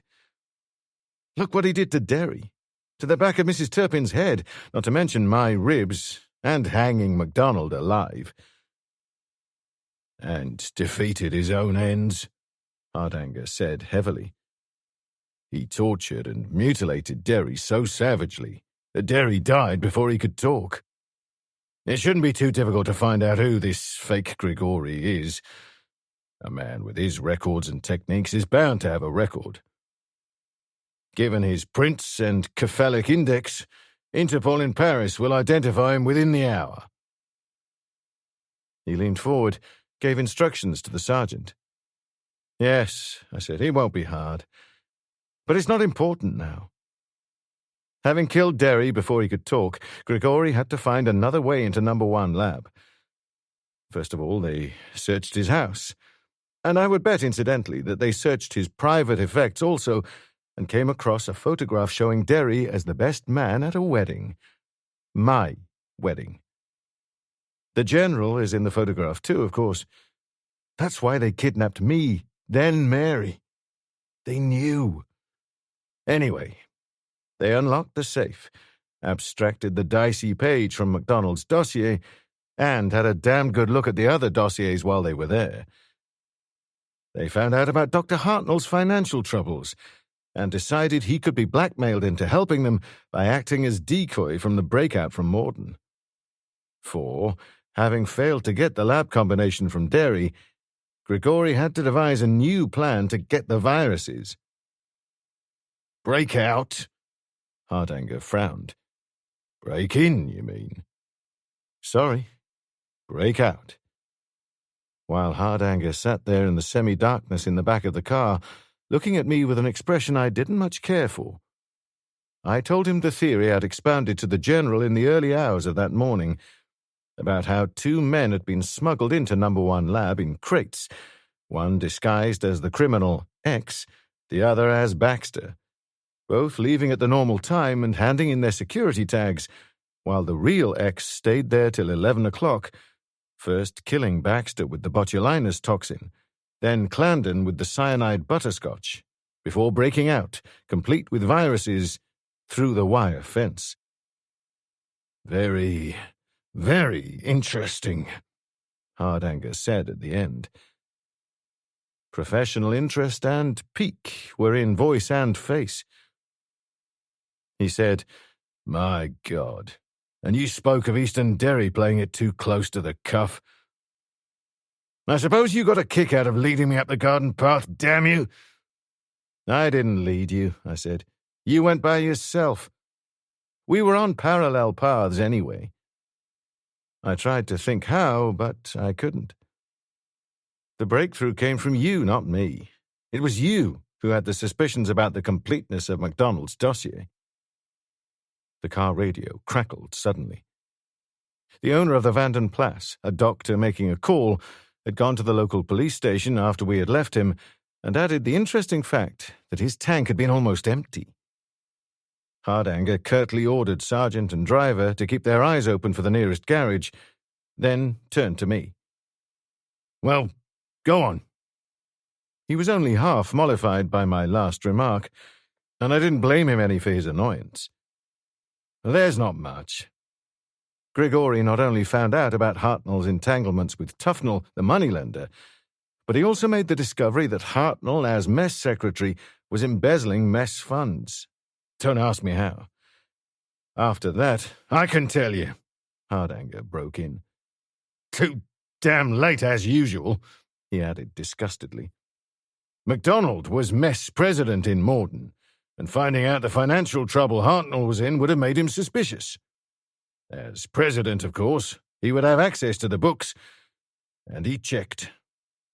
Of course, of course. I was as disgusted as Hardanger. I knew he was president. Oh, just too damn obvious, I suppose.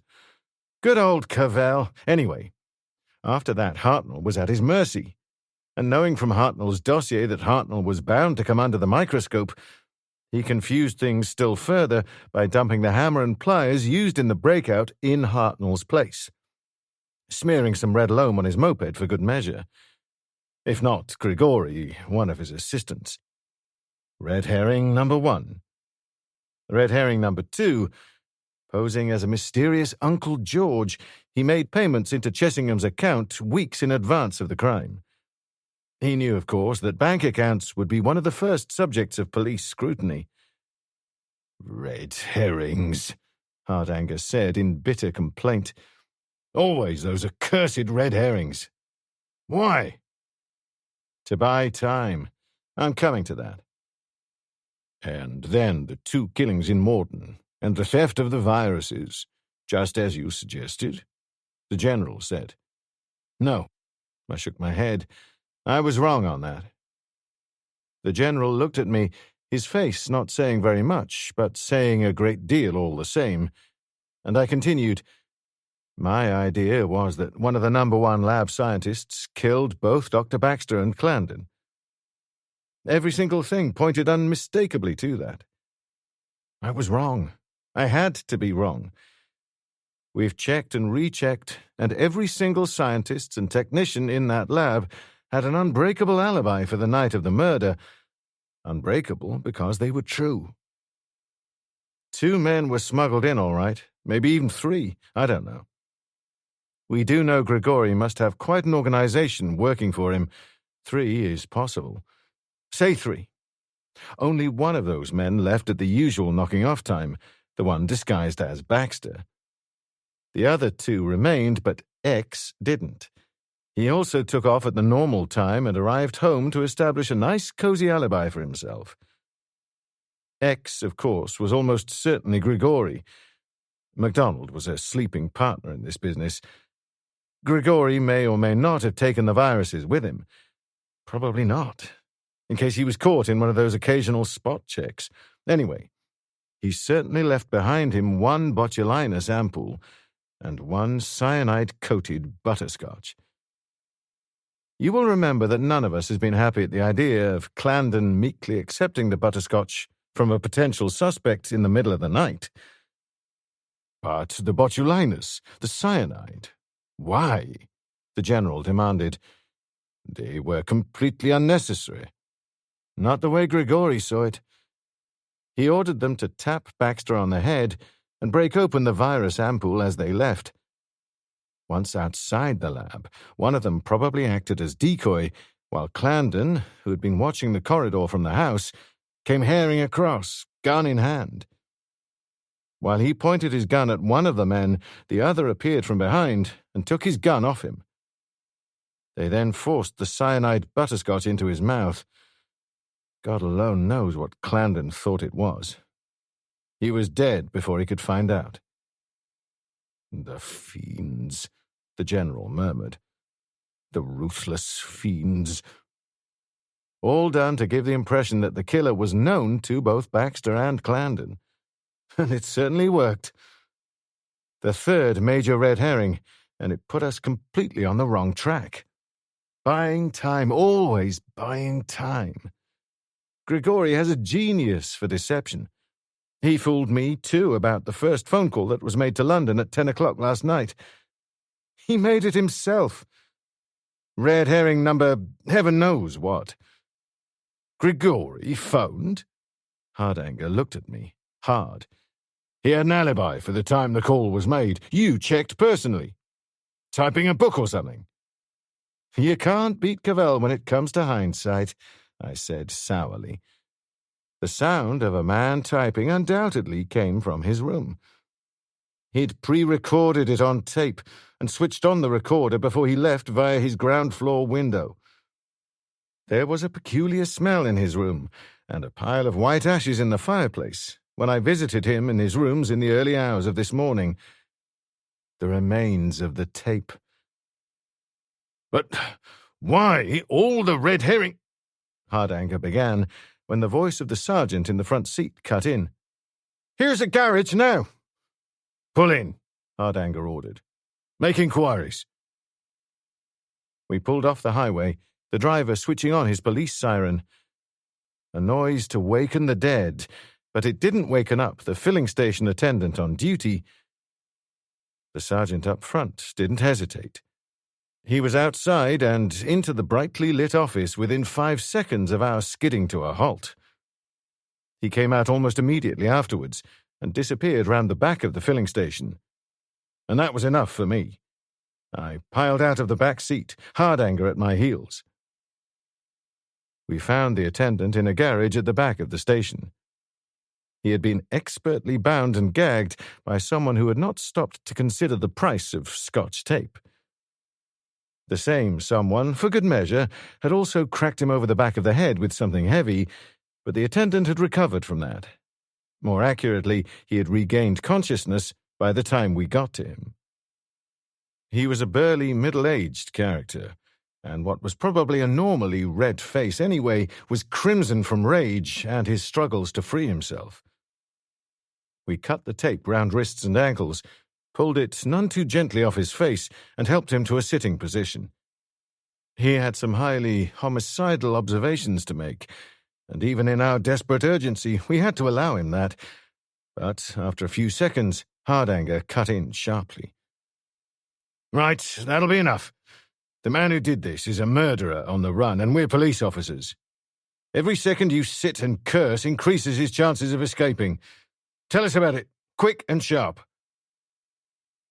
The attendant shook his head. I didn't have to be a doctor to tell that he was still pretty groggy.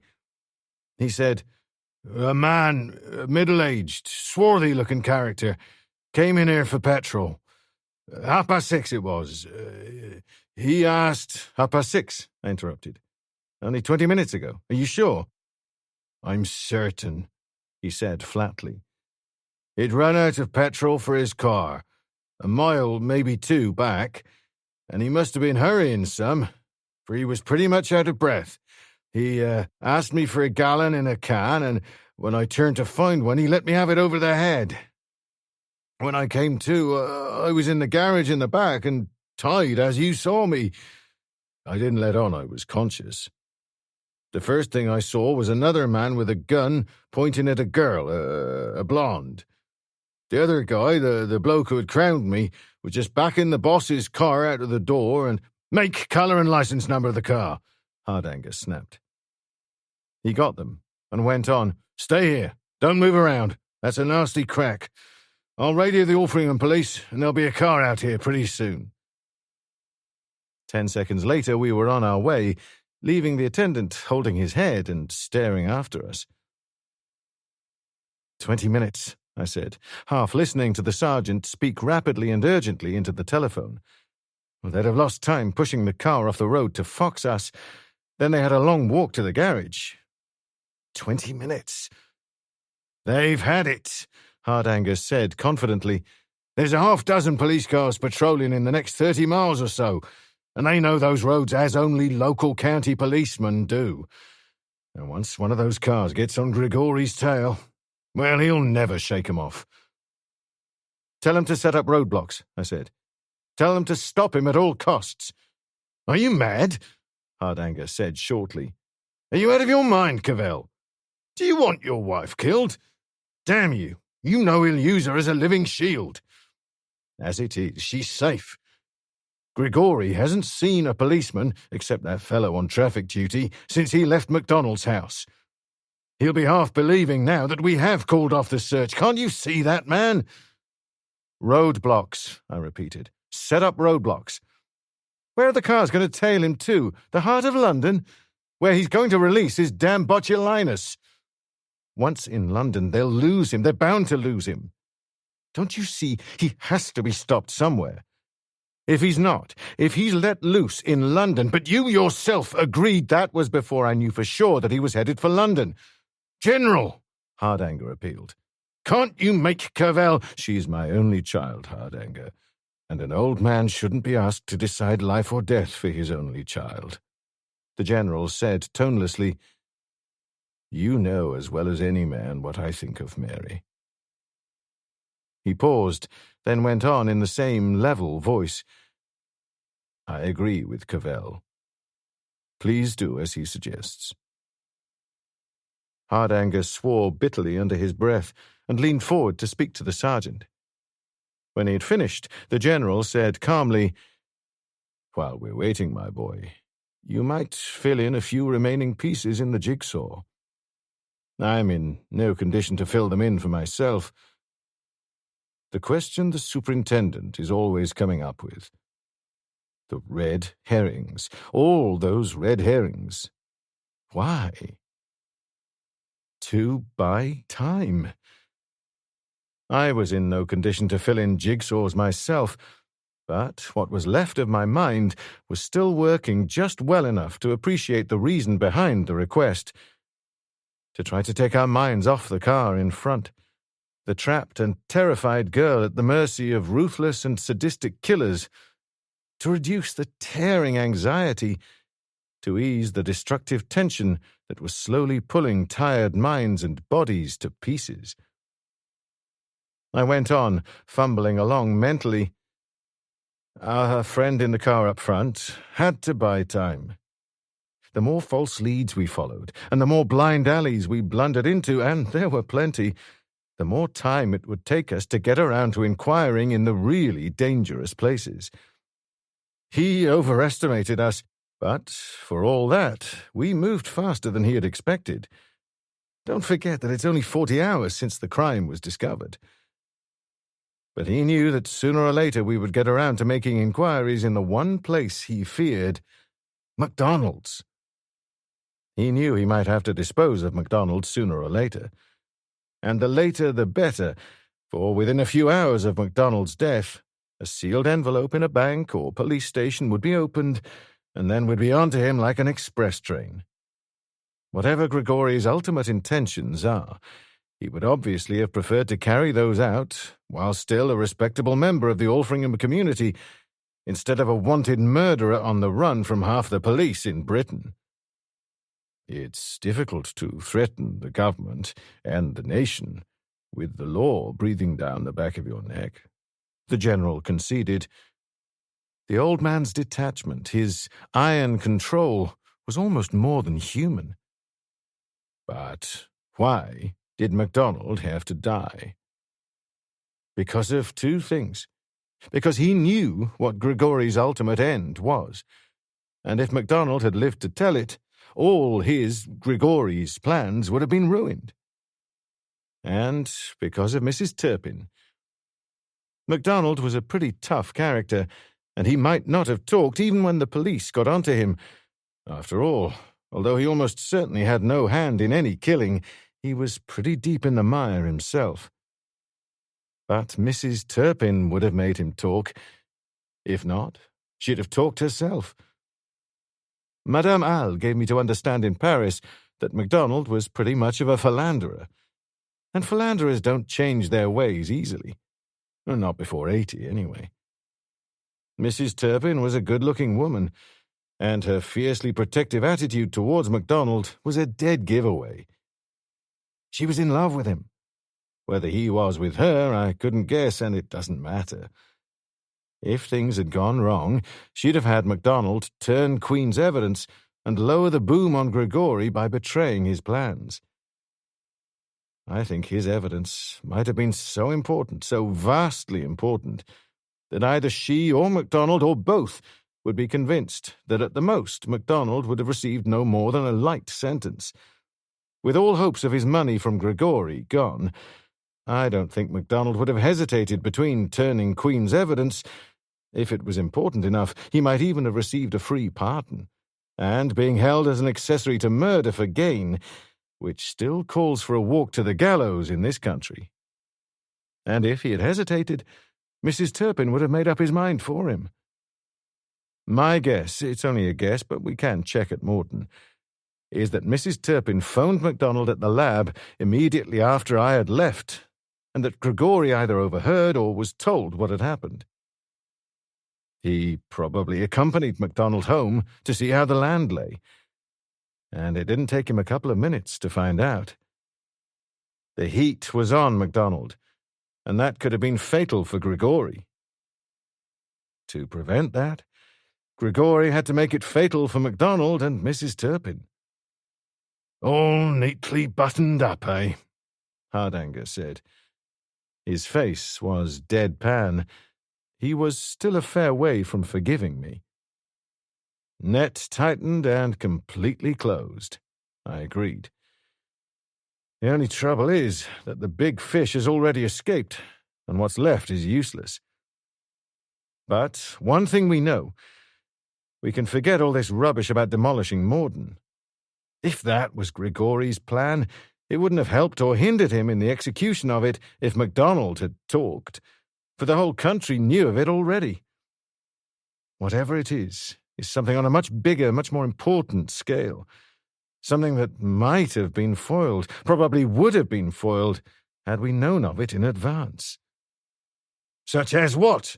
Hardanger demanded. You tell me. I'm done with guessing for the day. And I was through with guessing and talking for the day, except when necessity absolutely demanded it. Slumped back in the warmth and comfort of the deeply cushioned seats, reaction was beginning to set in. The anesthetizing effect of the need for non-stop action and urgent thinking was beginning to wear off. And the more it wore off, the older and more worn I felt. And the more pain. I thought of the widely held belief that you can't feel more than one pain at one time, and wondered what misinformed idiot had started that one. I wondered what part of me was causing me the most pain, my foot, my ribs, or my head, and came to the conclusion that my ribs won by a short head. Was that a pun? The driver was reaching over 90 on the longer stretches of wet road, but he drove so smoothly and skillfully that even with my fear and anxiety for Mary, I think I was beginning to doze off when the loudspeaker up front began to crackle. First came the identification sign, then the message. Grey Humber Saloon, answering description of wanted car, number not identified, has just turned left from London Road to B Road to avoid block at Flemington Crossroad, 2.5 miles east of Crutchley. I'm following. Flemington Crossroads? The voice of the sergeant in the front seat, an Alfringham man, held a rising note of excitement. He's on a blind road. It doesn't lead anywhere except to Flemington and then back onto the main London road about 3 miles farther on again. How far are we from what's the name of the place? Crutchley? Hardanger demanded. Near enough 4 miles, sir. So that would make it between 9 and 10 miles to the junction where Grigori must rejoin the main London road. This side road through Flemington, the one he's on. How long is it? How long would it take him? 5 or 6 miles, sir. It's pretty twisty. Maybe 10 minutes if he kept his foot down and took chances all the way. The road is full of blind corners. Do you think you could get there in 10 minutes? Hardanger asked the driver. I don't know, sir. He hesitated. I don't know the road. I do, the sergeant said confidently. He'll make it. He made it. The rain was sluicing vertically down. The roads were slippery. Straight stretches were at a premium, and I think we all added a few more grey hairs to our quota that night. But he made it. He made it with time to spare.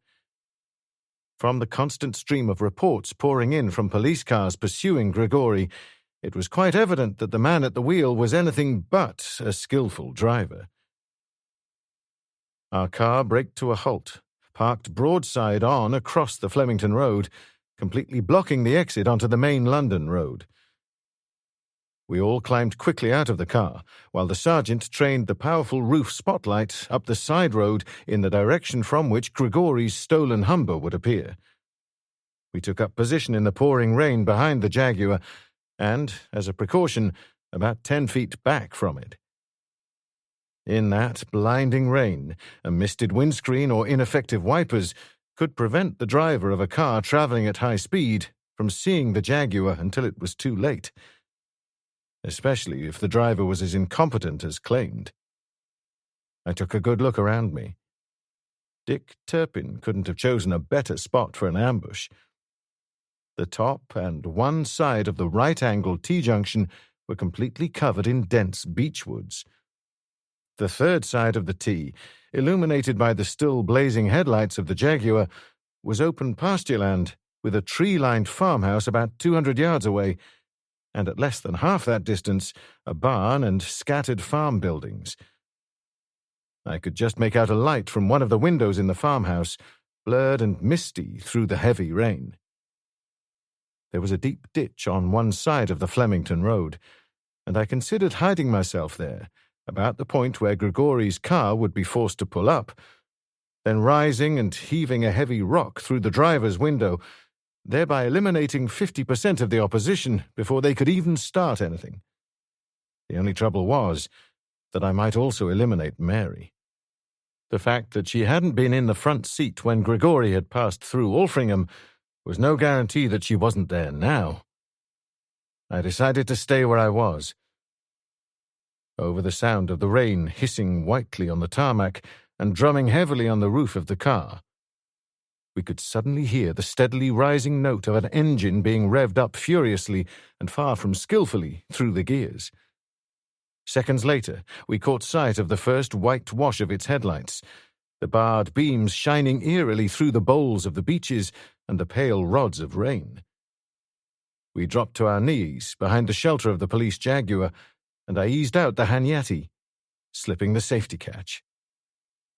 Then all at once, to the accompaniment of a high-pitched grating of gears and mad revving of the engine that wouldn't have got its driver very far at Le Mans, the car was round the last corner and heading straight for us. We could hear it accelerating as it came out of the corner, just over 150 yards away. Then came the abrupt cessation of engine noise, succeeded almost immediately by the unmistakable, tearing, hissing sound of locked wheels sliding on a wet road. I could see the headlight beams of the approaching car swing wildly from one side to the other as the driver fought to retain control, and I instinctively tensed, waiting for the crash and the shock as the car ploughed into the side of the Jaguar, blocking its path. But the crash and the shock did not come. Owing everything to good luck and nothing whatsoever to good management, the driver managed to pull up less than 5 feet from the Jaguar, in the middle of the road, and slewed only very slightly to the left. I straightened and walked up to the side of the police Jaguar, my eyes screwed almost shut against the glare of the Humber's headlights. Sharply outlined though I was in that blinding wash of light, I doubted whether the occupants of the car could see me. The spotlight on the roof of the Jaguar was a powerful one, and shining directly into Grigori's windscreen. I'm no Annie Oakley with a gun, but at a distance of 10 feet and a target the size of a soup plate, I can hold my own with the worst. 2 quick shots, and the headlights of the Humber shattered and died. I walked round the front of the Jaguar, the others following as a second car, the pursuing police car, pulled up behind Grigori's. I was still rounding the nose of the Jaguar when the 2 right-hand doors of the stolen car were flung wide and 2 men scrambled quickly out. For 1 second, and 1 second only, I had the game in my hands. I could have gunned them both down where they stood, and the fact that I would have had to shoot one of them through the back wouldn't have worried me at all. But, like a fool, I hesitated, and was slow in bringing up my gun, and then the second was gone, and so was my last chance. For Mary was out of the car now, jerked out with a brutal violence that made her gasp in pain, and was held in front of Grigori while his gun pointed at me directly over her right shoulder. The other man was a squat, broad-shouldered and very tough-looking Latin type, with a pistol the size of a sawn-off cannon held in his hairy left hand. His left hand, I noticed. It had been a left-handed man who had used the wire cutters to break out of Mortyn. Here, probably, was the killer of both Baxter and Clandon. Nor had I any doubt but that he was the killer. When you've seen enough of them, you recognize one instantly. They may look as normal, as happily innocuous as the next man, but always Far back in the eyes lies the glint of empty madness. It's not something they have, it's something they don't have. This was such a man. And Grigori. Another? He was the same Grigori as I'd ever known. Tall, swarthy, with grizzled hair and a quizzical expression on his face, but at the same time, a completely different man. He no longer wore his glasses. Cavell. His voice was soft, colourless, conversational almost. I had the chance to kill you weeks ago. I should have taken it. Negligence. I have known of you for a long time. I was warned of you. I didn't listen. The boyfriend, I said. My own gun was hanging by my side, and I stared at the barrel in that hairy left hand. It pointed straight at my left eye. Left-handed. The killer of Baxter and Clarendon. Indeed. Grigori tightened his grip round Mary. Her fair hair was wildly dishevelled, her face streaked with mud, and there was the beginning of an unpleasant bruise above her right eye. She must have tried a breakaway on the walk between abandoned car and garage, but she wasn't scared much, or if she was hiding it. I was rightly warned. Enriquez, my lieutenant. He is also responsible for some other slight accidents, aren't you, Enriquez? Including this slight damage to yourself, Cavell. I nodded. It made sense. Enriquez the hatchet man. I looked at the hard, bitter face and the empty eyes, and I knew Grigori was telling the truth. Not that that made Grigori any more innocent. It just made him more understandable. Master criminals of Grigori's class almost never touched the physical side of their business. Grigori glanced quickly at the two policemen who had come out of the pursuing car and gave Enriquez a quick jerk of the head. Enriquez swung his gun and lined it up on the two policemen. They stopped. I lifted my own gun and took a pace nearer Grigori. Don't do it, Cavell, Grigori said evenly. He pressed the muzzle of his gun into Mary's side with such violence that she moaned with the pain of it. I won't hesitate to kill. I took another step forward. 4 feet separated us. I said, You won't harm her. If you do, I'll kill you. You know that. God only knows what it is that you have at stake, but it's something almighty big to justify all the work and planning you've put in, the killing you've done. Whatever that is, you haven't achieved it yet. You wouldn't throw it all away just by shooting my wife, would you, Grigori? Take me away from this horrible man, Pierre, Mary murmured. Her voice was low and not steady. I don't care what he does. He won't do anything, my dear, I said quietly. He doesn't dare to, and he knows it. Quite the little psychologist, aren't you? Grigori said in the same conversational tone. Suddenly, completely unexpectedly, his back braced against the side of the car. He sent Mary catapulting towards me with a vicious thrust of both arms. I broke ground to lessen the impact, staggered back 2 steps before steadying us both, and by the time I'd put her to one side and was bringing my gun up again, Grigori was holding something in his outstretched hand. A glass ampoule with a blue sealed top. In the other hand, he held the steel flask from which he'd just abstracted it. I looked at Grigori's impassive face, then back at the ampoule in his hand, and I could feel the sudden moisture between my palm and the butt of the Hanyati. I turned my head and looked at the General, Hardanger, and the 2 policemen behind me. Both the General and Hardanger I saw, with heavy pistols in their hands. Faced front again, and looked at the other 2 policemen under Enriquez's gun. I said slowly and distinctly, "Don't do anything, anybody. That ampoule in Grigori's hand contains the Satan bug. You've all read the papers today. You all know what will happen if that glass breaks." They all knew, all right. We'd have made the figures in any waxworks look like characters with the St. Vitus dance doing the twist. How long would it be, Grigori had said yesterday, before all life in Britain would become extinct if that refined polio virus escaped? I couldn't remember, but not long. It didn't matter much anyway.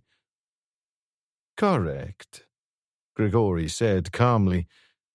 "The crimson top for the botulinus virus, the blue top for the Satan bug. When Cavell was gambling with his wife's life just now, there was an element of bluff involved. I would beg you to believe that I am not bluffing. Tonight, I hope to achieve something that I have set my heart on."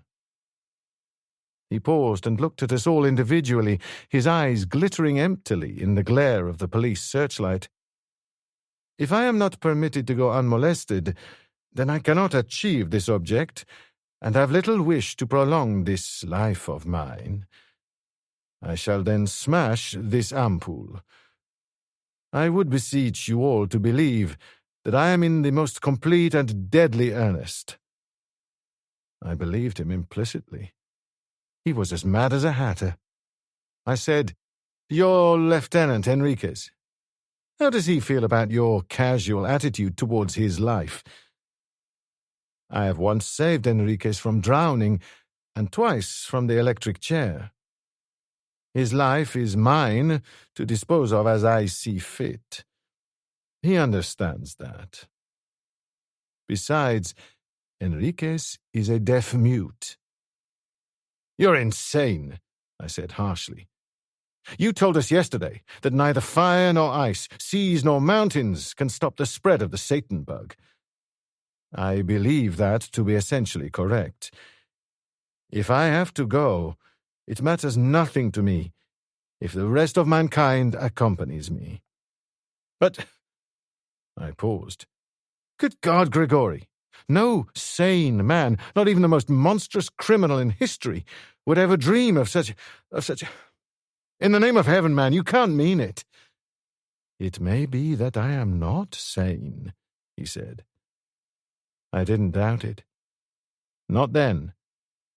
I watched him, gripped with fear and fascination such as I had never known, as he handled the ampoule carelessly, then stooped swiftly and laid it on the wet road under the sole of his left shoe.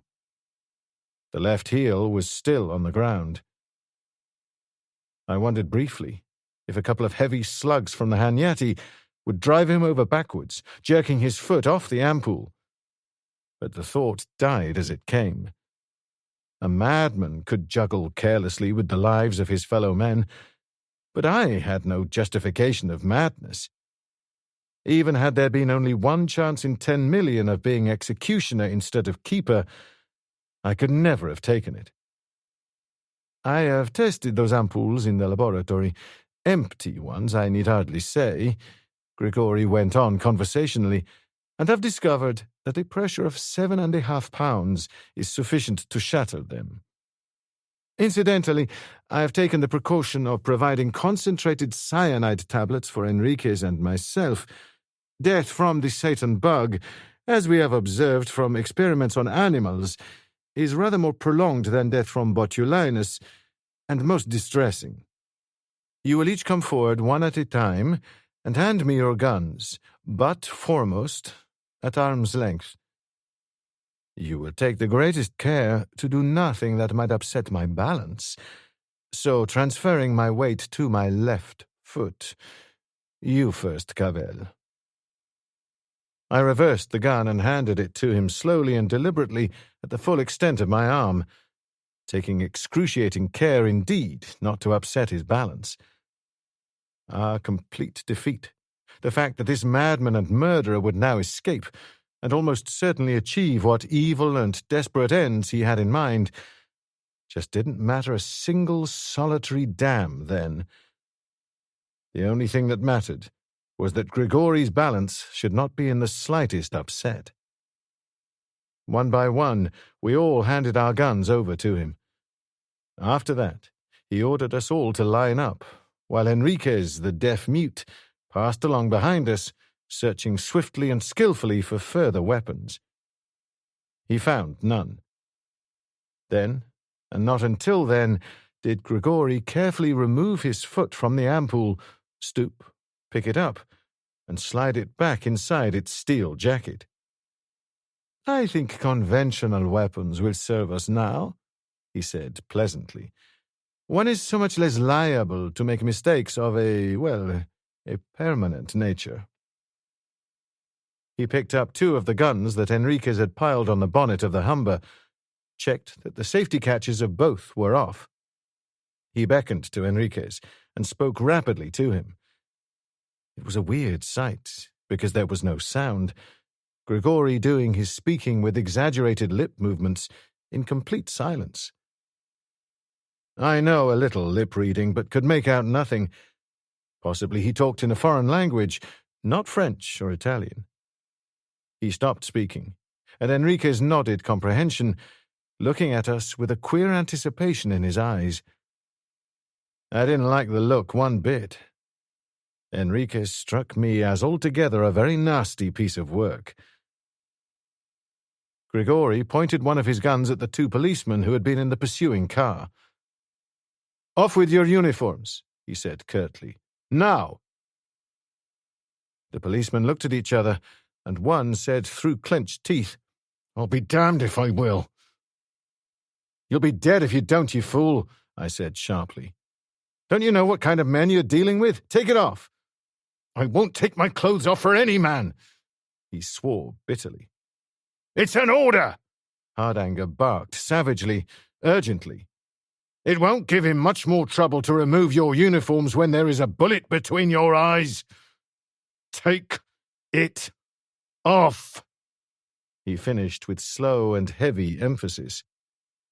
Reluctantly, sullenly, the 2 officers did as they were told, and stood there shivering in the cold, heavy rain. Enriquez collected the uniforms and threw them into the police Jaguar. "Who operates the shortwave radio in this Jaguar?" Grigori said next. I felt as if somebody had run a skewer through my middle and given it a twist, but I'd been expecting it all the same. "I do," the sergeant admitted. "Good. Get through to headquarters. Tell them that you have taken us and are proceeding to London. Tell them to call all police cars in the area back to their stations, except, of course, those on routine patrol duties." "Do as he says," Hardanger said wearily.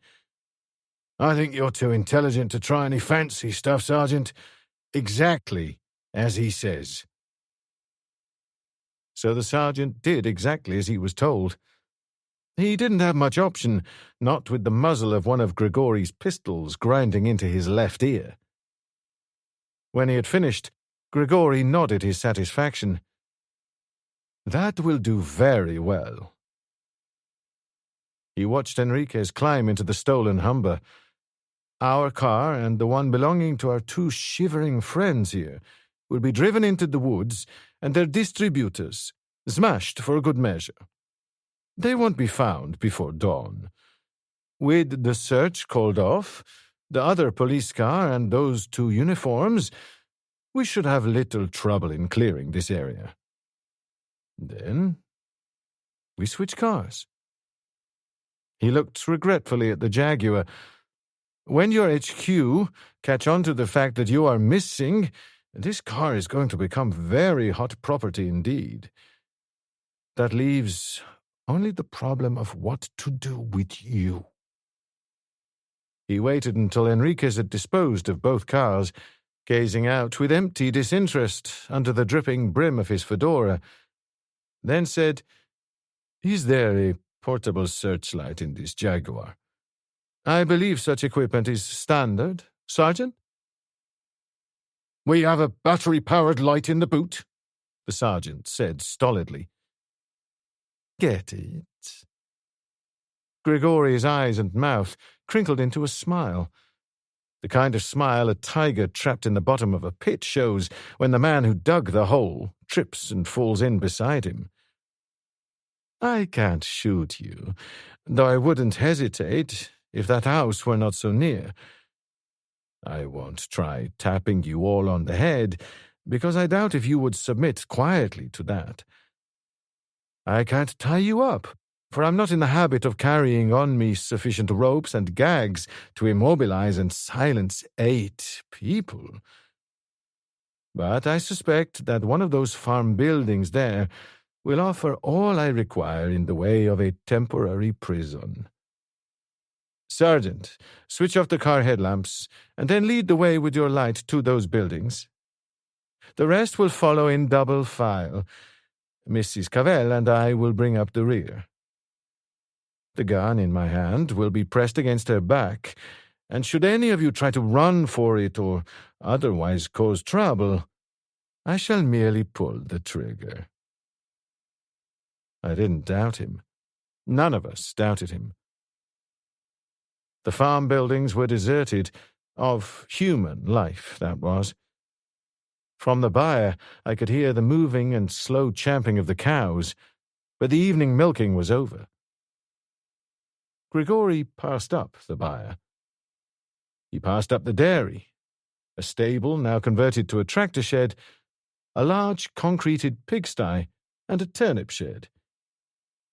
He hesitated over the barn, and then found exactly what he wanted. I had to admit that it certainly suited his purpose. A long, narrow stone building with head-high embrasured windows that made one instinctively look for the crenellated battlements above. It looked more like an old-time private chapel than anything else. Its true function couldn't have been more different. It was a cider house, with a heavy, old-fashioned oaken press at the far end, one long wall lined with duckboard shelving for apples, the other with bunged casks and covered vats of freshly made cider. The door, like the press, was made of solid oak, and once the drop bar on the outside was in position, it would have taken a battering ram to break it down. We'd no battering ram, but we'd even better. We had desperation, resource, and between us all a fair amount of intelligence. Surely Grigori wasn't so crazy as to think that that cider house could hold us indefinitely. Surely he wasn't so crazy as to think that our shouts wouldn't be heard eventually either by passers-by on the road or the occupants of the farm itself, not much more than 100 yards away. With a sudden dread conviction and heart-chilling finality that momentarily paralyzed all reasoning, I knew that Grigori was indeed not that crazy. He knew we would be making no assaults on the door. He knew we wouldn't be shouting out for help, because he knew beyond all question that none of us would ever be leaving the cider house again, except on a bier and covered by a blanket. Somebody with super-chilled icicles in lieu of fingers started playing Rachmaninoff up and down my spinal column. "Get to the far end and stay there while I lock the door from the outside," Grigori ordered. "Time does not permit of elaborate farewell speeches. 12 hours from now, when I've shaken the dust of this accursed country from my feet for the last time, I shall think of you all. Goodbye," I said steadily. "No magnanimous gestures towards a defeated enemy." "You beg, Cavell. I have time for one little thing more. Time for the man who cost me so much, so nearly ruined all my plans." He stepped forward, jammed the automatic he held in his left hand into my stomach, and with the sights of the pistol he held in his right, deliberately and viciously raked both sides of my face. I felt the skin tearing in thin lines of white-hot pain and the warm blood trickling down cold cheeks. Mary said something unintelligible in a high voice and tried to run to me, but hard anger caught her in powerful arms, and held her till her futile struggles ceased. Grigori stepped back and said, "That is for beggars, Cavell." I nodded. I didn't even raise my hands to my face. Anyway, he couldn't have disfigured it much more than it had been before. I said, "You might take Mrs. Cavell with you." Pierre! Mary's voice was a sob, anguish in it, a cruelly hurt and stricken despair. What are you saying? Hardanger swore, softly and viciously, and the general looked at me in dumb incomprehension. Grigori stood very still, dark, expressionless eyes looking emptily into mine. Then he gave a queer little duck of the head and said, "It is my turn to beg. Forgive me. I did not know that you knew. I hope when my turn comes." He broke off and turned to Mary. "It would be wrong. A beautiful child. I am not, Cavell, devoid of all human sentiment, at least not where women and children are concerned. For instance, the 2 children I was forced to abduct from Alfringham Farm have already been released, and will be with their parents within the hour. Yes, it would be wrong. Come, Mrs. Cavell." She came instead to me and touched my face lightly. "What is it, Pierre?" she whispered. No reproach in her voice, only love and wonder and compassion. "What is so wrong?" "Goodbye, Mary," I said.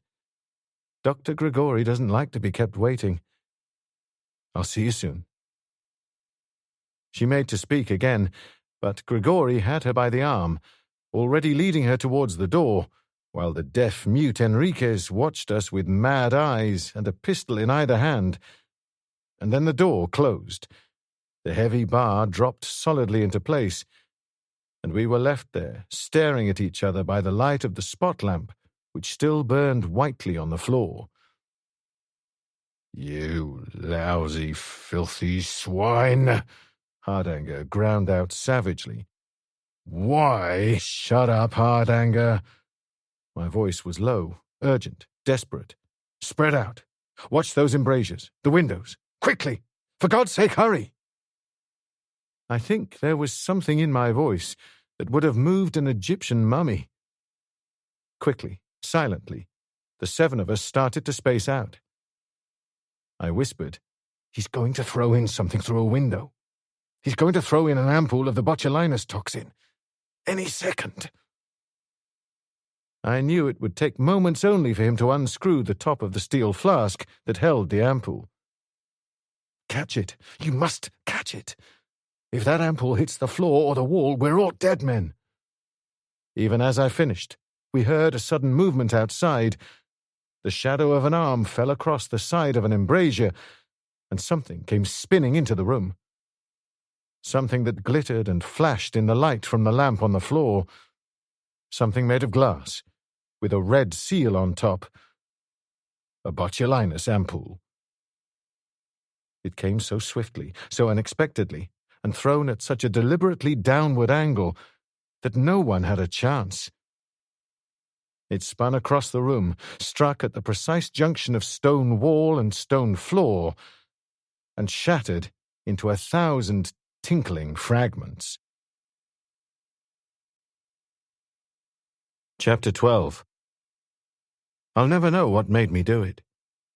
I'll never know why I reacted with what I can only regard now, looking back on it, as incredible swiftness.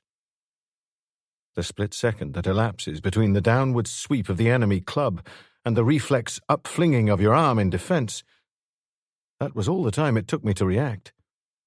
It was automatic, instinctive, without any thought in the world, but there must have been thought behind it, an instantaneous form of reasoning below the level of awareness that didn't have time to be transmitted to the surface mind in the form of conscious thought.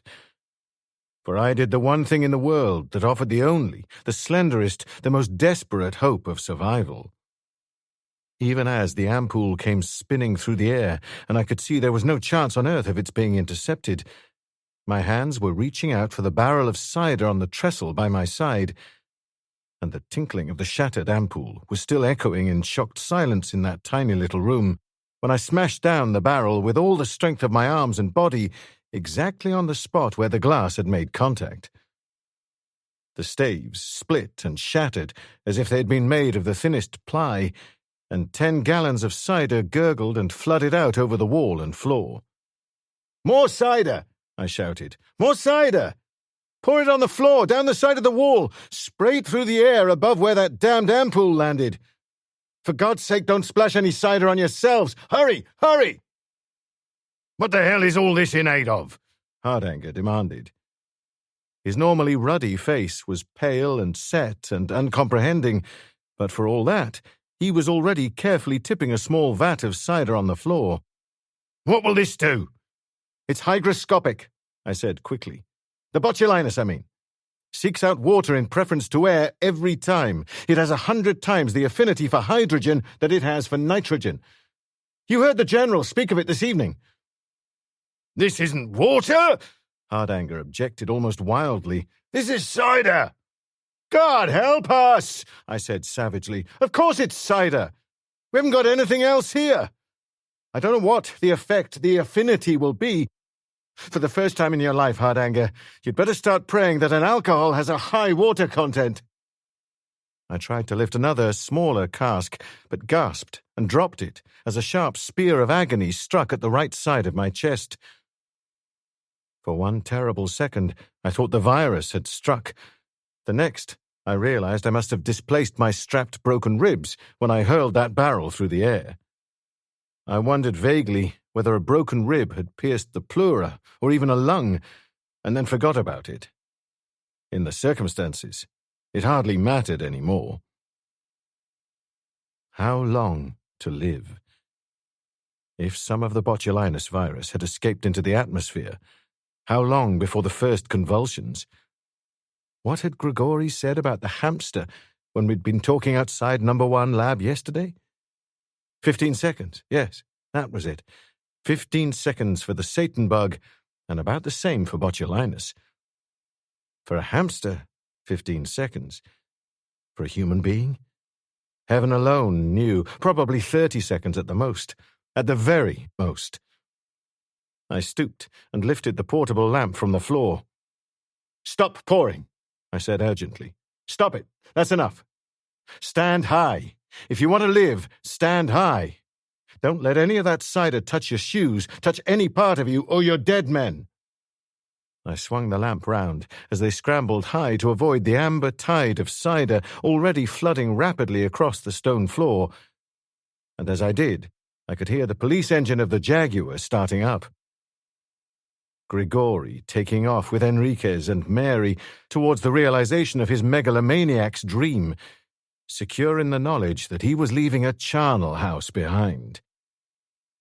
30 seconds were up. At least 30 seconds were up. No one twitching yet, far less in convulsions. More slowly this time, I played the lamp beam over each and every one of us, starting at strained, staring faces and moving slowly down the feet. The beam steadied on one of the 2 constables whose clothes had been taken. "Take off your right shoe," I said sharply. "It's been splashed. Not with your hand, you bloody idiot. Ease it off with the toe of the other shoe. Superintendent, the left arm of your jacket is wet." Hardanger stood very still, not even looking at me, as I eased the jacket at the collar and slid it down carefully over arms and hands before dropping it to the floor. Are we safe now, sir?" the sergeant asked nervously. "Safe? I'd rather this damned place was alive with cobras and black widow spiders. No, we're not safe. Some of this hellish toxin will escape to the atmosphere as soon as the first of those splashes on the wall or floor has dried up. There's water vapor in the air, too, you know. My guess is that as soon as any of these splashes dry up, we'll all have had it inside a minute." "So we get out," the general said calmly. "Fast. Is that the idea, my boy? Yes, sir. I glanced quickly round. 2 barrels on either side of the door.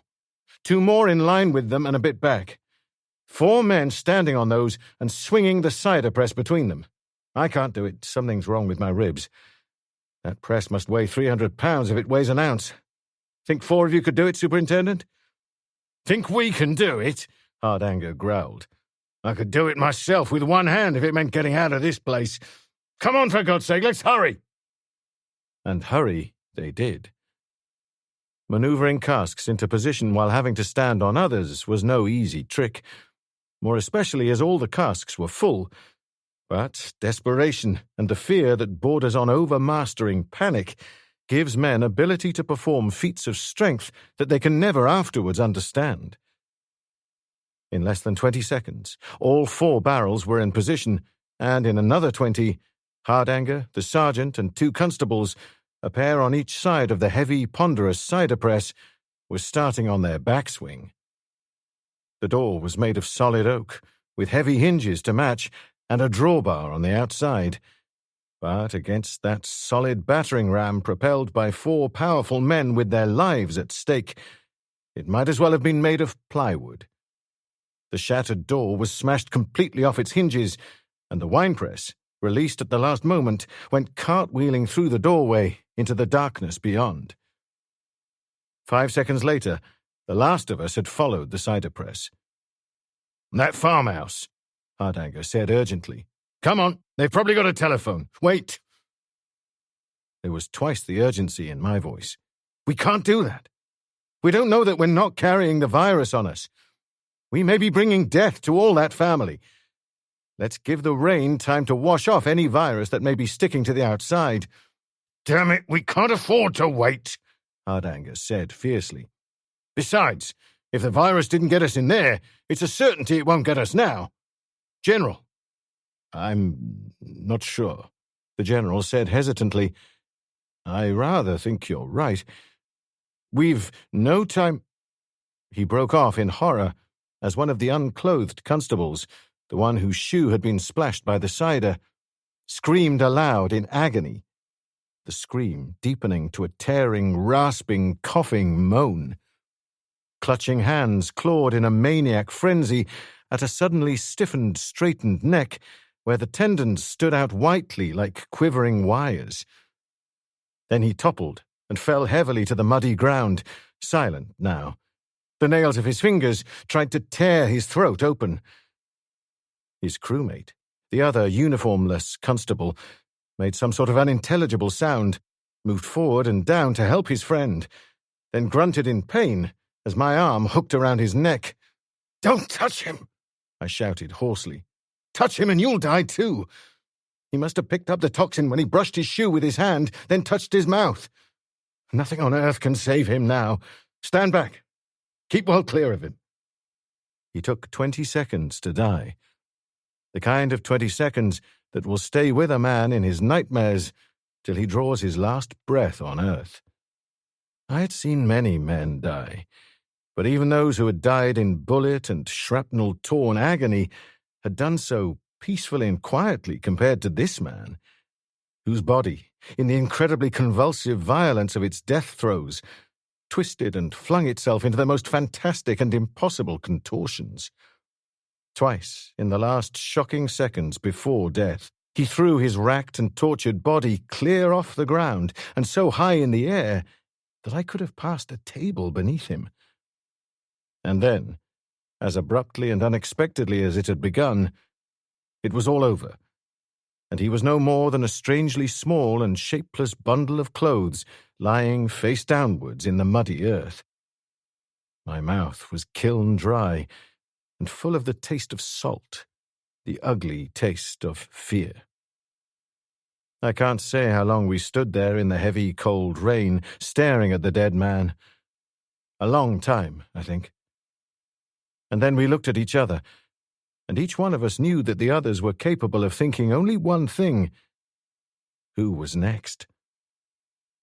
In the pale wash of light from the lamp I still held in one hand, we all stared at each other, one half of our senses and minds outgoing and screwed up to the highest pitch of intensity and perception to detect the first signs of death in another, the other half turned inwards to detect the first signs in themselves.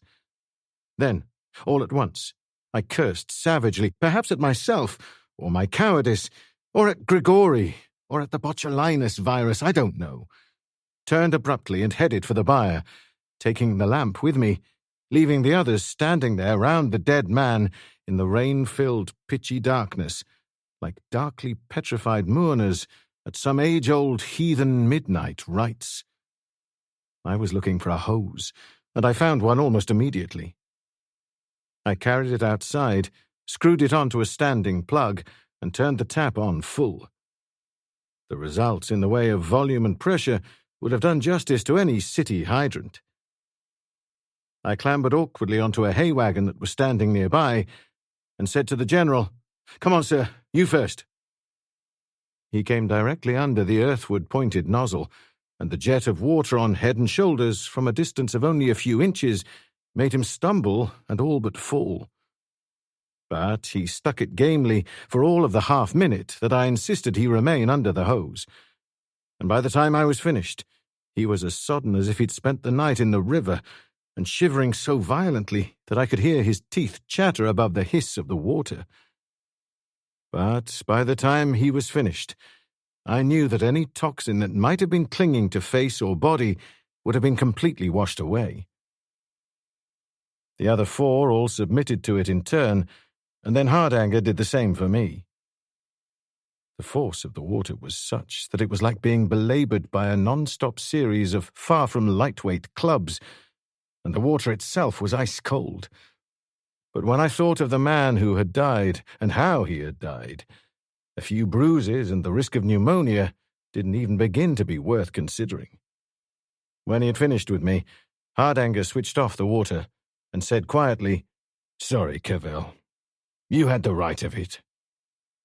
"It was my fault," I said. I didn't mean my voice to sound dull and lifeless, but that was the way it came out, to my ears anyway. I should have warned him. I should have told him not to touch his mouth or nose with his hand. "He should have thought of that himself," Hardanger said, his voice abnormally matter-of-fact. "He knew the dangers as well as you. They've been published in every paper in the land today. Let's go and see if the farmer has a phone. Not that it'll make much difference now. Grigori knows that the police Jaguar is too hot to hang on to for a second longer than is necessary. He's won all along the line, damn his black soul. And nothing is going to stop him now. 12 hours, he said. 12 hours. And then he would be done." 12 hours from now, Grigori will be dead, I said. "What?" I could sense him staring at me. "What did you say?" "He'll be dead," I repeated. "Before dawn." "It's all right," Hardanger said. Cavell's mind had cracked at last, but let's play it casual. Let's not any of us make a song and dance about it. He took my arm and started out for the lamp-lit rectangles which showed where the house stood. "The sooner this is over, the sooner we'll all get the rest and food and sleep we need." "I'll rest and sleep when I've killed Grigori," I said. "I'm going to kill him tonight. First I get Mary back. Then I'll kill him." "Mary will be all right, Cavell." Mary in that madman's hands, that was what had sent Cavell's last few remaining grey cells tottering over the brink, he thought.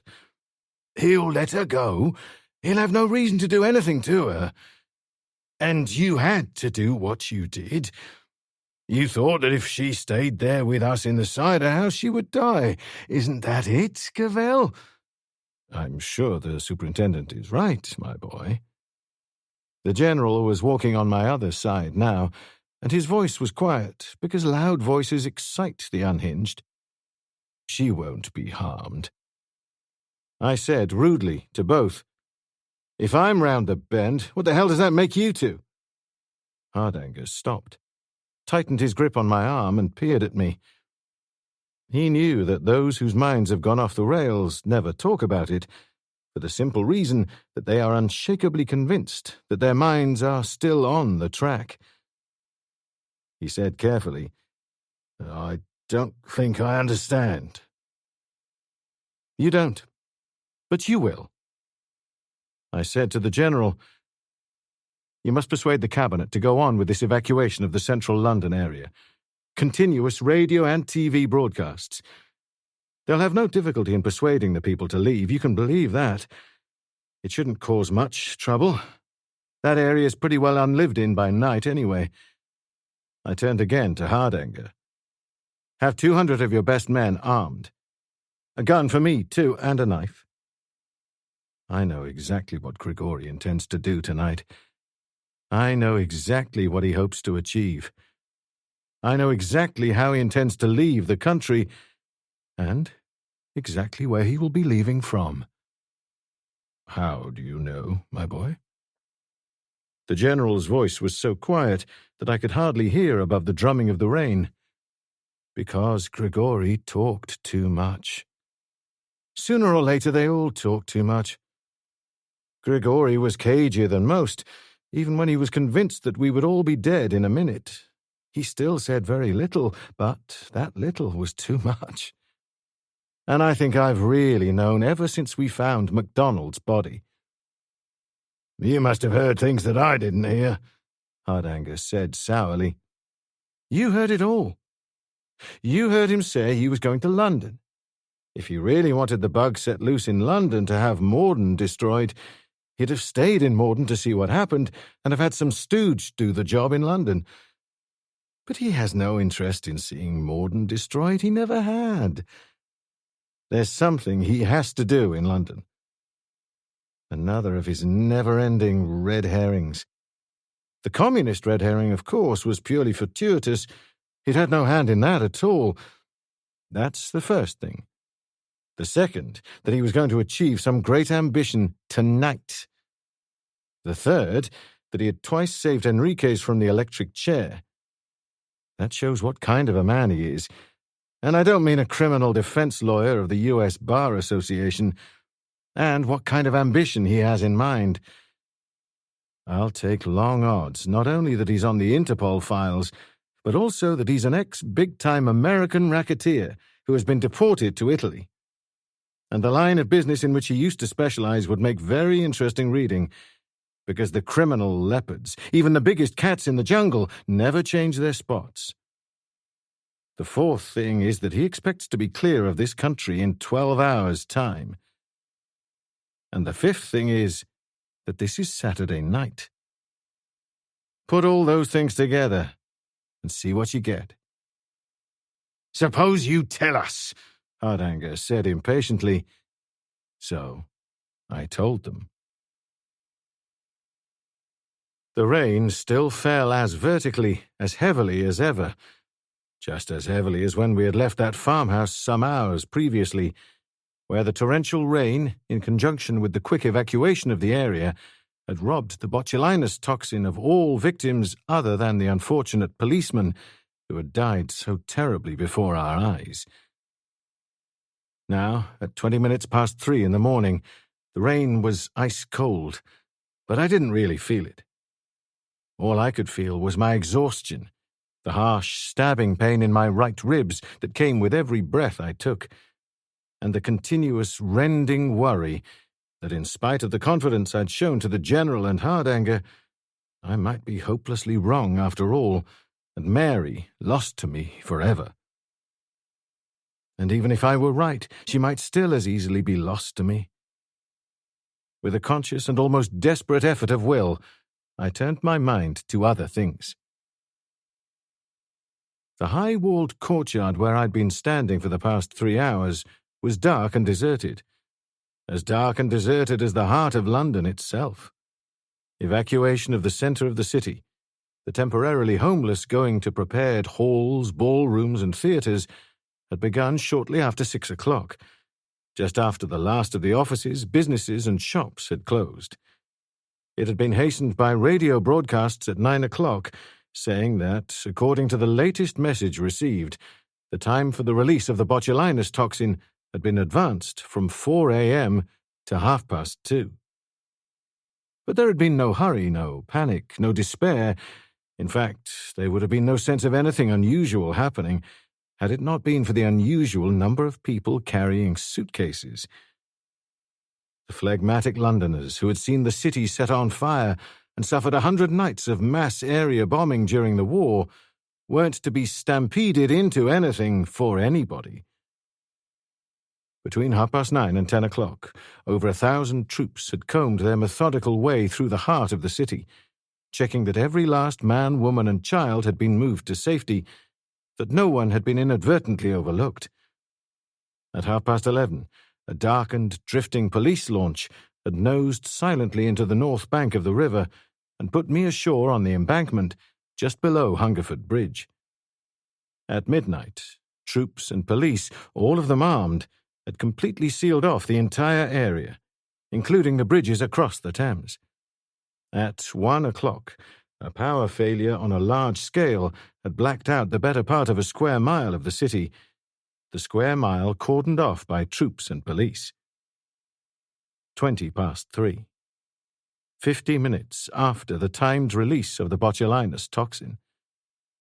It was time to go.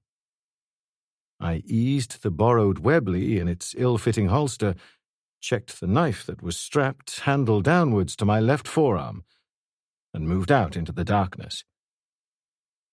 I'd never seen a picture of, far less visited, the new helicopter port on the North Bank, but an inspector of the Metropolitan Police had briefed me so exhaustively that by the time he had finished, I could have found my way up there blindfolded. And that, to all intents and purposes, was exactly what I was. Blindfolded. Blind. In that blacked-out city, and on that weeping, overcast night, the darkness was just 1 degree short of absolute. I'd been told that there were 3 different ways up to the heliport, perched on the roof of the station 100 feet above the streets of London. There were 2 lifts, but with the power failure, those would be out of operation. Between those lifts was a glassed-in circular staircase without a shred of cover from top to bottom, using which would be as neat a way as any of committing suicide if there was a reception committee waiting, and I could not see Gregory as a man who would leave his main line of approach unguarded. And then there was the 3rd way, the fire escape on the other side of the station.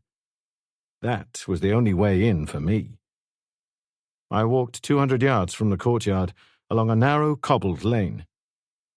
When the wall gave way to a high wooden fence, I reached for the top, pulled myself up, slipped quietly down on the other side, and set off along the railway tracks. The reference book compilers, who assert that Clapham Junction has more sets of parallel tracks than any place in Britain, wouldn't go around making silly statements like that if they'd tried this lot on a pitch-black October night with the sleety rain falling about their ears.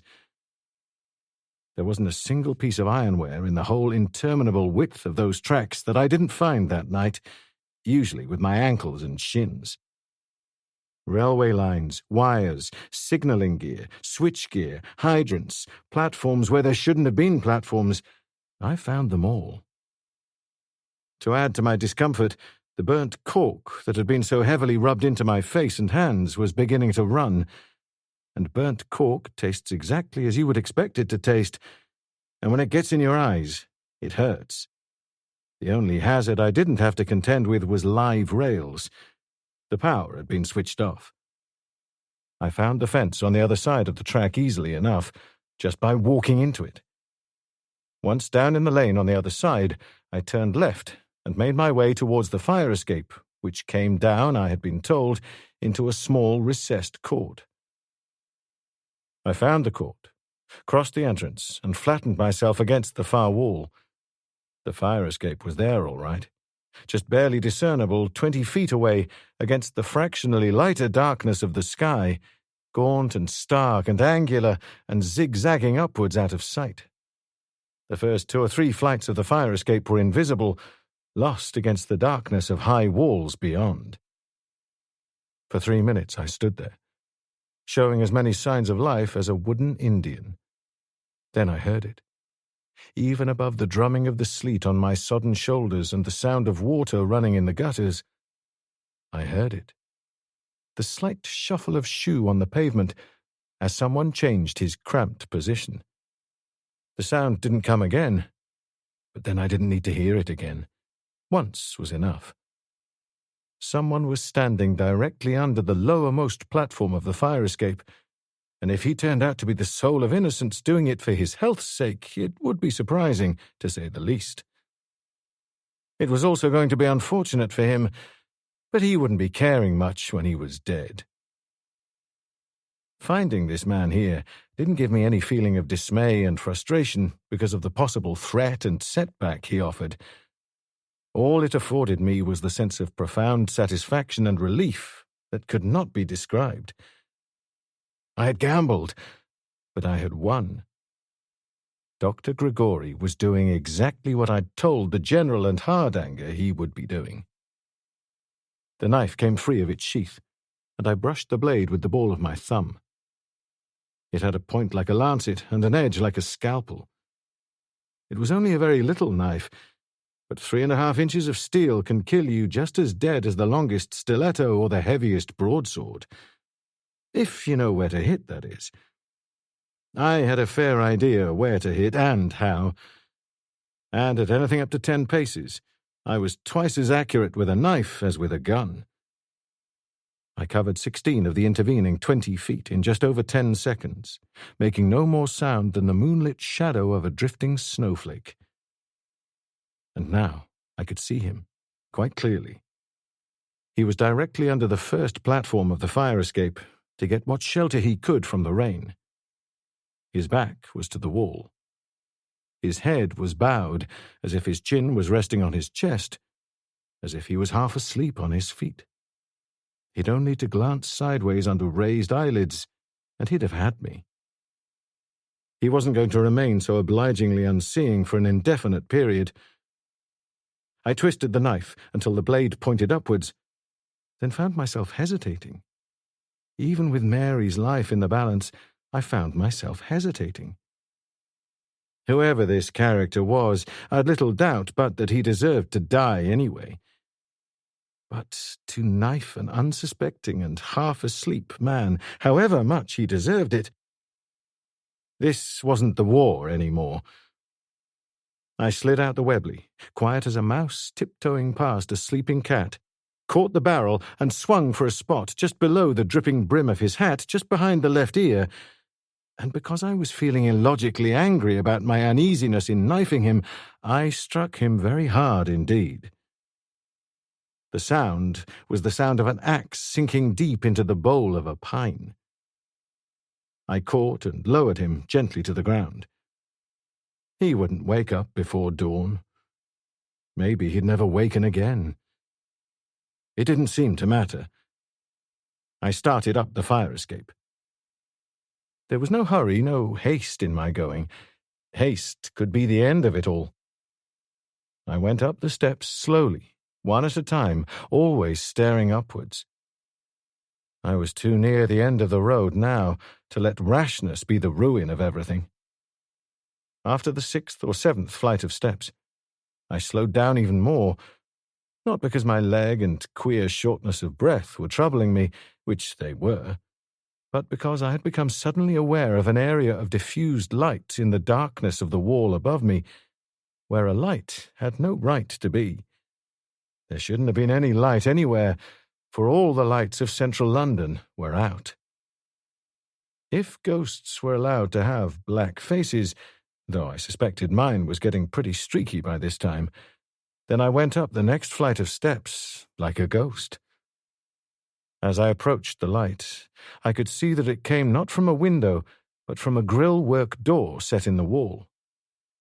Cautiously, I raised my head to the level of this door and peered inside. It was on a level with the massive iron girders that spanned and supported the roof of the station.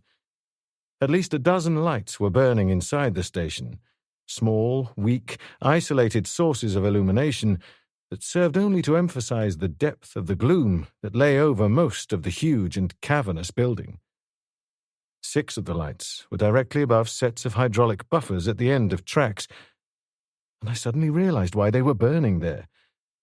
Some lights are essential to the safe operation of a railway station, and those must have been battery-powered lamps designed to come on in the event of a power failure. A prosaic enough explanation, and, I was sure, the correct one.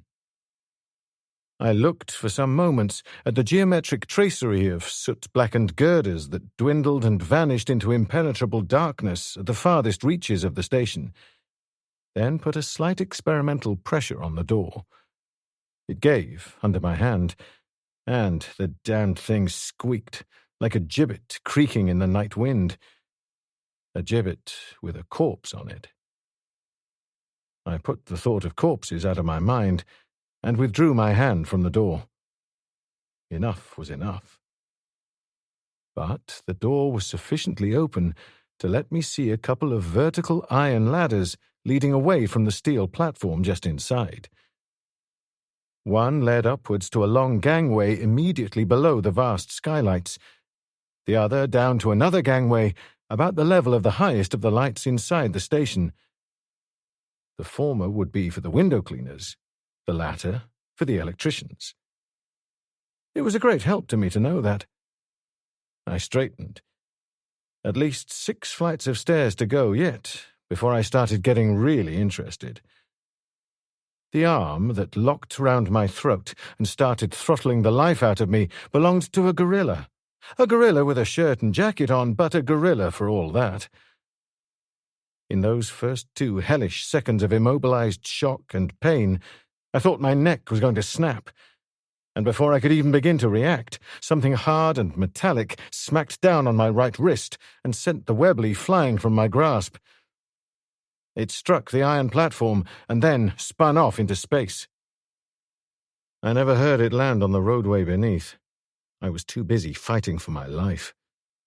With my left hand, my right hand was momentarily paralyzed and quite useless. I reached up, caught his wrist, and tried to tear his arm away. I might as well have tried to tear a 4-inch bough from an oak tree. He was phenomenally strong, and he was squeezing the life out of me, and not slowly. Something ground savagely into my back, just above the kidney. The unspoken order was clear as day, but for all that I didn't stop struggling. A few more seconds of that pressure, and I knew my neck would go. I smashed my right foot against the grill door and sent us both staggering back against the outside platform rail. I felt his feet leave the platform as the rail struck him about hip level, and for a moment we both teetered there on the point of imbalance, his arm still locked around my neck. Then the pressures on neck and back were simultaneously released as he grabbed desperately for the rail to save himself. I staggered away from him, whooping painfully for breath, and fell heavily against the next flight of steps leading upwards.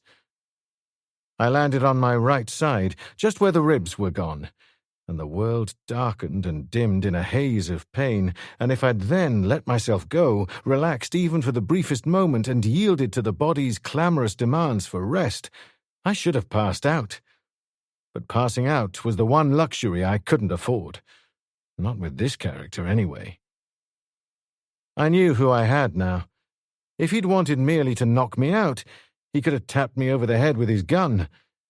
If he'd wanted to kill me, he could have shot me in the back, or if he'd no silencer and didn't want noise, a tap on the head and a heave over the rail to the roadway 60 feet below would have served his purpose equally well. But this lad didn't want anything so quiet and simple and painless. If I was to die, he wanted me to know I was dying. For me, he wanted the tearing agony of death by violence. For himself, the delight of savoring my agony. A vicious and evil sadist with a dark mind crimsoned by the lust for blood. Grigori's hatchet man, Enriquez. The deaf mute with the crazy eyes. Half lying, half standing against the steps, I twisted to face him as he came at me again. He was crouched low, and he had his gun in front of him. But he didn't want to use that gun. Not if he could help it. From a bullet, you died too quickly, unless, of course, you were very careful with the placing of the bullet. Suddenly, I knew this was just what he had in mind. The muzzle was ranging down my body as he searched for the spot where a bullet would mean that I would take quite some time dying unpleasantly. I straightened my arms on the step behind me, and if the scything upward sweep of my right foot had caught him where I had intended, Enriquez wouldn't have worried me any more. But my vision was fuzzy, and coordination poor. My foot glanced off his right thigh, swept on and struck his forearm, jarring the gun from his hand. The gun carried over the edge of the platform and clattered down a couple of steps on the flight below. He turned like a cat to retrieve it, and I was hardly any slower myself. As he leaned over the top step, scrabbled for and found his gun, I jumped and caught him with both feet. He grunted, an ugly, hoarse sound, then crashed and cartwheeled down the steps to the platform below. But he landed on his feet, and he still had the gun. I didn't hesitate. If I'd tried running up the remaining flights to the heliport on top of the station roof, he'd have caught me in seconds or picked me off at his leisure. Even had I managed to reach the top, assuming that the days of miracles were not yet over, secrecy and silence would have vanished, and Grigori would be waiting for me. I'd be trapped between two fires, and everything would be over for Mary. It would have been just as suicidal to go down and meet him, or wait for him where I was. I'd only the knife strapped to my left forearm, and my numbed right hand was not sufficiently recovered to ease it out from its sheath, far less use it. And even had we both been weaponless, even had I been at my fittest and best, I doubt whether I could have coped with the dark violence of that phenomenally powerful deaf-mute. And I was a very long way from my fittest and best. I went through the grill door like a rabbit bolting from its hole, with a ferret only half a length behind. Desperately, I glanced round the tiny platform. Up the vertical ladder to the window cleaner's catwalk, or down to the electrician's. It took me all of half a second to realize I couldn't do either. Not with one hand still out of commission, and hoped to reach either the top or bottom of the ladder before Enriquez came through that door and picked me off in his own sweet time. 6 feet away from the platform was one of the giant girders that spanned the entire width of the station roof. I didn't stop to think of it. Subconsciously, I must have known that if I had stopped to think even for a second, I'd have chosen to remain there and have it out with Enriquez on that platform, gun or no gun. But I didn't stop. I ducked under the waist-high chain surrounding the platform and launched myself across that 60-foot drop. My good foot landed fair and square on the girder. The other came just short and slipped off the thickly treacherous coating of soot deposited there by generations of steam locomotives. As my shin cracked painfully against the edge of the metal, I grabbed the beam with my left hand, and for 2 or 3 dreadful seconds I just teetered there while the great empty station swam dizzily around me. Then I steadied and was safe. For the moment. I rose shakily to my feet. I didn't crawl along the girder. I didn't pussyfoot along with my arms outstretched to aid my balance. I just put down my head and ran. The beam was only 8 or 9 inches wide. It was covered with this dangerous layer of soot, and the 2 rows of smooth rivet heads running along its entire length would have been my death had I stepped on their slippery convexities. But I ran. It took me seconds only to cover the 70 feet to the great central vertical girder that disappeared into the darkness above. I grabbed it, edged recklessly round, and stared back in the direction from which I'd come. Enriquez was on the platform by the grill door. His gun was extended at the full stretch of his right arm, pointing directly at me. But he was lowering it, even as I looked. He'd seen me all right, but too late to draw a bead before I'd vanished behind the shelter of the vertical girder. He looked around him, seemed to hesitate. I stood where I was, clinging on to the girder, while some of the numbness drained from my right hand, and while Enriquez was making up his mind, I cursed myself for my folly. All the way up that fire escape from street level, I'd never once thought to look behind. The deaf mute must have been making a round of the posted guards, found the unconscious man at the foot of the fire escape, and drawn the inevitable conclusions. Enriquez had made up his mind. The idea of the leap from the platform across to the girder didn't appeal to him, and I couldn't blame him. He swarmed up the iron ladder to the window cleaner's catwalk above, moved over to a position directly above the girder I was standing on, crossed the catwalk rail, and lowered himself until his feet were only inches above the girder. He dropped, steadying himself with his hands on the wall, turned carefully and started coming towards me, his hands outstretched like a tightrope walker's. I didn't wait for him. I turned and started walking also. I didn't walk far, for there wasn't far to walk. The beam I was on stretched to the other side of the main hall of the station, and there it ended, vanishing into the grimy brickwork. There was no convenient platform here, no catwalk above or below, just the beam vanishing into the wall, and 60 feet below, the dull gleam of rails and hydraulic buffers. Just myself and the girder and the blank wall. The end of the road and no way out. I turned and made ready to die. Enriquez had reached the vertical girder in the center, had safely negotiated his way past it, and was advancing on me. 50 feet away, he stopped, and even in the gloom I could see the white glimmer of his teeth as he smiled. He had seen how it was with me, that I was trapped and quite at his mercy. It must have been one of the highlights in the life of that crazy man. He started moving again, slowly closing the distance between us. 20 feet away, he stopped, stooped, lowered his hands to the girder, and sat down, locking his legs securely under the beam. He was wearing a very smooth line in Italian sacking, and all that soot wouldn't be doing it any good at all, but he didn't seem to care. He raised his pistol, holding it with both hands, and pointed it at the middle of my body. There was nothing I could do.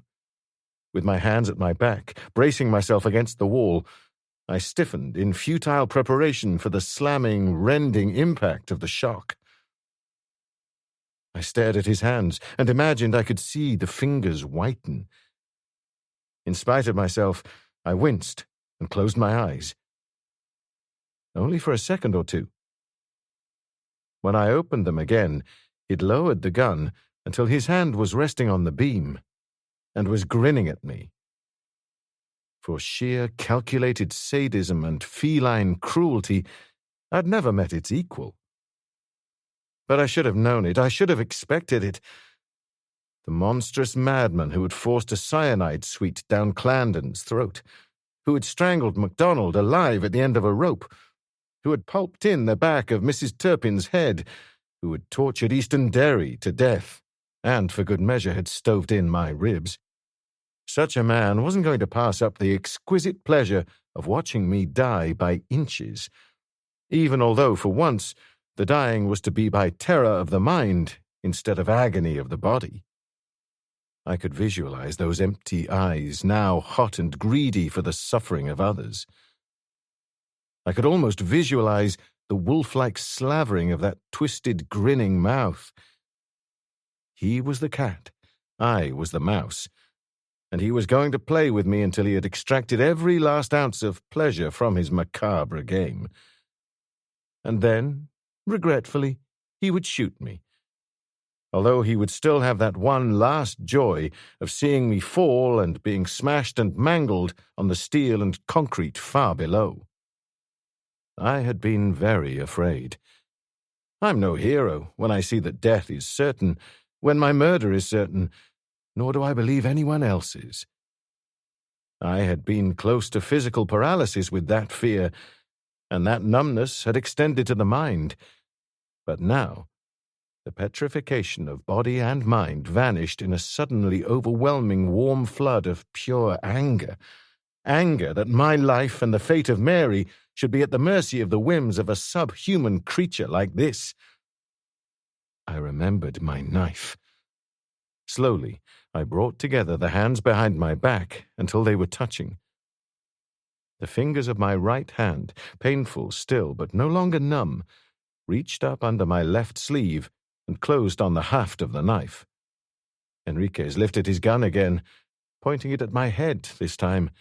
His lips lifted back in a snarling smile, but I just kept on working away slowly till the knife was clear of the sheath. It was too soon for the deaf-mute to kill me yet. There was still a great deal more of innocent pleasure to be extracted from his harmless game before he grew bored and blew the last whistle on me by leaning on the trigger. Enriquez lowered the gun a second time, shifted slightly to lock his ankles even more securely under the girder, and dug into his jacket pocket with his left hand. He brought out a packet of cigarettes and a book of matches. He was smiling like a crazy man, because this was the zenith, the towering pinnacle of refinement of torture, the killer taking his luxuriantly insolent ease, while the trembling, terror-stricken victim waits, not knowing when the last moment will come, but knowing it must inevitably come, and he'd thought it all up by himself. He got a cigarette into his mouth, bent over a match to strike it. The gun was still in his right hand. The match flared, and for half a second of time he was blind. Steel flickered and gleamed briefly in the weak backwash of light, and Enriquez coughed. The knife buried itself to the hilt in the base of his throat. He jerked violently, arching over backwards, as if a heavy electric shock had passed through the steel girder. The gun flew from his hand and curved earthwards in a long, crazy curve. It seemed to take an age to fall, and I couldn't look away from it. I didn't see it land, but I saw sparks on the line below as steel struck steel. I looked back at Enriquez. He'd straightened and bent slightly forward and was staring at me in perplexity. His right hand reached up and pulled the knife clear, and in a moment his shirt front was saturated in the pumping blood.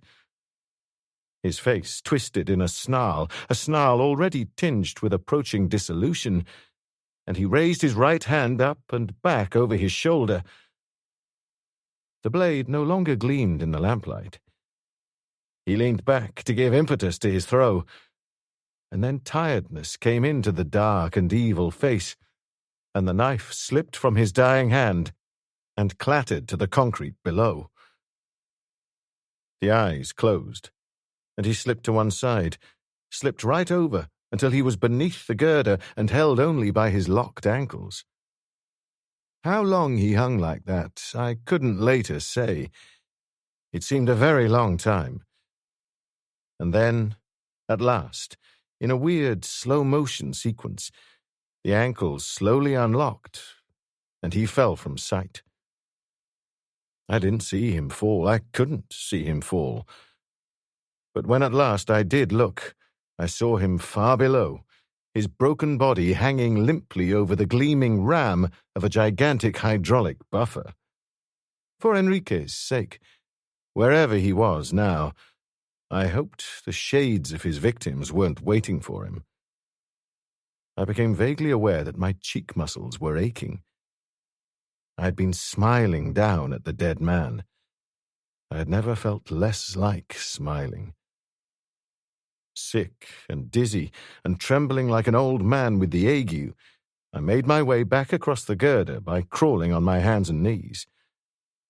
It took me a long time, I think, and I'll never be clear how I managed the 6-foot jump from girder to platform, even although it was easier this time, for the chain was there for my hands to catch. I staggered through the grill door to the fire escape and half lowered myself, half collapsed onto the platform. The night air of London had never smelled so sweet. How long I lay there, I don't know. I can't remember whether I was conscious or not most of the time.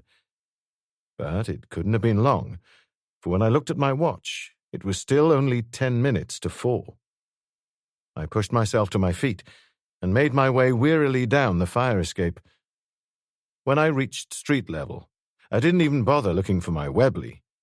It might have taken me long enough to find it, and the chances were that some part of its mechanism had been damaged in its long fall. I would have been very surprised if the guard I'd disposed of hadn't been carrying a gun. I wasn't surprised.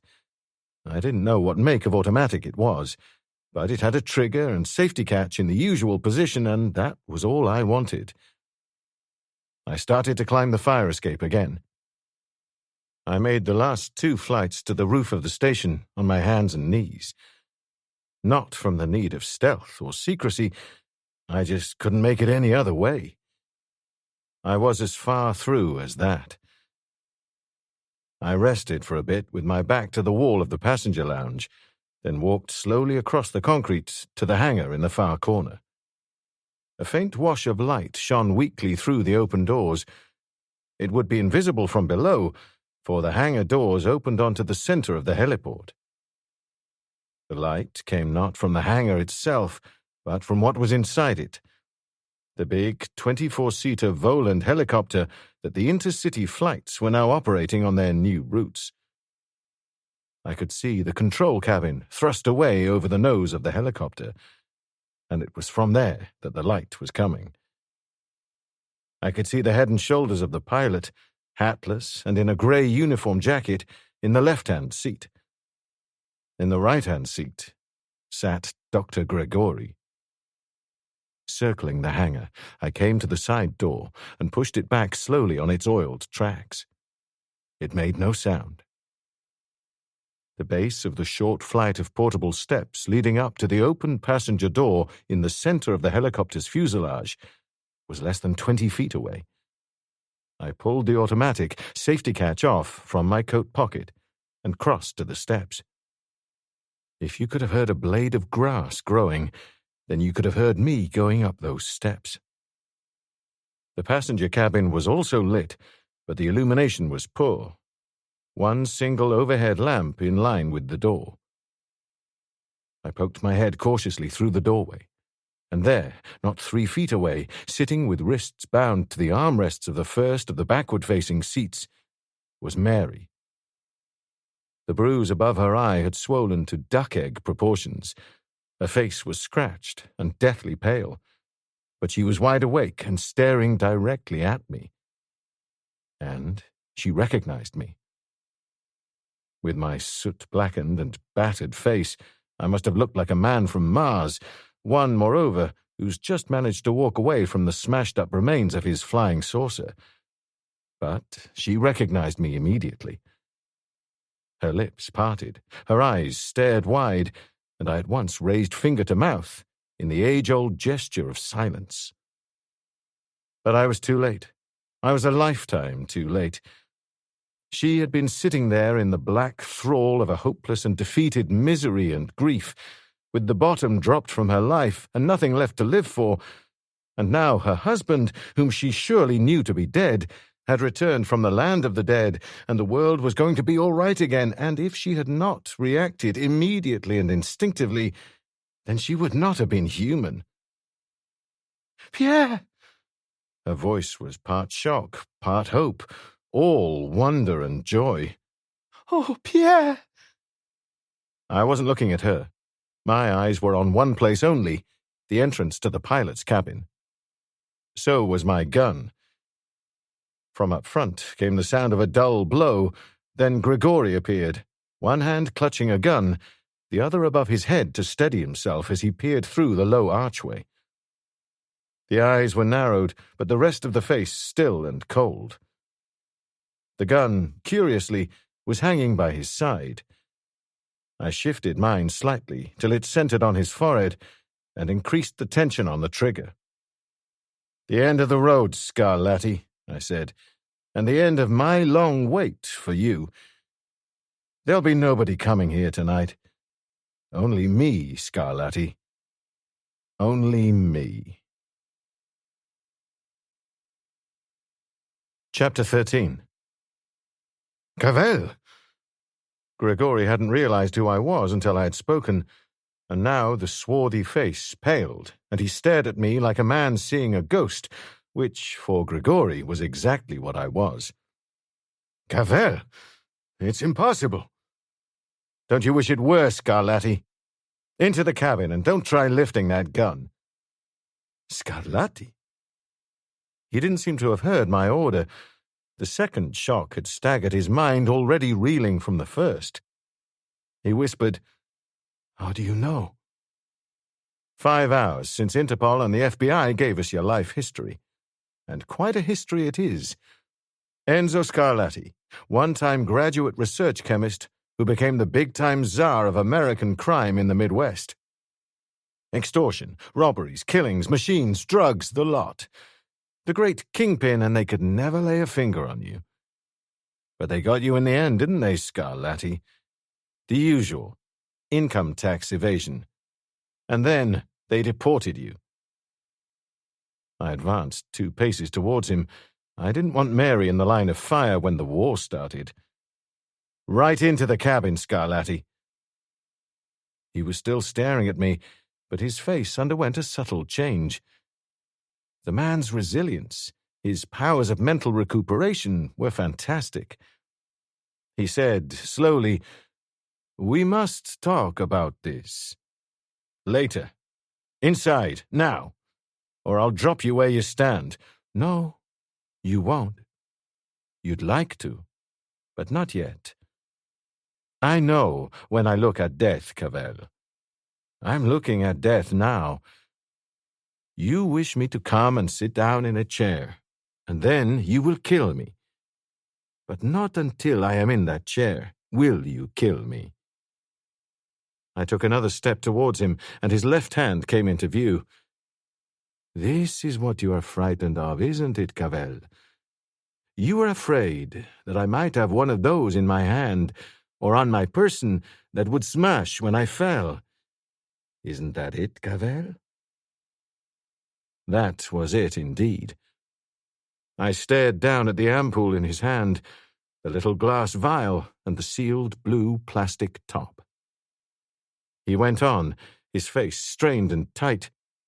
I think you had better put that gun down, Cavell. Not this time.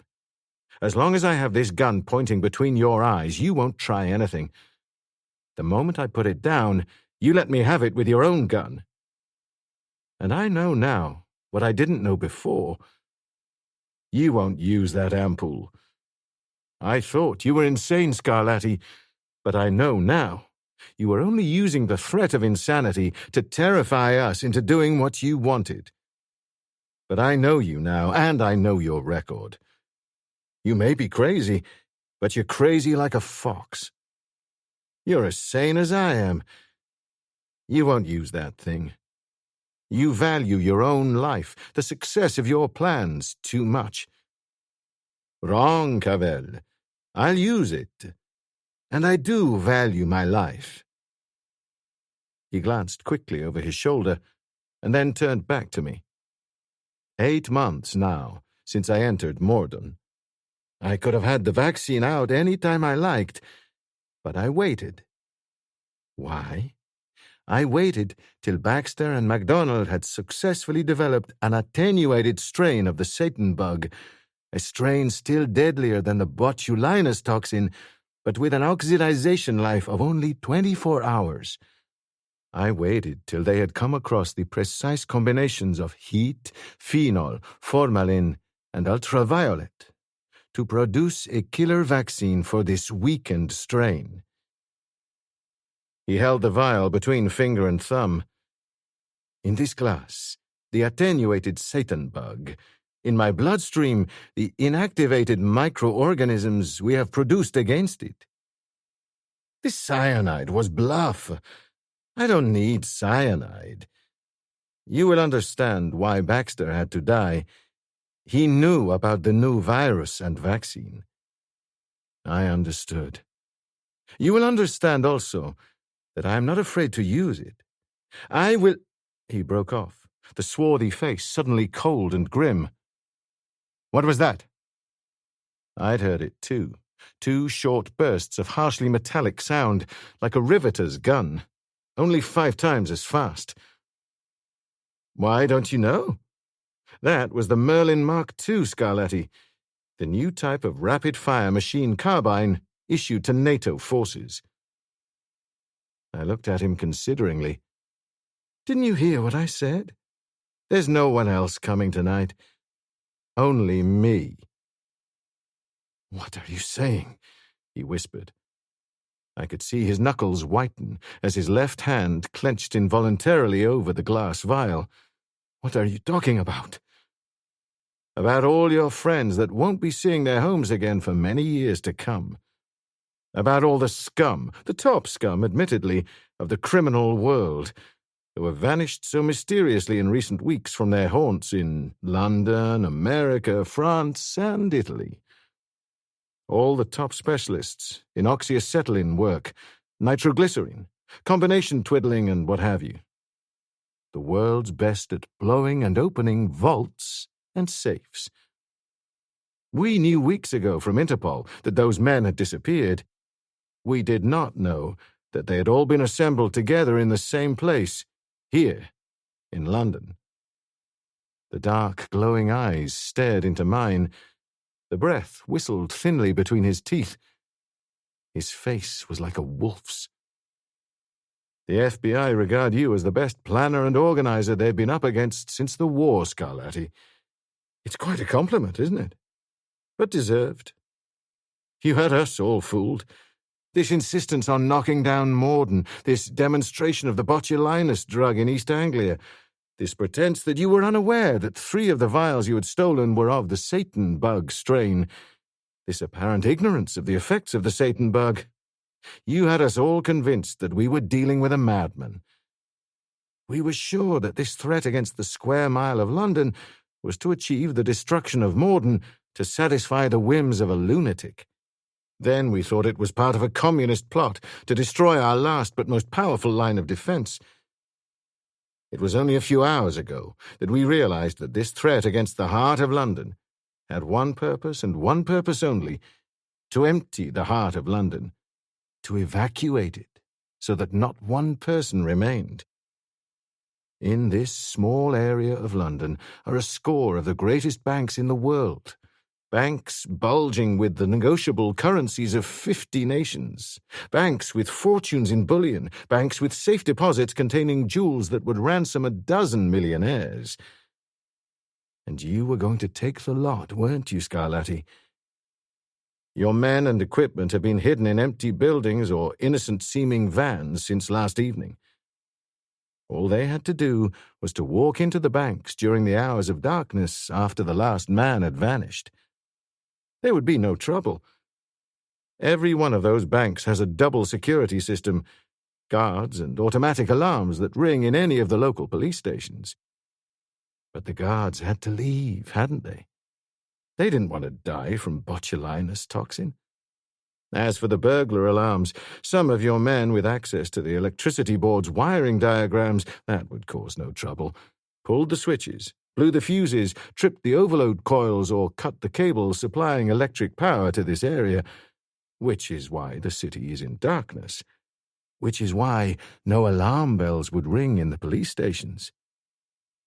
You're with me, Scarlatti? He was with me, all right. His face was masked in hatred. After that it was easy, I went on. I suppose you kidnapped that poor devil of a pilot earlier in the day. You bring the stuff here, load it aboard the helicopter, and make a fast take-off for the continent. It was the only way. You knew the entire area would be cordoned off, and that there would be no other way to get the stuff out. Your men would just stay put until the scare was over, mingle with the returning crowds, and disappear. As for the banks, no one would find out anything till at least 3 o'clock this coming afternoon, which will be the earliest that people would be allowed to return to the area. And as this is now Sunday, it would probably have been Monday morning before the discovery of the looted banks was made, by which time you would have been a couple of continents away. But not now. It's as I told you, Scarlatti. This is the end of the road. You mean it's all over? Mary whispered behind me. It's all over. By 10 o'clock tonight, long before the troops had finished clearing the area, there were 200 detectives scattered at strategic points all over the city, in banks or close to banks. Hidden, with instructions not to move before 3:45 this morning. It's after 4 now. It's all over. Every single one of those men was armed with the latest Merlin submachine gun loaned from the army, with specific instructions to shoot to kill if anyone batted an eyelid.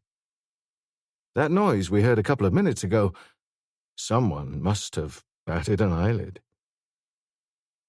You're lying. Scarlatti's face was twisted and vicious, and his lips were working even when he wasn't speaking. He went on in a hoarse whisper, You're making all this up. You know better than that, Scarlatti. You know that I know too much that is true for the rest not to be true. He looked at me with murder in his eyes, then said softly and savagely, Close the cabin door. Close it, I say, or by God, I'll end it all now. He took 2 steps down the aisle, the vial of the Satan bug virus lifted high above his head. I watched him for a moment, then nodded. He had nothing to lose now, and I wasn't going to throw away Mary's life and my own, not to mention the pilot's, over a thing like that. I moved back and closed the sliding passenger door. My eyes, my gun, never left him. He took another 2 steps forward, his left hand still high above his head. And now, your gun, Cavell. Now, your gun. Not my gun, Scarlatti. I shook my head, and wondered whether he wasn't after all mad, or whether he was just a magnificent actor. Not my gun. You know that. Then you'd kill us all while you escaped. As long as I have this gun, you won't escape. You may smash that vial, but I'll get you before the Satan bug gets me. Not my gun. He advanced again, his eyes wide and gleaming, the left hand moving back as if ready to throw. Maybe I was wrong. Maybe he was crazy. Your gun! He screamed. No! I shook my head again. He said something in a high, wild voice, and his left hand came arching over his shoulder, the back of his hand facing me instead of the front, as I would have expected. Darkness flooded the cabin as his bunched fist smashed the single overhead light, a darkness momentarily illuminated by 2 stabs of orange flames as I squeezed the trigger twice. An illumination and reverberating roar, followed by darkness again, and sudden silence. And in the sudden silence, a gasp of pain from Mary, and Scarlatti saying, My gun is in your wife's throat, Cavell. She is about to die. He hadn't been crazy after all. I dropped my gun on the composition floor. It clattered loudly. I said, You win, Scarlatti. The main cabin switch, he said. By the left-hand side of the door. I groped, found it, and pulled it down. The entire cabin flooded with light from a dozen lamps. Scarlatti pulled himself up from the seat beside Mary, where he'd flung himself as soon as he'd smashed the light, lifted the gun from her neck, and pointed it at me. I lifted my bent arms and looked at his left hand. The vial was still intact. He'd taken a hellish risk, but it had been the only risk left to him. I noticed where the upper sleeve of his left arm was torn. I'd come pretty close to getting him. And pretty close to ending it all for us, too. If I'd have hit him, the vial would have been smashed. But then I'd thought it was going to be smashed anyway. Move back, Scarlatti said quietly. His voice was controlled, conversational. He'd won his Oscar for the night and packed in the acting. Right to the back of the cabin. I moved. He came forward, picked up my gun, stuck the vial in his pocket, and gestured with both guns. The pilot's cabin. Into it. I went forward. As I passed Mary's seat, she looked up at me and smiled through the tangle of blonde hair that had fallen forward over her face. Her green eyes were masked in tears. I smiled back. As actors, not even Scarlatti could show us anything. The pilot was slumped forward over the controls. That explained the sound I'd heard just after Mary had exclaimed at the sight of me. Before coming to investigate, Scarlatti had made sure that the pilot wouldn't be giving him any trouble. The pilot was a big man with black hair, and the part of his face I could see was tanned and sun-lined.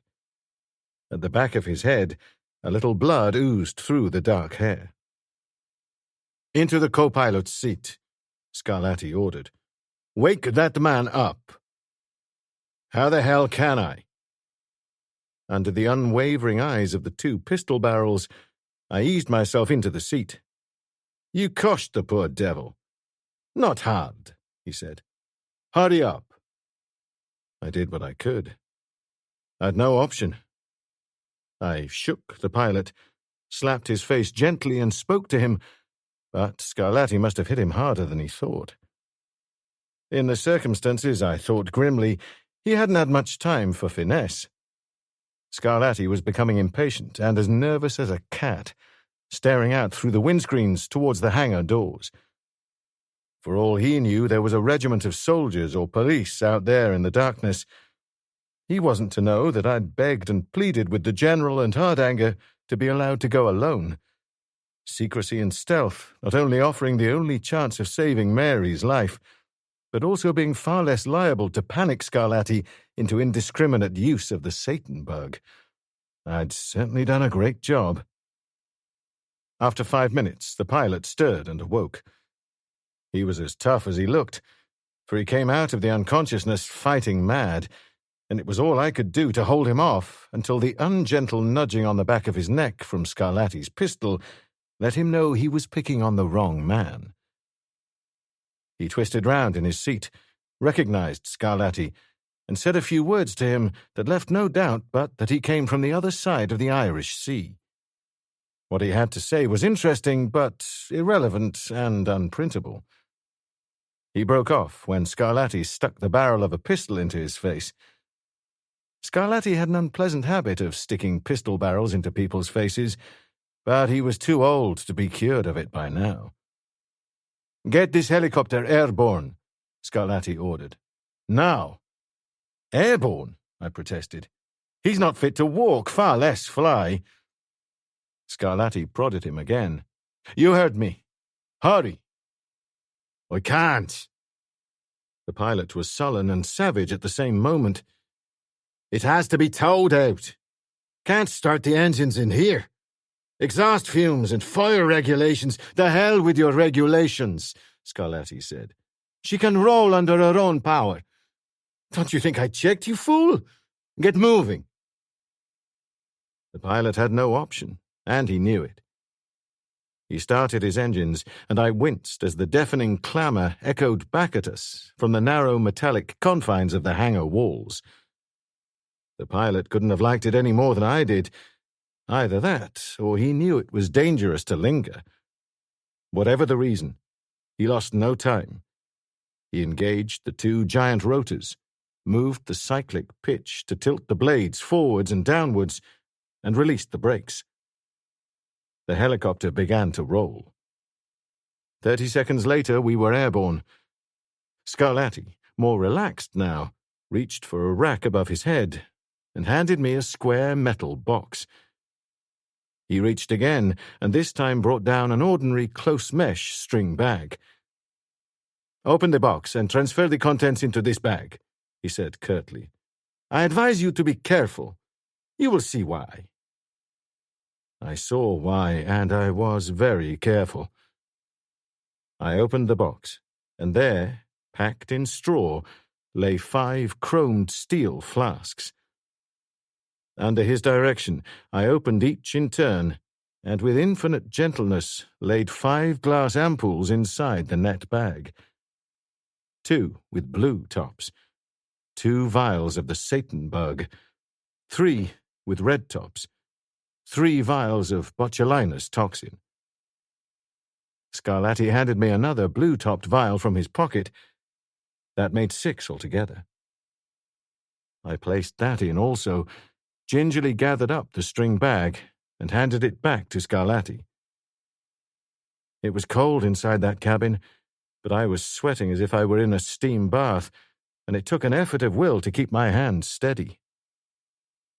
I caught a glimpse of the pilot looking at the bag, and I can't say he looked any happier than I felt. He knew, all right. Excellent.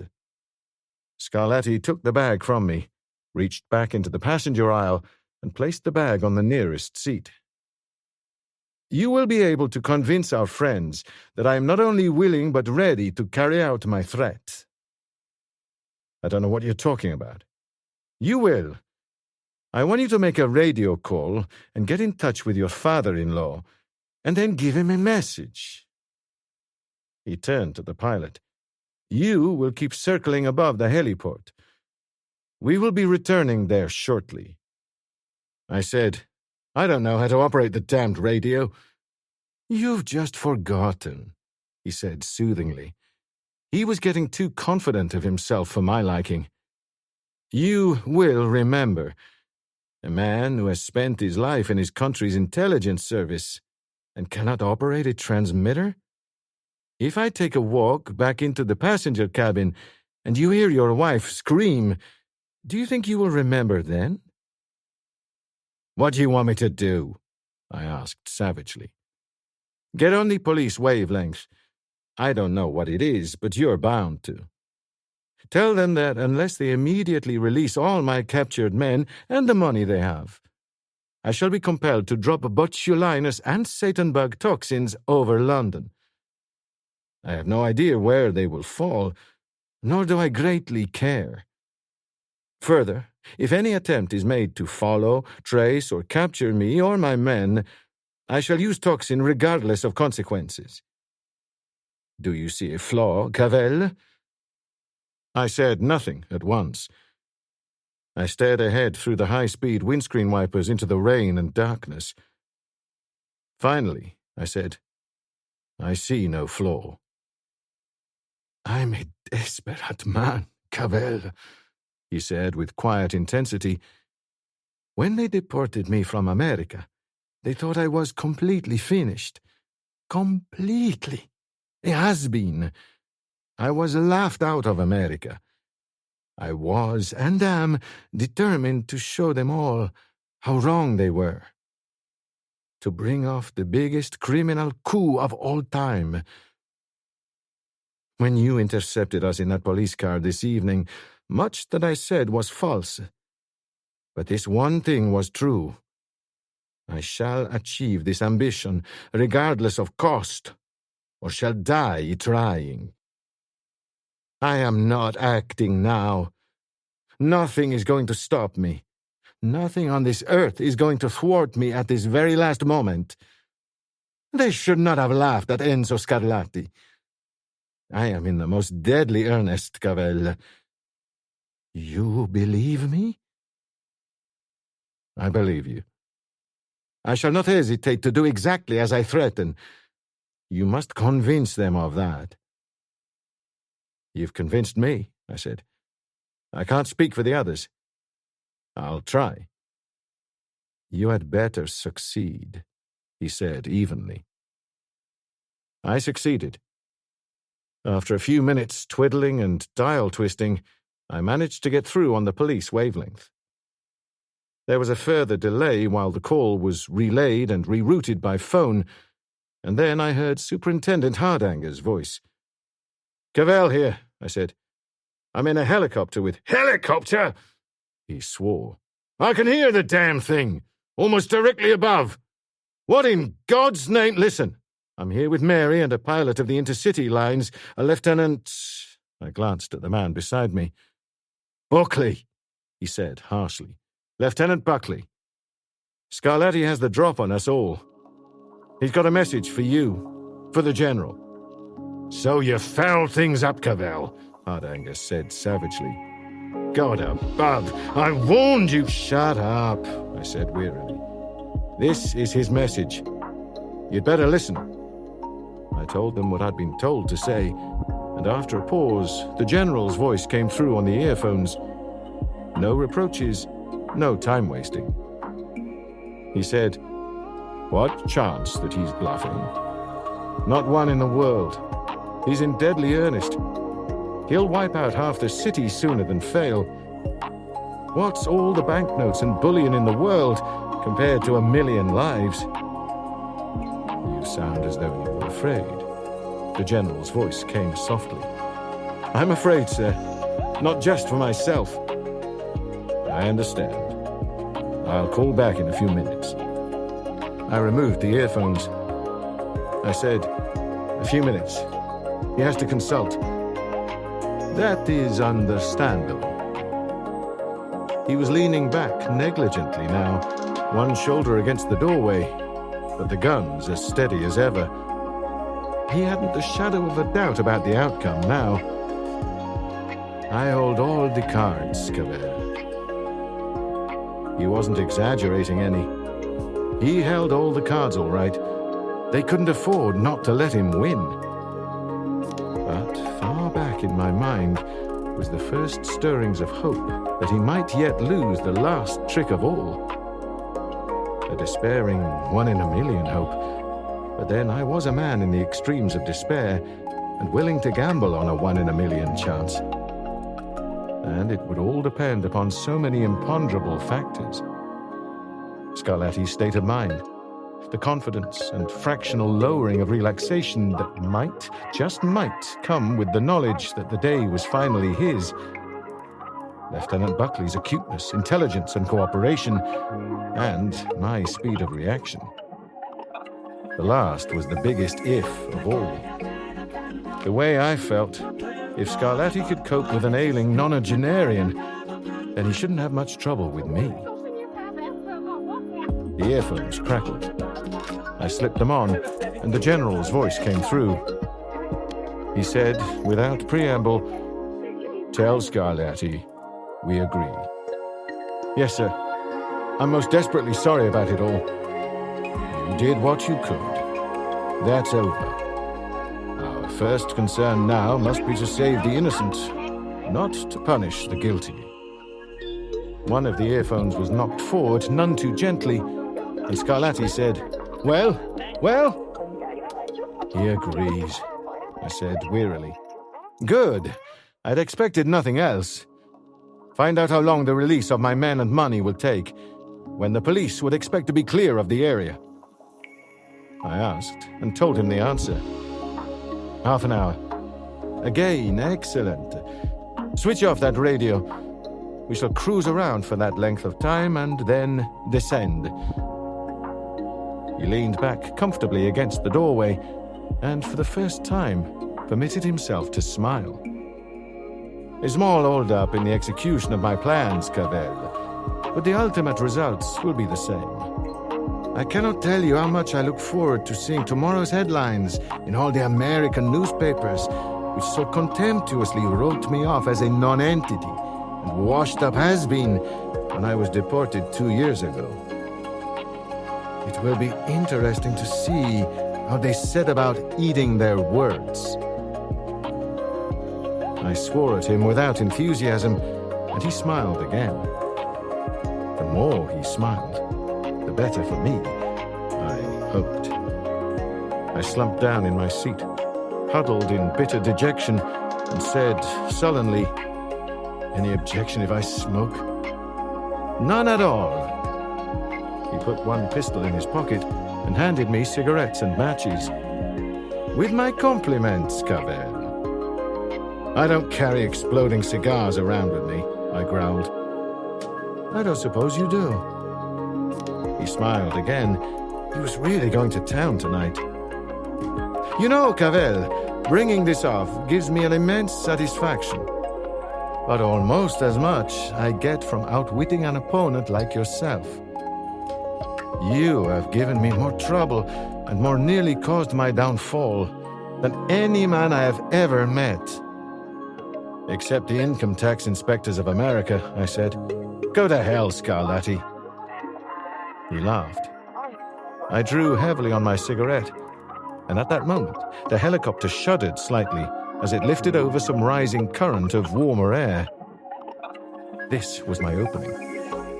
I twisted in my seat and said to Scarlatti, half peevishly, half nervously, I wish to God you'd sit down or hang on to something. If this chopper hits an air pocket, you might be thrown back on top of those damn toxins.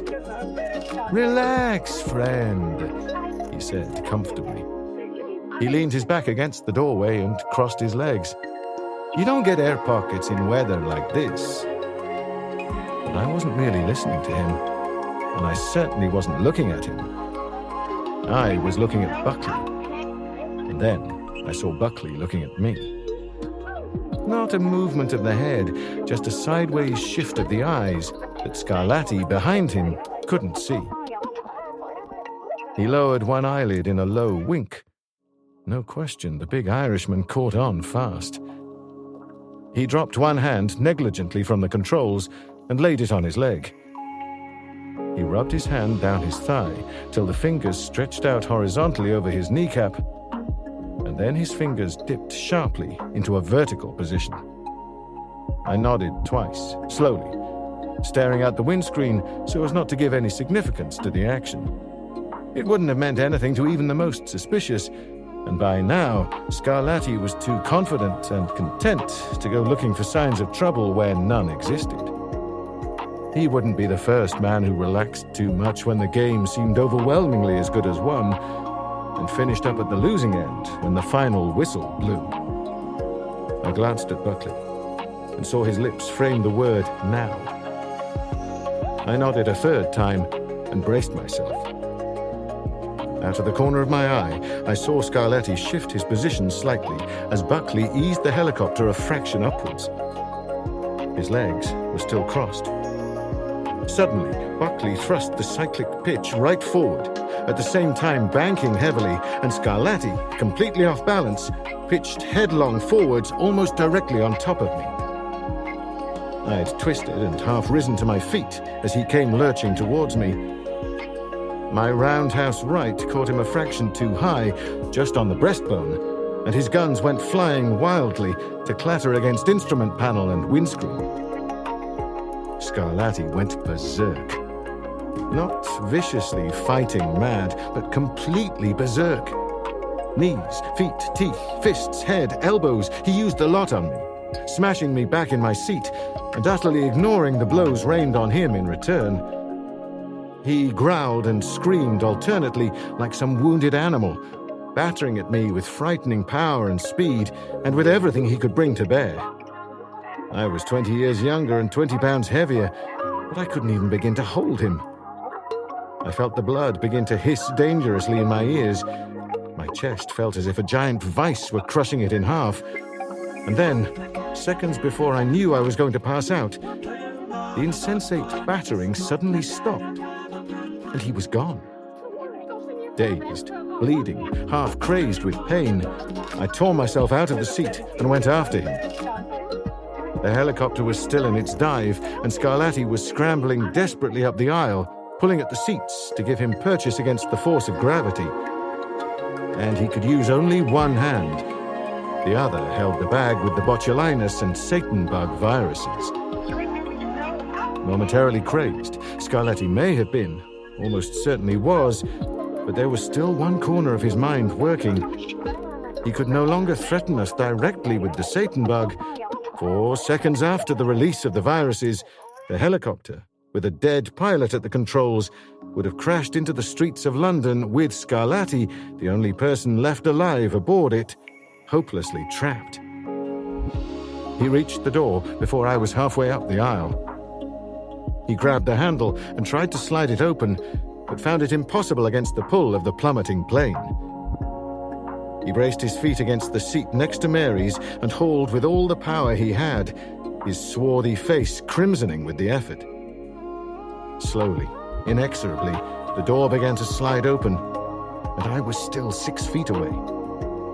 Then, abruptly, the floor leveled as Buckley brought the craft back on even keel. The door flew open, and Scarlatti staggered and fell. A second later, I was on him. I wasn't worried about Scarlatti. I was worried about what he held in his hand. I tore it from him, viciously, hearing one of his fingers break as it was caught in the mesh. Then he'd leapt to his feet, and I was fighting for my life, and fighting for it with one hand. He was silent now, his face the face of a madman, and he was going to kill me. He caught me by the throat, shoved me violently backwards. I thrust my left foot behind to gain enough purchase on the side of the cabin to thrust him off, and Mary screamed. My foot met no resistance. There was nothing behind me, only the open door. Instantly, I flung wide both arms and stiffened my back and shoulders. Both forearms smashed with cruel force against the raised metal edges of the doorway, and the upper edge was like a guillotine against the back of my neck. Momentarily, the world was a red haze, shot through with blinding flashes of light, and then it cleared. Mary, sitting in the doorway seat just beside us, was staring at me with terror-stricken eyes, green and enormous in the dead white face. And Scarlatti still had me by the throat. His face was inches from mine. "I warned you, Cavell!" he shouted hoarsely. "I warned you! There'll be 1,000,000 dead tomorrow, Cavell! 1,000,000 dead, and you killed them! You, not me!" He sobbed, sunk his hooked fingers deeper into my throat, and started to thrust me out into the sky and the darkness. There was nothing I could do. I couldn't even use one of my hands to fight him off. Take away any one point of my supports, and I'd be through that doorway. In front of me was Scarlatti's face, and whatever he had been in the past, I knew he was insane now. My rigidly outthrust arms were beginning to bend inwards at the shoulders, rubbing along the raised metal edges of the door. And my shoulders were afire with agony as Scarlatti thrust me farther and farther out into the darkness. I could feel the cold wind rushing by, the rain drumming against my back and side with the force of a howling storm. This was the way some people die. I tried to open my left hand, so as at least not to take the Satan bug down with me when I fell, but I couldn't even do that. My fingers were caught in the meshes and jammed against the metal.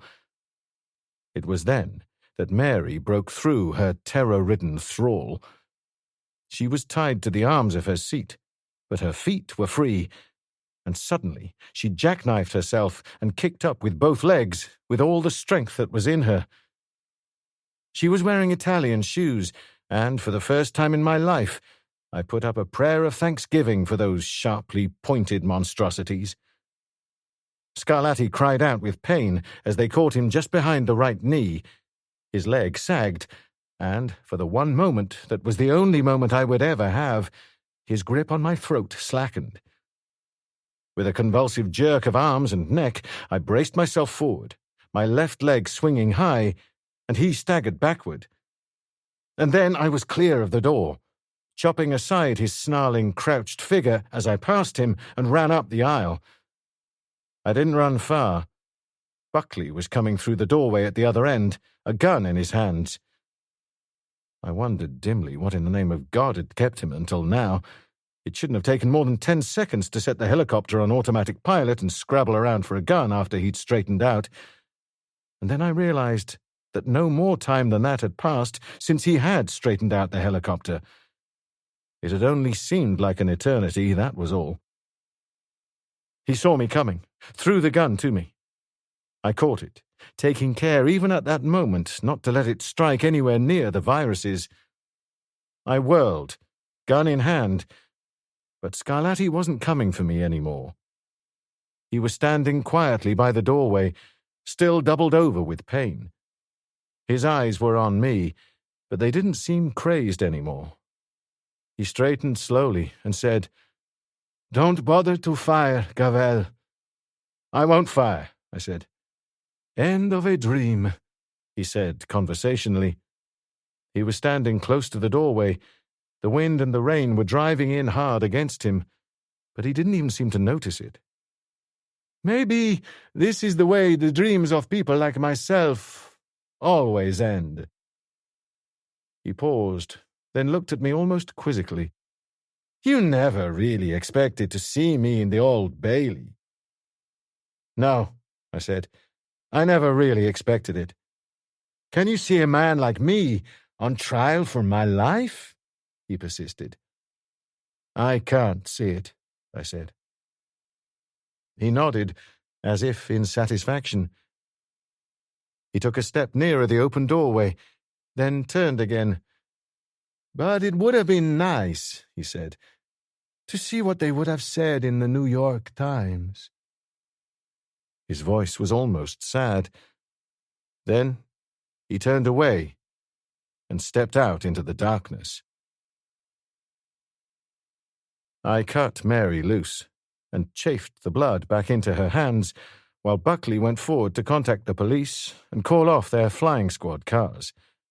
After a few minutes, we both went forward as Buckley drifted down towards the heliport, and I picked up the phones. The general said, "So she is safe?" "Yes, sir, she's safe." "And Scarlatti is gone?" "That's it, sir. Scarlatti is gone. He just stepped out of the plane." Hardanger's voice broke in, harsh and gravelly as ever. "Did he fall, or was he pushed?" "He fell." I hung up the phones. I knew they would never believe me. That was The Satan Bug by Alistair MacLean, read by Mark Meadows. Produced by Darren Edwards at Chatterbox Audio, with post-production by Luke French and Tessa Cousins. A HarperCollins audiobook. Text copyright 1962. Production copyright 2023 by HarperCollins Publishers. All rights reserved. Alistair MacLean asserts the moral right to be identified as the author of this work. Thank you for listening.